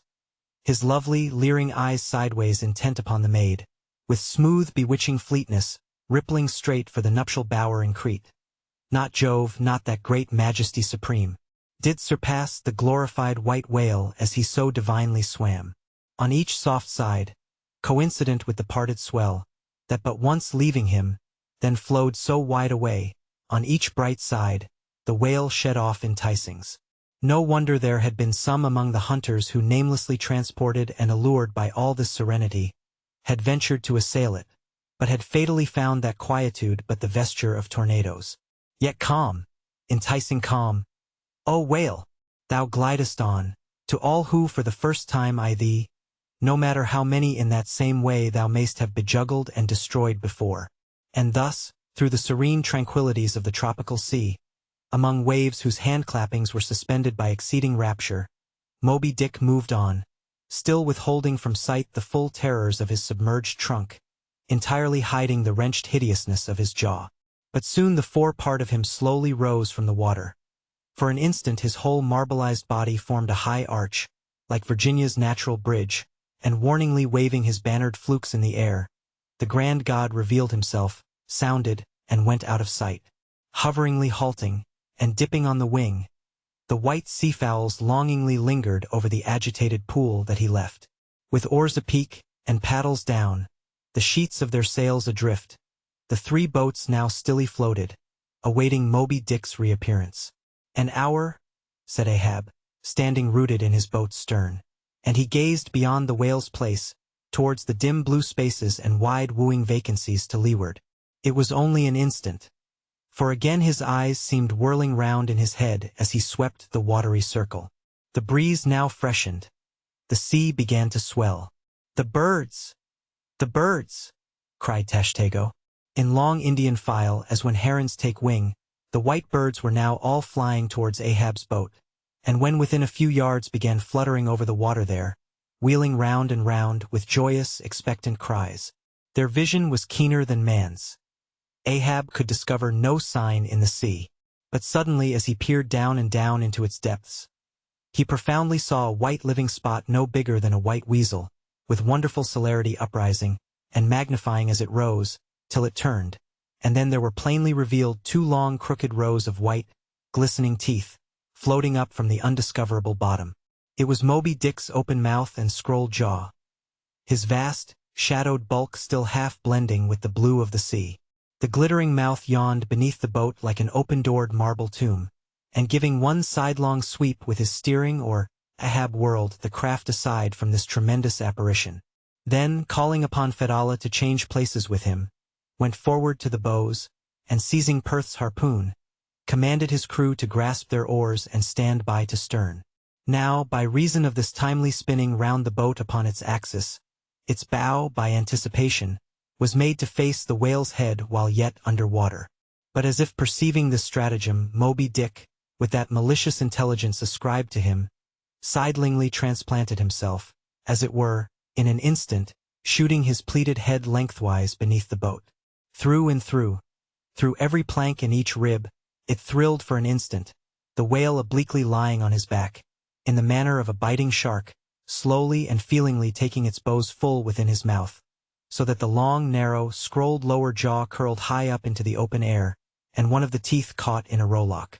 The bluish pearl white of the inside of the jaw was within 6 inches of Ahab's head, and reached higher than that.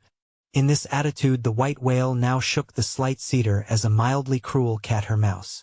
With unastonished eyes Fedallah gazed, and crossed his arms.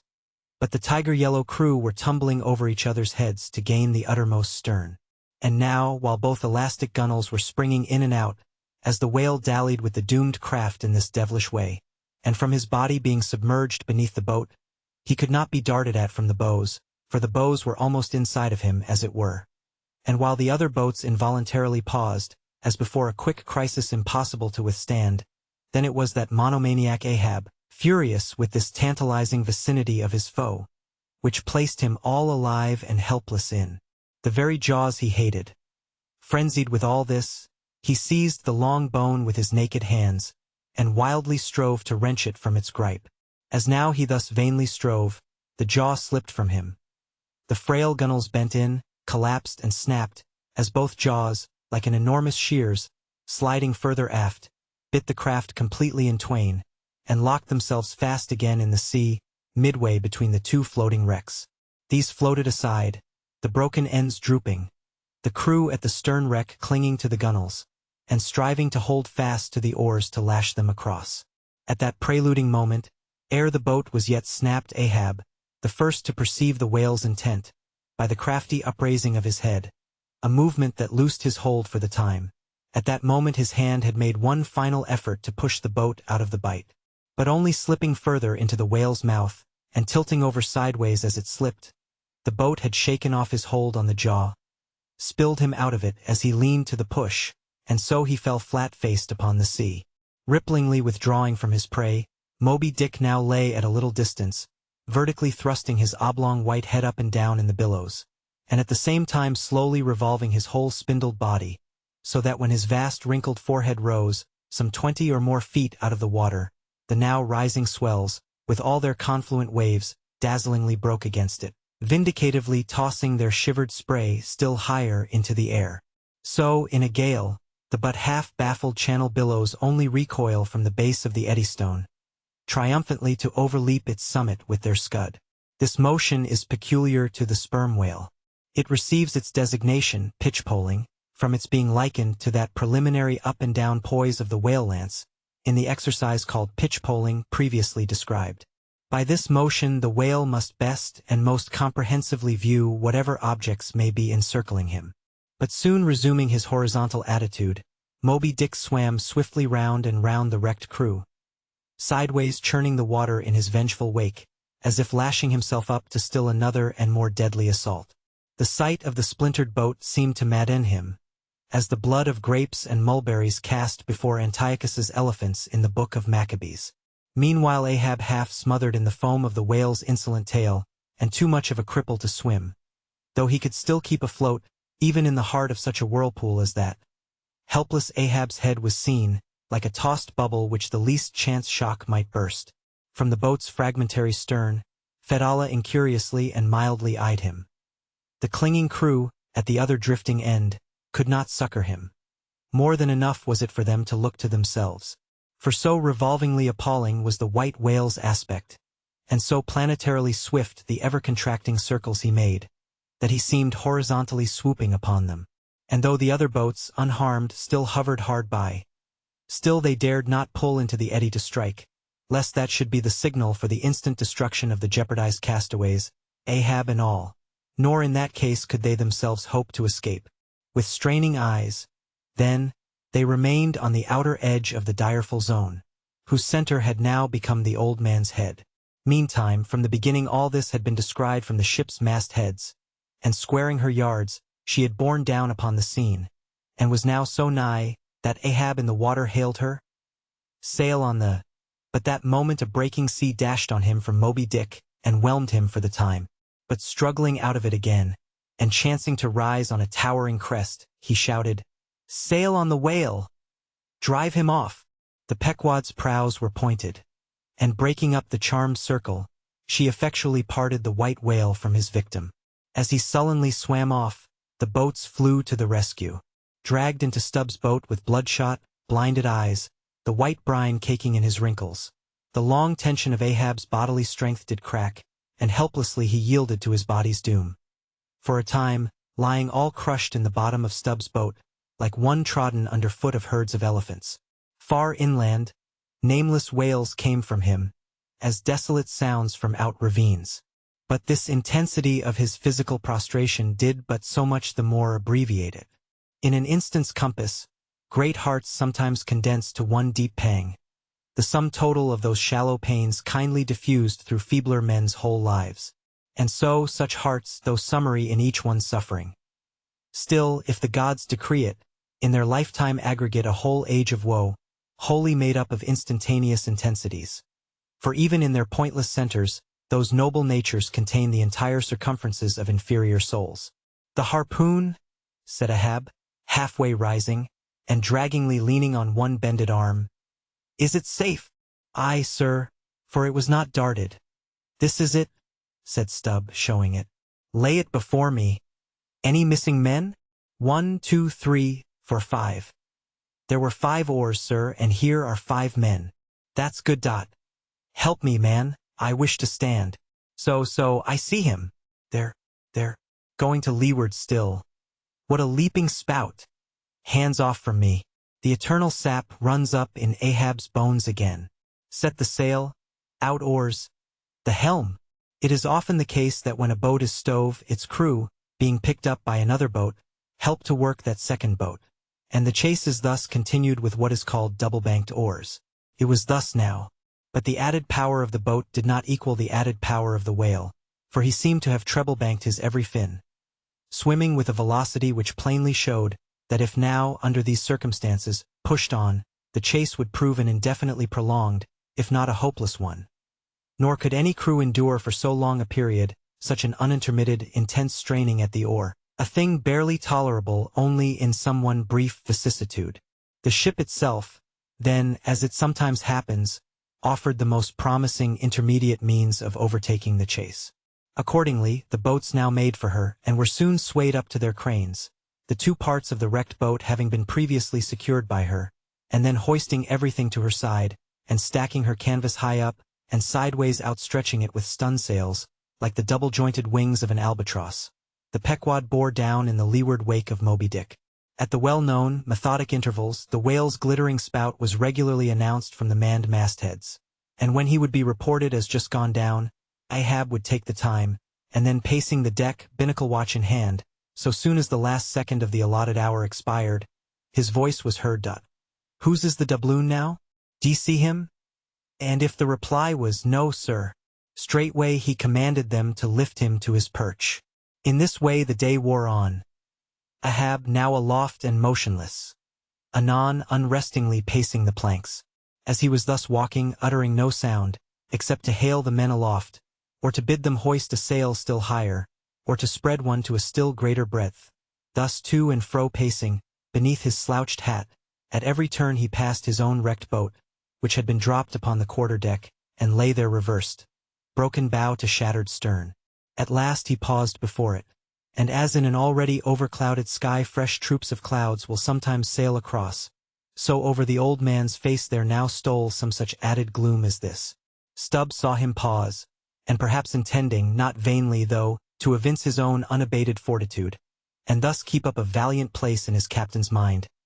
He advanced, and eyeing the wreck exclaimed, "The thistle the ass refused. It pricked his mouth too keenly, sir. Ha! Ah! What soulless thing is this that laughs before a wreck? Man, Did I not know thee brave as fearless fire and as mechanical, I could swear thou wert a poltroon. Groan nor laugh should be heard before a wreck." "Aye, sir," said Starbuck drawing near. "'Tis a solemn sight, an omen and an ill one." "Omen? Omen? The dictionary. If the gods think to speak outright to man, they will honorably speak outright, not shake their heads, and give an old wives' darkling hint to begone. Ye two are the opposite poles of one thing. Starbuck is Stubb reversed, and Stubb is Starbuck. And ye two are all mankind, and Ahab stands alone among the millions of the peopled earth, nor gods nor men his neighbors. Cold, cold, I shiver. How now? Aloft there, d'ye see him? Sing out for every spout, though he spout 10 times a second." The day was nearly done. Only the hem of his golden robe was rustling. Soon, it was almost dark, but the lookout men still remained unset. "Can't see the spout now, sir. Too dark," cried a voice from the air. "How heading when last seen?" "As before, sir. Straight to leeward." "Good. He will travel slower now 'tis night. Down royals and topgallant stunsails, Mr. Starbuck. We must not run over him before morning. He's making a passage now, and may heave to a while. Helm there. Keep her full before the wind. Aloft. Come down. Mr. Stubb, send a fresh hand to the foremast head, and see it manned till morning." Then advancing towards the doubloon in the mainmast, "Men, this gold is mine, for I earned it, but I shall let it abide here till the white whale is dead. And then, whosoever of ye first raises him, upon the day he shall be killed, this gold is that man's. And if on that day I shall again raise him, then 10 times its sum shall be divided among all of ye. Away now! The deck is thine, sir." And so saying, he placed himself halfway within the scuttle, and slouching his hat, stood there till dawn, except when at intervals rousing himself to see how the night wore on. Moby Dick Chapter 134. The Chase, Second Day.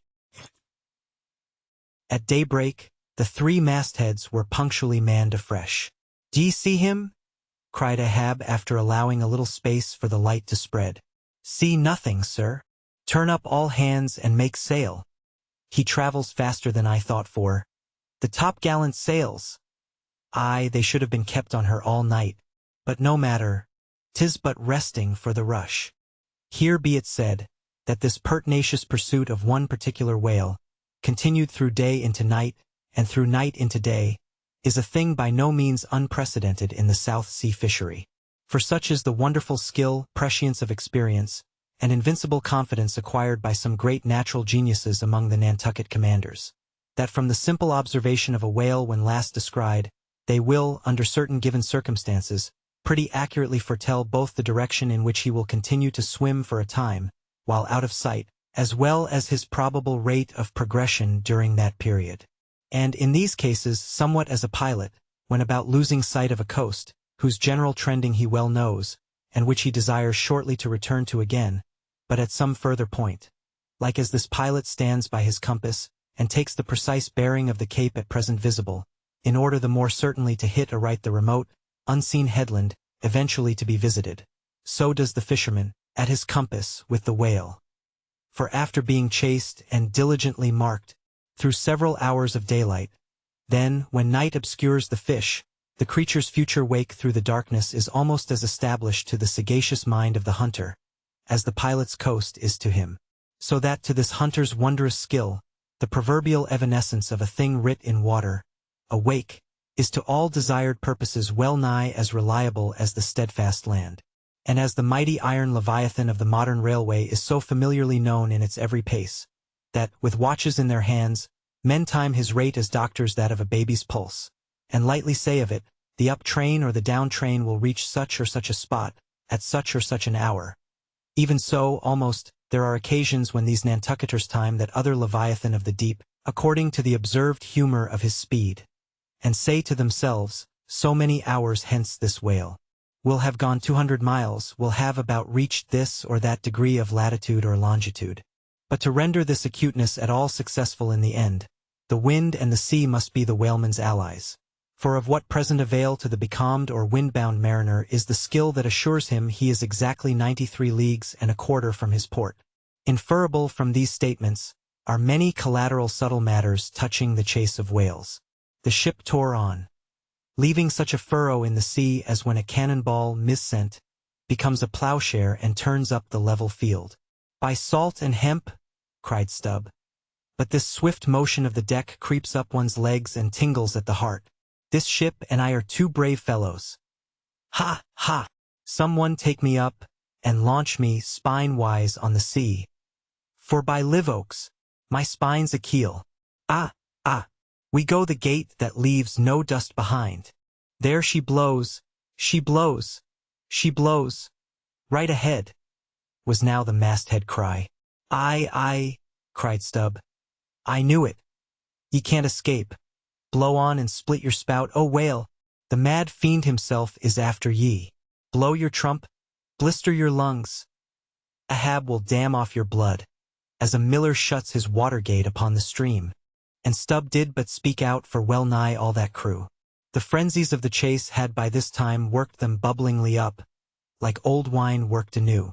Whatever pale fears and forebodings some of them might have felt before, these were not only now kept out of sight through the growing awe of Ahab, but they were broken up, and on all sides routed, as timid prairie hares that scatter before the bounding bison. The hand of fate had snatched all their souls, and by the stirring perils of the previous day, the rack of the past night's suspense, the fixed, unfearing, blind, reckless way in which their wild craft went plunging towards its flying mark, by all these things, their hearts were bowled along. The wind that made great bellies of their sails, and rushed the vessel on by arms invisible as irresistible. This seemed the symbol of that unseen agency which so enslaved them to the race. They were one man, not 30, for as the one ship that held them all, though it was put together of all contrasting things, oak and maple and pine wood, iron and pitch and hemp, yet all these ran into each other in the one concrete hull, which shot on its way, both balanced and directed by the long central keel. Even so, all the individualities of the crew, this man's valor, that man's fear, guilt and guiltiness, all varieties were welded into oneness, and were all directed to that fatal goal which Ahab, their one lord and keel, did point to. The rigging lived. The mastheads, like the tops of tall palms, were outspreadingly tufted with arms and legs. Clinging to a spar with one hand, some reached forth the other with impatient wavings. Others, shading their eyes from the vivid sunlight, sat far out on the rocking yards. All the spars in full bearing of mortals, ready and ripe for their fate. Ah! How they still strove through that infinite blueness to seek out the thing that might destroy them. "Why sing ye not out for him if ye see him?" cried Ahab, when, after the lapse of some minutes since the first cry, no more had been heard. "Sway me up, men. Ye have been deceived. Not Moby Dick casts one odd jet that way, and then disappears." It was even so. In their headlong eagerness, the men had mistaken some other thing for the whale spout, as the event itself soon proved. For hardly had Ahab reached his perch, hardly was the rope belayed to its pin on deck, when he struck the keynote to an orchestra that made the air vibrate as with the combined discharges of rifles. The triumphant halloo of 30 buckskin lungs was heard, as, much nearer to the ship than the place of the imaginary jet, less than a mile ahead, Moby Dick bodily burst into view. For not by any calm and indolent spoutings, not by the peaceable gush of that mystic fountain in his head, did the white whale now reveal his vicinity, but by the far more wondrous phenomenon of breaching. Rising with his utmost velocity from the furthest depths, the sperm whale thus booms his entire bulk into the pure element of air, and piling up a mountain of dazzling foam, shows his place to the distance of 7 miles and more. In those moments, the torn, enraged waves he shakes off seem his main. In some cases, this breaching is his act of defiance. There she breaches. "There she breaches," was the cry, as in his immeasurable bravados the white whale tossed himself salmon-like to heaven, so suddenly seen in the blue plain of the sea, and relieved against the still bluer margin of the sky. The spray that he raised, for the moment, intolerably glittered and glared like a glacier, and stood there gradually fading and fading away from its first sparkling intensity, to the dim mistiness of an advancing shower in a vale. "Aye, breach your last to the sun, Moby Dick," cried Ahab. "Thy hour and thy harpoon are at hand. Down, down all of ye, but one man at the fore. The boats! Stand by!" Unmindful of the tedious rope ladders of the shrouds, the men, like shooting stars, slid to the deck, by the isolated backstays and halyards, while Ahab, less dartingly, but still rapidly, was dropped from his perch. "Lower away," he cried, so soon as he had reached his boat. "A spare one, rigged the afternoon previous. Mr. Starbuck, the ship is thine. Keep away from the boats, but keep near them. Lower all!" As if to strike a quick terror into them, by this time being the first assailant himself, Moby Dick had turned, and was now coming for the three crews. Ahab's boat was central, and cheering his men, he told them he would take the whale head and head. That is, pull straight up to his forehead, a not uncommon thing. For when within a certain limit, such a course excludes the coming onset from the whale's sidelong vision. But ere that close limit was gained, and while yet all three boats were plain as the ship's three masts to his eye, the white whale churning himself into furious speed, almost in an instant as it were, rushing among the boats with open jaws and a lashing tail, offered appalling battle on every side, and heedless of the irons darted at him from every boat, seemed only intent on annihilating each separate plank of which those boats were made, but skillfully maneuvered, incessantly wheeling like trained chargers in the field. The boats for a while eluded him, though, at times, but by a plank's breadth, while all the time Ahab's unearthly slogan tore every other cry but his to shreds. But at last, in his untraceable evolutions, the white whale so crossed and recrossed, and in 1,000 ways entangled the slack of the three lines now fast to him, that they foreshortened, and of themselves, warped the devoted boats towards the planted irons in him.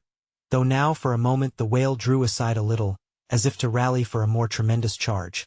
Seizing that opportunity, Ahab first paid out more line, and then was rapidly hauling and jerking in upon it again, hoping that way to disencumber it of some snarls, when lo! A sight more savage than the embattled teeth of sharks, caught and twisted, corkscrewed in the mazes of the line, loose harpoons and lances, with all their bristling barbs and points, came flashing and dripping up to the chocks in the bows of Ahab's boat. Only one thing could be done. Seizing the boat knife, he critically reached within through, and then without, the rays of steel, dragged in the line beyond, past it, inboard to the bowsman, and then, twice sundering the rope near the chocks, dropped the intercepted faggot of steel into the sea, and was all fast again. That instant, the white whale made a sudden rush among the remaining tangles of the other lines. By so doing, irresistibly dragged the more involved boats of Stubb and Flask towards his flukes, dashed them together like two rolling husks on a surf-beaten beach, and then, diving down into the sea, disappeared in a boiling maelstrom, in which, for a space, the odorous cedar chips of the wrecks danced round and round, like the grated nutmeg in a swiftly stirred bowl of punch. While the two crews were yet circling in the waters, reaching out after the revolving line tubs, oars, and other floating furniture, while a slope little Flask bobbed up and down like an empty vial, twitching his legs upwards to escape the dreaded jaws of sharks, and Stubb was lustily singing out for someone to ladle him up, and while the old man's line, now parting, admitted of his pulling into the creamy pool to rescue whom he could, in that wild simultaneousness of 1,000 concreted perils, Ahab's yet unstricken boat seemed drawn up towards heaven by invisible wires. As, arrow-like, shooting perpendicularly from the sea, the white whale dashed his broad forehead against its bottom, and sent it, turning over and over, into the air, till it fell again, gunnel downwards, and Ahab and his men struggled out from under it, like seals from a seaside cave. The first uprising momentum of the whale, modifying its direction as he struck the surface, involuntarily launched him along it, to a little distance from the center of the destruction he had made, and with his back to it, he now lay for a moment slowly feeling with his flukes from side to side, and whenever a stray or bit of plank, the least chip or crumb of the boats touched his skin, his tail swiftly drew back, and came sideways, smiting the sea.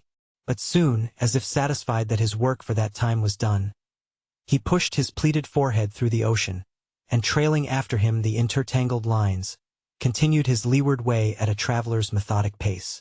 As before, the attentive ship, having descried the whole fight, again came bearing down to the rescue, and dropping a boat, picked up the floating mariners, tubs, oars, and whatever else could be caught at, and safely landed them on her decks.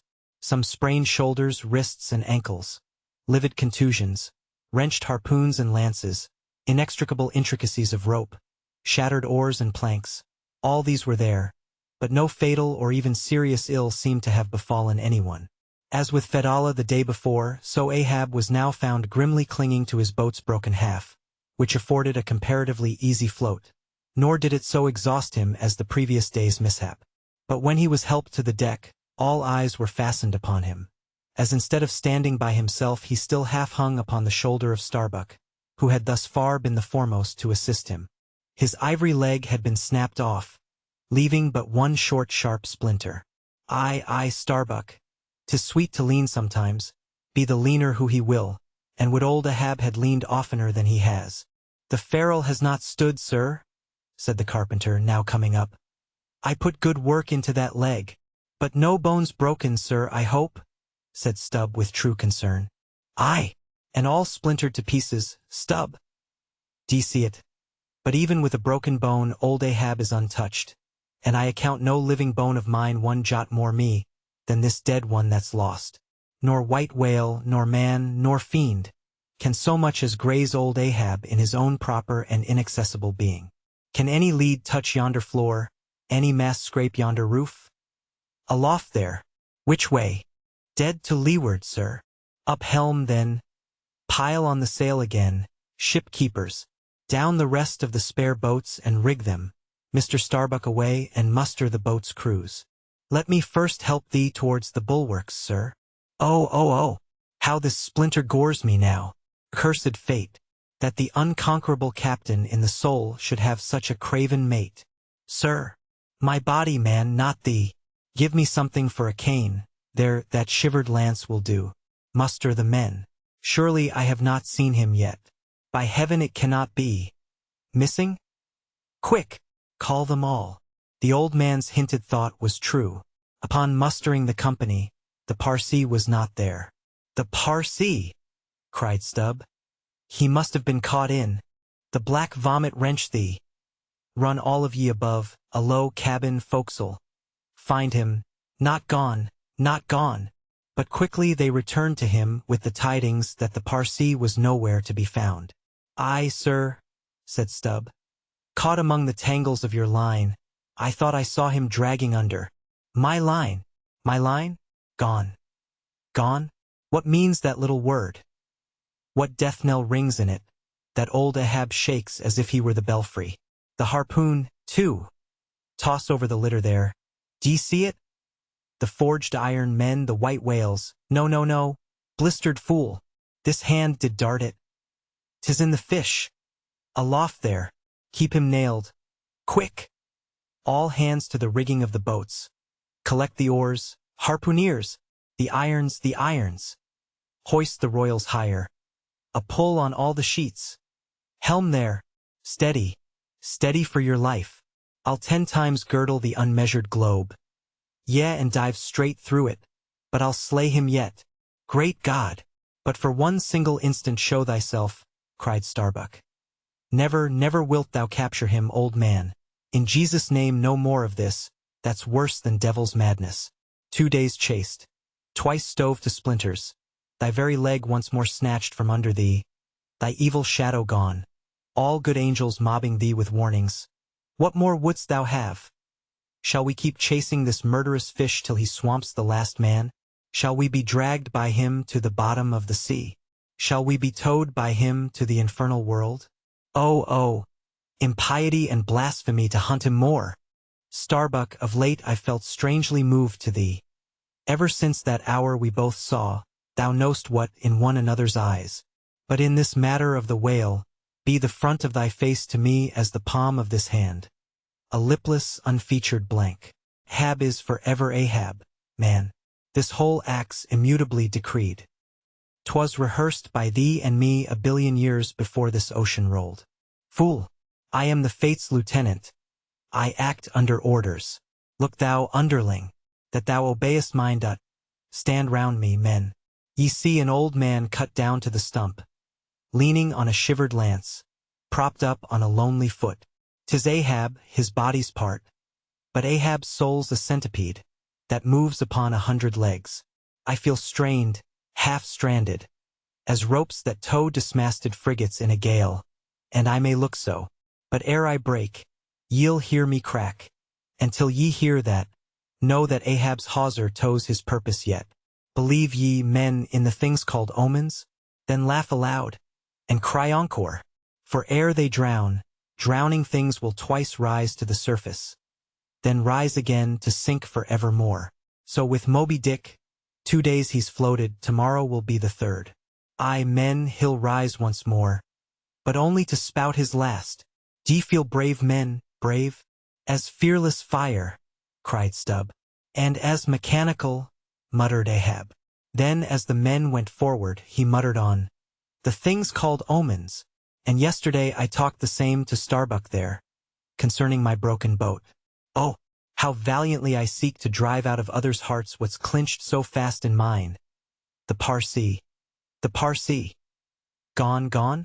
And he was to go before, but still was to be seen again ere I could perish. How's that? There's a riddle now might baffle all the lawyers backed by the ghosts of the whole line of judges. Like a hawk's beak it pecks my brain. I'll solve it, though. When dusk descended, the whale was still in sight to leeward. So once more the sail was shortened, and everything passed nearly as on the previous night. Only the sound of hammers and the hum of the grindstone was heard till nearly daylight, as the men toiled by lanterns in the complete and careful rigging of the spare boats and sharpening their fresh weapons for the morrow. Meantime, of the broken keel of Ahab's wrecked craft the carpenter made him another leg, while still as on the night before, slouched Ahab stood fixed within his scuttle. His heliotrope glance anticipatingly gone backward on its dial, sat due eastward for the earliest sun. Moby Dick Chapter 135. The Chase. 3rd Day. The morning of the 3rd day dawned fair and fresh, and once more the solitary nightman at the foremasthead was relieved by crowds of the daylight lookouts, who dotted every mast and almost every spar. "D'ye see him?" cried Ahab, but the whale was not yet in sight. "In his infallible wake, though, but follow that wake, that's all. Helm there. Steady as thou goest and hast been going. What a lovely day again! Were it a new-made world, and made for a summer house to the angels, and this morning the first of its throwing open to them, a fairer day could not dawn upon that world. Here's food for thought had Ahab time to think. But Ahab never thinks. He only feels. That's tingling enough for mortal man. To think's audacity. God only has that right and privilege. Thinking is, or ought to be, a coolness and a calmness. And our poor hearts throb, and our poor brains beat too much for that. And yet, I've sometimes thought my brain was very calm. Frozen calm. This old skull cracks so, like a glass in which the contents turn to ice, and shiver it. And still this hair is growing now, this moment growing, and heat must breed it. But no, it's like that sort of common grass that will grow anywhere, between the earthy clefts of Greenland ice or in Vesuvius lava. How the wild winds blow it. They whip it about me as the torn shreds of split sails lash the tossed ship they cling to. A vile wind that has no doubt blown ere this through prison corridors and cells, and wards of hospitals, and ventilated them, and now comes blowing hither as innocent as fleeces. Out upon it! It's tainted. Were I the wind, I'd blow no more on such a wicked, miserable world. I crawl somewhere to a cave and slink there. And yet, 'tis a noble and heroic thing, the wind. Who ever conquered it? In every fight it has the last and bitterest blow. Run tilting at it, and you but run through it. Ah! A coward wind that strikes stark naked men, but will not stand to receive a single blow. Even Ahab is a braver thing, a nobler thing than that. Would now the wind but had a body. But all the things that most exasperate and outrage mortal man, all these things are bodiless, but only bodiless as objects, not as agents. There's a most special, a most cunning, oh, a most malicious difference. And yet, I say again, and swear it now, that there's something all glorious and gracious in the wind. These warm trade winds, at least, that in the clear heavens blow straight on, in strong and steadfast, vigorous mildness, and veer not from their mark, however the baser currents of the sea may turn and tack, and mightiest Mississippis of the land swift and swerve about, uncertain where to go at last. And by the eternal poles, these same trades that so directly blow my good ship on, these trades or something like them, something so unchangeable, and full as strong, blow my keeled soul along, to it, aloft there. What d'ye see? Nothing, sir. Nothing. And noon at hand. The doubloon goes a-begging. See the sun. It must be so. I've oversailed him. How got the start? He's chasing me now. Not I him, that's bad. I might have known it too. Fool. The lines, the harpoons he's towing.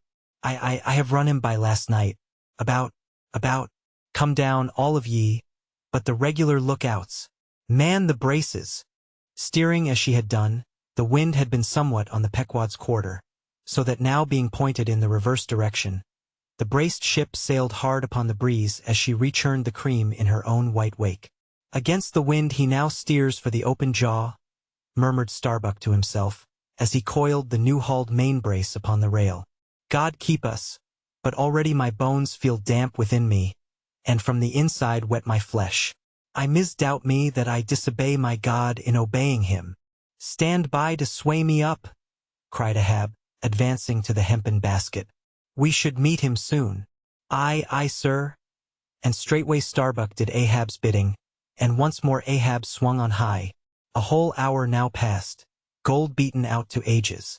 Time itself now held long breaths with keen suspense. But at last, some 3 points off the weather bow, Ahab descried the spout again, and instantly from the 3 mastheads 3 shrieks went up as if the tongues of fire had voiced it. Forehead to forehead I meet thee, this third time, Moby Dick. On deck there. Brace sharper up. Crowd her into the wind's eye. He's too far off to lower yet, Mr. Starbuck. The sails shake. Stand over that helmsman with a topmaul. So, he travels fast and I must down. But let me have one more good round look aloft here at the sea. There's time for that. An old sight, and yet somehow so young. Aye, and not changed a wink since I first saw it. A boy, from the sandhills of Nantucket. The same to Noah as to me. There's a soft shower to leeward. Such lovely leewardings. They must lead somewhere, to something else than common land, more palmy than the palms. Leeward, the white whale goes that way. Look to windward, then, the better if the bitterer quarter.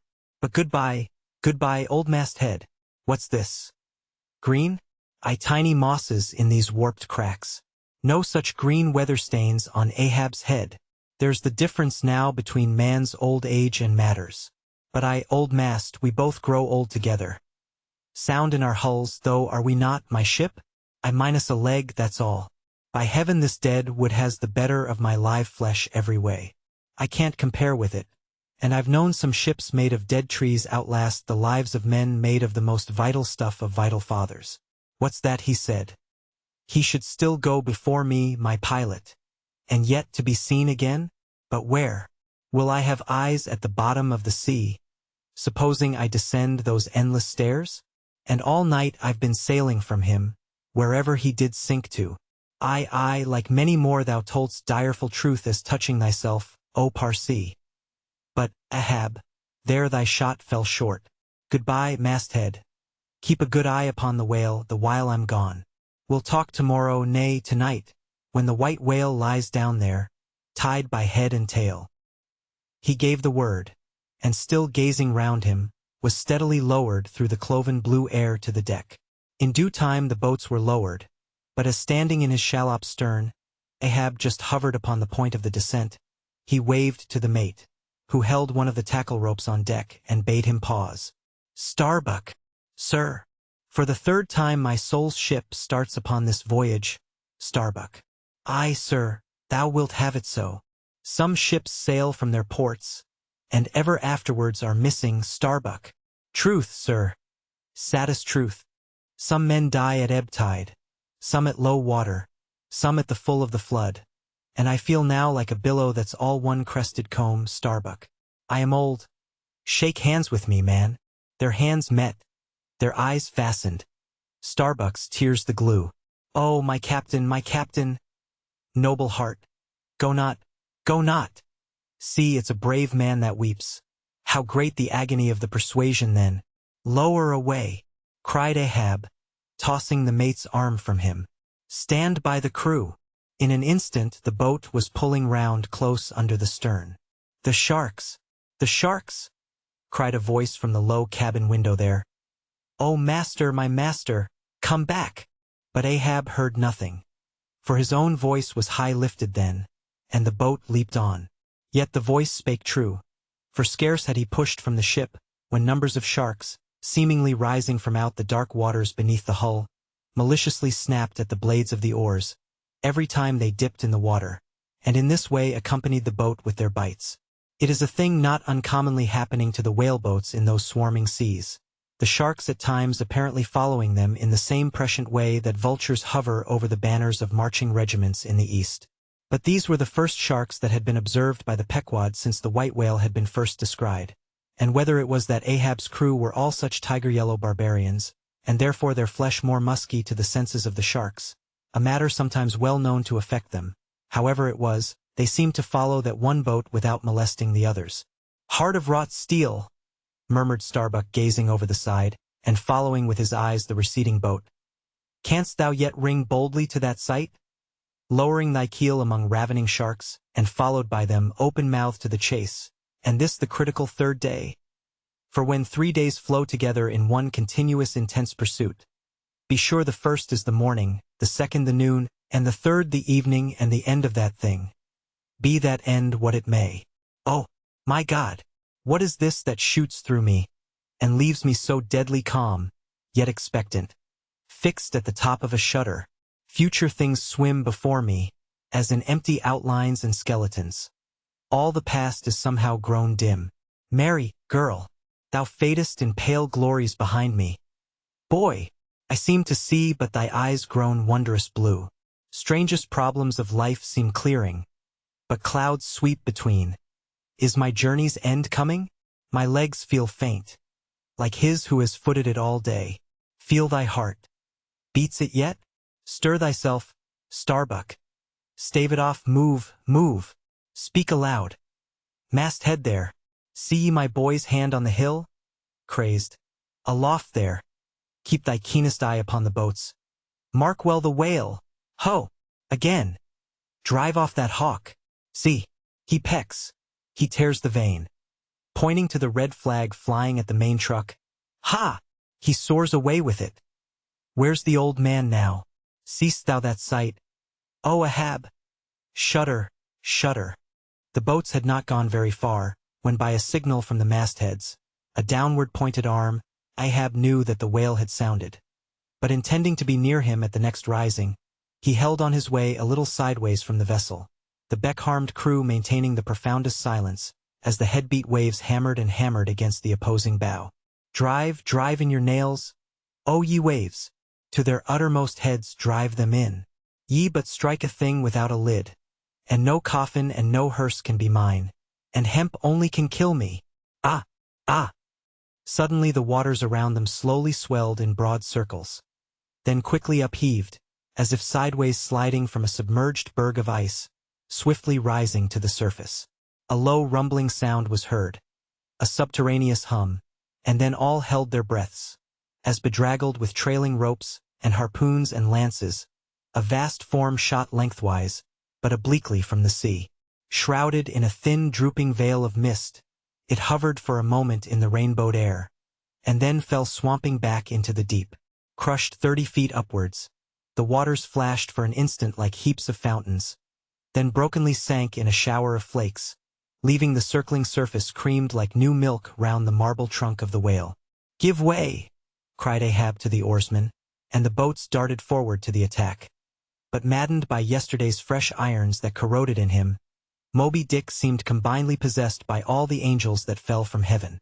The wide tiers of welded tendons overspreading his broad white forehead, beneath the transparent skin, looked knitted together, as head-on, he came churning his tail among the boats, and once more flailed them apart, spilling out the irons and lances from the two mates' boats, and dashing in one side of the upper part of their bows, but leaving Ahab's almost without a scar, while Daggoo and Queequeg were stopping the strained planks. And as the whale swimming out from them turned and showed one entire flank as he shot by them again. At that moment a quick cry went up, lashed round and round to the fish's back, pinioned in the turns upon turns in which, during the past night, the whale had reeled the involutions of the lines around him. The half-torn body of the Parsee was seen, his sable raiment frayed to shreds, his distended eyes turned full upon old Ahab. The harpoon dropped from his hand. Befooled, befooled, drawing in a long lean breath. "Aye, Parsee, I see thee again. I, and thou goest before. And this then is the hearse that thou didst promise. But I hold thee to the last letter of thy word. Where is the second hearse? Away, mates, to the ship. Those boats are useless now. Repair them if ye can in time, and return to me. If not, Ahab is enough to die. Down, men. The first thing that but offers to jump from this boat I stand in, that thing I harpoon. Ye are not other men, but my arms and my legs. And so obey me. Where's the whale? Gone down again." But he looked too nigh the boat, for as if bent upon escaping with the corpse he bore, and as if the particular place of the last encounter had been but a stage in his leeward voyage, Moby Dick was now again steadily swimming forward, and had almost passed the ship, which thus far had been sailing in the contrary direction to him, though for the present her headway had been stopped. He seemed swimming with his utmost velocity, and now only intent upon pursuing his own straight path in the sea. "Oh, Ahab," cried Starbuck. "Not too late is it, even now the third day, to desist. See, Moby Dick seeks thee not. It is thou, that madly seekest him." Setting sail to the rising wind, the lonely boat was swiftly impelled to leeward, by both oars and canvas. And at last, when Ahab was sliding by the vessel, so near as plainly to distinguish Starbuck's face as he leaned over the rail, he hailed him to turn the vessel about, and follow him, not too swiftly, at a judicious interval. Glancing upwards, he saw Tashtego, Queequeg, and Daggoo eagerly mounting to the three mastheads, while the oarsmen were rocking in the two staved boats which had but just been hoisted to the side, and were busily at work in repairing them, one after the other, through the portholes as he sped. He also caught flying glimpses of Stubb and Flask, busying themselves on deck among bundles of new irons and lances. As he saw all this, as he heard the hammers in the broken boats, far other hammers seemed driving a nail into his heart. But he rallied, and now marking that the vane or flag was gone from the main masthead, he shouted to Tashtego, who had just gained that perch, to descend again for another flag, and a hammer and nails, and so nail it to the mast. Whether fagged by the 3 days' running chase, and the resistance to his swimming in the knotted hamper he bore, or whether it was some latent deceitfulness and malice in him, whichever was true, the white whale's way now began to abate, as it seemed, from the boat so rapidly nearing him once more, though indeed the whale's last start had not been so long a one as before. And still as Ahab glided over the waves the unpitying sharks accompanied him, and so pertinaciously stuck to the boat, and so continually bit at the plying oars, that the blades became jagged and crunched, and left small splinters in the sea, at almost every dip. Heed them not, those teeth, but give new rowlocks to your oars. Pull on. 'Tis the better rest, the shark's jaw than the yielding water. But at every bite, sir, the thin blades grow smaller and smaller. They will last long enough. Pull on. But who can tell, he muttered, whether these sharks swim to feast on the whale or on Ahab? But pull on. I all alive now, we near him. The helm. Take the helm. Let me pass. And so saying, 2 of the oarsmen helped him forward to the bows of the still flying boat. At length, as the craft was cast to one side, and ran ranging along with the white whale's flank, he seemed strangely oblivious of its advance, as the whale sometimes will, and Ahab was fairly within the smoky mountain mist, which, thrown off from the whale's spout, curled round his great Monadnock hump. He was even thus close to him, when, with body arched back and both arms lengthwise high lifted to the poise, he darted his fierce iron, and his far fiercer curse into the hated whale. As both steel and curse sank to the socket, as if sucked into a morass, Moby Dick sideways writhed, spasmodically rolled his nigh flank against the bow, and without staving a hole in it, so suddenly canted the boat over, that had it not been for the elevated part of the gunwale to which he then clung, Ahab would once more have been tossed into the sea. As it was, 3 of the oarsmen, who foreknew not the precise instant of the dart, and were therefore unprepared for its effects, these were flung out, but so fell that, in an instant 2 of them clutched the gunwale again, and rising to its level on a combing wave, hurled themselves bodily inboard again, the 3rd man helplessly dropping astern, but still afloat and swimming. Almost simultaneously, with a mighty volition of ungraduated, instantaneous swiftness, the white whale darted through the weltering sea. But when Ahab cried out to the steersman to take new turns with the line, and hold it so, and commanded the crew to turn round on their seats, and tow the boat up to the mark, the moment the treacherous line felt that double strain and tug, it snapped in the empty air. What breaks in me? Some sinew cracks. 'Tis whole again. Oars! Oars! Burst in upon him. Hearing the tremendous rush of the sea-crashing boat, the whale wheeled round to present his blank forehead at bay. But in that evolution, catching sight of the nearing black hull of the ship, seemingly seeing in it the source of all his persecutions, bethinking it may be a larger and nobler foe, of a sudden, he bore down upon its advancing prow, smiting his jaws amid fiery showers of foam. Ahab staggered. His hand smote his forehead. I grow blind.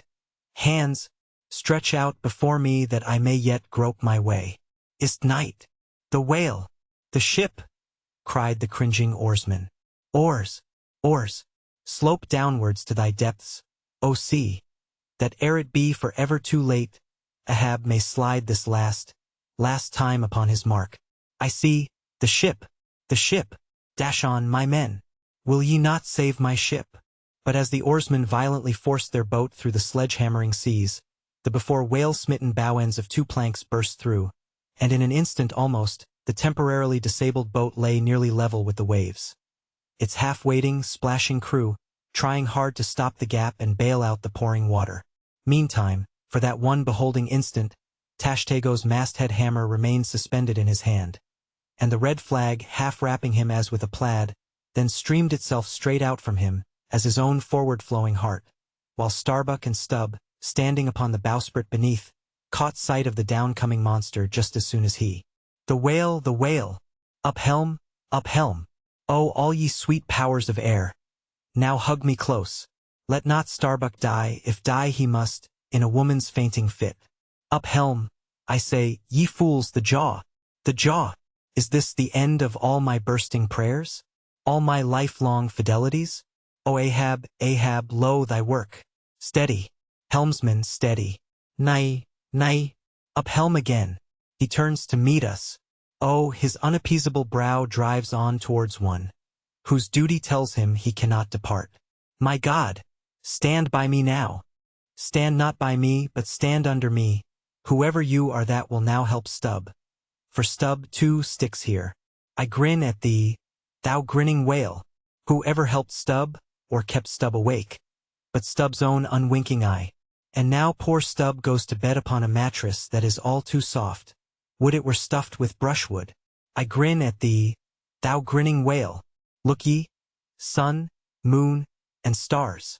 I call ye assassins of as good a fellow as ever spouted up his ghost. For all that, I would yet ring glasses with ye, would ye but hand the cup. Oh, oh, oh, oh, thou grinning whale, but there'll be plenty of gulping soon. Why fly ye not, O Ahab? For me, off shoes and jacket to it. Let Stubb die in his drawers, a most mouldy and over-salted death though. Cherries, cherries, cherries, oh flask, for one red cherry ere we die. Cherries? I only wish that we were where they grow. Oh Stubb, I hope my poor mother's drawn my part pay ere this. If not, few coppers will now come to her, for the voyage is up. From the ship's bows, nearly all the seamen now hung inactive. Hammers, bits of plank, lances, and harpoons, mechanically retained in their hands, just as they had darted from their various employments.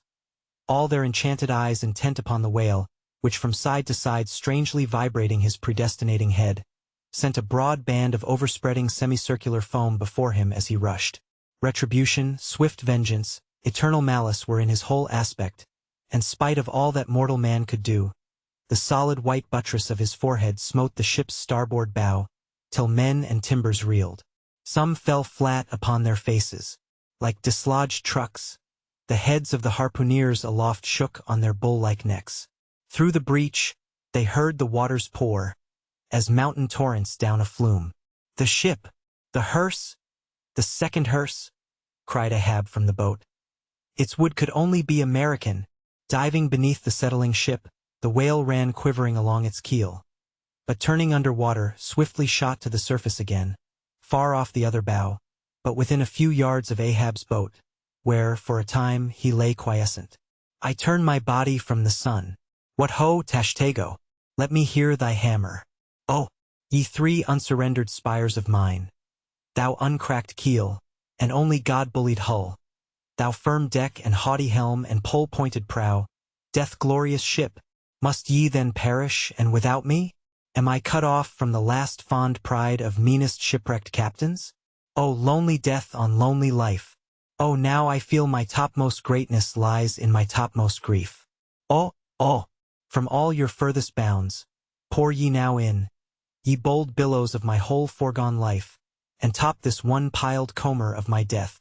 Towards thee I roll, thou all-destroying but unconquering whale. To the last I grapple with thee. From hell's heart I stab at thee. For hate's sake I spit my last breath at thee. Sink all coffins and all hearses to one common pool. And since neither can be mine, let me then tow to pieces, while still chasing thee, though tied to thee, thou damned whale. Thus, I give up the spear. The harpoon was darted. The stricken whale flew forward. With igniting velocity the line ran through the grooves. Ran foul. Ahab stooped to clear it. He did clear it. But the flying turn caught him round the neck, and voicelessly as Turkish mutes bowstring their victim, he was shot out of the boat, ere the crew knew he was gone. Next instant, the heavy ice splice in the rope's final end flew out of the stark empty tub, knocked down an oarsman, and smiting the sea, disappeared in its depths. For an instant, the tranced boat's crew stood still, then turned. The ship? Great God!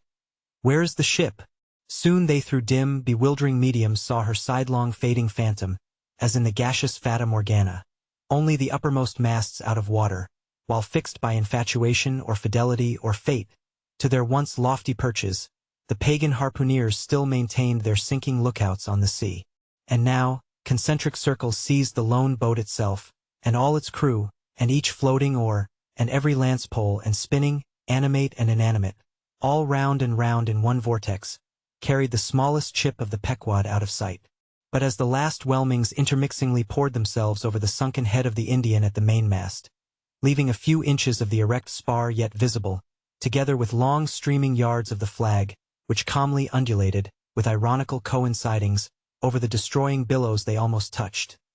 At that instant, a red arm and a hammer hovered backwardly uplifted in the open air, in the act of nailing the flag faster and yet faster to the subsiding spar.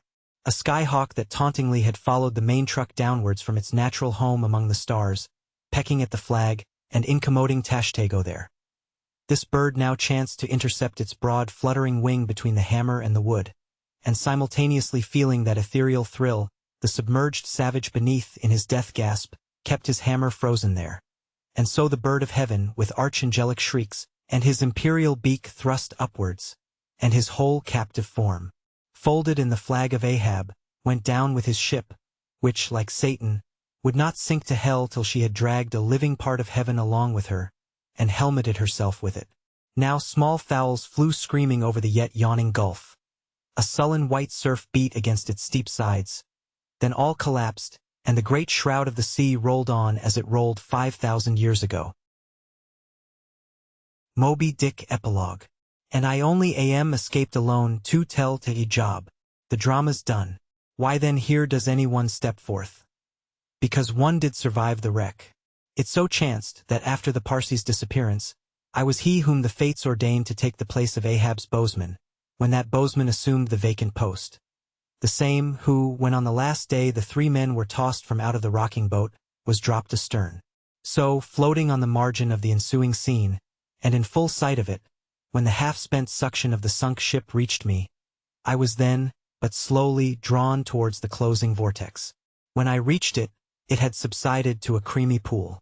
Round and round, then, and ever contracting towards the button-like black bubble at the axis of that slowly wheeling circle, like another Ixion I did revolve, till, gaining that vital center, the black bubble upward burst.